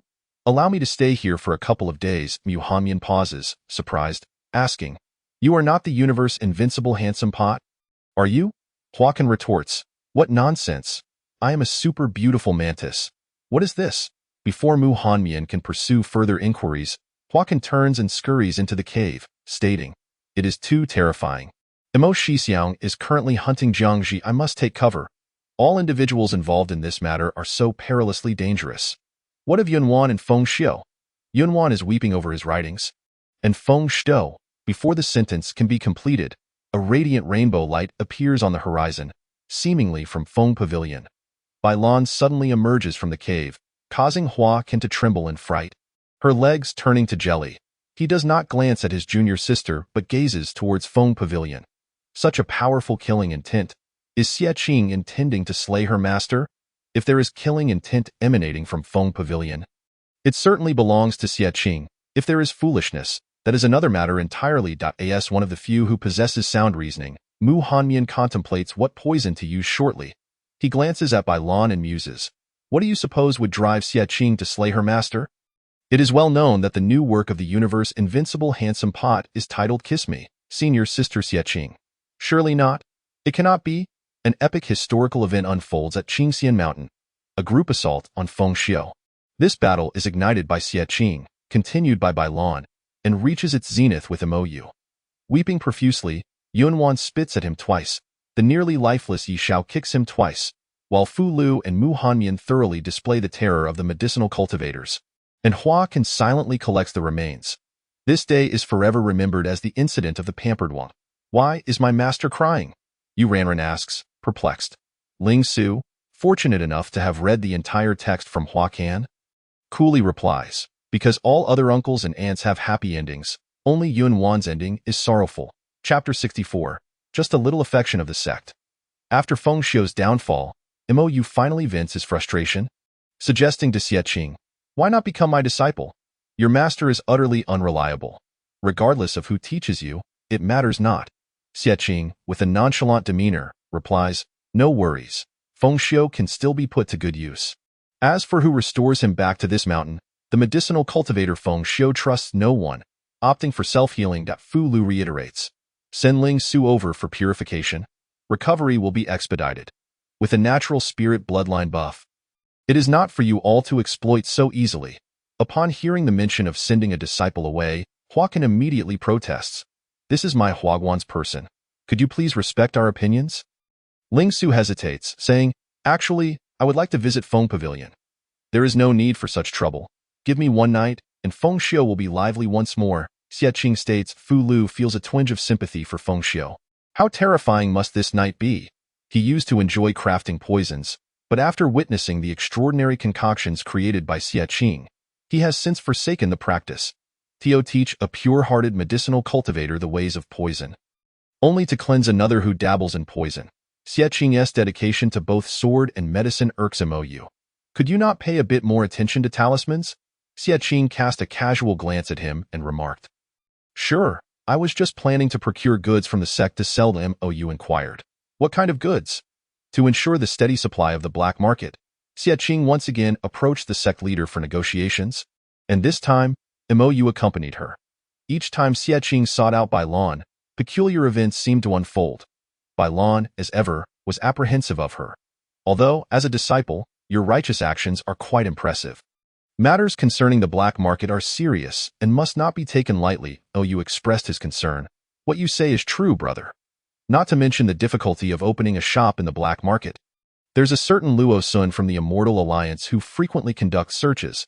If he discovers that we at Qingxian Mountain are engaging in these activities, our identities would be severely tarnished." After absorbing the weight of their words, Xie Qing, with an expression that revealed little, responded, "Luo Sun is already aware that I have opened a shop." Bai Lan's lips twitched. "So he has apprehended you?" Xie Qing replied candidly, "Indeed, he did. However, After a prolonged period of contemplation, he ultimately joined us in our games, and I even managed to persuade him to utilize the evil talismans, to which he consented. By Lan and Imo, you were taken aback. What have you done behind our backs? With such significant events occurring these past few days, has Xie already tainted the Immortal Alliance? Bai Lan exclaimed indignantly. It's all because of your pampering, Imo. I was completely in the dark. Imo shot a peculiar glance at Bai Lan, feeling that her words sounded rather awkward. Xie reassured them, although Qingxian Mountain has lost its reputation, we have left a profound impression on Luo Sun, who now regards us with a different perspective. Bai Lan was deeply skeptical. What exactly does this different perspective entail? You've made me hesitant to approach the Immortal Alliance. Xie unveiled the truth. Worry not, you never frequented it to begin with. She had only visited the Immortal Alliance once, where she met the leaders of the Wanjin sect and the Shugu sect. What kind of leaders were they? Indifferent and languid, the only reason Xie had seen him at the Immortal Alliance was to deal with test papers and to fool around with the Wendao sect. Imo, you gathered his thoughts. So you've opened a black shop for our sect? The black market's dominant force, Qingxian Mountain. The profits could benefit the sect, but I have one condition. Xie, with unyielding honesty, looked at the two and stated, the profits must first be used to help Feng Xiu settle his debts. Bai Lan and Imo exchanged glances, non-committal in their response. Even after being beaten the most severely, it didn't hinder their affection for him. It was merely a triviality within the sect. Following the reforms for alchemists and sword cultivators, the talisman practitioners also faced their fate's reckoning. Jiang Ji leaned against the wall, idly observing a group of talisman practitioners fervently sketching talismans. Feeling inspired, he smirked. How about I spar with them? Imo cautioned. Just don't get us killed. Xie languidly remarked from the side. Sometimes, one must be placed in dire straits to find their way. Look at how the alchemists and sword cultivators have come through. The talisman practitioners muttered, devilish senior brothers and sisters. Though said without courtesy. Xie was not merely tormenting others. She was even harsher on herself. Master Uncle, teach me high-level spirit talismans. I will fight them. Though you raised an eyebrow in surprise. Have you finally come to your senses? Xie eyes sparkled as she smiled. If I draw well, I'll blow them up. If not, I'll blow myself up. What do you think? So you must ensure one of them is obliterated. Then, Imo hesitated to take the risk. He had learned to defeat magic with magic. I'm worried that the inner disciples might suffer psychological trauma. You can blow up Jiangji instead. Jiangji, perplexed, responded, huh. Xie gaze towards Jiangji was filled with an unprecedented fervor, leaving him at a loss for words. You truly yearn for death, don't you? Smaller sects typically emulate the teaching methods of the larger sects. Yet Qingxian Mountain's teaching methods were undeniably unique, with no other sect able to replicate them. Such exuberance. Is this what youth embodies? Bai Lan mused, observing the mushroom cloud rising from the talisman practitioner's peak. His emotions surging. Sect leader Wang inquired, will you still have a mountain in the future? Bai Lan, composed and smiling, replied, we could always refer to it as Qingxian Basin. Transforming a mountain into a basin left sect leader Wang speechless. If that were the case, would he have to leap off a cliff every time he came to play mahjong with Bai Lan? I wager our lives on this, at the altitude we stand. The remnants of the wind pavilion lay in ruins. Wen Xiu lay on a grass mat, while Xie tended to a fire nearby. She set up a pot, boiling an unidentifiable concoction. Wen Xiu remarked, I feel fine. There's no need for such trouble. Xie, with utmost seriousness, insisted, it's still necessary. Rest assured, this time it's medicine, not poison. Wen Xiu retorted, I truly can't see it. He turned over, propping his head up to observe Xie illuminated by the firelight, and curiously asked, what were you doing before you came to this world? Xie paused for a moment, feeling a wave of nostalgia wash over her.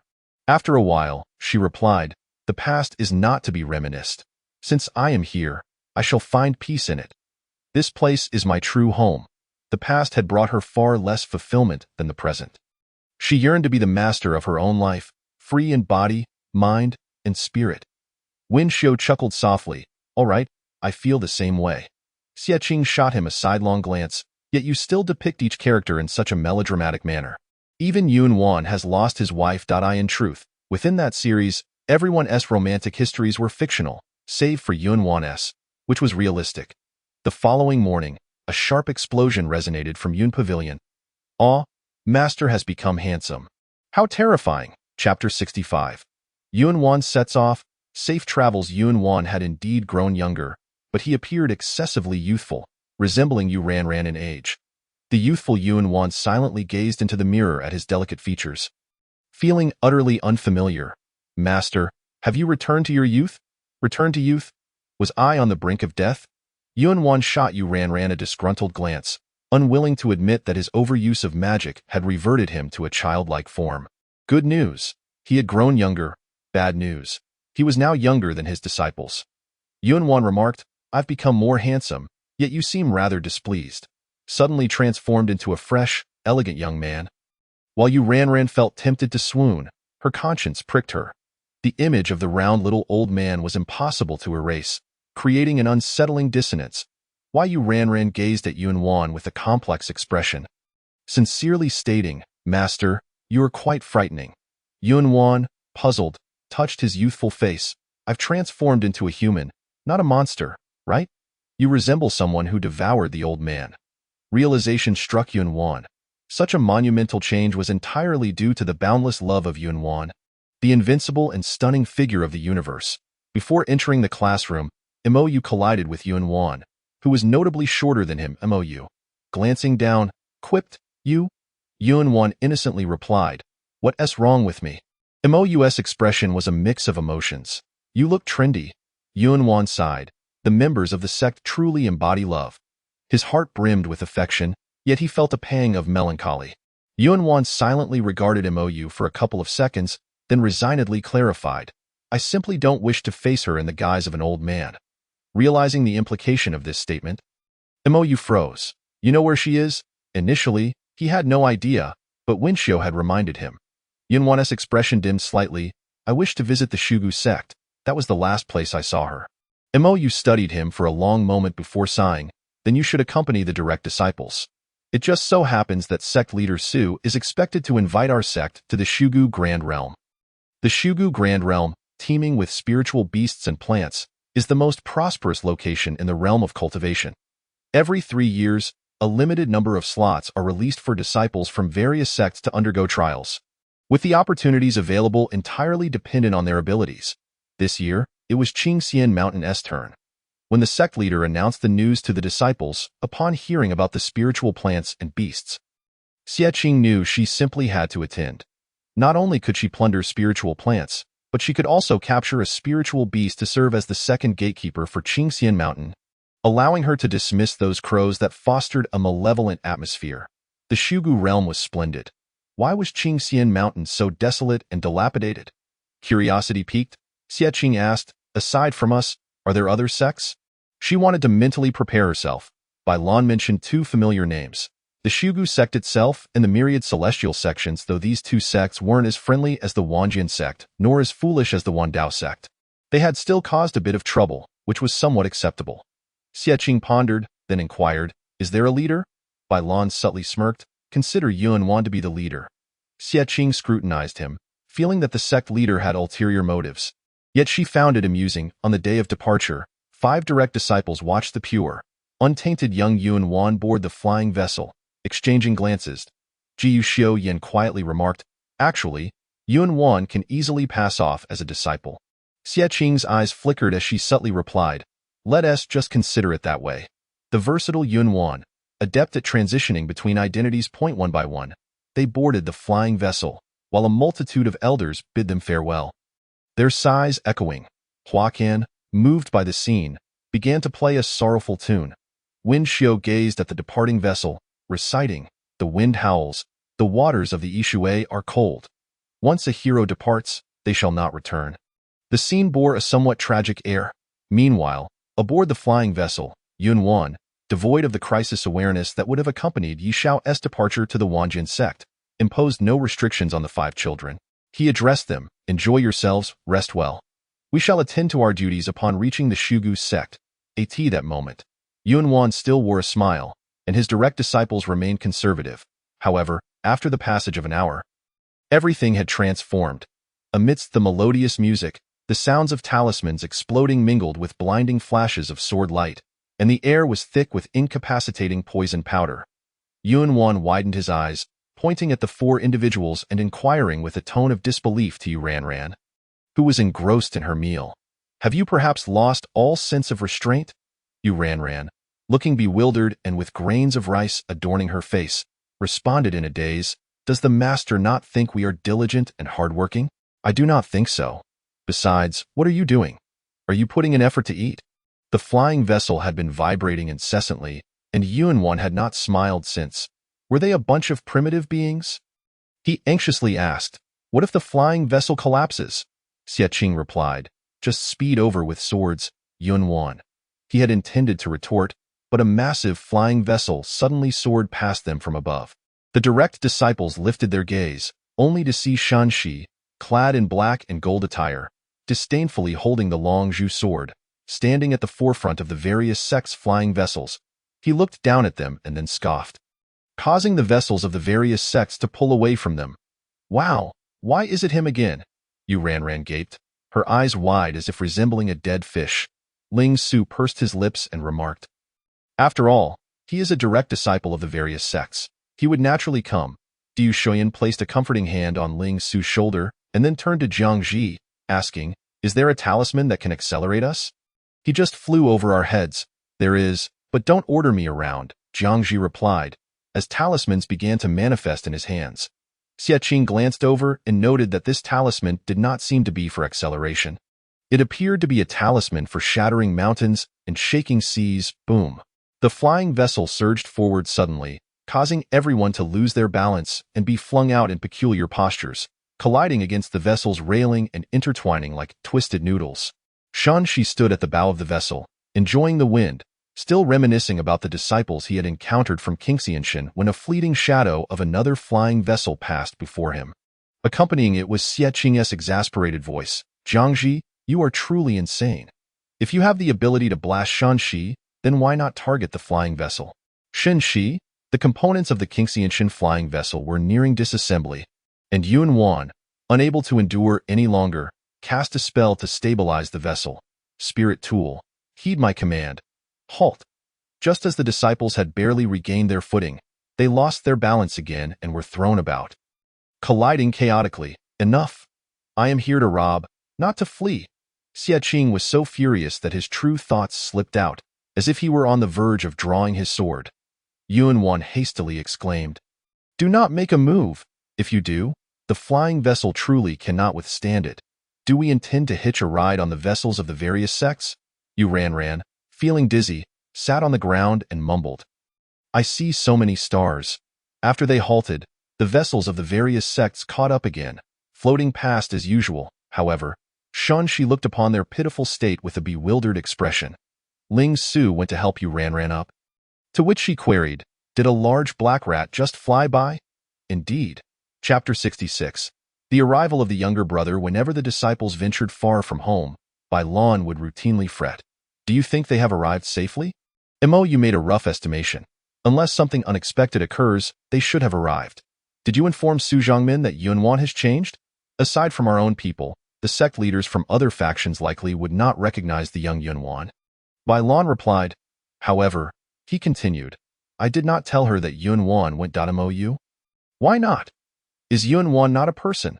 Seeing his bewilderment, Bai Lan explained, The vast valley is filled with all manner of wonders. It is not easy for our direct disciples to remain alive, so we should send someone to protect them. It sounded as though the sect leader was quite familiar with a few of the direct disciples. Yet Mo, you seem to understand even better, he remarked. You must realize that reckless behavior cannot be prevented. For instance, the people from the various sects have already arrived at the vast valley, and the flying vessel from Qingxianshan has long since vanished. Why has no one from Qingxianshan arrived? The speaker was Ning Ling, who had been waiting for Duan Mingzhou for quite some time, anxiously watching for the stars and the moon, only to see the vessels of the various sects instead. Su Baiyin glanced at Ning Ling, but still did not comprehend what had transpired within the Xianming. Could it be that the people from Qingxianshan had cast a curse upon them? While there was no curse involved, poisoning was indeed a reality, and shoveling was also true. They have arrived. Duan Mingzhou's lips curled into a teasing smile. His brows arched in delight. Without any luxurious flying vessels or graceful swordplay, the 6 of them flew in on a large plank, their expressions pale and their faces looking exceedingly grim. What a novel way to make an entrance. Once the plank landed, Yunwan gathered his technique, never having anticipated that he would one day fly in such a manner. The expression on his face had barely changed before it was discarded again. Su Baiyin observed them approach, and perhaps due to her foul mood, the group appeared perfectly normal, remaining silent. Su Zhangmin, we apologize for the delay caused by our encounters with danger along the way. We hope for your understanding. Jiu Xiuyin, as the senior brother, took the lead in greeting, followed closely by the others. Su Baiyin cast a glance at the plank and remarked, "It is nothing. I can see what has transpired." Yunwan approached Su Baiyin, smiling. "I am glad you understand." Su Zhangmin. Su Baiyin scrutinized him for a moment longer and gently said, "You have come without a leading elder. It is indeed no easy feat for you to manage the difficulties on your own. Young friend, your future is bright." Yunwan blinked in confusion and asked, "Did our sect leader not mention anything about bringing a leading elder?" "She did, yes. Bai Zhangmin mentioned that you did not bring a leading elder." Yunwan fell silent, realizing that his senior brother had set a clever trap. Xie Qing shot a sidelong glance at Yunwan, pulling him back into the ranks of direct disciples.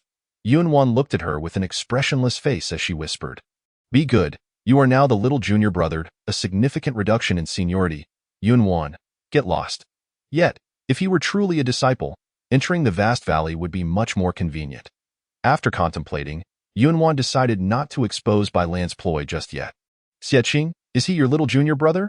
Ning Ling gazed curiously at Yunwan. "Yes, his name is Yunji," Xie Qing responded. "Are you this casual about it?" Yu Ranran stifled a laugh, her face turning crimson as her shoulders shook uncontrollably. Gu Xiuyin and the other 3 either lowered their heads, raised their heads, or turned their heads, none daring to meet Yunwan's gaze. "All right, let us proceed inside." Su Baiyin smiled as she addressed the people from Qingxianshan.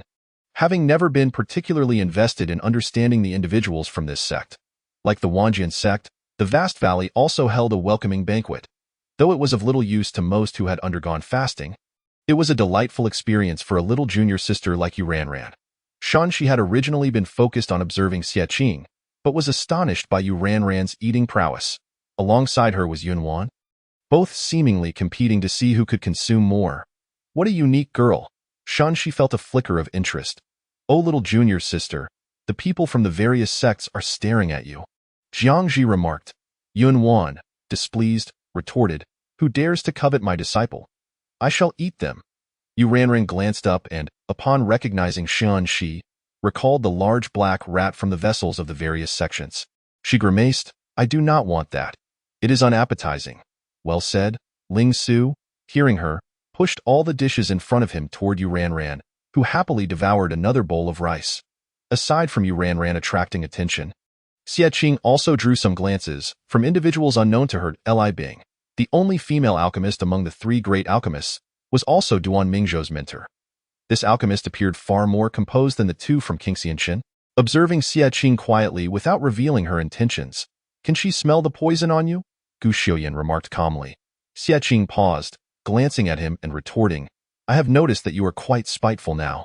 Gu Xiuyin raised an eyebrow, unfazed. "Is that so? You all seem rather spiteful now, even though Qingxianshan does have bamboo shoots." Xie Qing chose not to argue with him, instead meeting Li Bing's gaze. Their eyes locked in an exchange devoid of ripples, yet each unwilling to yield. "Have I finally encountered a serious alchemist?" After the banquet dispersed, Li Bing continued to watch her in a vague sense. Xie Qing felt compelled to speak with this alchemist. She instructed her fellow disciples to go ahead while she approached Li Bing. "Real Master Li, why have you been staring at me?" Li Bing's voice was soft as she replied. "I have a stiff neck and cannot turn it." "Excuse me," Xie Qing said, preparing to take her leave. "You are Xie Qing, correct? Mu Hanmian asked me to deliver something to you." Xie Qing observed as Li Bing produced a scroll. Why was Mu Hanmian being so mysterious? Li Bing handed the scroll to her, saying, "Take your time reading it. I will take my leave now to attend to my neck." With that, she tilted her head and exited. The 3 great alchemists certainly shared a peculiar nature. Xie Qing silently watched Li Bing's retreating figure before opening the scroll. A faint smile tugged at her lips. Mu Hanmian had not included any superfluous greetings. He had simply listed several hundred types of spirit plants, clearly a request for her to procure them. the intent unambiguous. Previously, he had asked her to pluck Elder Shu Lian's hairpin, and now he wanted her to scour the vast valley. Did Mu Hanyan inform Elder Li Bing about this? One was daring to conceive the idea, while the other was audacious enough to convey it, and Xie Qing was just bold enough to dig. After securing the scroll, Xie Qing departed but encountered Shen Shi around the corner, seemingly waiting specifically for her. Senior Sister? Chapter 67. The second of Sugu. Darkness breeds mistakes. The rooftop may ignite. The unexpected call of Senior Sister from Xie Qing left her momentarily bewildered. She inquired earnestly, "Are you nearsighted?" Shen Shi paused, perplexed. "What do you mean? Why are you calling me Senior Sister?" Xie Qing could not help but furrow her brows, wondering where this junior had suddenly emerged from. Whenever Shen Shi conversed with Xie Qing, there always seemed to be a pent-up frustration he could not articulate. Reluctantly, he replied, "My master said you were my senior sister." Naturally, Shen Shi's master was Li Jishan, the elderly man whom Xie Qing had rebuffed countless times. It appeared Li Jishan remained infatuated with her, clinging to his obsession. "I've said it before, he is shameless," Chi Su remarked casually, her voice lightly echoing between the two. Shen Shi responded, "Is this sword spirit insulting my master?" Having lived for millennia, Chi Su had few peers older than herself, having even witnessed Li Jishan in his youthful days. According to her assessment, he paled in comparison to Xie Qing. Chi Su advised Xie Qing, "Do not concern yourself with him. A cheap disciple is not acquired through such means, though your former master was of little use." Xie Qing firmly maintained her stance, gently caressing her plain sword as she replied, "Do not worry, my dear. I am usually the one doing the abducting." Indeed, Chi Su agreed. The conversation between the person and the sword was so unabashed that Shen Shi began to lose his composure. How could anyone not wish to apprentice under the sword god? He was the foremost swordsman of the current age. Xie Qing cast a glance at him and asked, "Is there something else?" "Yes." Shen Shi directed his gaze towards the scroll in Xie Qing's hands, questioning, "What did Elder Li Bing give you? It wouldn't happen to be a map of the Sugu Grand Realm, would it?" Xie Qing chuckled, realizing that this lad had been secretly observing her. Was he truly so fearful of someone surpassing him, this so-called number one prodigy of the myriad sects? With a cold smile curling her lips, Xie Qing tossed the scroll to him and walked past. Shen Shi picked up the scroll and unfurled it, revealing merely a series of names of spiritual plants, many of which were beyond his knowledge. "What is this?" Shen Shi pondered, having navigated life smoothly until he encountered Xie Qing. This woman, whose aptitude was inferior to his own, always managed to keep him in check, leaving him bewildered and perplexed. As Xie Qing made her way towards the guest rooms of Sugu, Chi Su continued to converse with her. Chi Su remarked, "That child is overly proud of his talents and excessively competitive." Xie Qing observed astutely, "Jiangji is also competitive, yet he can accommodate those stronger than him, while Shen Shi cannot. What defines a villain? It is someone who, despite being equally gifted as the protagonist, strays onto the wrong path for one reason or another." Jiangji rose from the depths. He was not born standing amidst the clouds. Just as Xie Qing was contemplating that her junior brother was rather commendable, her thoughts shifted abruptly when she witnessed the guest room of Qingxian Mountain explode. Xie Qing and Chi Su exclaimed, "What have these people done?" Amidst the ruins of the guest room, Ning Ling and the five from Qingxian Mountain exchanged glances. Surrounded by raging flames, Ning Ling sheepishly discarded the talisman she had drawn, stating, "I merely wished to play werewolf with you." Jiangji glanced at the rune, which was so poorly rendered that it was almost unrecognizable, and flatly remarked, "Ha, ha." Yuan extinguished the inferno with a water technique and sulkily retreated to a corner, drawing circles. He empathized with the other elders, realizing that sometimes existence could be quite lamentable. Ning Ling was about to approach Yuan to console him. Yu Ranran exclaimed, "Senior sister is coming to kill us." Gu Xiuyan instinctively grasped his sword, prepared for a fight. Jiang Ji picked up Yu Ranran and, along with Ling Su, retreated to hide behind Yuan. Yuan remarked, "You all truly are dogs." Ning Ling, having never witnessed such a scene, was taken aback. "What? Is she going to chop you?" Before a response could be given, a fierce gust of sword wind struck, sending Ning Ling flying. This was the consequence of being unguarded. Ning Ling nearly lost her voice. "Do you all really resort to violence at the slightest disagreement?" She quickly scrambled to Yuan's side, gaping as she watched Xie Qing and Gu Xiuyan engage in combat. Yunwan, speechless, observed the group hiding beside him, manually erecting a barrier to prevent accidental injury from the two sword practitioners. Xie Qing and Gu Xiaoyan had sparred so many times that they could not only predict each other's moves with precision, but also engage in banter amidst their duel. We will have to compensate for the destroyed house. It was not us. It was Ning Ling who caused the explosion. Xie Qing halted, seamlessly redirecting her sword towards Ning Ling. Compensate us for our mental distress. Suddenly shifting her target, Gu Xiaoyan nearly lost control of his sword in an attempt to slay her. Narrowly avoiding a disaster, Ning Ling paused for a moment, realizing that financial compensation was the crux of the matter. Sure, I have plenty of money. Xie Qing blinked, glancing at Gu Xiaoyan, hesitating. Ning Ling has money? Shun, she has money. Even Lin Yunluo is not lacking in wealth, asked the chief disciple. Why do you appear so impoverished?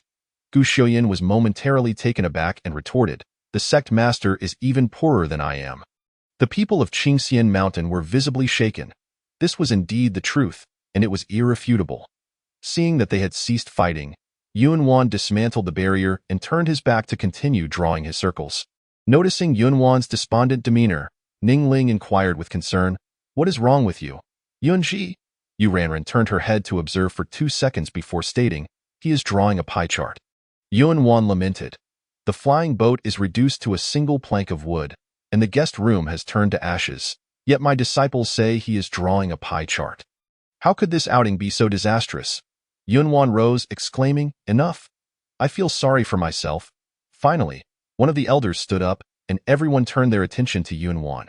Xie Qing seized the moment, declaring, we shall have spicy hot pot for dinner. All right. Yunwan obediently sat back down. Everyone else was left bewildered. That was a remarkably swift concession. Yunwan added, one meal of spicy hot pot is insufficient. I want to eat it again tomorrow. You certainly have a temper. Indeed, the people of Qingxian Mountain were extraordinary. Ning Ling deeply understood why Su Baiyin ceased to pursue understanding them. It was simply impossible to comprehend everything. After a brief pause, Ning Ling suggested, why don't you all come to my room tonight? Ling Su hesitated. Isn't that a bit inappropriate? Ning Ling smiled and hinted, it's perfectly fine. Tonight is the perfect time for some thrilling activities. Chapter 68. The Third of Su Gu.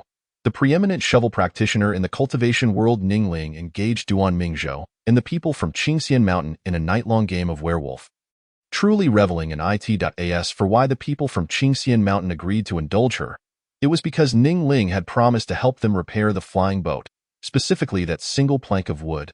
Let us hope that upon their return, Bai Lan will not be too surprised that Su Baiyin and Li Bing rose early to attend to matters regarding the opening of the Su Gu Grand Realm.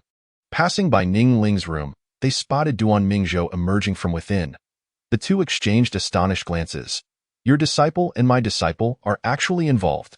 However, after Duan Mingzhou left, Yunwan also emerged from Ning Ling's room, stretching languidly. Soon after, Gu Xiaoyan, Jiang Ji, Yu Ranran, and Ling Su all followed suit, appearing quite fatigued. Finally, Xie Qing emerged, remarking, last night was truly exhilarating. Ning Ling must have had a splendid time at Su Baiyin and Li Bing were taken aback. So many individuals had been hidden away in Ning Ling's room. Would the others from the various sects also emerge in due time? Li Bing pressed her lips together and turned to leave. I feel as though I have yet to awaken. Su Baiyin glanced around and followed Li Bing out, providing an excuse for her own disciple. I also did not rest well. I must be hallucinating in matters concerning Qingxian Mountain. All irrationalities could be rendered reasonable, as long as she did not overthink it. The grand realm of Su Gu was set to open. Practitioners from various sects were busily preparing, their spirits high and brimming with the grandeur of a major sect. In contrast, Xie Qing and Ning Ling, the two leaders, conversed about the local culture, discussing which spots were worth visiting. They did not appear as if they were there to undergo trials, but rather as if they were on a leisurely tour. Yunwan, munching on candied hawthorn, inquired of his disciples, are we perhaps too lax?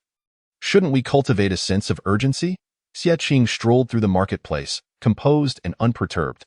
It merely involves encountering spiritual beasts to fight and spiritual plants to harvest. Junior uncle, just trust me. Yu Ranran chimed in, Junior uncle, rest assured. You can place your heart at ease. The shovel is justice. Yunwan's lips twitched, and he refrained from complimenting them. The other three followed along, their laughter restrained yet distinctly different in meaning. The shovel's most glorious moment was likely when it was wielded by Xie Qing. Though it was indeed just a shovel, its power should not be underestimated. Even Luo Sun had once been captivated by it. The Sugu marketplace offered a variety of flamboyant items, yet this did not deter them from browsing, as they were merely seeking amusement. I want that jade bracelet. Yuranran tugged at Xie Qing's sleeve. Xie Qing glanced at the exquisite bracelet, realizing it was perfectly suited for her junior sister, as most young girls would adore such a thing. Without much hesitation, she indulgently directed, "Pay for it." Upon hearing this, Gu Xiaoyan, Jiang Ji, and Ling Su each pulled out several spiritual stones in unison to purchase the jade bracelet, emanating an air of both frugality and willing generosity. Yuanwan admired the coordination among the five. Considering the bracelet to be immensely meaningful, Yuranran, adorned with her new bracelet, bounced joyfully in front of the others, as the rest of Qingxian Mountain followed behind, unable to suppress their laughter at her delight. Ling Su softly inquired of Xie Qing, "Sister, do you want one?" Gu Xiaoyan and Jiangji turned their gazes toward Xie Qing, their eyes filled with inquiry. Unconcerned with such matters, she naturally shook her head in refusal. After a moment's contemplation, Xie Qing smiled and declared, "I do not desire a bracelet. Rather, I wish for a spirit storage ring." Those who understood the implications began to feel sympathy for Su Gu. The following day, Su Baiyin unsealed the barrier, unveiling the mist, and the entrance to the vast realm of Su Gu materialized, revealing an unknown world brimming with spiritual energy. The direct disciples of the three sects entered in succession. The youthful exuberance of the young men softened Su Baiyin's heart. These were indeed the hopes of the cultivation world. "Master Su, we take our leave." The disciples from Qingxian Mountain bowed in unison. Su Baiyin responded with a gentle smile, though it soon faltered. Did Xie Qing truly wear 10 spirit storage rings? As she watched the 6 from Qingxian Mountain enter, Su Baiyin remained momentarily dazed, her eyelids twitching with an ominous premonition. The surroundings gradually took on a more tangible form, the lush forest coming into view, with spiritual plants exuding vital energies, and the occasional flicker of spiritual beasts appearing and vanishing swiftly. Yuanwan murmured, "I'll accompany you for a while. If all is well, I shall head out to attend to my matters." While there were indeed issues, it was uncertain who bore the brunt of them. Xie Qing's fingers twitched slightly, and a spade materialized from thin air. She plunged the spade into the earth, surveying the scene before her with satisfaction. Spiritual plants? Was that not her domain?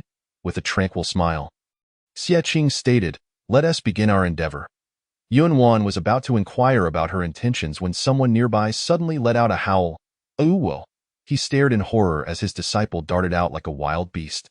While Gu Xiaoyan drew his sword indifferently, and Jiangji encircled himself with talismans in an instant, as Ling Su gently caressed his Guqin. "You've only just arrived. Is such recklessness truly necessary?" Xie Qing spun the spade around, casually remarking, "Uncle Master, you must learn to blend in with us."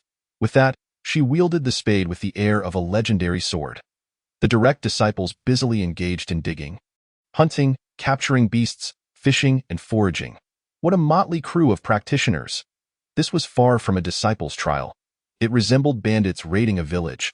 Wherever the five passed, not a blade of grass remained.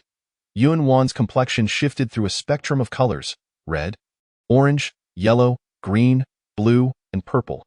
Outside, Su Baiyin and elderly Bing, along with a host of elders, stood guard before the Lioli realm, observing the happenings within. "I have never before seen anyone wield a spade with such mastery." Li Bing remarked with a hint of admiration. Su Baiyin replied, "How does this differ from the invasion of the demon clan?" Exhausted, she covered her eyes, having witnessed those who lost their way, those bullied by spiritual beasts to the point of tears, and those poisoned by unknown spiritual plants. Never had she encountered such plunder. The more toxic the spiritual plants, the more exhilarated a certain individual seemed. Thankfully, that junior disciple of the law sect had not joined in.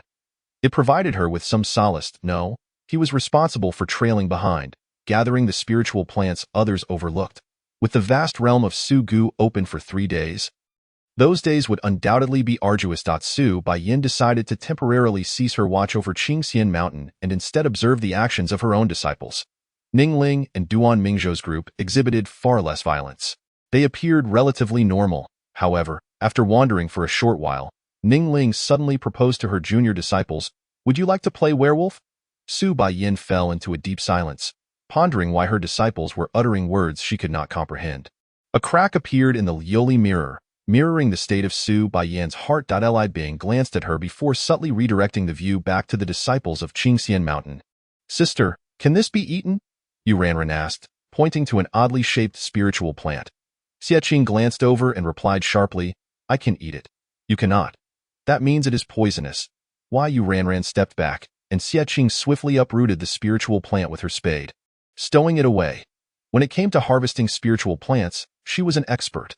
After this, it seemed unlikely that the vast realm of Su Gu would permit spades to enter again. Chapter 69. Su Gu Part 4. In Search of Security. "Sister carries a snake. Are you hungry? Shall I catch a little beast for you to eat?" Ling Su approached, smiling at Yu Ranran.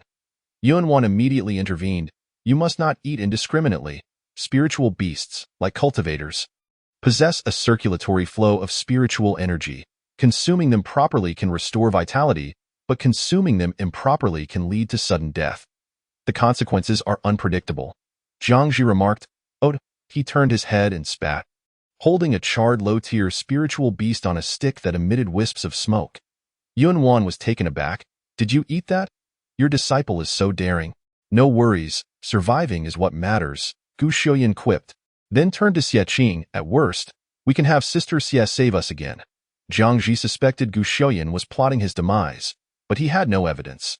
The deeper they ventured into the vast realm of Su Gu, the more treasures they encountered, but with that came greater danger. They were still on the outskirts, where the spiritual beasts and plants they encountered were not particularly formidable. "Let us proceed inward. Let us capture a high-tier spiritual beast for protection," Xie Qing declared, putting away her spade and stretching her wrist, her 10 rings glinting prominently. She had endured those crows for long enough. Each time someone stood at the mountain gate, the crows would circle and release demonic energy. If one day the Immortal Alliance were to raid Qingxian Mountain, it would be quite justifiable. What if it wasn't for protection but for extermination? Yuan truly feared them. Xie Qing contemplated. "Then let us consume it. In truth, they acted as if they were at an all-you-can-eat buffet. Amidst the plundering of spiritual plants, they sought out the second-generation security of Qingxian Mountain, while considering how delectable it might be. However, high-tier spiritual beasts were challenging to locate, and even if found, capturing and taming them was another matter entirely." Why Yu Ranran inquired. "Can't the little flowers and bugs of the medicine cultivation valley guard the mountain gate?" Xie Qing replied. "Mu Hanmian would cause a ruckus. Moreover, if flower spirits and butterfly spirits were to guard the gate, Qingxian Mountain would be enveloped in chaos from the very start." After half an hour of travel, Xie Qing filled one of her spirit storage rings to capacity, yet they had yet to catch sight of any high-tier spiritual beasts. However, numerous mid- and low-tier spiritual beasts seemed to seek their own demise. For instance, a Zhuangqing python, concealed in the forest, had set its sights on the weakest among them, Yu Ranran. Taking advantage of the others' inattention, it lunged forward. Its eyes glimmered a sinister green, its skin covered in mottled patterns. And it was quite a sizable creature. Why Yu Ranran immediately cried out, "How ugly!" She cast a fire spell, but it failed to injure the Zhuangqing python, though the explosive sound alerted everyone. Soul-devouring talisman? Swallow! Jiangji's demonic energy surged, his eyes tinged with crimson. The potent pressure could devour the soul, prompting the Zhuangqing python to evade rapidly, startled into the air. Yet Jiangji, unfazed, hurled 3 soul-devouring talismans without reservation. The python's skin stiffened. 2 sword edges blocked its escape routes, while the waves from the Guqin formed a barrier behind it. Yuan pressed down with an ethereal hand, summoning a massive formation that descended from above. Boom! Stones shattered and earth crumbled, dispersing its form and obliterating its spirit. The Zhuangqing python met its demise honorably, gaining a modicum of dignity. As the dust settled, Xie Qing stepped forward to examine the gigantic python. Momentarily pausing, a slippery snake? Gu Xiuyan, possessing more knowledge on the matter, explained, "This is the Zhuangqing python, known for its defensive capabilities. The Zhuangqing stone atop its head can be used for forging." Ling Su, retracting his Guqin, gazed at the snake and remarked, "A renowned defender, now reduced to a sieve. Although we can defeat it, Constant attacks from spiritual beasts can be quite troublesome, Yu Ranran stated, regaining her composure. Jiang Ji shrugged nonchalantly. If one comes, we kill one. Xie Qing glanced at them, then at the bloodied Zhuangqing python, reluctant to become the next ancestor known for a taste for slaughter. She first collected the Zhuangqing stone, then retrieved a previously saved branch from her spirit storage ring, selecting the longest one to skewer a section of the python. It was rather peculiar. That's enough. What are you doing, Xie Qing? Yuan Wan exclaimed, his eyes nearly popping out. A truly macabre practice. Xie Qing hoisted the section of snake over her shoulder, her expression unchanged. This serves as a warning to other spiritual beasts. Thankfully, she had not used her legendary sword to skewer it. Otherwise, Qi Suo might have sought to slay his master. How terrifying you are, Yuan Wan remarked, looking pale. Not only did the spiritual beasts now refrain from approaching, but he himself also wished to keep his distance from Xie Qing. Thus, the attacks from spiritual beasts indeed diminished. However, Xie Qing's appearance while carrying the snake was difficult to articulate, instilling terror across two realms. Ji Yuxiuyan queried, "Aren't you tired?" Xie Qing retorted, "Would you prefer to carry it?" Gu Xiuyan fell silent. Had she merely chosen a more aesthetically pleasing and normal option, it would not have been an issue. The crux was her insistence on carrying half a rotting snake. Jiangji stole a glance at Xie Qing, curiously asking Ling Su and Yu Ranran, "I wonder how you two can continue to praise her." Ling Su replied, "Sister has her reasons for acting this way." Yu Ranran added, "Sister carrying the snake is equally enchanting." Jiangji remarked, "You two are quite something." The two expressed disdain while the other two offered praise, leaving Yuan Wan speechless as they ventured deeper. The surrounding environment began to shift. Initially, it felt as though they were in control, but now, as they penetrated further, it felt as if they were in the palm of another's hand. Yuan Wan was cautious not to reveal himself too overtly. Striving to ensure the safety of the disciples, it must be said that Bai Lan had indeed secured a competent caretaker for the disciples. Suddenly, the sky darkened as a high-tier hawk soared overhead, gazing down disdainfully upon the humans below. Xie Qing met its gaze. Was this not the security she had long sought? The group exchanged glances, silently agreeing to pursue it. Yuan Wan wore a bewildered expression. What is happening? The pace of youth is undeniably swift, often catching him off guard. The high-tier spiritual beasts that they have painstakingly discovered are also the result of the efforts of various celestial sects. And gradually, the two have drawn closer together. The soaring eagle observed from above, and upon seeing both sides converge, unleashed a tempest aimed at Qingxian Mountain and the disciples of the celestial sects, attempting to ensnare them all at once. Xie Qing decisively tossed aside the snake meat, no longer concerned about its whereabouts, as a scream echoed from behind her. The pure sword revealed its brilliance. Forming a barrier of sword energy, her gaze unwavering, she cleaved through the fierce wind, spreading it to either side. While the strong winds felled a grove of trees, the people remained unscathed. Xie Qing stood firm, gazing at the eagle, a slight smile gracing her lips. This is becoming rather interesting. Yuan Wan, standing behind Xie Qing, couldn't help but feel moved. It seemed this person could indeed be reliable at times. Looking back, the disciples of the celestial sects, led by Shan Shi, were also gearing up for battle. Shan Shi wore a grim expression, his nose slightly red, possibly from being struck by something. It appeared that we were to make a move. The high-ranking eagle spiritual beast had drawn the attention of the two sects' direct disciples. The three major factions were on the brink of confrontation. Chapter 70, Virtual Valley Part 5, Qingxian Mountain vs. The celestial sects. The high-tier eagle before them appeared quite ordinary, seemingly at the mid-stage of the nascent soul realm. Aside from Yu Ranran, everyone present was at least at the golden core stage. Both Qingxian Mountain and the celestial sects possessed the capability to engage it in combat.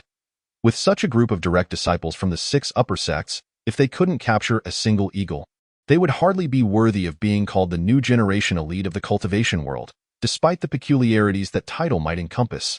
Xie Qing, each relying on their own abilities. Nonsense, in Xie Qing's eyes. There was only her own security. Relying on others to seize the opportunity was not an option. They were not that familiar. If it were the Winda sect, she might consider sharing half with them.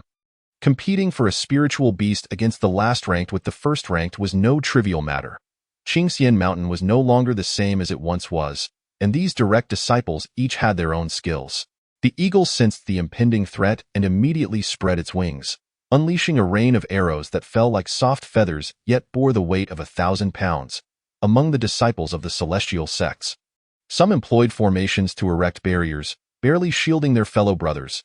On the side of Qingxian Mountain, Yunwan did not rush to act. He quietly retreated to the back of the line, enjoying the protection with an air of nonchalance.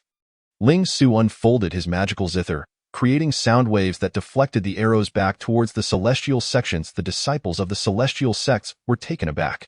What a sinister individual! The disciple who had erected the barrier shivered, nearly failing to withstand the dual assault, his forehead drenched in sweat as he gritted his teeth and exclaimed, "Ling Shixiang, you have truly undergone a transformation." Ling Su merely smiled faintly, devoid of emotion in his gaze towards the disciples of the celestial sects. Only when he turned to look at the people of Qingxian Mountain did warmth flicker in his eyes. "We are all from Qingxian Mountain. We are here to contend with you celestial sections. Block them. I shall confront that bird." Xie Qing mounted her sword, perhaps having endured many beatings, skillfully evading the eagle's rain of arrows without a scratch. Perhaps she had wielded her sword so often that her movements were exceptionally graceful. Indeed, she was playing the game of QQ flying sword. Shun Shi followed suit, his strength still formidable. "Sister, be careful. There's a rat coming up," Yuranran cried out, only to realize she had mistakenly referred to it as a rat. Hastily correcting herself, "Sister, be careful. There's a mouse approaching," Shinshi remarked. Yunwan is an old codger, Yishao is a foolish uncle, and Shun Shi is a mere mouse. All male characters related to the original female lead have been utterly shattered, never to return. Xie Qing was merely at the early stage of the Golden Core, while Shun Shi had already reached the peak of the Golden Core stage, a significant difference. "Gather some spiritual energy for her," Gu Shiyuan suggested with a glance. Wai Yuranran instantly understood her senior brother's intent, swiftly forming hand seals and calling out, "In the name of the heavenly Tao, summon the spiritual energy from all directions." Gather! The vast spiritual energy within the virtual valley converged from all directions, surging towards Xie Qing. It flowed continuously, unendingly. "We do not produce spiritual energy. We are merely its transporters." Shun Shi's cultivation surpassed Xie Qing's. With this gathering of energy, their strengths were now relatively equal. The power of the gathered energy was immense, but so was its consumption. Hoping Xie Qing could resolve the situation swiftly, the eagle and the two sword cultivators became intertwined. Momentarily indistinguishable amidst the swirling chaos, the world shrouded in darkness, cloaked in night, as the rain of arrows ceased. The disciples of the celestial sects sought to assist, only to find their path barred by talismans. Jiang Ji, with a fiery glint in his eyes, laughed nonchalantly, his wickedness surging. "Who told you to intervene?" Gu Shiyuan, with his frost-like white sword and icy demeanor, politely stated. "Junior brother, please." How arrogant, truly arrogant. Ling Su played a new melody to assist, allowing the two to deliver a devastating counterattack. "Wow, you are truly formidable." This was a sentiment of admiration from an elder of their sect, seemingly tinged with a hint of pride. Yunwan need not intervene. He quietly observed from the corner. An audacious individual approached to challenge Yunwan, only to be sent flying with a mere flick of his finger. The man's cries echoed into the distance. "I will return." Yunwan retorted, "I will draw a circle to curse you." Beyond the realm, the Lioli mirror revealed the scene of the two sects clashing. Su Baiyin watched in disbelief as the ground, resembling a dog-ass chew toy, was torn apart. The destruction was too severe. Li Bing, in contrast, remained composed, a faint smile gracing her lips as she gently remarked, "Wonderful, they are fighting." How delightful! Su Baiyin expressed her concerns. In the future, the celestial sects and Qingxian Mountain cannot be arranged together. My heart cannot withstand it. The elder leading the celestial sects was also present, incredulous. Are these the direct disciples of Qingxian Mountain? Aren't they all a bunch of misfits? And what of that Ling Su? Was he not rendered useless? Su Baiyin was unaware of the entangled emotions between them, but she understood the three major alchemists. You seem to overlook the two alchemists of Qingxian Mountain. They simply preferred inaction. Not that they were dead. Li Bing's status in the virtual valley was akin to that of Su Zhangmin, owing to her identity as one of the three major alchemists. showcasing her formidable abilities, and Qingxian Mountain had too. Who could envy such a position? It was just that Li Bing was revered as a deity in the virtual valley, while Mu Hanyan and Fu Lu were quietly decaying in the valleys of Qingxian Mountain. Having strength is a form of display. Look at that female sword cultivator. Within the realm, bolstered by Yu Ranran's gathering of spiritual energy, Xie Qing and Shen, she found themselves locked in a fierce stalemate. The two sword saints, with their azure eyes, refused to yield, each exhibiting their own style. Yet, this stalemate was not a sustainable tactic. The eagle had to be subdued. After parrying Shun Shi's aggressive strike, Xie Qing retreated, abandoning her sword for talismans. Qi Su summoned the sword. The pure sword suddenly radiated a dazzling crimson light, and the white-haired, snow-eyed man appeared before her, receiving the long sword with an impassive demeanor. Coming?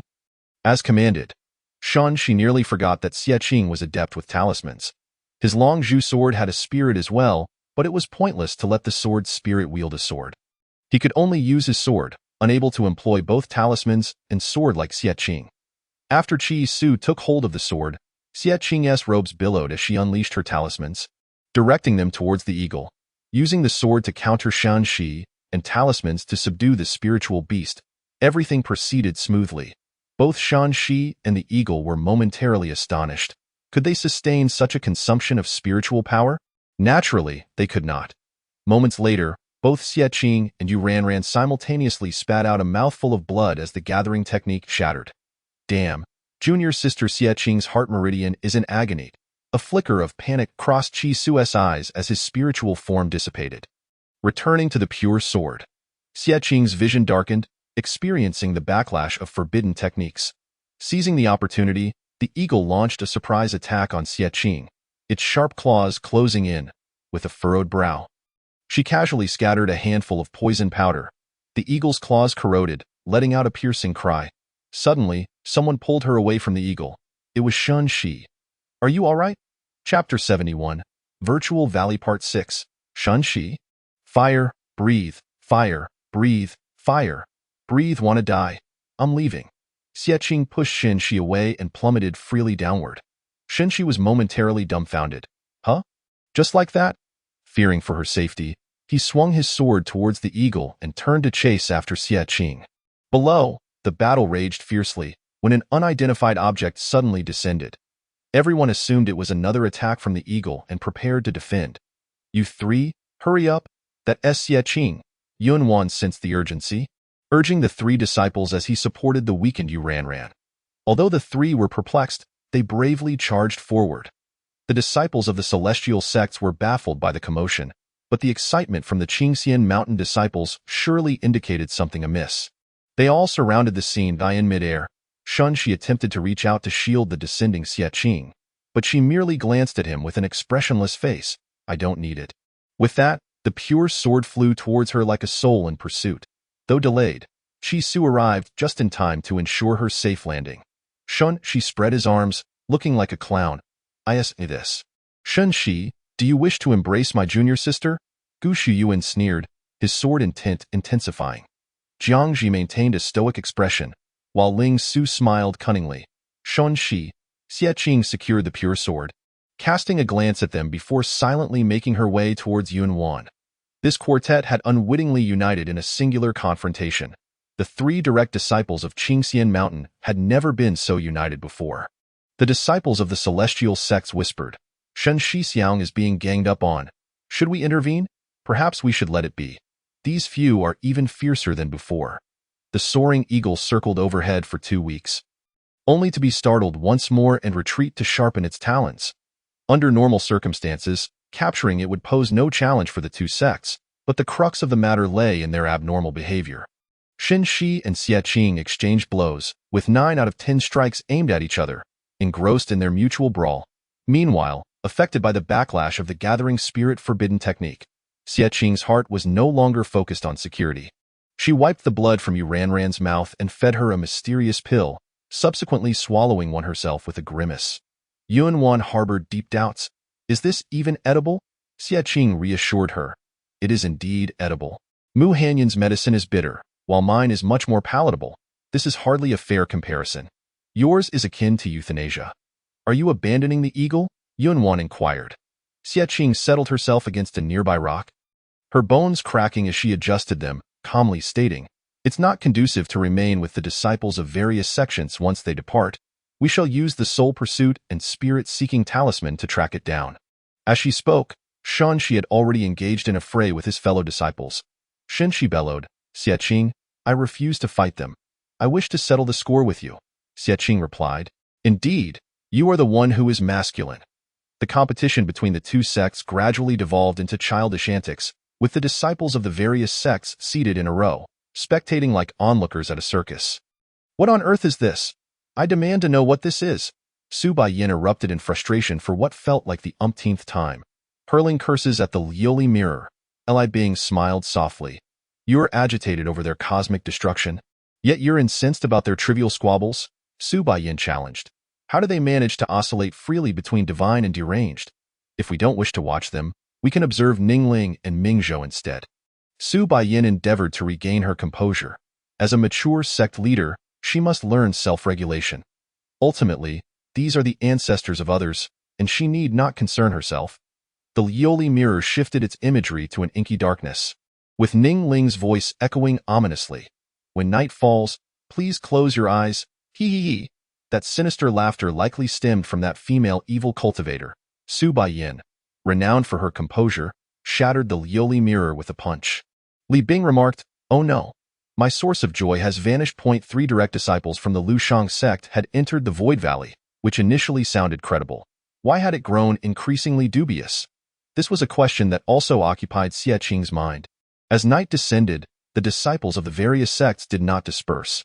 They formed a circle with the members of Qingxian Mountain, igniting a bonfire reminiscent of a festive gathering. Xie Qing remarked, "I never anticipated that everyone would sit together." Shan Shi, bearing a face marred by bruises, feigned solemnity. "It's not that we wish to accompany you. The night is perilous, fraught with the threat of spirit beasts. I recall he has a slight fear of darkness." Ling Su exposed Shan Shi's pretense with a sardonic smile. Under ordinary circumstances, this would suffice, but the Void Valley's forest harbored not a glimmer of light, rendering it eerily desolate. Shan Shi glanced at Ling Su, momentarily at a loss for words, clumsily asserting, "I am not afraid." After all, he is the foremost prodigy among the various sects. How could he possibly fear anything? He must be omnipotent, standing atop the highest peak. Gu Xiaoyin nodded, then turned to Yu Ranran, instructing, "Junior sister, extinguish the fire." Yu Ranran hesitated for a moment before obediently snuffing out the flames, sending chills down Shanxi's spine. Jiangji ignited a talisman and thrust it toward Shanxi's face. Teasingly inquiring, "Are you truly afraid?" Shanxi exclaimed, "Oh dear. Why are these people so malicious?" The crowd seemed to revel in the amusement, staging a performance akin to a light-switching act. The flickering flames left Shanxi feeling increasingly exasperated. He grew numb to the antics, questioning his own sanity for associating with the members of Qingxian Mountain. Xie Qing, her eyes stinging from the chaos, impatiently warned, "If you continue this, I might just ignite you." Yu Ranran immediately ceased her antics, lowering her head to fiddle with her jade bracelet. Jiangji clicked his tongue and leaned back, gazing at the sky. Xie Qing was undoubtedly the ringleader of this mischief. Shanxi harbored only sentiments of seniority towards Xie Qing. His attention shifted to Yu Ranran, whose delicate fingers played with her bracelet, stirring something within him. He had always found this junior sister intriguing, and now he felt a burgeoning affection. "May I have a look at your bracelet?" Shanxi asked nonchalantly, maintaining an air of aloofness. "Why?" Yu Ranran replied.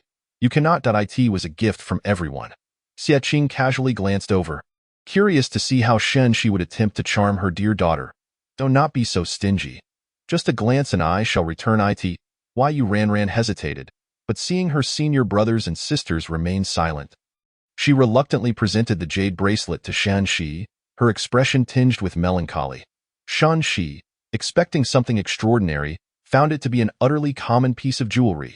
He twirled the bracelet with his finger, haughtily declaring, "Such trinkets, I could procure a multitude for you." With a swift motion, the bracelet slipped from his fingers and shattered upon impact with the ground. Shanxi froze, scrambling to salvage the situation. "I can replace it." Yu Ranran, filled with ire, punched Shanxi in the abdomen, her heart set on revenge. Qingxian Mountain does not indulge in romantic folly. I shall strike you down to assuage my grievance.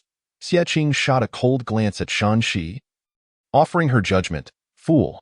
Shun, she would never have a chance with you, Ranran. Yunwan surveyed the group before stealthily approaching Xie Qing, whispering, I need to attend to some matters. Will you be all right in the secret realm? Chapter 72, Void Valley, Part 7. Senior Yu Ranran, please go out with me. Just kidding. Yunwan's initial intention for coming here was not to accompany them, but to seek out an individual. Someone buried deep within his memories. After spending the past few days together, he found that although his fellow disciples could be quite mischievous, they indeed possessed some skill. He had never imagined that Qingxian Mountain could stand shoulder to shoulder with the direct disciples of the various sections. Perhaps he could attempt to let go.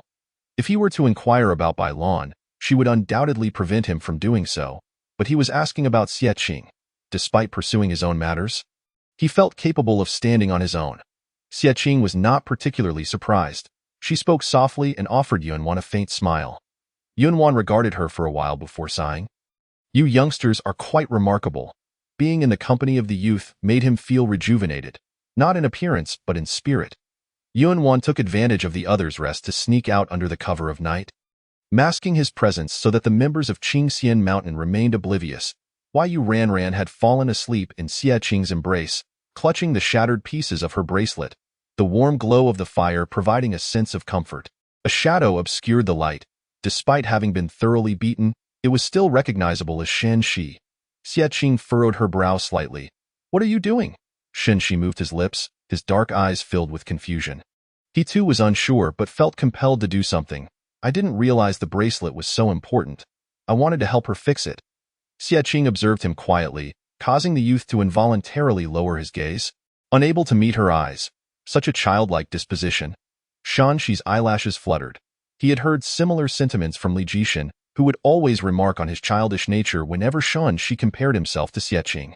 The various sects had only instructed him to become the best in swordsmanship, neglecting to teach him how to be grounded in life. Xie Qing felt a slight headache coming on and, devoid of expression, stated, Apologize to my junior sister tomorrow. Shan Shi fell silent for a moment, uncharacteristically conceding. He gently retrieved the fragments from Yu Ranran's hand and nodded toward Xie Qing before retreating to the side to contemplate. Ling Su leaned closer, glancing at the sleeping Yu Ranran, and spoke softly to Xie Qing. Sister, what do you think? Xie Qing replied, A belated affection is worth less than grass. The following morning, a disciple from the various sects yawned and gazed toward Qingxian Mountain, noticing only 5 individuals remaining. Rubbing his eyes in confusion, he remarked, It seems one of our junior brothers is missing. Gu Xiaoyan shot a glance at Xie Qing and quickly grasped the situation. Dismissing it. Does it really matter? How can it not matter? That individual sent me flying 2 kilometers with a single move. How can it not be important? Xie Qing defended her junior. Nonsense. My Yunji junior brother is pure, kind-hearted, and adorable. He would never harm anyone. You must have mistaken him, the disciples of the various sects retorted. You are the one spouting nonsense. Yu Ranran awoke to find the shards of her bracelet missing, panicking and searching frantically, only to collide with Jiangxi's abdomen. Whoa! You little landmine. Jiangxi, having been struck without reason, angrily hoisted Yu Ranran up, growling. What do you think you're doing? Yu Ranran dangled in midair. Looking pitiful. Senior brother, my bracelet fragments are also gone. Jiangxi paused and then set her down. I truly ought to be ashamed, Yu Ranran, Shan Shi called out awkwardly, approaching them. Xie Qing exchanged a knowing glance with Ling Su. 2 informed individuals silently observing the unfolding drama. Jiyu Xiaoyan instinctively reached for his sword, only to be pulled away by Xie Qing. Jiangxi remained vigilant. You brat, are you looking for a fight? No, I'm here to apologize. Subsequently, Shun Shi bowed deeply at a 90-degree angle to Yu Ranran, presenting the repaired bracelet he had worked on all night. His ears flushed crimson, and his voice, though hoarse, rang clear. I'm sorry. Yu Ranran fell into silence, as did the people of Qingxianshan and those from the various immortal sections. Shan Shi's demeanor was indeed appropriate, yet his craftsmanship in bracelet-making left much to be desired. Grotesquely impressive in its own right, the techniques employed, arc welding, adhesive stitching, and bizarre amalgamation, were infused with but a hint of sincerity. Trembling, Yu Ranran accepted the jade bracelet, feeling as though she were coming apart at the seams. Her gaze vacantly fixed on Jiangji beside her. Xixiang, I think I no longer want it. Jiangji coughed. Xie Qing tugged at her lip. Perhaps we should take it back for Feng Xiu to examine. Since Feng Xiu could repair swords, mending a bracelet should pose no challenge. Shanxi stood up straight, overwhelmed with shame, muttering softly, I truly did my best. Alas, this was the extent of his abilities. He would have to find a way to make amends once they emerged from the secret realm. This was his first public concession, and it was before so many witnesses. The disciples of the various sects were taken aback. Shen Shixiang seems different from his usual self. Is this the power of love? Perhaps not. As the chief disciple of the foremost immortal sect, Shunshi possessed a sense of integrity, though he lacked in social finesse. His nature was undeniably good, having never committed any heinous acts. Merely exhibiting a certain stubbornness towards the primary sect, his character somewhat flawed due to his upbringing. People are multifaceted, and thus the notion of redemption is a fallacy. Shanxi was a fine piece of jade, but he required refinement, while the people of Qingxianshan could serve as the sharpening stone. Xie Qing, wishing to sever ties with the various sects, addressed her companions. Shall we continue on our way? The four individuals, each with their distinct styles, followed the unassuming figure of the woman in the black dress as she drifted away. Shanxi gazed after them, his thoughts in disarray. Through several encounters, he had glimpsed a world beyond the immortal sects, populated by individuals who were his equals. Despite his reluctance to acknowledge their prowess, he could not help but be influenced by them. A voice called from behind. Shan Shixiang. Shanxi snapped back to reality, his expression stern as he warned his junior disciples. Upon our return, none of you are to speak of this outside, especially not to the ears of the sect leader. Yes, yes, they replied. The two sects parted ways, and Xie Qing finally resumed her search for her security. That eagle was quite suitable. It could serve as a leader for the crows, guiding them to protect Qingxianshan. Xie Qing mused. Jiangji, that large bird had my powder on its claws. Could you use a soul-tracking talisman to locate it? Soul-tracking over 1,000 miles, to seek poison? Jiangji hesitated for a moment. Casting a questioning glance at Xie Qing, doesn't your talisman possess spiritual awareness? Let it catch a whiff. Perhaps it can find it. Jiangji protested. That's a talisman, not a dog, Gu Xiaoyan. Ling Su and Yu Ranran chimed in. They're all the same. Jiangji retorted. You lot. Surprisingly, he mused that perhaps the talisman could indeed catch the scent, provided Jiangji's spiritually aware talismans didn't succumb to poison first. The five continued their exploration, occasionally stopping as Xie Qing dug up spiritual plants to collect. Some mid to low-level spirit beasts attacked them, and encountering higher-level mid-tier spirit beasts proved challenging, leading them to reminisce about that pile of rotten snake meat. Wondering where it had flown off to, we found it, Jiangji said with a dark expression. Indeed, they had found it, though it had already been harvested. Ning Ling and Duan Mingzhou, along with other disciples of Shugu, surrounded the fallen eagle for inspection, ultimately stowing it away in a binding spirit bag. The conflict between Qingxianshan and the various immortal sects had resulted in Shugu reaping the benefits. What a small world. Encountering another sect. Chapter 73. Shugu Part 8. Come, disciples of Shugu, showcase your integration results. It's you all. Ning Ling beamed brightly yet remained ever vigilant. The great realm of Shugu was not like the outside. In the pursuit of heavenly treasures, friends could easily become foes. The five from Qingxianshan had just parted ways with the various sects and were not inclined to engage in battle, since the eagle had been captured by the people of Shugu. Lingering would be of no benefit. All right, good luck to you, Xie Qing said, casting a languid glance at the people of Shugu before turning to leave, with the other four following suit after a brief pause. Oh? Are they really leaving just like that? Ning Ling exclaimed. The people of Qingxianshan are not that simple. There must be a plot. Follow them. Ning Ling dashed ahead. Duan Mingzhou felt it was unnecessary but, unable to resist Ning Ling's fervor, reluctantly pursued her. Xie Qing and her companions leisurely searched for the next high-tier spirit beast, only to find themselves stealthily followed by a group of disciples from Shugu. Ling Su sincerely inquired, do they intend to assassinate us? Xie Qing hesitated, glancing back. Ning Ling led the Shugu disciples to hide behind a tree, a classic case of ringing the bell after the thief had fled. Making it difficult to assess, it seemed the people of Shugu were playing a game with them. They could follow if they wished. The last prominent genius they encountered had been thoroughly beaten to the point where even the sect leader could not recognize him. Gu Xiaoyin ignored the Shugu disciples and said to Xie Qing, "There's A over there. Above high tier, there are 4 grades: heavenly, mysterious, earth, and yellow, with heavenly being the most superior and mysterious relatively rare." Xie Qing cheerfully dismissed Ning Ling from her mind, swiftly retrieving her shovel to dig up the spirit plant. However, upon the shovel's emergence, Ning Ling's legs buckled in fear, the pain from being struck by the shovel fresh in her memory. She cursed the shovel, gritting her teeth as she clawed at the tree bark. Duan Mingzhou quietly reminded her, "Little Shiji, the sect leader and the other elders are watching from outside. Are we not somewhat damaging the sect's image? You only care about the image after playing? Sect leader Su has probably already shattered it," Ning Ling rationalized. "What is there to fear? King Xianxin is still here."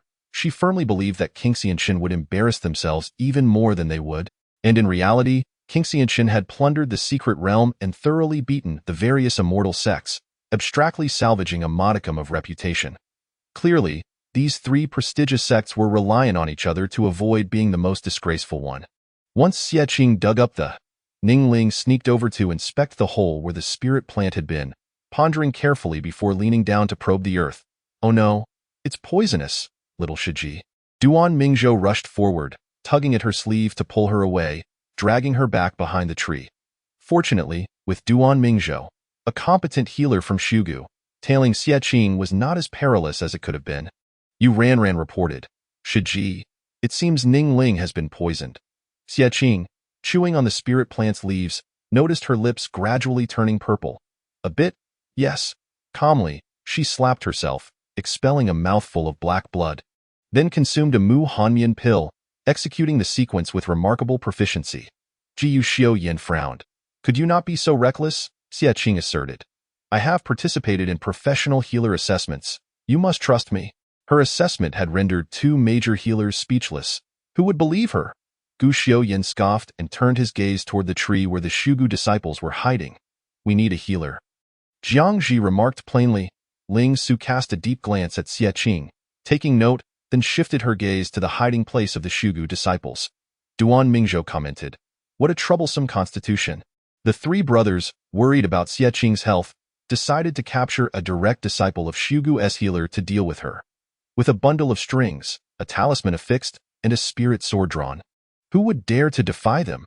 Duan Mingzhou exclaimed, "This is madness." Jiang Ji pointed at Xie Qing. "Let her see a doctor." Xie Qing, being assumed to be unwell, naturally objected, glaring at Jiang Ji. "I'm perfectly fine, and I don't believe this healer is significantly more skilled than I am. At the very least, he can't cure my poison," Gu Xiaoyin countered. "You can't concoct his medicine either." Xie Qing replied, "You all know me too well." Duan Mingzhou, half understanding, tugged at the strings and talismans on him. "If you want me to check her pulse, that's fine, but why make such a fuss?" Ling Su stated, "You all are just as suspicious. Since none of us seem like good people, let us be straightforward." Duan Mingzhou fell silent, meeting Xie Qing's prickly gaze, both feeling somewhat reluctant. After a moment, Duan Mingzhou incredulously asked Xie Qing, "How have you survived until now?" The journey had indeed been fraught with challenges, primarily of her own making. Xie Qing remarked, glancing at the people from Shugu and King Xianxin, noticing that Ning Ling had yet to regain consciousness. "Have you encountered any high-tier spirit beasts these past few days?" Duan Mingzhou did not conceal. Just one high-tier eagle, which seemed to be left over by someone else. He casually mentioned, "There's also a stone crystal cave filled with treasures, but unfortunately, it's too difficult to excavate and not easy to transport out." Too difficult to excavate means insufficient power. Not easy to transport means a lack of storage space. Why Yu Ranran's eyes lit up. Wu Hu Xie Qing touched her spirit ring, smiling kindly. "Is it convenient to lead the way?" When Ning Ling finally awoke, the world had changed, the ground shook, and tremors reverberated. "What happened over there?" Ning Ling gazed at the stone crystal cave in bewilderment. Duan Mingzhou held a large in his hand, fuming. "We've been duped.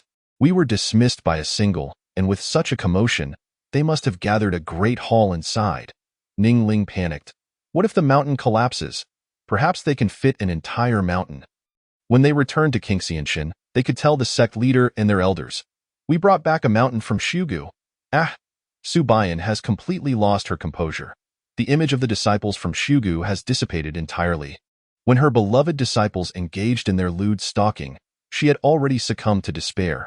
Now, with the entire crystal mine being relocated, guided by none other than their own people, her defenses have crumbled further. Shugu truly has lifted a stone only to drop it on its own foot. Li Bing remains unperturbed, maintaining her serene and tranquil smile as she utters the most nonsensical remarks. Moving mountains? How amusing, how delightful. The elders of the various celestial sects can no longer bear to watch and say to Li Bing, Li Zhanren, just moments ago your disciples were bound, and yet you find joy? Li Bing ponders for a couple of seconds. Mingzhou being bound, how thrilling, how delightful. Which of the three major medicinal cultivators is they little mad? Mu Hanmian's list of spiritual plants is all conveyed through Li Bing to Xie Qing. Can she truly remain unaffected? Li Bing smiles innocently, her expression gradually shifts, her eyelids twitching. The disciples from various sects have already delved deep into the core's edge. Encountering high-tier spiritual beasts should not pose a challenge, and it is improbable they are merely taking turns to battle a single eagle. There must be something amiss in the realm of the nameless. Atop the snow-capped mountains, a heavenly grade snow phoenix lotus quietly blooms. Its cry echoing through the heavens, transforming into cold mist as it drifts towards the mountain's base. Hello, brothers and sisters. Chapter 74. Shugu Part 9. Bird stand-in literature. Come carry bricks. A petite girl with sparkling eyes appears silently before the disciples of Qingxian Mountain. Her pure, bright gaze meeting that of the five at the cave's entrance. She beams a charming smile. Hello, brothers and sisters. We are not well, Xie Qing replies, her expression unchanged as she collects the crystal stones. Her speculations concealed beneath the surface. Why are you not following the usual script? The little girl pauses momentarily before approaching them, asking, Why, dear sister, are you and your brothers not curious about who I am? Gu Xiaoyan glances up at the girl, and just as she fills with anticipation, he coldly dismisses her. Not curious, busy. Gu Xiaoyan lowers his head, deftly excavating several crystal stones with his sword, tossing them to Xie Qing, who collects them all. The others continue their work diligently, blasting mountains, mining, and harvesting, entirely focused on their tasks. The little girl exclaims, Why are these people like this? Are you not concerned about a stranger who suddenly appears? What if I am a dangerous creature? Each heavenly grade snow phoenix lotus is guarded by a spiritual phoenix. Si Shui is a naturally born spiritual phoenix, among the most esteemed in the secret realm. Yet she faces immediate setbacks. What a peculiar group of individuals they are. Si Shui's eyes darted among the five, and she decided to approach the simplest-looking one, moving towards Yu Ranran. Why Yu Ranran was busy acting as a porter, energetically assisting her senior brothers and sisters. Si Shui smiled and asked, Little sister, are you tired? Yu Ranran, clutching a dark crystal stone, froze for a moment, meeting Si Shui's gaze. Upon locking eyes, Yu Ranran became excited, and through their silent exchange, she felt the girl's enthusiasm. Thank you. Si Shui was taken aback. Thank you for what? Before she could react, Yu Ranran placed a massive dark crystal stone into her hands. And before Si Shui could comprehend, several more were added, causing Si Shui's smile to gradually fade. Why Yu Ranran cheerfully stated, Just deliver them to my senior sister, Si Shui. Xie Qing casually glanced at them, calmly appropriating Si Shui as a porter. Having additional free labor was not a bad idea. She concocted an excuse for Si Shui, persuading her.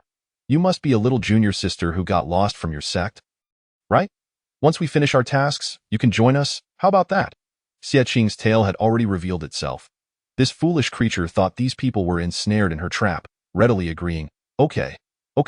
Si Shui, foolish humans. Once I ensnare you all, the snow phoenix lotus requires sustenance, and cultivators are the finest nourishment. Xie Qing smiled gently at Si Shui, and once she departed, she turned to Ling Su and said, She is a spirit. When it comes to cunning, it must be you. Ling Su raised an eyebrow in surprise, agreeing. I think so too. He possessed the bloodline of the spirit race, and his sensitivity to spiritual beings far exceeded that of ordinary folk. Although this little girl was making efforts to conceal her aura, he still sensed something unusual. Ling Su could not help but wonder how Xie Qing had discerned it. Did you also notice something off about her aura? Sister? Xie Qing candidly replied, No, she resembles you and Chi Su. Ling Su? Huh? How does that connect? Xie Qing lightly cleared her throat. All of you related to spirits have a look that makes one want to bully you. Ling Su and Qi Su. Si Shui never anticipated that her identity would be so easily exposed, and Ling Su and Qi Su also had not realized that Xie Qing perceived them in such a manner. The spirit army fell silent, their resentful gazes revealing all. Ling Su frowned. Sister, that is quite unethical. Why humanity has already twisted. Xie Qing, well aware of her own shortcomings, pressed on Si Shui. Little spirit. Bring more dark crystals. Si Shui, working diligently alongside Yu Ranran, was caught off guard by this sudden call, causing her to drop the dark crystal she was holding, which landed painfully on her foot. Yu Ranran widened her eyes. Wow, is little spirit being called? I am not little spirit, Si Shui, momentarily forgetting her pain, hastily clarified. She must not let these people discover her true identity.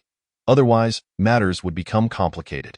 Isn't it just about not wanting to be exposed? Xie Qing was pleased with her. Xie Qing readily changed her words, directing, Little bird, bring more dark crystals. Little bird was hardly a stronger title than little spirit, for Si Shui could indeed be considered a bird-like creature. Growing increasingly anxious, she inquired, May I ask why you call me little bird? Xie Qing hesitated, a hint of sadness in her tone. Because we once encountered a little bird that had an unfortunate incident and left with someone else. You are its substitute. Stand-in literature, Si Shui. All right, that sounds delightful. Regardless, as long as her identity remains concealed. All is well. Si Shui exhaled in relief, but suddenly felt a sharp pain as she discovered a large stone on her foot. She jumped up abruptly, glaring at Yu Ranran. Ah, you crushed my foot? Yu Ranran, wow, you're the one spouting nonsense. She had headbutt Jiang Ji and punched Shan Shi. She had no need for external assistance when it came to eating. Si Shui's hopping about resembled a large bird flapping its wings. Xie Qing's perception of her original form gradually took shape. Could she truly be a bird? If so, should they capture her to serve as a guard? Qingxian Mountain boasted flowers, insects, and little birds. Wouldn't that create a harmonious atmosphere? The neighboring Windazong would surely be envious.